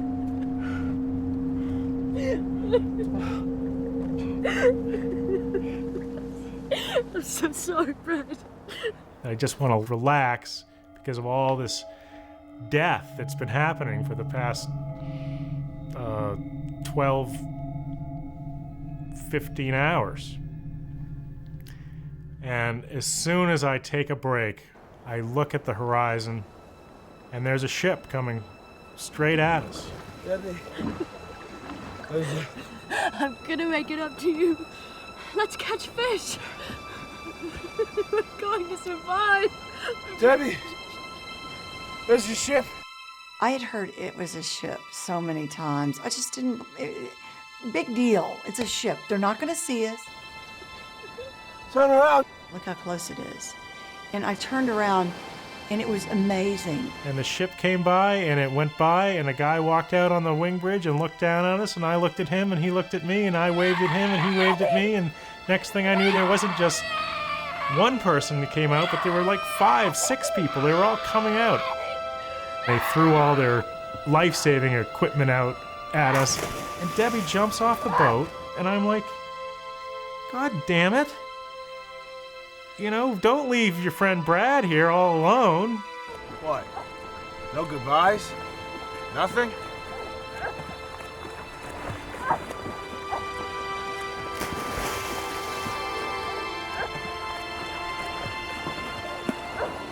I was holding the rope that held the life ring, and they started winching us in.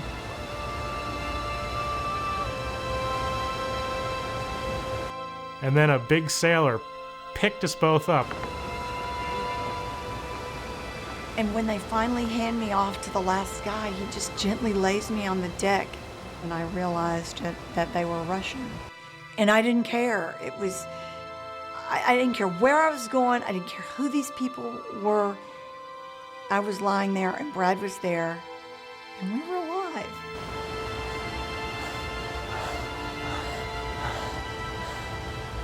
These guys did a fantastic job getting us on board the vessel, and oh, it was just so great. I mean, the whole thing was just so great. That was just wonderful. And then, you know, but it was just the start of our journey back to life. There's never a day that you're more thankful for life than the day you almost die.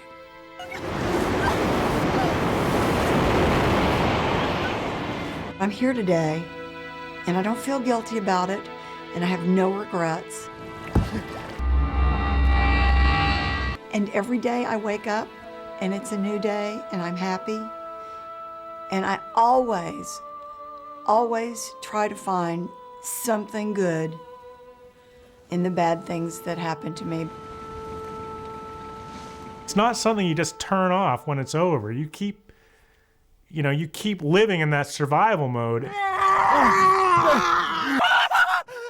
know, I don't know if you're shell-shocked or what you are, but it's impossible to just turn it off and go back to being the way you were before. In their 5 days at sea, the dinghy had drifted 140 miles from where the yacht sank and was heading further and further away from land. With no beacon on the dinghy, the two merchant ships were unable to find it. The Coast Guard called off the search for Trashman because it received a call stating the yacht had made it safely into port during the storm. Who made that phone call remains a mystery. I believe that, you know, John and Mark could have pulled through, but I think with these guys, the real problem was that they had just reached the end of their rope and it was not worth it for them to put up with the pain and continue living. But for me, I'm not going to take myself out of the game before it's over. Brad and Debbie have no idea how much longer they could have hung on. What they do know is they had an unshakable will to survive.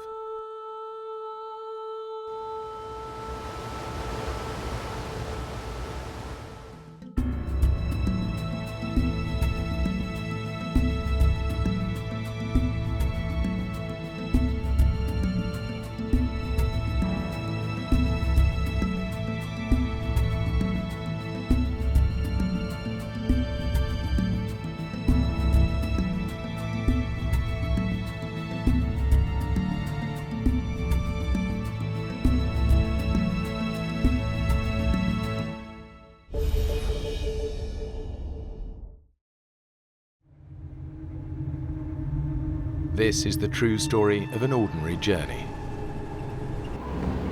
I think we took a wrong turn back there. that becomes a descent into hell. Jim, stop! Oh, God. A family is lost in the wilderness for 9 days, in sub-zero temperatures with no food. Nobody knows where to look for them. A young father faces an agonizing choice: to stay with his family and face certain death, or walk into the unknown to seek help. How the hell are we gonna get out of this?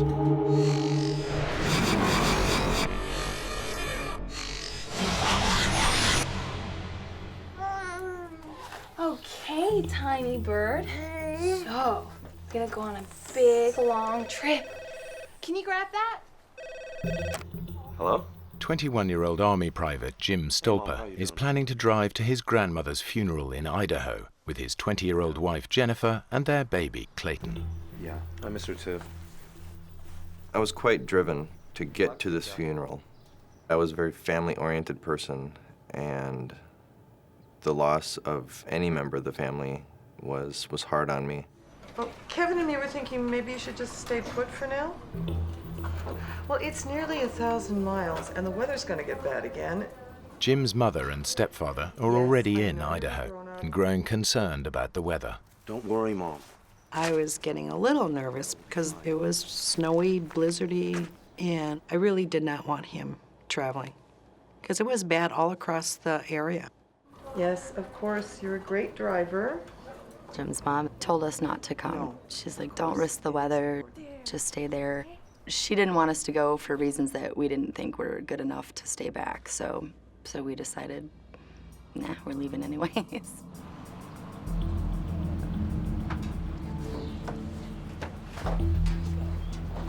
Poor Clay.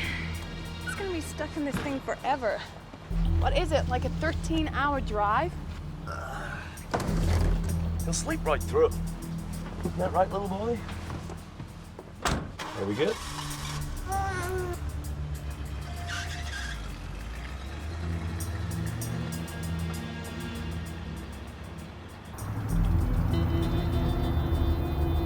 Severe blizzards are causing extensive road closures again today in California and Nevada. Jim and Jennifer set off.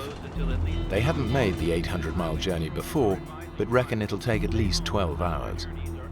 They head northeast from the San Francisco Bay towards Pocatello, Idaho. What they haven't bargained for are blizzards, which have already closed the main interstate highway, their most direct route. They were telling us the roads would be closed until the next morning, and we certainly didn't want to wait a whole nother day. So we thought we'd try to get a map and maybe see if there was an alternate route. We're just pretty determined by then, you know, this is, like, we're gonna do it. Thanks, sir. Have a good day now. And you?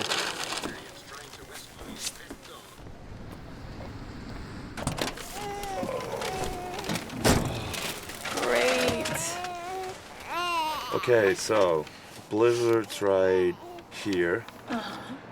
The I-80's closed.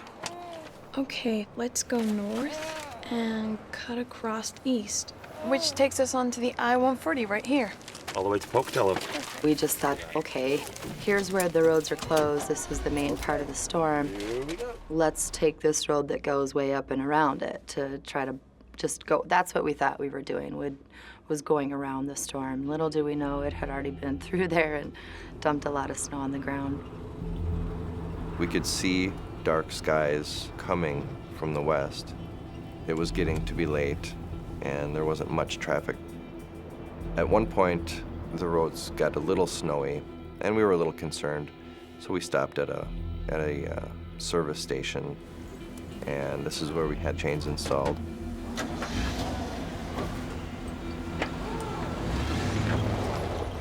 We had planned to call and let my mother and stepfather and family know that we had taken this alternate route. We didn't have a cell phone, so we looked for a payphone. Damn it. It's eating all my quarters. We knew that my mother would be worried about us. So we were disappointed we couldn't call, but we were also relieved that we weren't adding to her grief at the moment.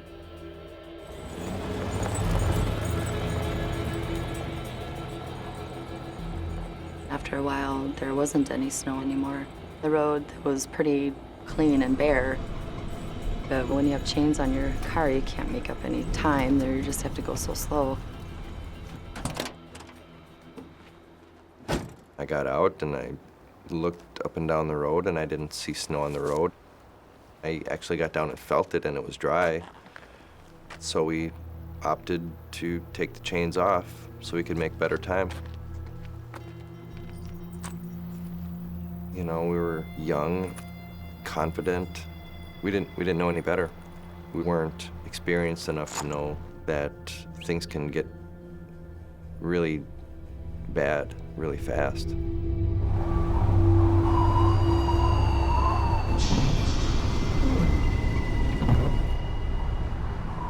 There was snow back on the road by this time.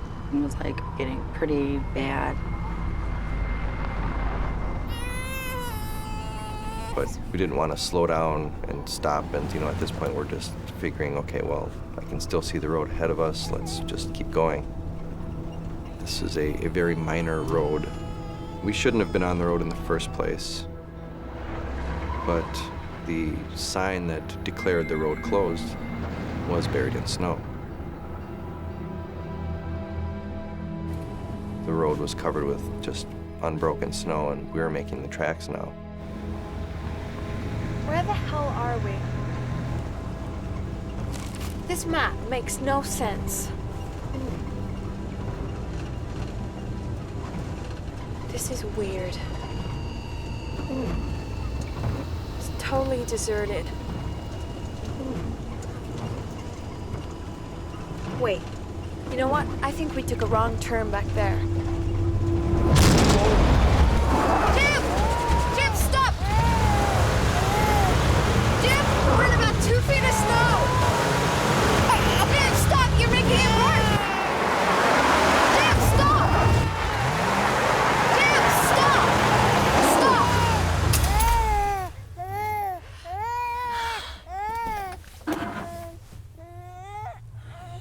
It's okay.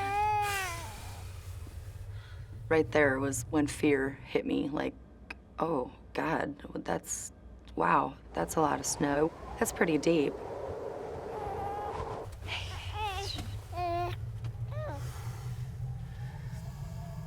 It took a while to really figure out what really had just happened. I can't believe this. What is this stupid road anyway? We were a little concerned, but people get stuck in the snow all the time, and it's not that much of an issue because there are other people around to help. Oh, we are going nowhere tonight. So we decided to just wait it out and hope for somebody to come along and help us. Look, honey, we still got plenty of time to get to Idaho. If we don't freeze to death first.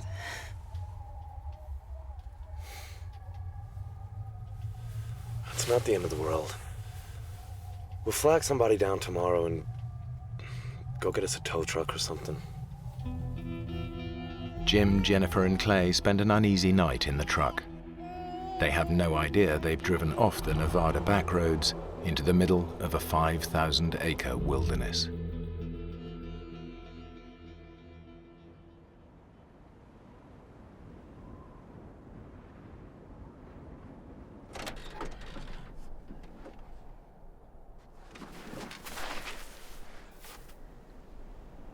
Oh, God. Holy shit. What is this place? There's nothing.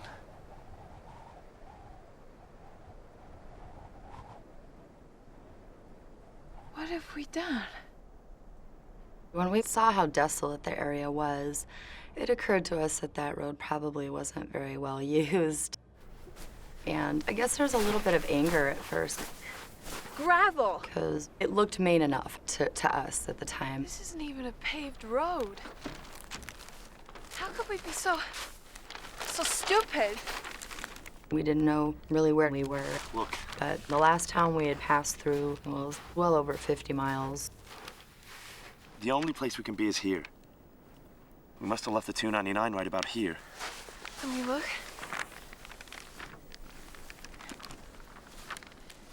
Wildlife refuge. God, it's huge.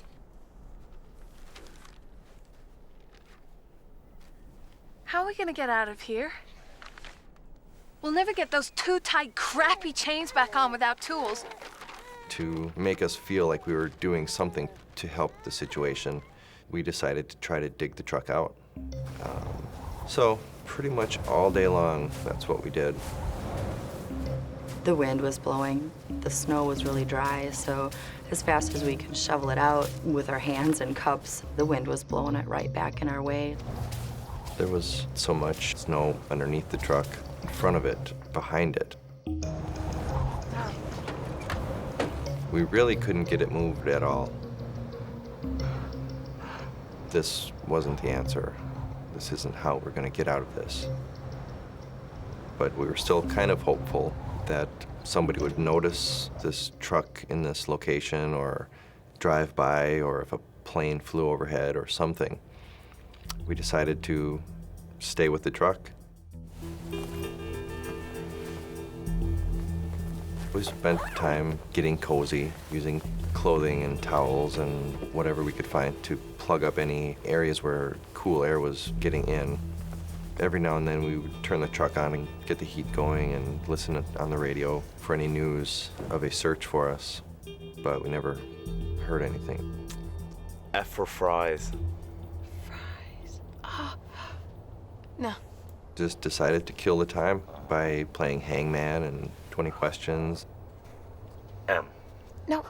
Oh, man. The food issue was always right there. C for chocolate. Oh, God, chocolate. Hunger wasn't quite as bad as being as thirsty as we were. Okay. Surviving on very dry snow. D. A D. No. You are dead. Man. Ow.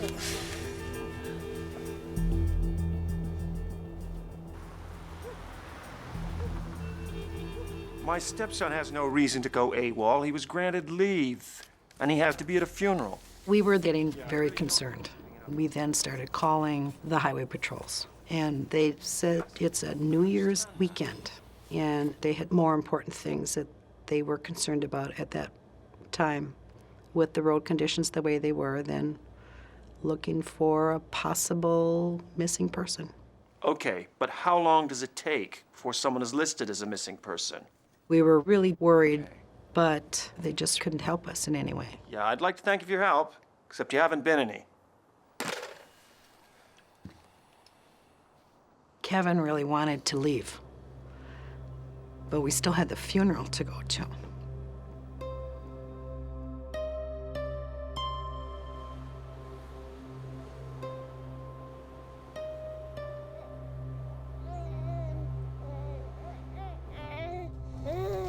Clayton was breastfeeding still, and we were just introducing solids into his diet. The little bits of baby food that we had left, we tried to ration to him in conjunction with breastfeeding as best we could. You want some fruitcake? You should eat, you know. We should have brought some real food. We had crumbs of this bag of chips and a fruitcake, which Jennifer didn't eat. She didn't like it and didn't want it. So I ate that, and that was all we had as far as food goes. We left my sister's house, left a note on the door for Jim and Jennifer just in case they would show up, to give them directions on where the church was and hoping that they would make it there. And we had to go to the funeral.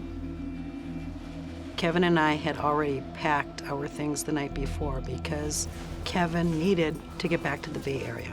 I'm so sorry to rush off, Jean, but we have to get home tonight. Kevin's gonna get some of his TV buddies to help us find them. Hey, everything's under control here. So we headed back to California. Kevin had contacts there because of his background in cable television, and he knew if we didn't get the media involved, it would be just another missing person that no one ever knew about again.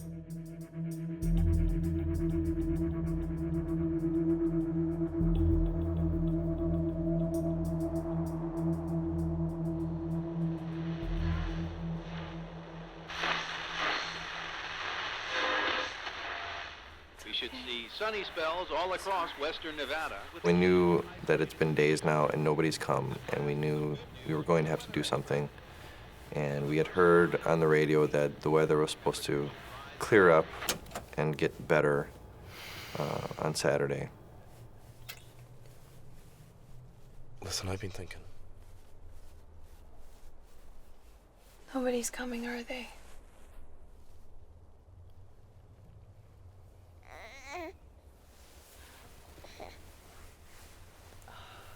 We can't can't just sit here and starve. And if the weather's gonna break, then we can walk. We could make it to the highway. How far do you think, Jim? Well, there can't be anything for 50 miles back the way we came. But if we go this way, to the I-140, it's, I don't know, 20 miles? How long will it take? If we leave early tomorrow, we could be there by nightfall. If the weather guys are right.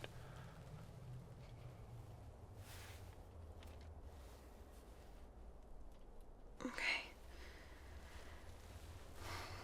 At least we'll be together, right? That's all that matters.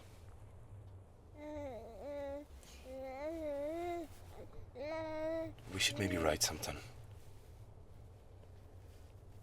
Just a note to whoever might... You know, just in case.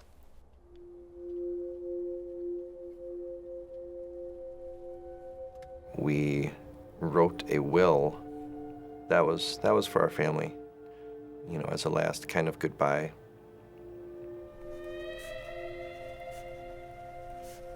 Mostly just apologies, really. Like, just really sorry that we put our parents through that, and that if this is how it turned out, you know, just to know that we're happy that we were together, and, you know, we loved each other, and if that was what was going to happen, at least we were all together for it.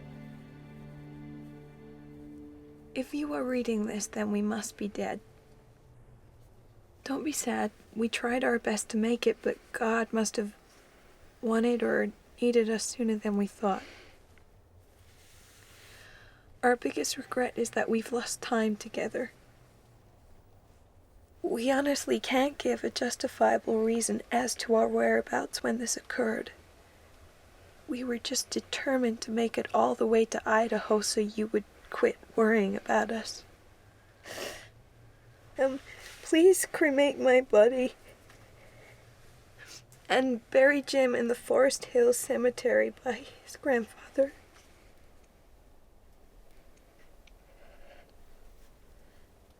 And Clay?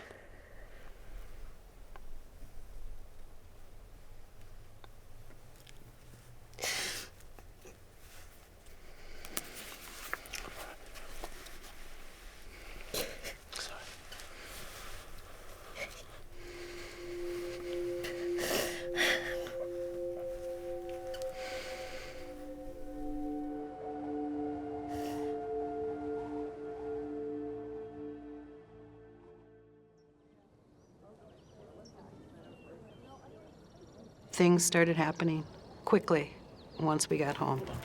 Sandy, be sure and get on the deck at NBC. Kevin got some action going. Our house then became command central. It just became a zoo. All the news channels were there on a daily basis. And I think if we can get those press releases out to the local papers, I think that'd be a good start. All right. It was just a very busy kind of time for everyone, trying to generate enough interest in these three people. Try not to worry. Kevin got a truck from a friend to go search himself through Nevada and California. He would have gone nuts sitting there, not being able to do anything. We needed to go. Nobody's coming. We're alone. We're gonna have to do something to get Clayton and ourselves out of there.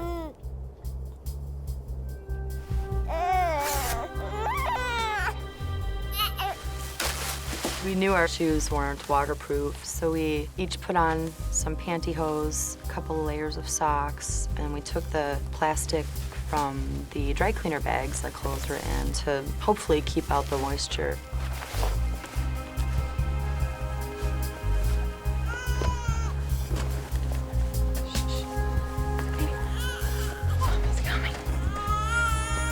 Okay, little boys. We had dress clothes to attend a funeral, tennis shoes, and comfortable clothes. We were not prepared at all for these conditions.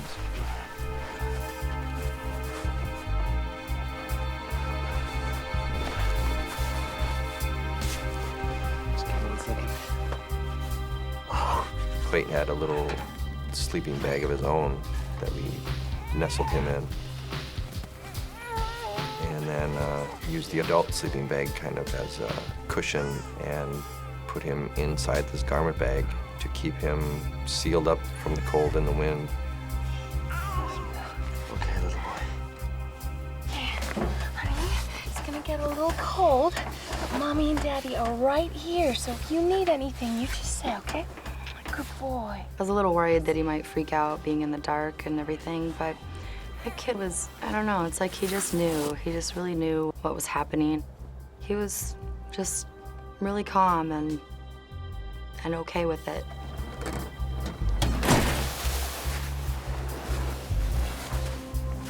Okay? Yeah. So from then on, I was a horse and Clay was the carriage.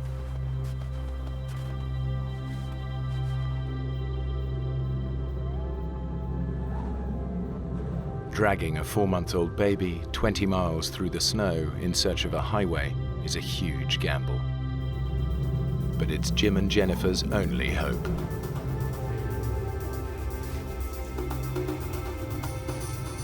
I would say on average, we were pretty much shin deep in snow.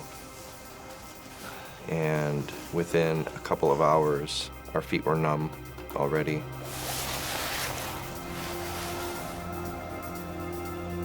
We were getting very thirsty, so eating snow was a full-time thing. Our mouths were tired and cold because we would be chewing on a mouthful of snow, trying to suck it and melt it and drink the water from it. And almost as soon as your mouth was empty, you're already reaching for the ground for more.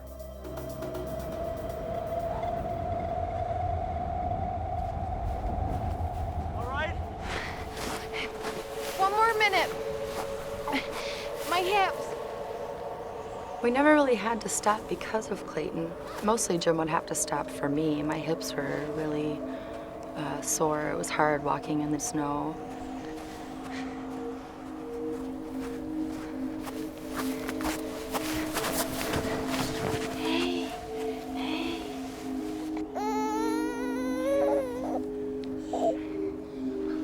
Okay, little man.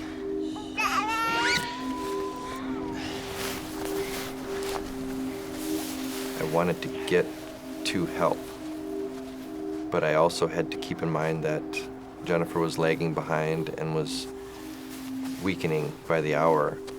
So I had that on my mind, and dragging Clayton behind me was tiring me out. Finally, we saw there was a big hill, and that was a long, long walk to get up there. Just give us a second. We were both just exhausted. I was just over the hill now. Okay. We were so sure this highway we were looking for must be just beyond. At the very least, from the top of this hill, we'd be able to see it.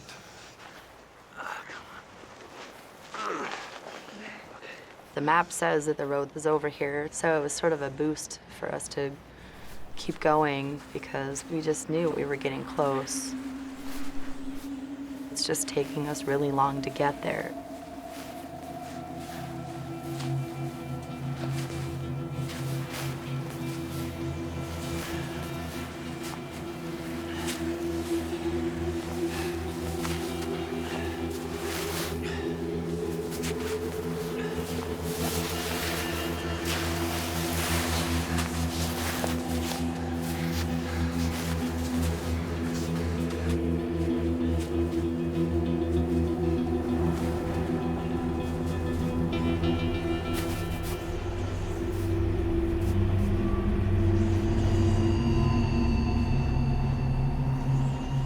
The road that we were looking for was not here. We were heading in the wrong direction or something, because there's just nothing.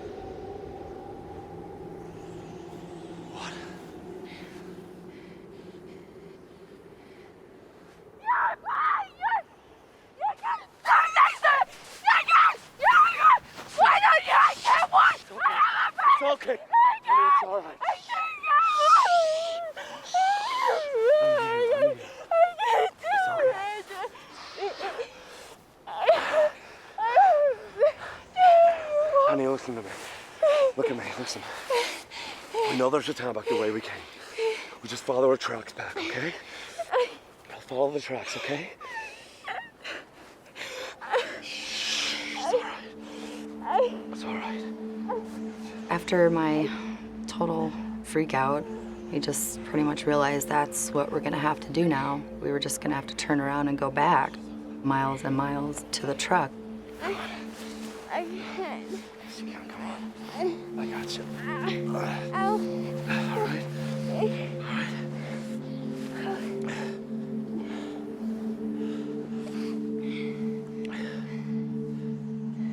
And it was then that we noticed Clay wasn't crying. Oh, God.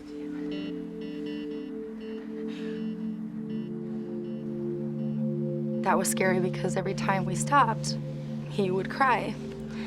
And so when he didn't, we were both just so afraid, just freaking out, going, oh my God, why isn't he moving? And or making any noise.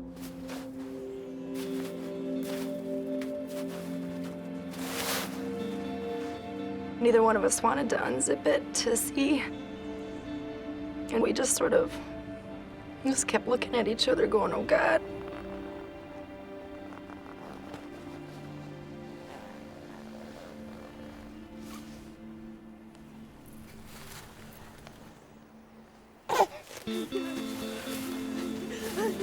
And he was fine. He was still pink and okay, but that was really, really scary. If Clayton wasn't with us at that point, I just would have stayed there. I just would have laid next to him and not even cared anymore.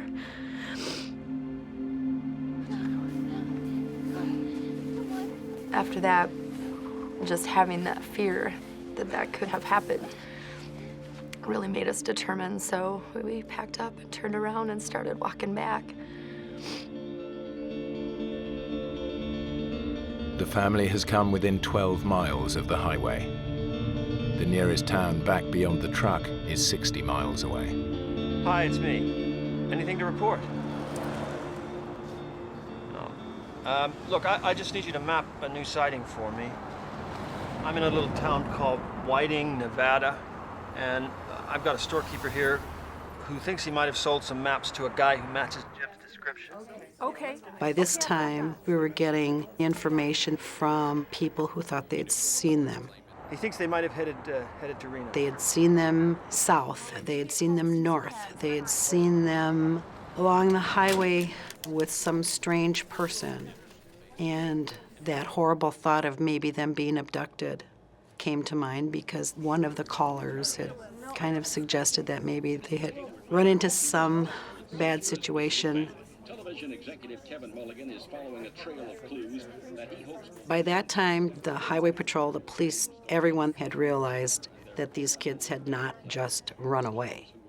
They were really, truly missing, and we may never see them again.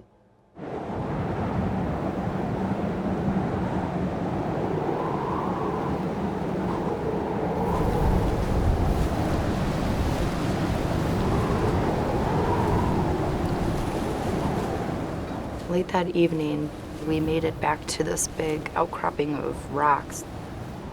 Oh, it was so windy that it was blowing me over. It was just awful. We decided to try to find a little cove or just something to get out of the wind to protect ourselves.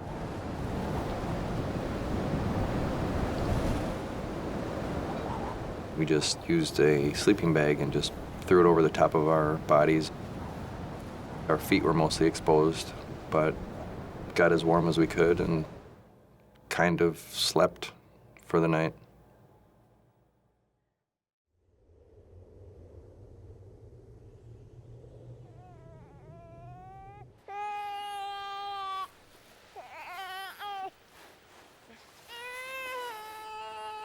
Jim? Can you hold Clay? Sure. There you go. Hey, little man. Okay.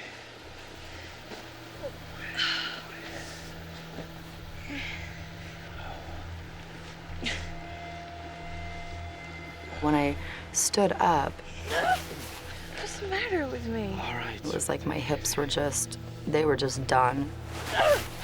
I could not walk. The pain was just excruciating. And I knew I wasn't going to be able to go very far for that day. You okay sitting there for a few minutes? Let me go and find someplace you can rest. There you go.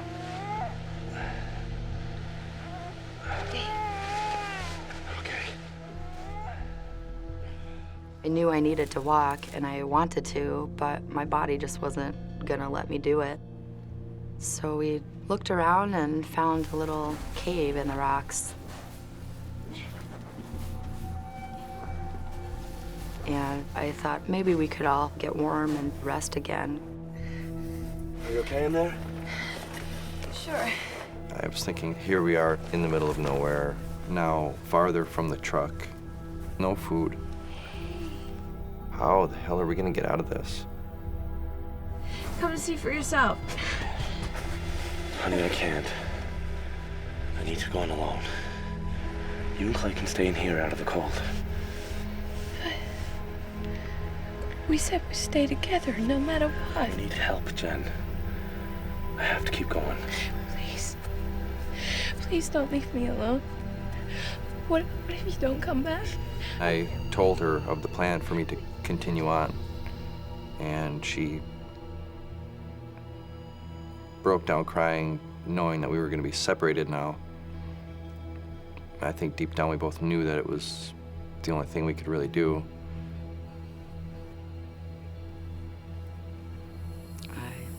Didn't want him to do that. But I understood where he was coming from, but I didn't want him to go. I thought that separating would probably be the worst thing. Please, Jen, please. I'll be back.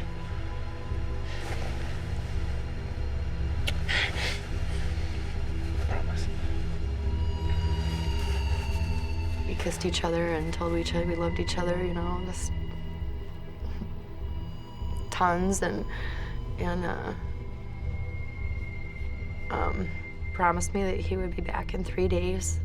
Okay, so I said goodbye to my wife and baby, which could have been the last time I'd seen them alive, and went down the hill and marked the spot with a colorful sweatshirt, and don't think I looked back. I just turned into a machine and walked.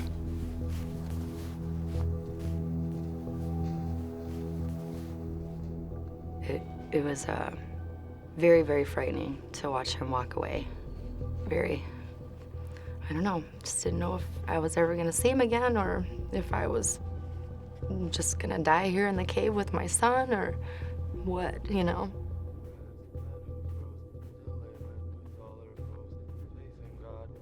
This was a seemingly never-ending task. Just walking and walking. Every now and then I would sing Army cadence to myself, kind of to keep my pace going. But for the most part, I was stoic and single-minded, and, you know, I just couldn't stop. I just kept going and going.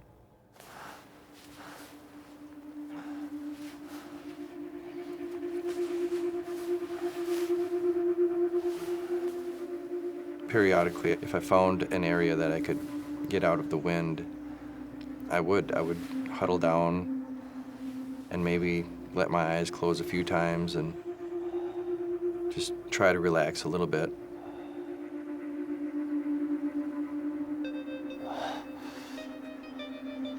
But I really didn't want to let myself sleep, just for fear that I wouldn't wake up.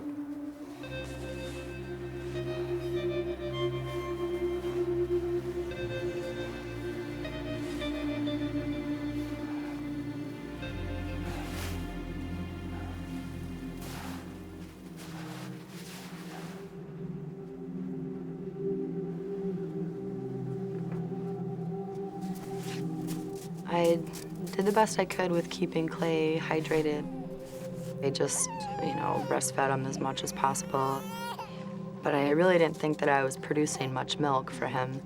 So then that's when I started melting the snow and sort of, spitting it into his mouth. He drank it too. I mean, he wanted the water in him, so like a little baby bird.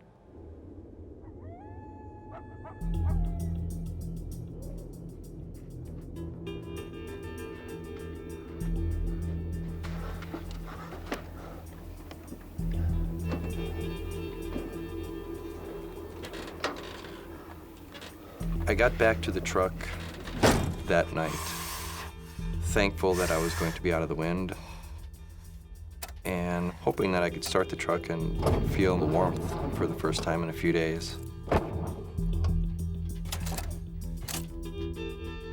But since the truck had sat untouched as long as it did, it wouldn't come to life anymore.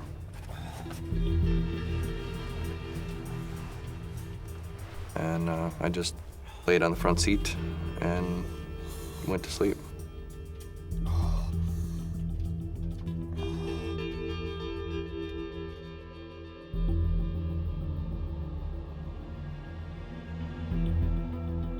I woke very early, just started going again. Not too far down the road, I came across a sign. So I knew that I must be getting close to something.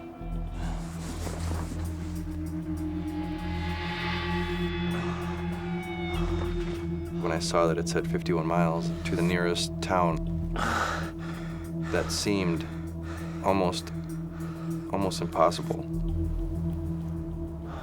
I was thinking, with no food, barely any water, no real rest, how am I gonna walk that far?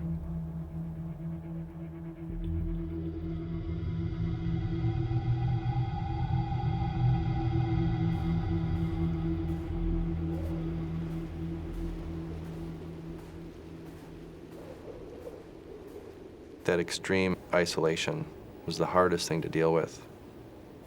Kind of like being adrift at sea and nobody knows you're out there. You could scream as loud as you wanted and a bird might hear you.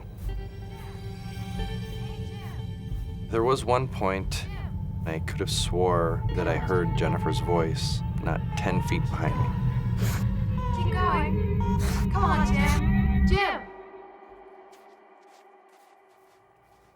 It scared me because I thought, did she die?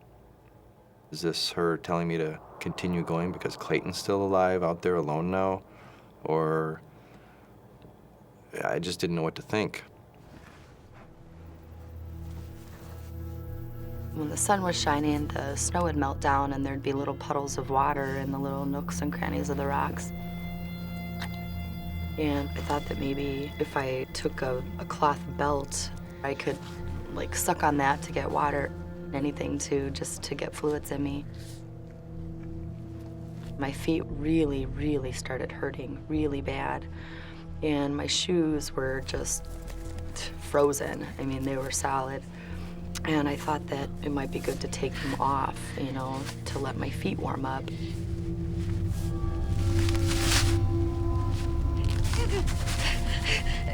When I saw them, my feet were black and blue and really swollen, and I had never seen frostbite before, so I didn't really know that that's what it looked like.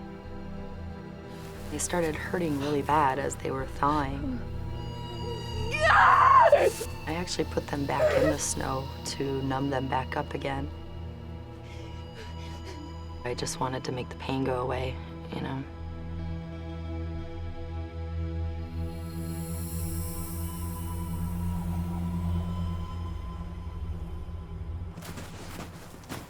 I knew that I must be getting close to something when the road was somewhat plowed. So that lightened my spirit a little bit. Then I could have swore that I saw a pickup truck. No, it can't be. Who would live out here? For an instant, I thought maybe I was hallucinating, but I didn't have time to second guess myself. Help! Help! Help!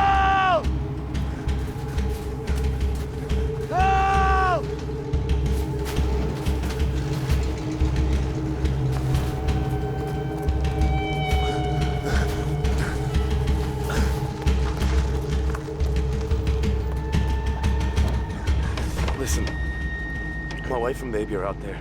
I blurted out everything that had just happened, and this grizzled-looking, middle-of-nowhere living man, Dave Peterson, looked at me like I was just crazy. Hey, tiny bird. We're gonna fly away real soon. I would fall asleep and then wake up and check on Clay. That was hard. It was hard looking at his little face. He never cried once. It was almost like, I know, Mom, it's okay. But I didn't think it was okay at all because he wasn't really making any, he wasn't crying, it looked like he was slowly dying, is what it seemed like, because he just wasn't doing anything, just laying there.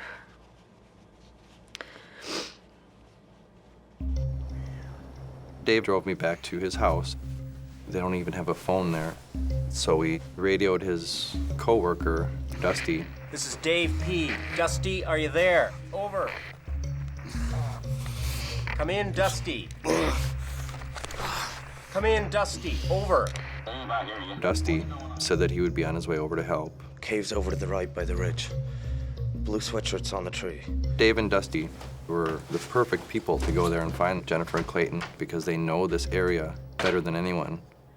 For me now, it was just a waiting game. We got a call, and the first indication that something was going on was Kevin's assistant held up her hand to quiet everyone. Hello? What? They found Jimmy. And of course, everyone in our house just started jumping up and down, yelling and screaming. Oh. But then we heard I see. Jennifer and the baby were not with him.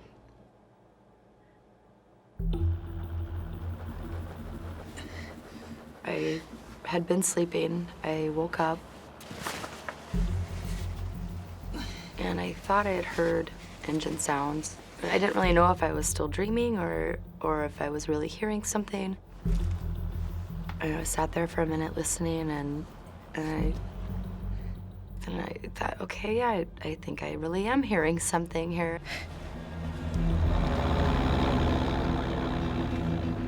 And then that was when I saw the big bulldozer that was in front with the flashing light. And there was someone in it, and I just started waving and screaming. Hey! Hey! Help! It was really, it was amazing seeing those guys, coming up there. And I've never been so happy to see two people, just strangers, in my entire life.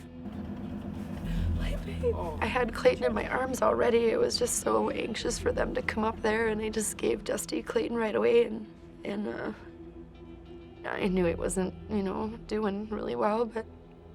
Is Jim okay? They said, yeah, he's okay, or we wouldn't be here. And, I couldn't walk, so they had to carry me down the hill, and I felt really awful that they had to do that, and I looked awful. My hair was a big rat's nest, and I just kept apologizing to them. I'm sorry, I stink. Oh, and I was just so thirsty. I just begged, please, do one of you guys have something to drink? And Dusty had an orange in his lunch from work. Thank you. Oh, it just looked like heaven. I mean, it was like, oh, an orange flavor. I gave some to Clay, right? Just stuck the little wedge, right in his mouth. He just really started sucking on, nursing on it.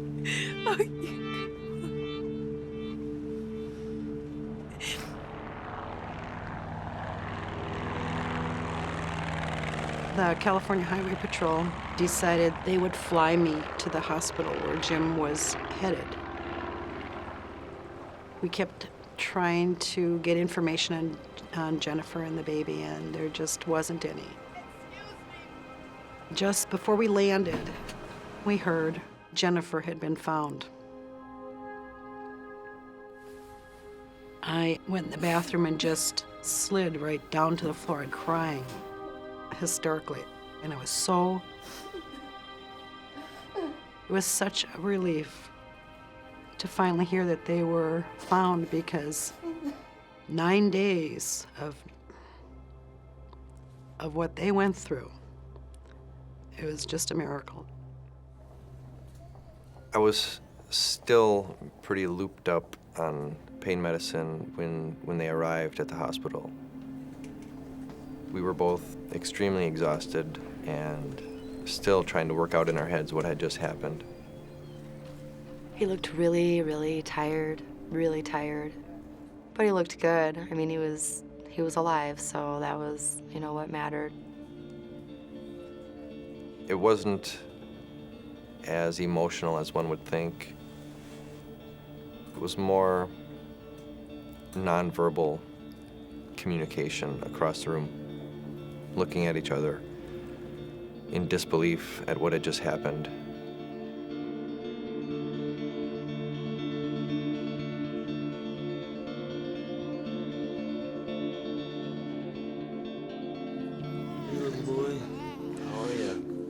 They told us Clayton was really, really dehydrated. He had a really bad diaper rash. But then otherwise, once they gave him fluids and everything, that they thought he was going to be all right. Hey. The price that we paid, our feet, was just nothing compared to having Clayton be whole and healthy. And I mean, I'd die for that. Just had to look at Clay and go, okay, it's all right.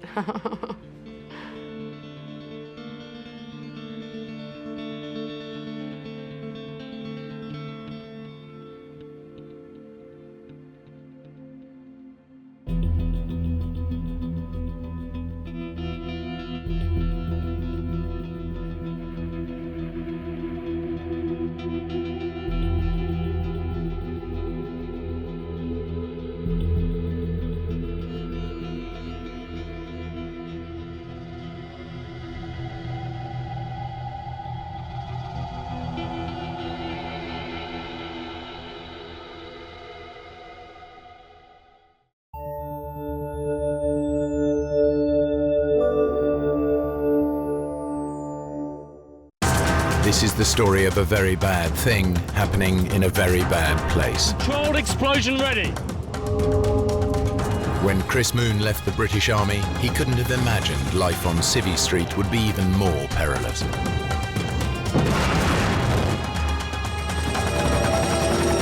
Working for a charity clearing landmines in Cambodia, he is kidnapped by armed guerrillas. We are demining the area. Getting out alive will be the biggest challenge of his life. We are a neutral organization. What happens if we stay here?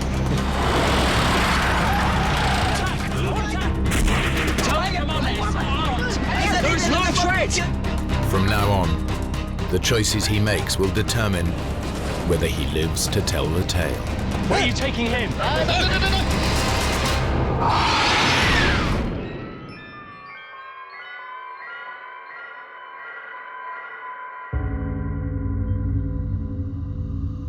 North Mozambique, 1995.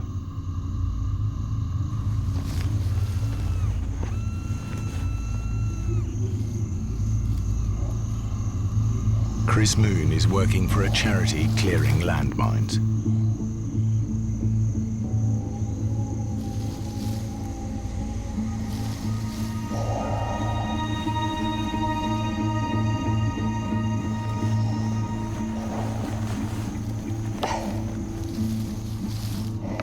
I was walking in a cleared area, 7th of March 1995.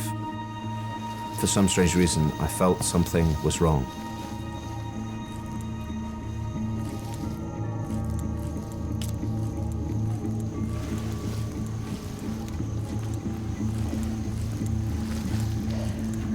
I turned. I took 3 paces and then...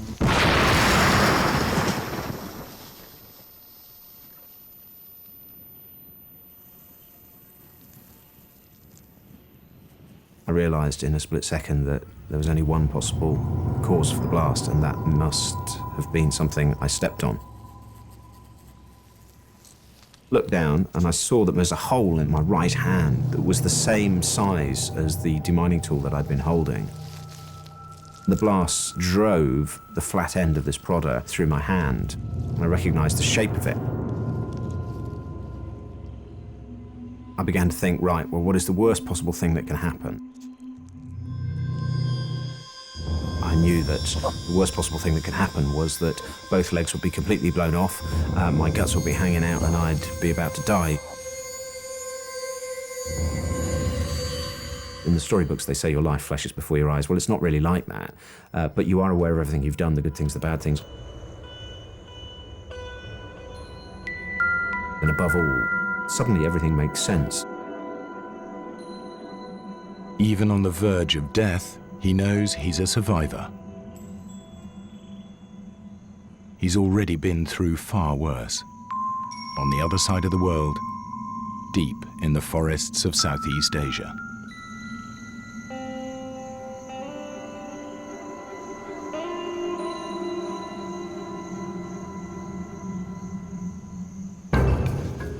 Two years earlier, after leaving the army, Chris Moon traveled to Cambodia.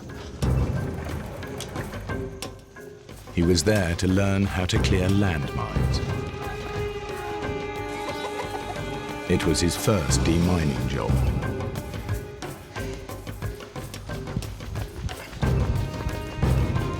The whole Cambodian landscape was riddled with landmines, the deadly legacy of civil war.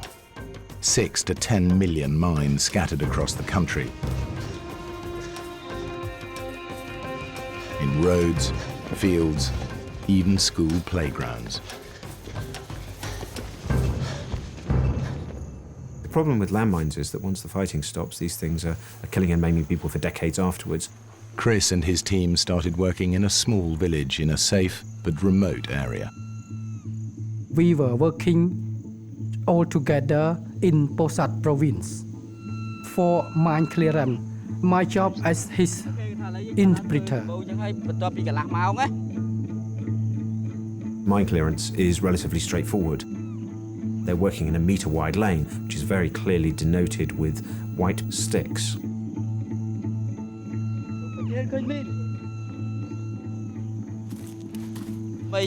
If it's a landmine, place an explosive charge next to it and destroy it. Controlled explosion ready.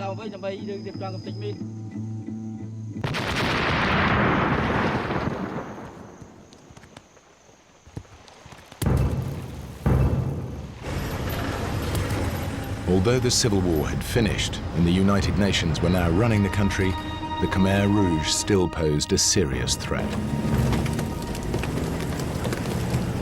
And what about Khmer Rouge in this area? No, you're safe around here. They're all well out into the jungle. The Khmer Rouge were holding the forests, and the forests and all of those areas were very much for us no-go areas. Anything else I need to know about? Stop unless you absolutely have to.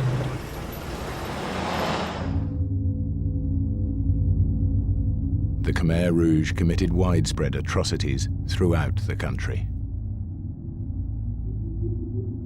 As many as 2 million people died, perhaps a quarter of the population. They brutally tortured many thousands. In modern history, perhaps the killing fields of Cambodia are unparalleled.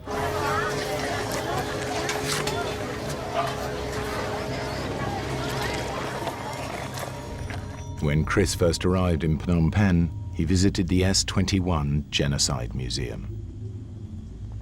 Previously a school, the Khmer Rouge had used it to hold prisoners before execution. And to torture them.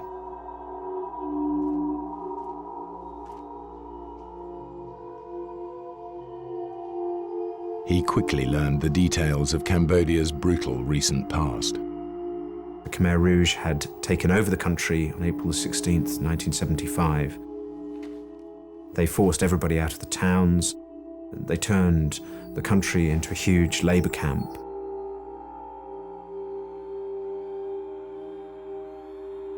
Anybody associated with the previous regime was tortured and executed.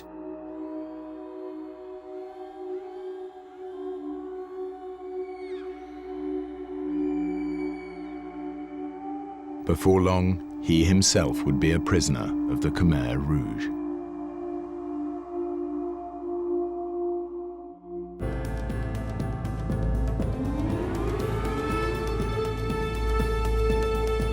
It's 1993. Chris Moon is in Cambodia clearing landmines. He's been told the area where he's working is relatively safe. As far as anyone knows, the Khmer Rouge are some distance away. United Nations people locally to us had told us that they had been way beyond the point at which we were clearing. There were no troops near us for about 70 kilometres. So the small village that we were working in was quite safe. On our truck, we were taking some women and children from the village down to Crevasse, the small town. In my Land Rover, I had about 6 of my blokes. They were in the back.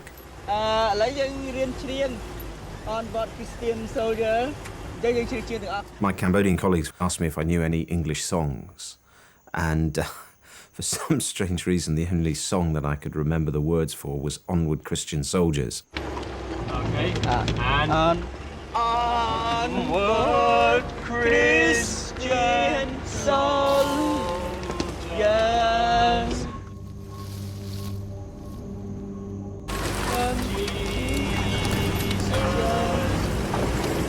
We were going down the same road that we'd always been going up and down when we reached a clearing. And I saw some movement in the bushes, and I just felt something was wrong. I began to wonder if my eyes were affecting me. The bushes seemed to be moving slightly. And then suddenly, charged 30 Khmer Rouge soldiers.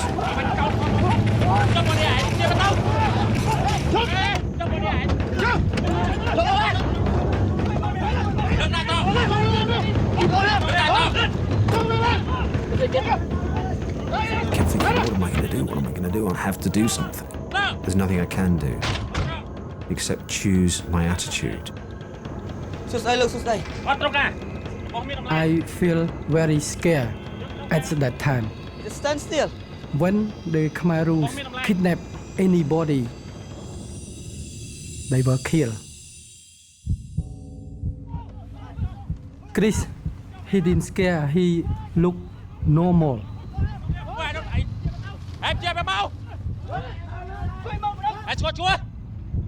Everything that I did was focused on, well, how can we survive? How can we get out of here?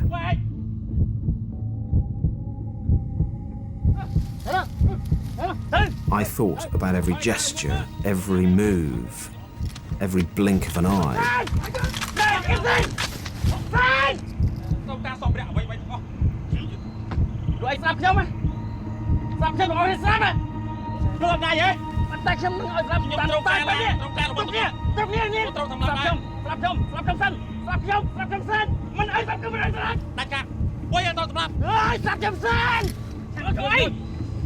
He said, why you come here? To help the Cambodian people. We are demining the area.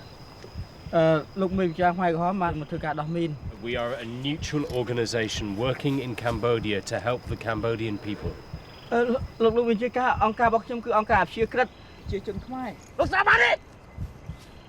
He said that he doesn't care, neutral or it's not neutral, but this is his area.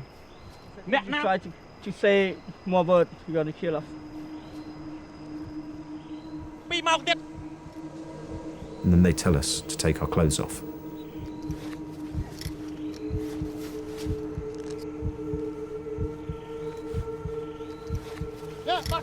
I suppose fear is such a lonely thing. Here you are with all these people, and yet, inside, I felt very lonely.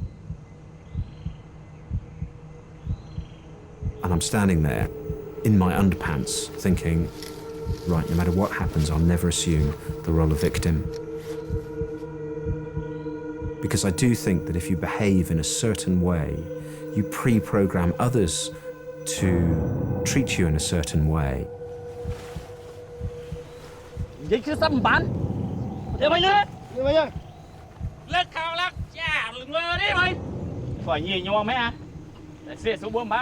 tell me to get in the Land Rover. I'll push things as far as I can. If I go too far, I'll take a step backwards very quickly. Mr. Hoon, please tell the commander that I will be happy to meet with his commander tomorrow, but my organization will not allow us to go today. Look, maybe chia caគាត់គាត់សុំស្អែកទៅលោក He said no, you have to go to see his commander today. I'm now a Khmer Rouge prisoner of war. Which way? ផ្លូវណាលោកផ្លូវណាទៅមុខត្រង់ Let's go straight.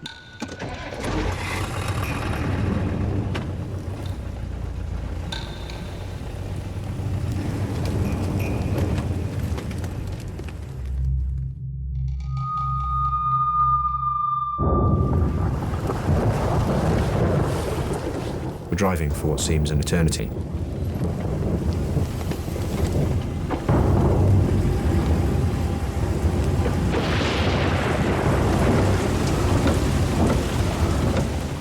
And then the most heavy monsoon rain.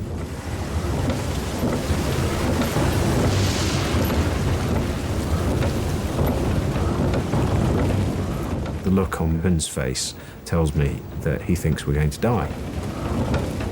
There's no hope in his eyes. I'm watching the Khmer Rouge soldiers. I'm trying to work out what's going on inside their heads. You look in their eyes and there's just nothing there. There's no compassion, no feeling, no nothing. And there would be no point, you realise quite quickly, in ever asking them for kindness or mercy because they couldn't understand it.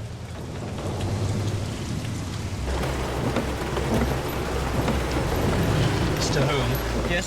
Could ask the commander if he knows this area well. លោកមានជាការគាត់ចង់លោកស្គាល់តំបន់នេះច្បាស់លាស់ទេលោក He said he lived in this area for 30 years now. All the time we're trying to keep things polite, trying to communicate on their level. You have a wife and children. លោកមានជាការមានកូនមានប្រពន្ធទេលោកពូនឯងលោកមានខ្ញុំជាប្រពន្ធរបស់ខ្ញុំក្រោបជាកូនរបស់ខ្ញុំ Before he's married, but now he used the weapon as his wife, and the bullet is his son.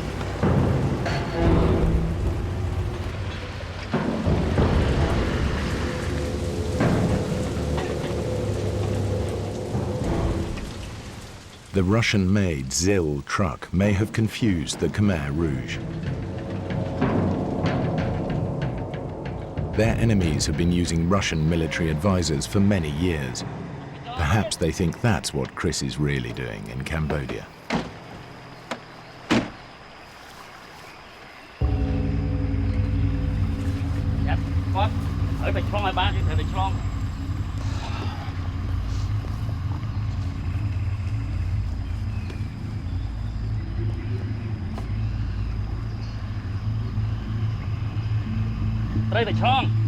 You must cross the river.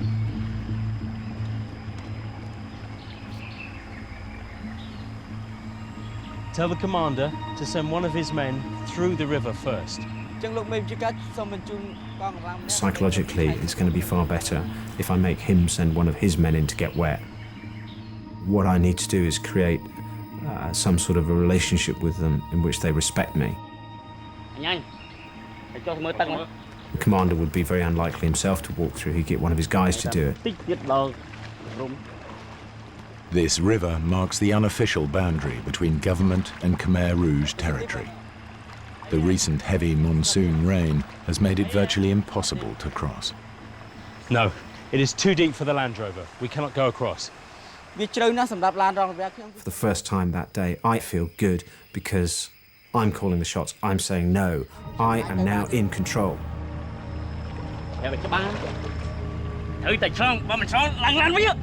So you must cross the river. If you're not across, go back to the Land Rover. Let's go. The Khmer Rouge soldiers are nervous. Until they cross, they're worried they could be attacked by government troops. I speak to my driver and I say, look, you must listen to everything the soldiers are saying. Tell me what's going on. Be fine. If in next 20 minutes we are not across the river, they want to burn our car and they want to kill us. We'll get across the river. I have to find a way to get the vehicles through.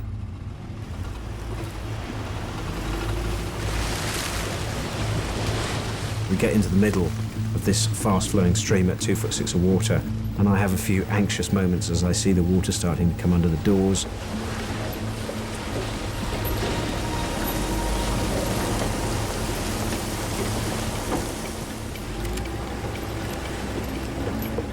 We just get through.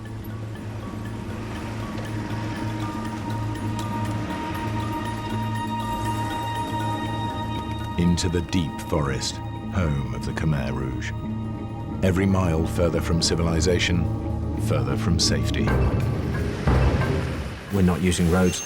We're on this footpath. The ground is really wet. We keep on getting stuck. It's a nightmare. I can prove I'm useful by getting the vehicles out of the mud. Explain. He's to come forward, try and get forward. I will reverse. Just in case they're really after the vehicles, Chris tries to make his skills indispensable. I seem to spend most of my time trying to get vehicles out now.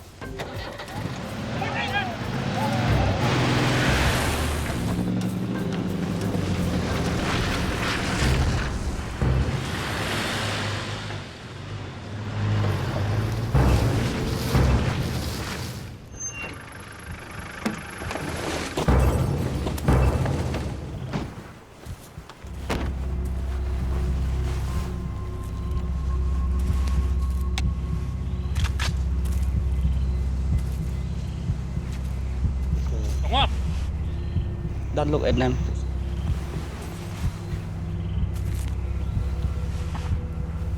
Did you ask the commander what we're doing here? Why have we stopped?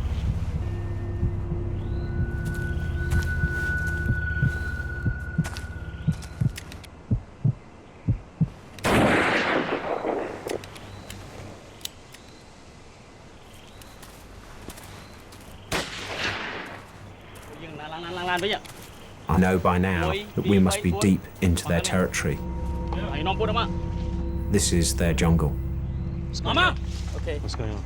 You have to follow the commander. Ask him why. Why are we going?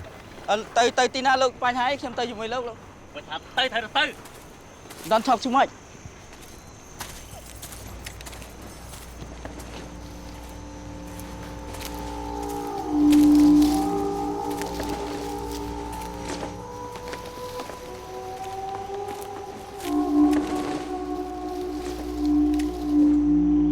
A little man comes towards us. He's got a hard face.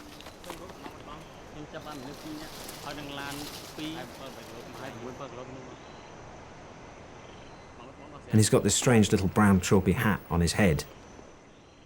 That tells me he's an important man.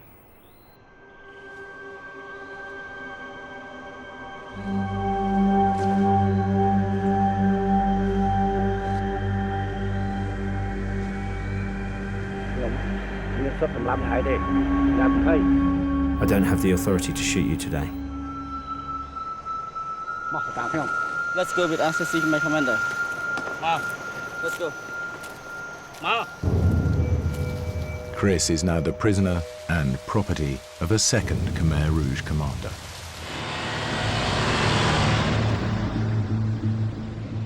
Each of the commanders has his own territory and his own men. They're a bit like medieval warlords, independent, but also part of a pyramid of command and obedience, leading ultimately to Pol Pot.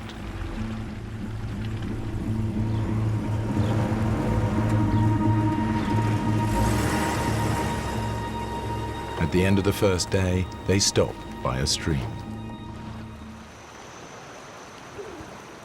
They tell us that we are now in a minefield. I'm not sure if I believe them or not. It could be a genuine warning, or simply a lie to keep them from running away. You asked the commander what his plan is. Why have we stopped? Are we staying here tonight? Tonight we sleep here. Tell the commander it is not possible. The rules of my organization will not allow me to.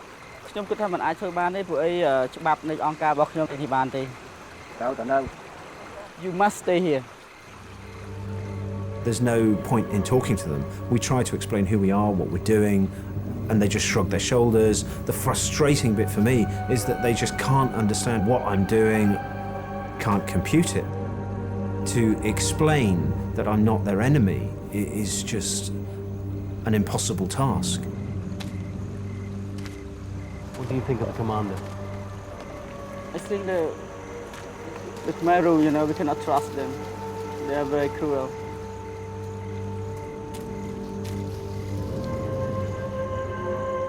I can see from the look in his eye that he believes that this is going to be his last night alive.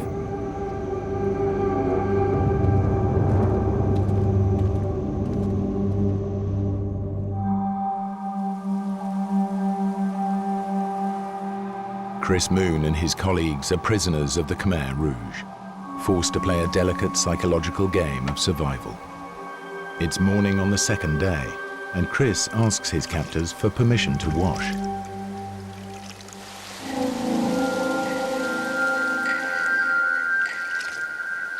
With no one guarding him, it could be a chance to escape.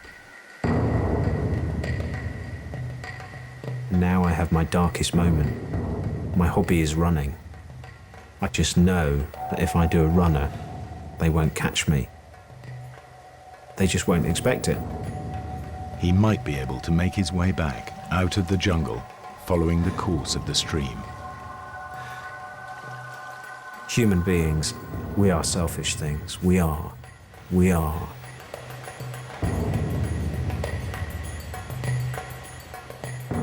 Chris, he has chance to escape. If he escaped, we would be killed. But he decides not. I can't leave my colleagues. Now I can't leave them, so I walk back slowly to the vehicle. I think that Chris Moon is a brave man in my heart.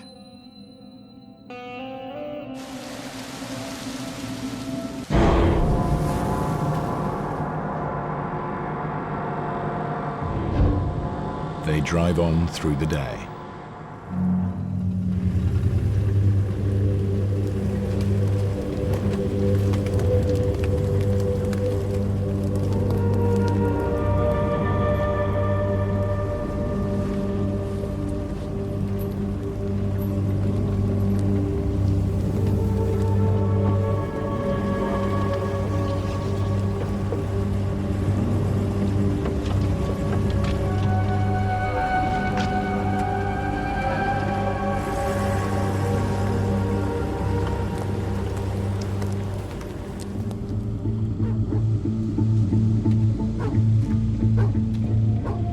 At last, they approach the heart of darkness, a Khmer Rouge base deep in the jungle.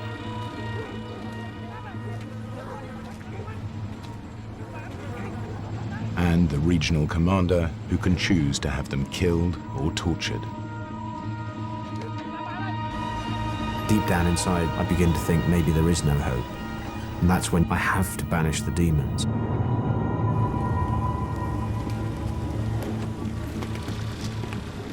The only images I keep in my mind are all of us returning to the village. I stop thinking about just what the worst case scenario might be.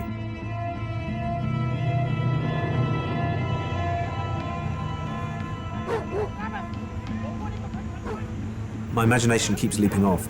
All the time I have this dread, and if I focused on it, what I'd be thinking of is all the horrible stories about them torturing people.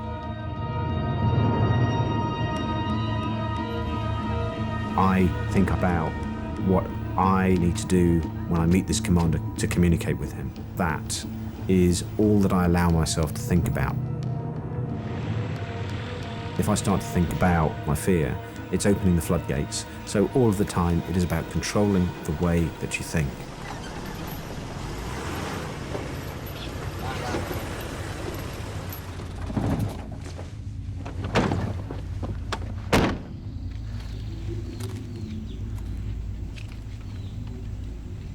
Why? Not up there. He said they will bring you to the house. Where you go? Where are you taking him? The Khmer rule, when they want to kill, firstly, they separate, and then they can't kill quite early. They've separated me from Pern.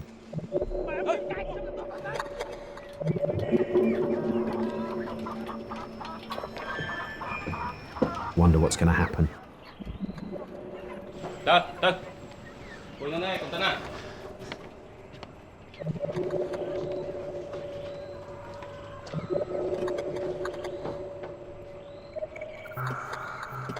All of the time, I'm telling myself not to focus on stories that I've heard of people being tortured.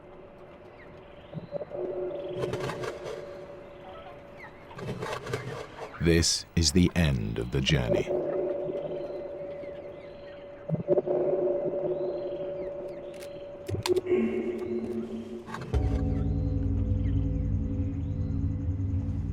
Now Chris comes face to face with the one man with absolute authority to decide their fate.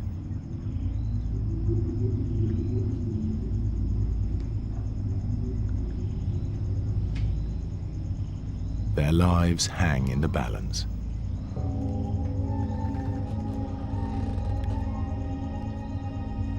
Speak Khmer? No. Speak Thailand? No.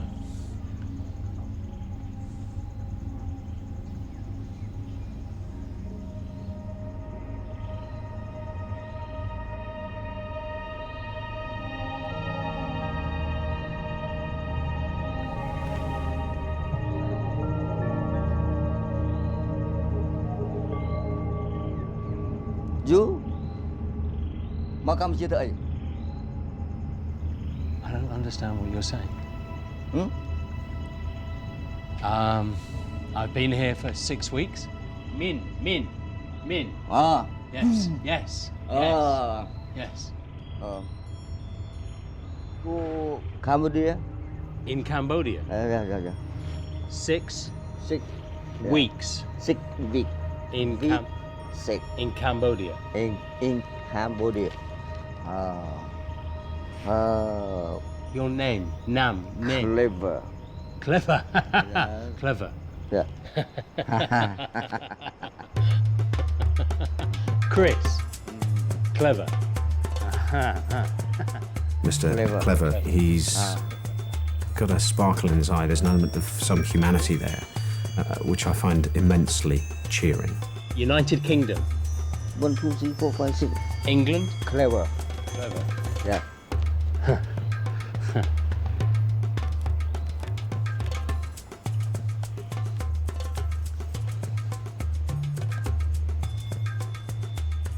Look, Chris Moon, he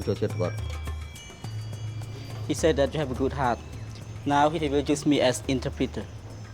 He said, don't worry, he tried to help you.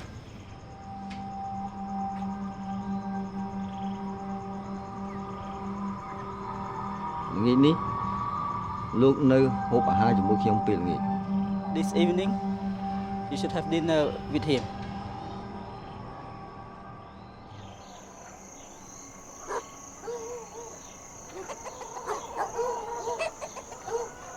That night, dinner with the Khmer Rouge.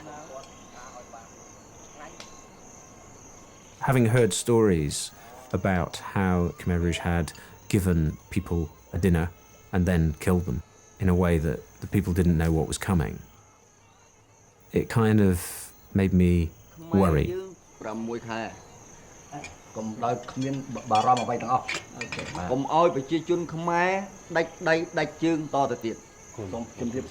Please bring beer. Please, all of you enjoy. No, look at I live in a Pol Pot regime. When someone say good, especially the Khmer officer say good to us and provides good food to us, it means that we would be killed. They start to talk. It's a bizarre experience.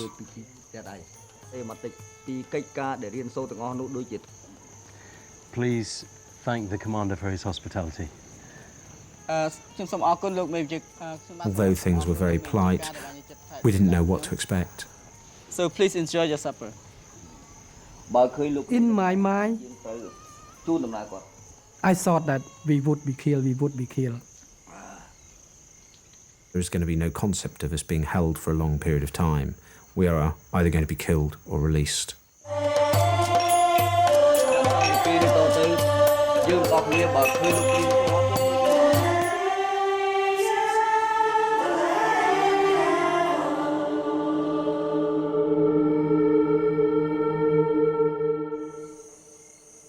I keep waking up during the night.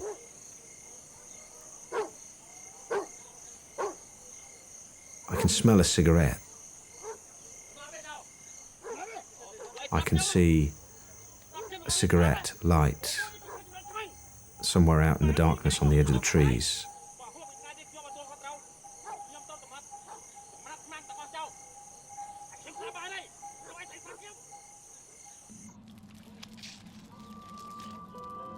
In the morning, they're still alive. They try to maintain good relations with some tactical flattery. We try to save our life by say Khmer soldiers are good, that we and Khmer were not enemy. Mr. Hoon, please tell Mr. Clever that I respect the Khmer Rouge. They brought peace to Cambodia. Defeated the Vietnamese. And we look forward to leaving and telling everybody how good the Khmer Rouge are.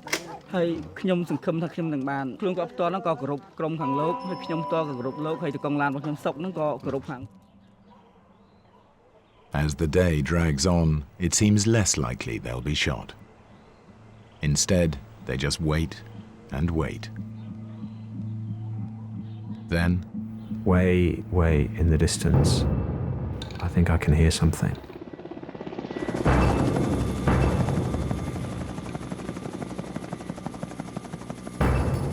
And then I see a tiny dot of a helicopter. Go, he said go. A United Nations helicopter has been searching the jungle for them. I think it's seen us. On track! All friendliness is gone. It's not armed! Mr. Hoon, tell the commander it's not armed! There is no threat! It's not armed! Suddenly, No! Stop shooting!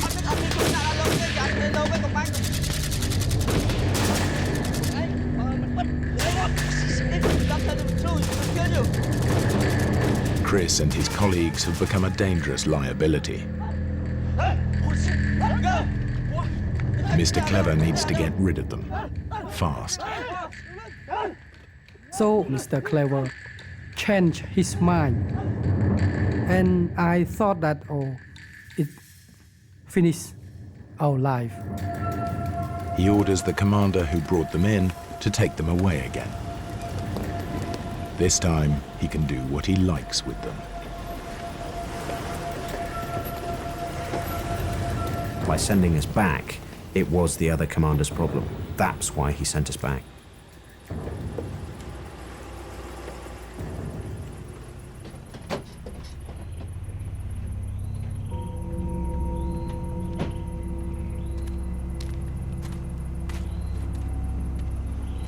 But when they reach his base, they get an extraordinary surprise. Hello? He said now he let us free to go. He sets them free and grants them safe passage for a day. We're free. We're going back.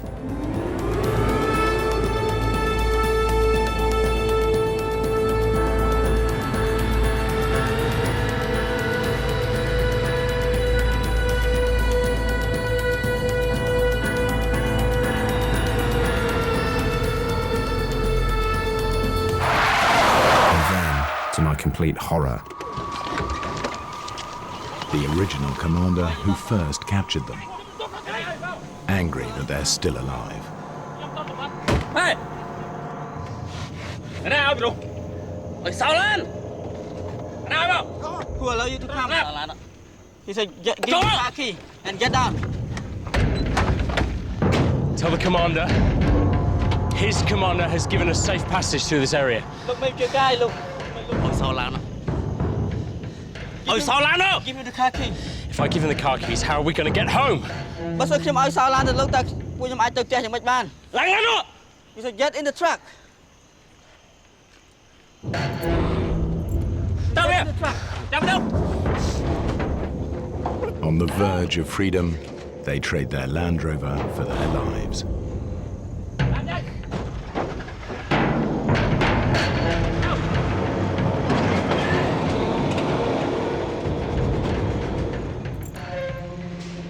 Chris and his companions are being driven out of Khmer Rouge territory on an old logging truck, with 2 boy soldiers guarding them.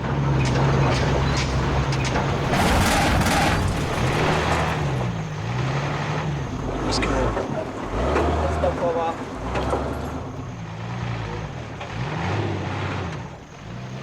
They only have safe passage for 1 day. If they haven't made it home by then, all bets are off. They must get out of the forest.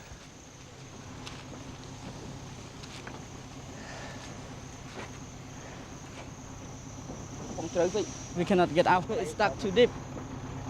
And what happens if we stay here? Another Khmer will come and kill us because they only let us pass today. Chris tries a new approach to intimidate the boy soldiers and scare them into doing what he wants. What's this place? This is a ghost place. There's many people die here.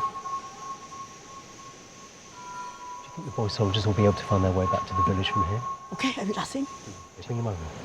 Oh, no, The Khmer Rouge soldier, they illiterate. So their belief of the ghost. Chris Moon, he said that, oh, this area is a lot of ghosts. If we stay here, maybe the ghosts kill us. Tell them we have to leave this place very quickly.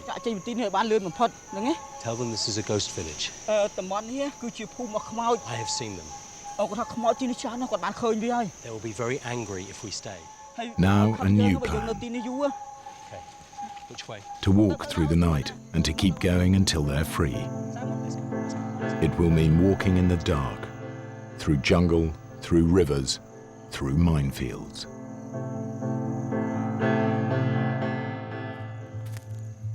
Chris Moon and his companions must get out of the jungle. It's now their 3rd night in Khmer Rouge territory, and Chris is determined it'll be the last. We're walking for our lives. We have to be out of there by daybreak.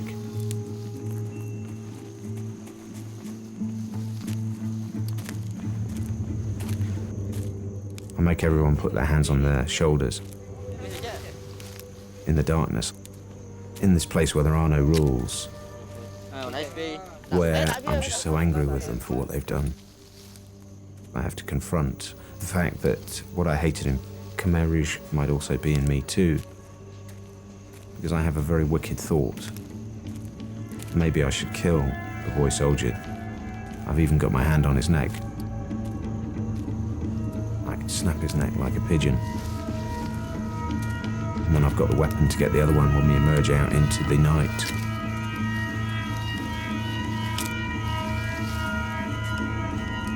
In the end, of course, reason wins through.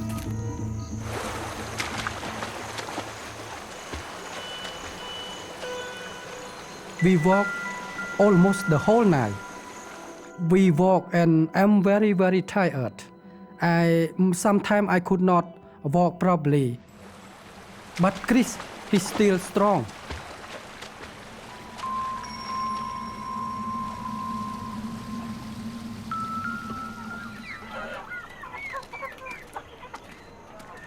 Two hours after sunrise, they reached the village where they started, and the villagers they last saw at the ambush.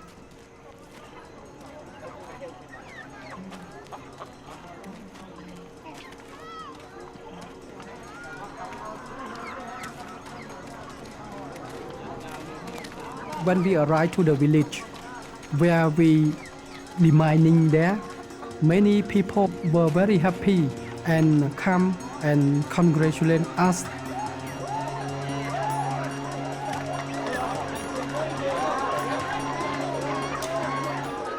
This is a place where the children are laughing and the children are playing.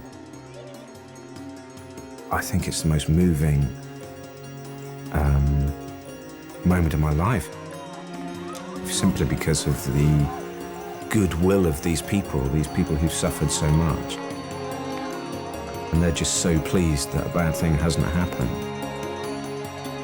I said that, oh, they still alive, they still alive. Oh, God help them. Just said like that. And then somebody comes up to her and says, thank you for coming to clear the mines here.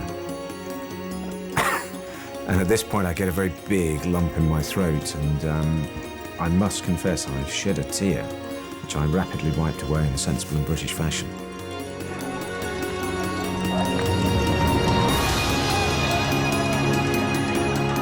We were released on Sunday. We were back working again the Monday.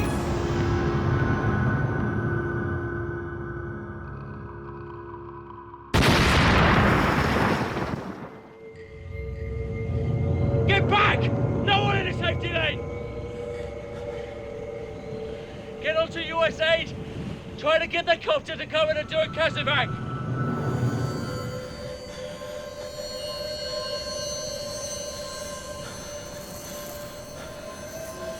I look down. I see that my lower left leg is still there, it's a bit burned. But my lower right leg has been completely blown off.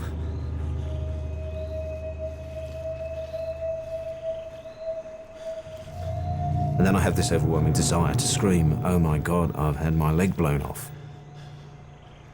I take a deep breath and I say, think before you act, think before you act. Fine, I'm back in control. And I think, well, there's actually not much point in shouting that, because when the medic gets here, he's probably going to notice.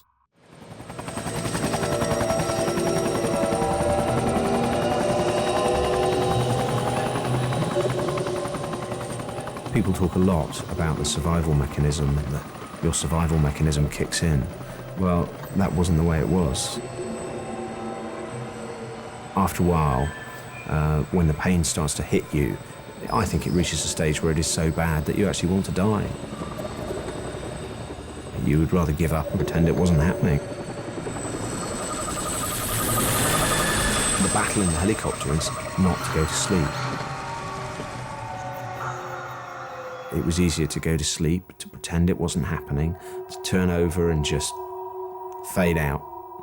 And dying is definitely, in those circumstances, the attractive option. It's easier to die.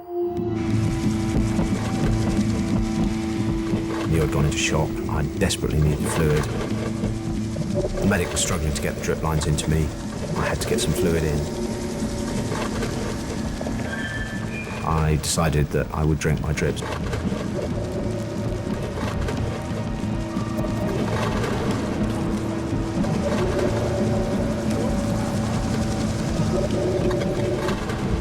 I drank 2 litres of saline, and I felt, as I bit through the plastic, that I would survive.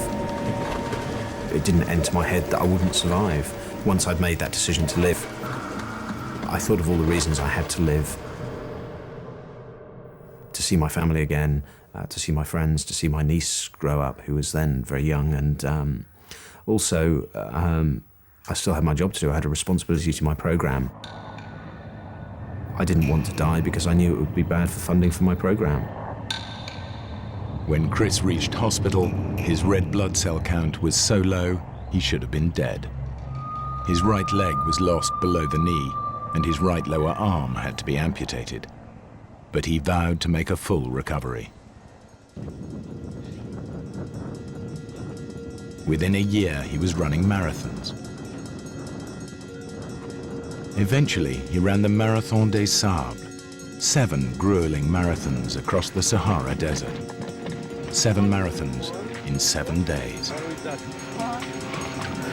Now downhill a bit. Big like this. When you've given all that you have to give, that's when you maybe start to get a bit of luck. But what happens most of the time is that we stop here at this point at which it's uncomfortable, at which it all hurts a bit too much. But the reality is that we have the capacity to go beyond that point if we believe we can. And many of the challenges that I've faced have been about having the confidence to say, right, I won't give in, I don't know if I'll make it, but I will never give up. I will just take one more step. And maybe that's what the journey of life is about keeping on going. If you fall over, keep on getting up.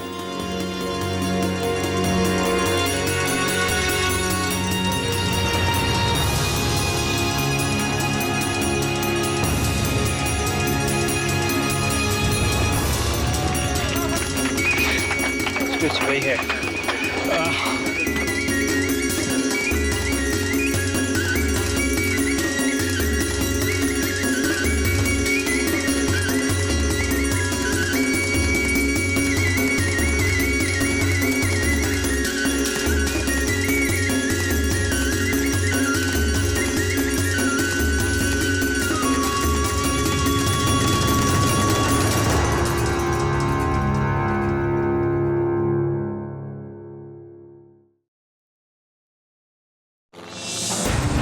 Hey, what's that?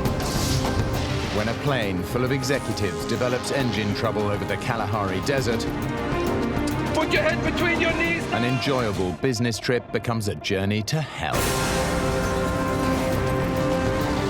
Badly injured, the survivors are vulnerable to attack by animals. As 2 men trek out into the hostile wilderness to find help, This was the lowest I've felt in my life. time is running out for their injured friends. You have to come to terms with reality. I think we're going to die.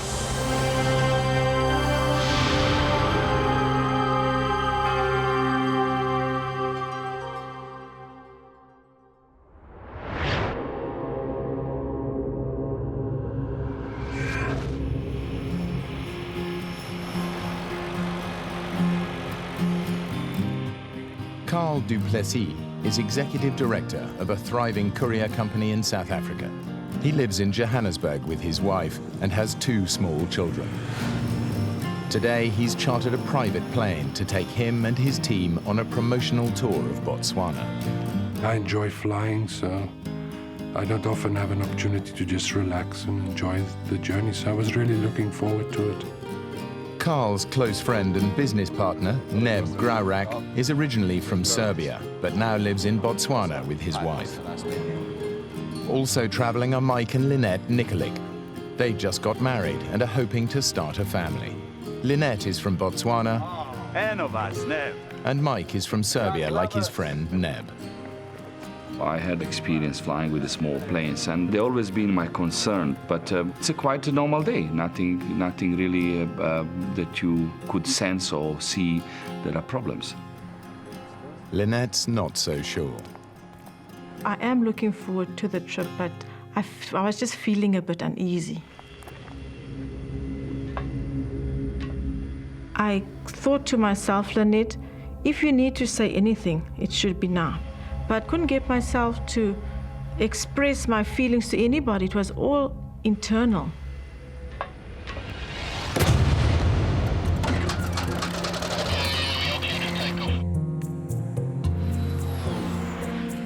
These These entrepreneurs are used to the advantages that come with success. Today, their chartered plane is taking them from the capital of Botswana, Gaborone, to the small town of Maun, 600 miles away. It's a 2-hour flight which will take them across the vast expanse of the Kalahari, the desert whose very name means the Great Thirst. Guys, help yourself to some soft drinks in one of those coolers. And where's the champagne, caviar? We're having fun. I'm sitting next to the pilot and I'm really enjoying the flight. And behind me, Neb, Mike and Nanette's just talking. So it was quite a jovial atmosphere. An hour and a half into the flight, Lynette is still uneasy. For some reason, I was becoming claustrophobic. I'm not enjoying my flight. I'm looking out and wandering and looking. Don't worry. We take a big plane back, huh?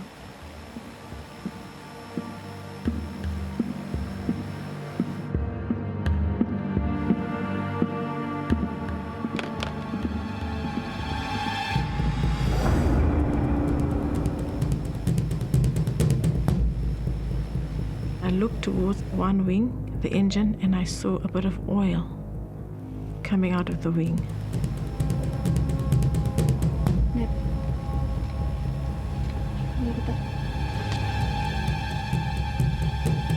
Costa! What? There's oil coming from the engine. First of all, there were drops, and then it becomes a proper brownish line. Pilot Costa Macandonatus tries to reassure the passengers. It's nothing serious. Just sit back, keep your safety belts on. Without oil, the engine will seize up and could catch fire. Costa has no choice. Hey, what's that? Mike. It's just a precaution. I had to shut off the port engine. The plane should be able to fly on one engine. But in the African heat, the air is thin, and with a full passenger load, it begins to lose altitude. We need to make a precautionary landing. Costa radios the control tower to get his coordinates so he can find a landing strip nearby. What are they saying? You can't pick us up on the radar. Just look for a landing strip. There's nothing out here. You've got to keep on flying. I'm losing altitude. I can't. Gaborone requesting our position. Their only lifeline is the radio. Gaborone? Gaborone. Damn! Lost radio contact.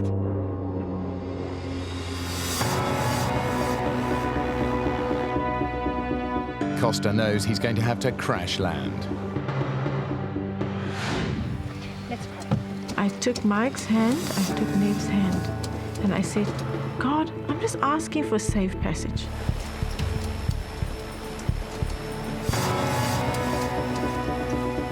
All I know that I have maybe a minute or a minute and a half to live, and I'm just worried about my children. I remember elephants running in a panic because of the aeroplane coming. I just saw the earth coming closer and closer and closer. I know that air crashes, you really don't survive. Put your head between your knees now!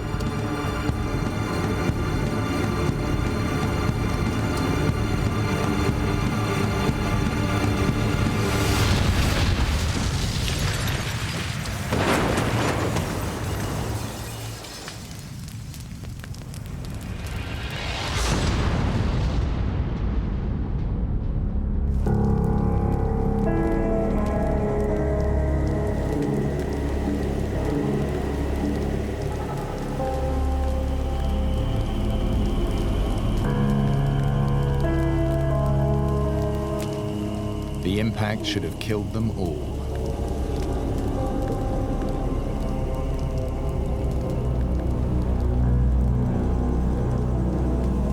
I'm still alive.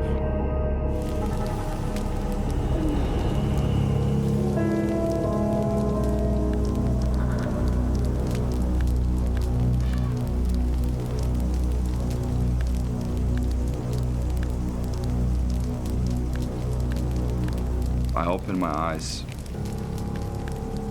I see my wife, she's burning. The metal's burning me! Help me, Mike! When I touch the belt to unbuckle her, I realize it's very hot and I burn myself now. The plane's leaking fuel tanks could explode at any moment. We need to get out of that as quick as possible.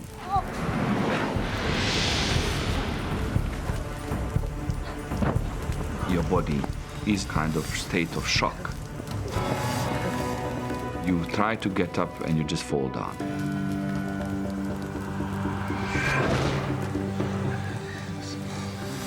Guys, where's Neb? We realize, but there is no Neb. Where's Neb? It's in the plane. Neb, there. Still in the plane, let's get him. We are panicking because we don't know how fast the aircraft's going to burn. Are you okay? Let's get him out. Careful, shoulder up. Neb, please. Is he still breathing? I don't know. Neb, it's okay.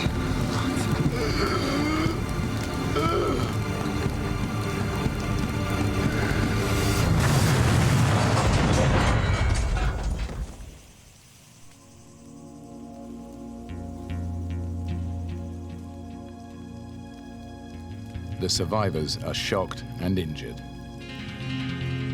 There's lots of blood around. My nose was broken.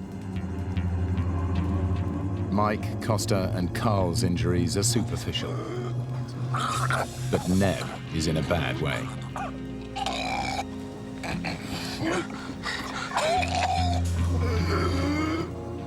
The pain was unbearable because, particularly of the ribs.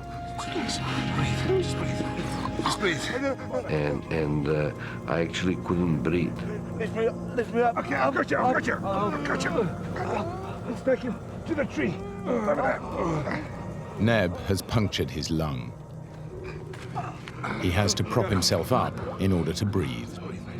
I couldn't lie down. I had to stand most of the time. And I was hugging the tree. Lynette sustained multiple injuries in the crash. She has damaged her spine.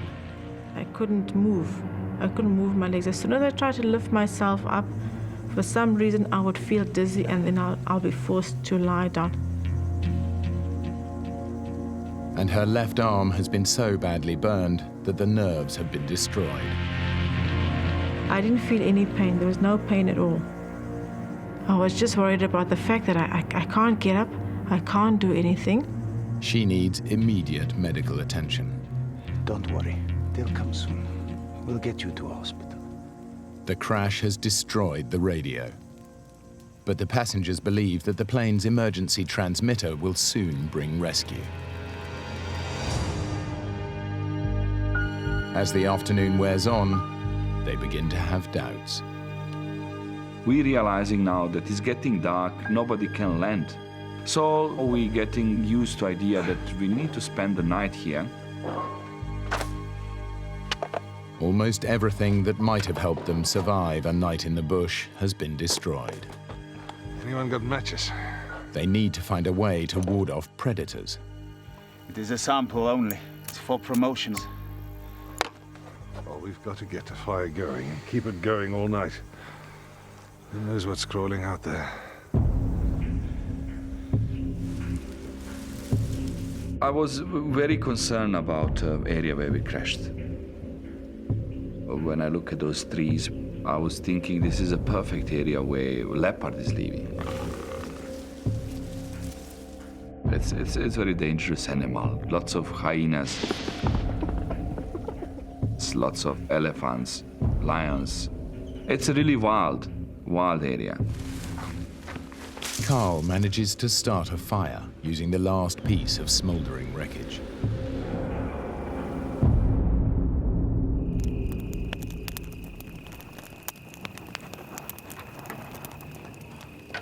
The pilot and the executives prepare themselves for a terrifying night in the bush. They know it's a dangerous time. Lion, leopard, and hyena are out hunting, on the lookout for weak, vulnerable, or injured prey.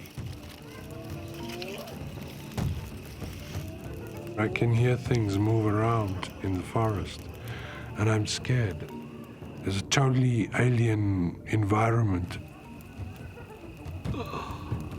You can feel the presence. There are they, you know, you don't see them, but you can feel that there is something is around you. The only thing that keeps them going through the night is the knowledge that they will be rescued in the morning.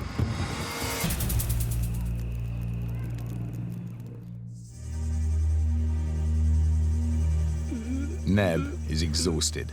He hasn't been able to lie down or sleep all night. Hey, it's time for the rescue. The fire has done its job. It's protected them from the perils of the night, but the heat of the day brings the bush's biggest killer. The morning came, and thirst. I wanted water. It was something that I needed desperately.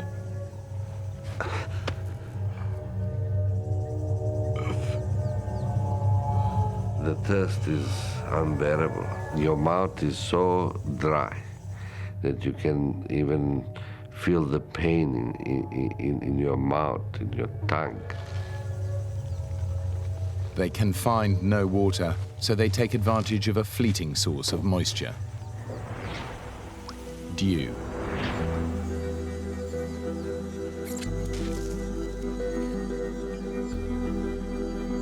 You get a little bit here and there, a couple drops, but it's not enough. In no time, the African sun evaporates their only source of water. All they can hope for now is that rescue will come quickly. We're under the impression that there's an emergency transponder unit in the tail transmitting our position. So if people look for you, that they will be able to find us. I can hear a plane.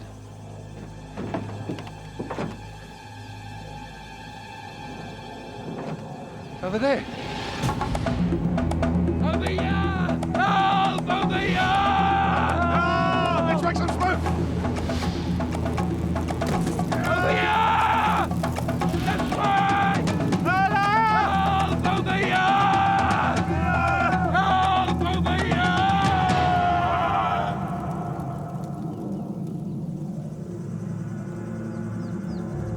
Over here! But it's not a rescue plane. We look up, it's very high, and it's clear that it's never going to see us.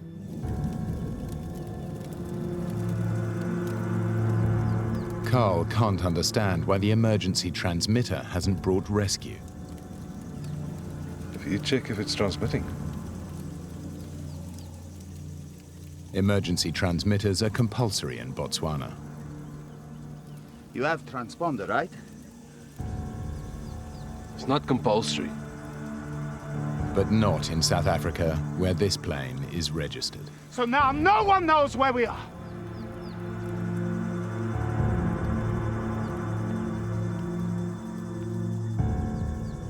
We're realizing now that things are not so straightforward as we thought. What is going on? They'll be here soon. Their only hope is that planes will search the flight path and spot the wreckage. But as the morning drags on, there is still no sign of rescue. I find it very strange that nobody's looking for us. And what goes through my mind is this absolute feeling of being stranded, of being just total desolation. Realizing that time is running out for Neb and Lynette, Carl decides he's got to do something. At this stage, I make a decision that I'm going to walk, to go and look for assistance. Mike. What's up?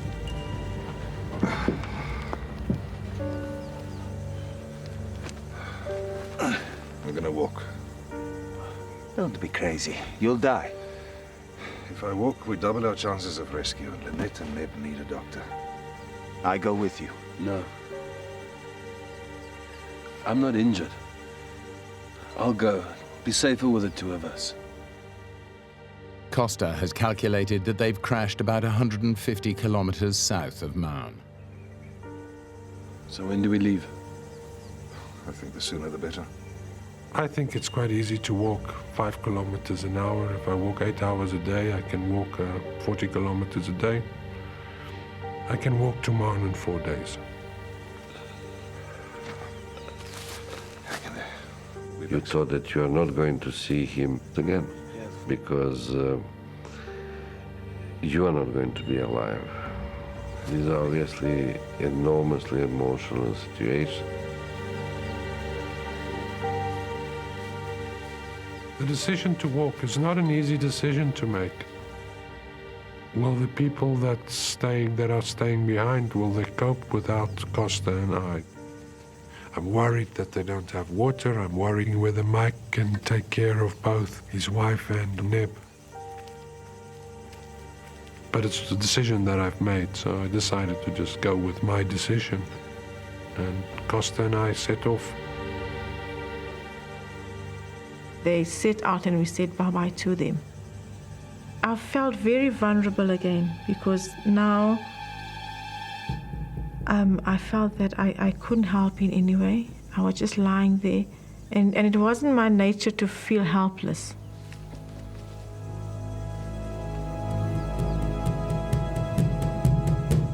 Mike has no idea how long he'll have to cope alone. If I collapsed, then things can go bad. Mike was my lifeline. It was very frightening because now I felt this is getting very serious.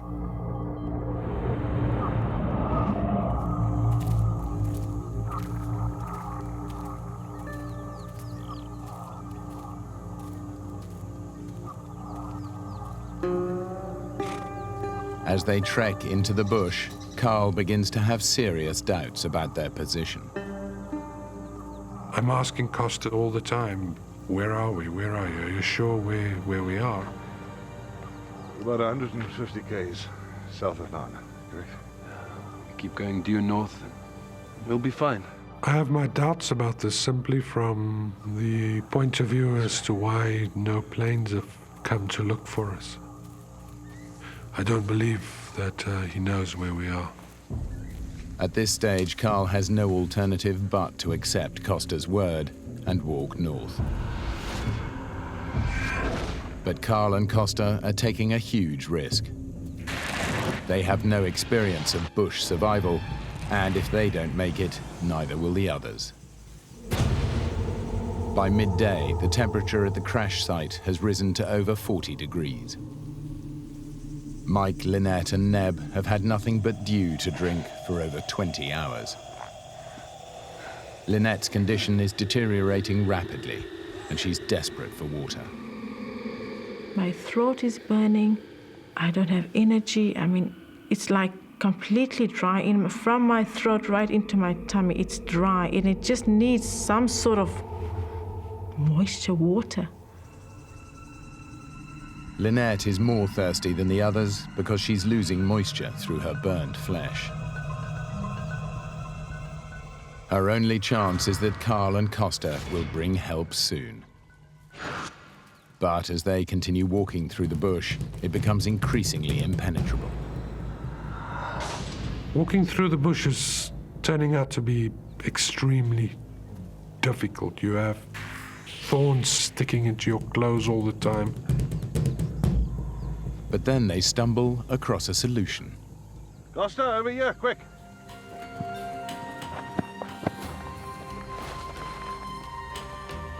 It's a track. They've found an elephant path. The whole area is crisscrossed by hundreds of these paths, made by elephants treading down the foliage and knocking away the trees. And it should lead them to water. The elephant walks from waterhole to waterhole, week in, week out, year in, year out, decade in, decade out. So it's a proper path. But these paths don't go 100% north.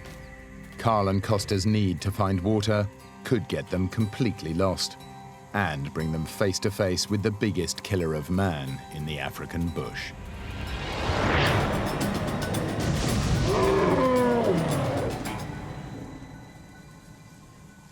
plane crash survivors Carl and Costa have made the risky decision to leave their injured friends behind and trek out into the African wilderness to find help.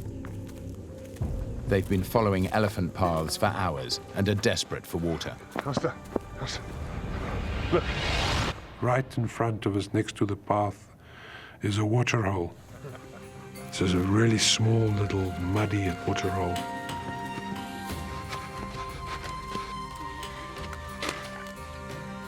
The problem is, the elephants got there first.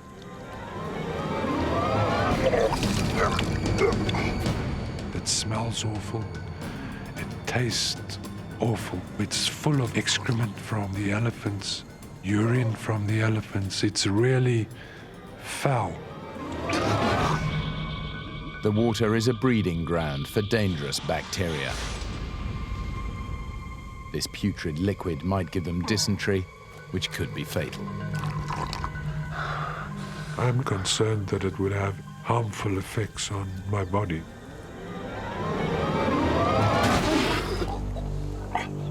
And yet, when you're thirsty, it's drinkable. Back at the crash site, Lynette, Neb and Mike are facing a similar dilemma. What came to my mind is to drink urine, so that is the something which will carry us alive. I was worried about kidneys, I was worried about dehydrating and things like that. There is nothing else we could do. But recycling their urine is a short-term solution. It will soon become poisonous. Facing another night in the African bush, their only hope is that Carl and Costa have reached safety and will bring rescue in the morning. We've now walked a whole day and we haven't come across any sign of people. We're exhausted, so we take one step out of the elephant path and lay down to go to sleep. What they don't realize is that they're blocking the path of a herd of elephants.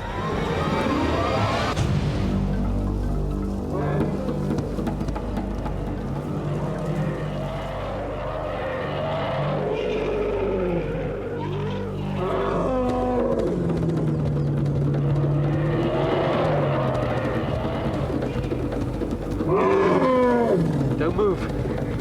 Don't move. It is absolutely petrifying.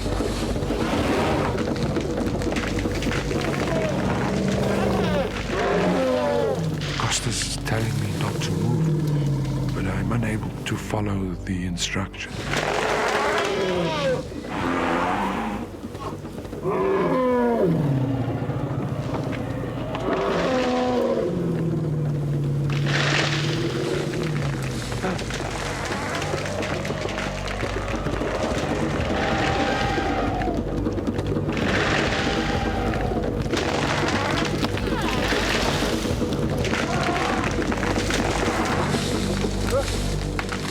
Luckily, the elephant decides to warn them off instead of trampling them to death.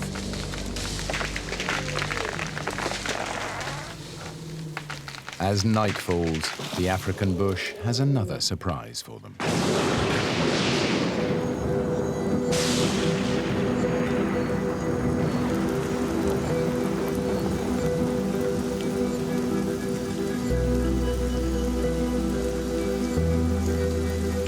The rain is a welcome relief, but Mike is struggling to collect it.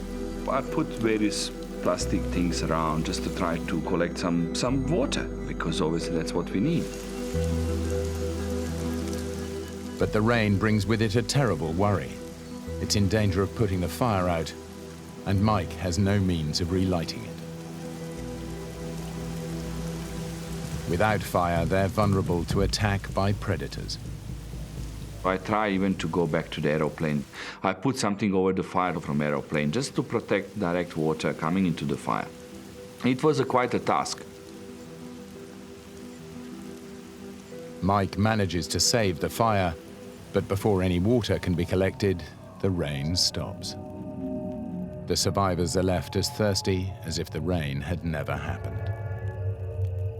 Being wet and still be very thirsty. It's horrible.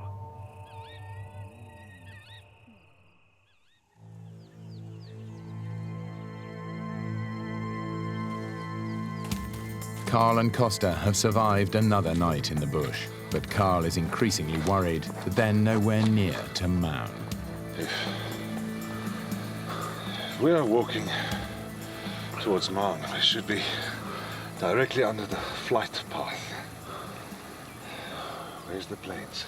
Costa and I discuss why we haven't seen any planes. We're heading the right way. But I just feel that we are, of course, because we haven't come across any sign of people.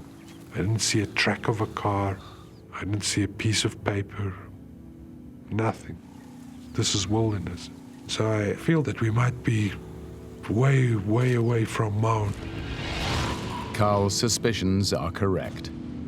Their flight veered way off course and crashed 140 miles east of Mound in uninhabited bush, which is why they have seen no search planes. Although a massive rescue operation has been launched, it's scouring an area over 200 miles away, beneath the Gaborone to Mound flight path. Carl and Costa are walking north to nowhere. And time is running out for the survivors at the crash site. Things are getting worse and worse. Lynette is now getting more seriously sick. Sometimes she loses herself for 10, 15 minutes, doesn't know what's happening. And I vaguely remember him raising his voice. He said, we're going to live long, we're going to have children, you know, everything will be fine, we'll be happy. Mike is also struggling to look after Neb, who's had to stand up for 3 days and nights just to be able to breathe.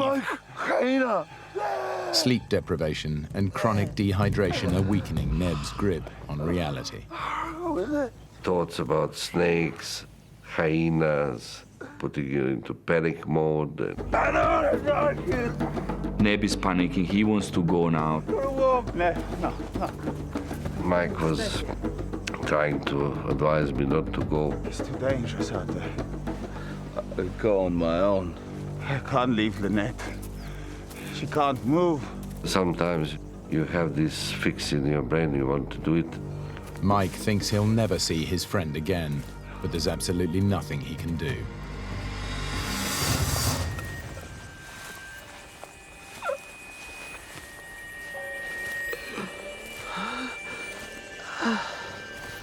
Neb's condition is causing him to hallucinate.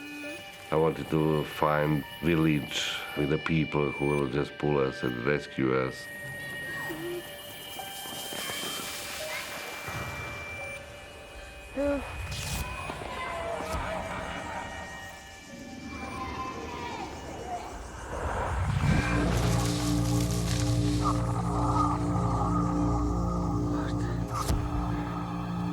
You really believe and you really see something what is not there.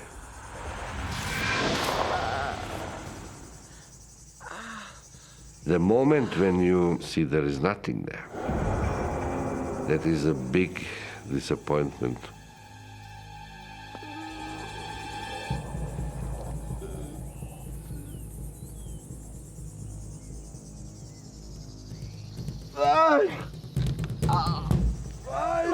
Suddenly I hear him shouting, there is a water, come and see this. Obviously after all stories which we went through, and I did not believe him straight away, there is a water.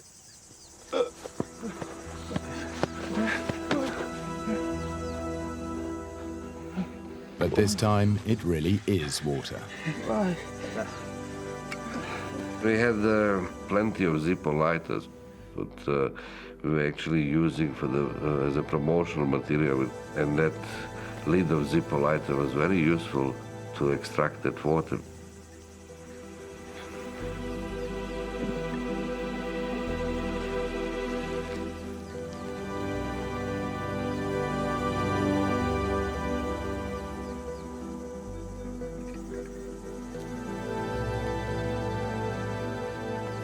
Funny enough, more I give them, they need more water.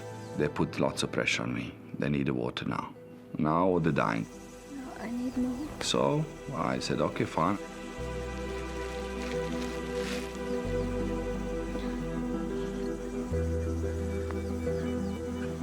These few sips are barely enough to see them through the night.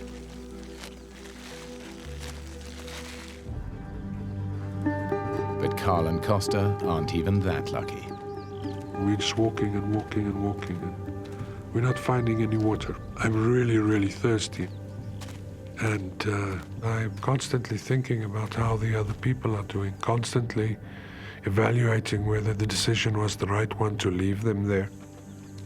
And it becomes clear to me that we're going to have to go to sleep that night without having had anything to drink.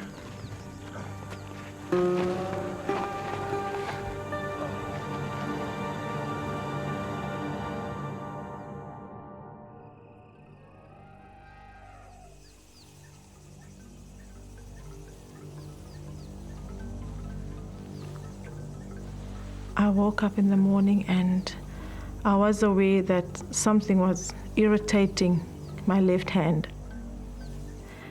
And I looked and I lifted up a little bit and I saw all these little wiggly things on my hand. And then I realized it was maggots. I tried to clean the maggots out with my fingers, try to clean the wounds, because I thought it's a very bad thing what's happening. Mike doesn't realize that the maggots are helping to cleanse Lynette's rotting wounds. For him, they're proof that he's powerless against the wildlife of the bush.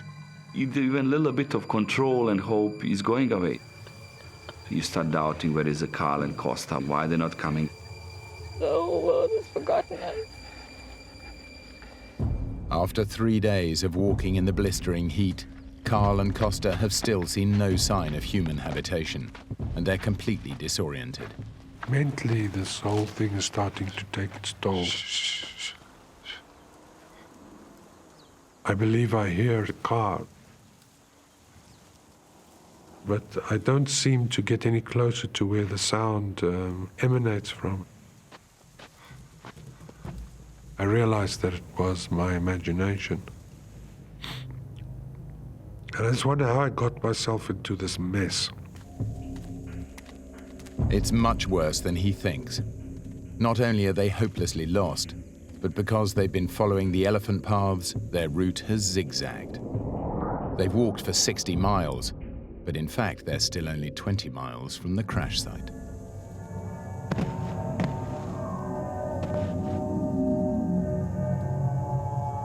I'm older than Costa, so I think I'm mentally stronger, even if I'm not physically stronger. All my life I've been taught to be stoic. I realize that Costas and I have only ourselves to extricate ourselves from this situation. There's no alternative. You know, I have children, responsibilities that I have to take care of. I can't perish in Botswana. Can't do it. But I'm wondering for how long I can actually walk, keep it up like this.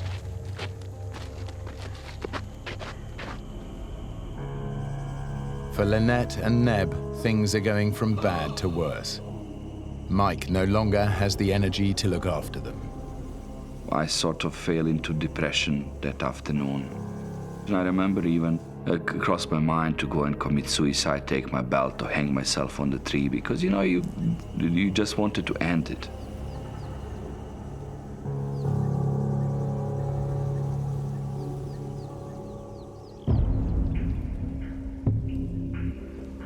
Carl and Costa are now dangerously dehydrated. The most important thing in the world now is just to have something to drink. My lips are dry, my inside of my mouth is dry, and my whole body just cries out for water. At around 12, we approach the water hole. I sort of go across the lip. There's no water. There's just no water. And I think that's when you can just sit down and cry. It was really getting down now, and you can't stop there. If I have to walk till kingdom come, I'll have to walk to find the water. I cannot go without it.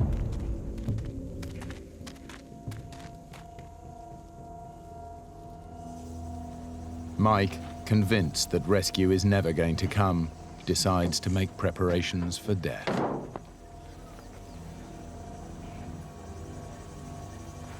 I turned down to Lynette and I said, look, things can go really bad. There is nobody coming for us. I think we need to do 1 or 2 things which will protect our families and things like that. I think we should write our wills.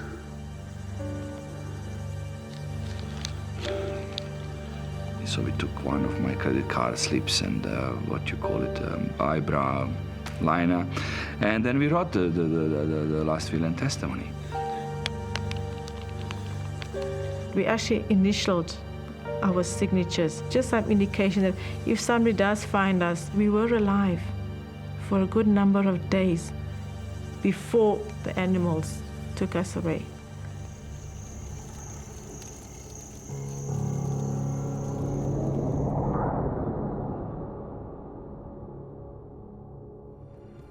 After a team of business executives crashed in the African bush, survivors Carl and Costa set off into the wilderness to get help for their injured colleagues.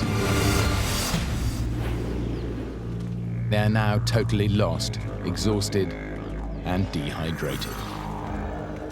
This was the lowest I've felt in my life. It's totally uncharted territory. I was absolutely despondent. I'm starting to doubt whether I took the right decision to walk.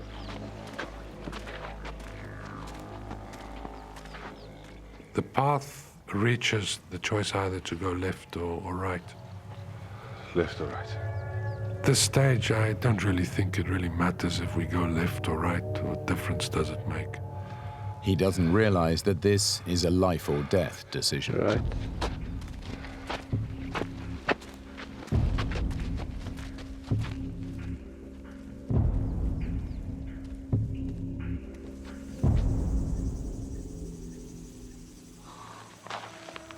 At the crash site, Lynette's body is beginning to shut down. I woke up in the morning and I started feeling very, very cold. And I was lying in the sun, thinking now, Lynette, you have to come to terms with reality. I could see that she's losing strength in her and the body getting like an old tree. You could feel that he's coming to the end. Neb is also getting worse and worse. The pain is now unbearable, awful. We were thinking definitely that we are coming to our end.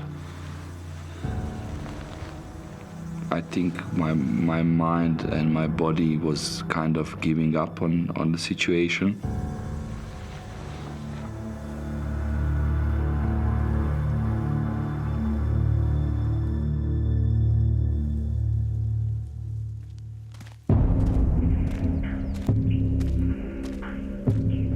Carl has also lost hope and no longer trusts his own judgment.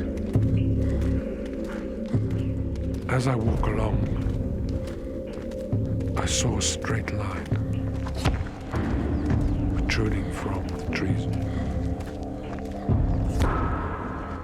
I immediately banished it from my brain, as I know there are no perfectly straight lines in nature, and I just don't feel like being disappointed again. I'm sure that I'm imagining it.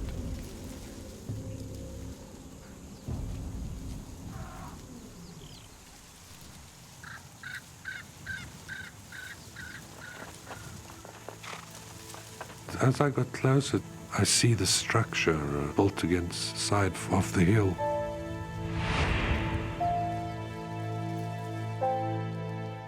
It's a hunting lodge, the only building for over 30 miles in any direction.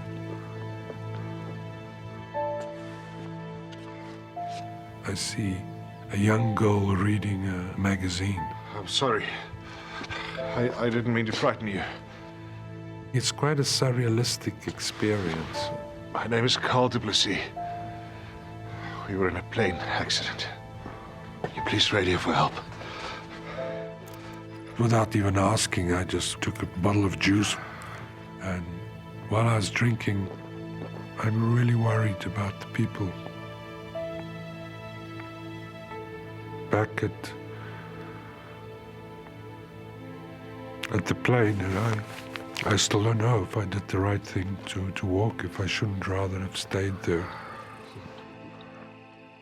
It's now too dark to send out a rescue team.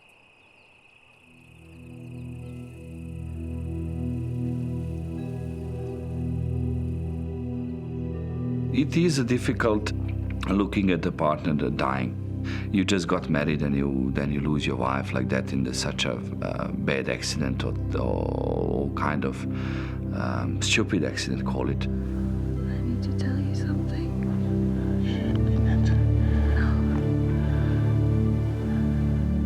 I said, I love you very much, and I honor you, and whatever happens in your life, my blessings, and I know that, you will find love again.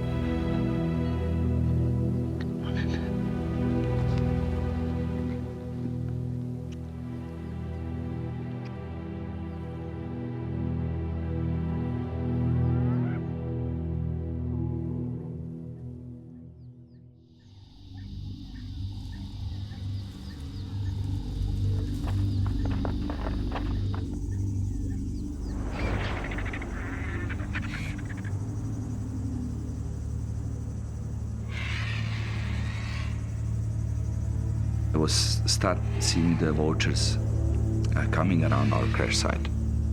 I felt that they coming for the meal.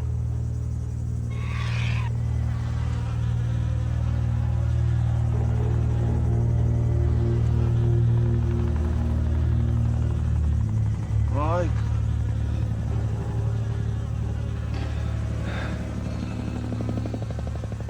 Helicopter.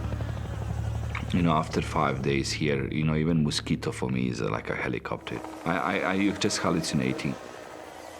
Helicopter. Over here.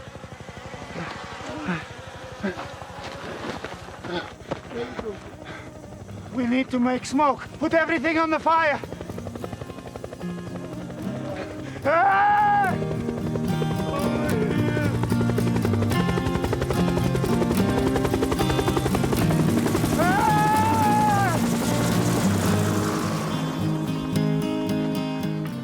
Although the Botswana Defence Force launched its largest ever rescue mission, the plane had crashed so far off course that they would never have found them in time.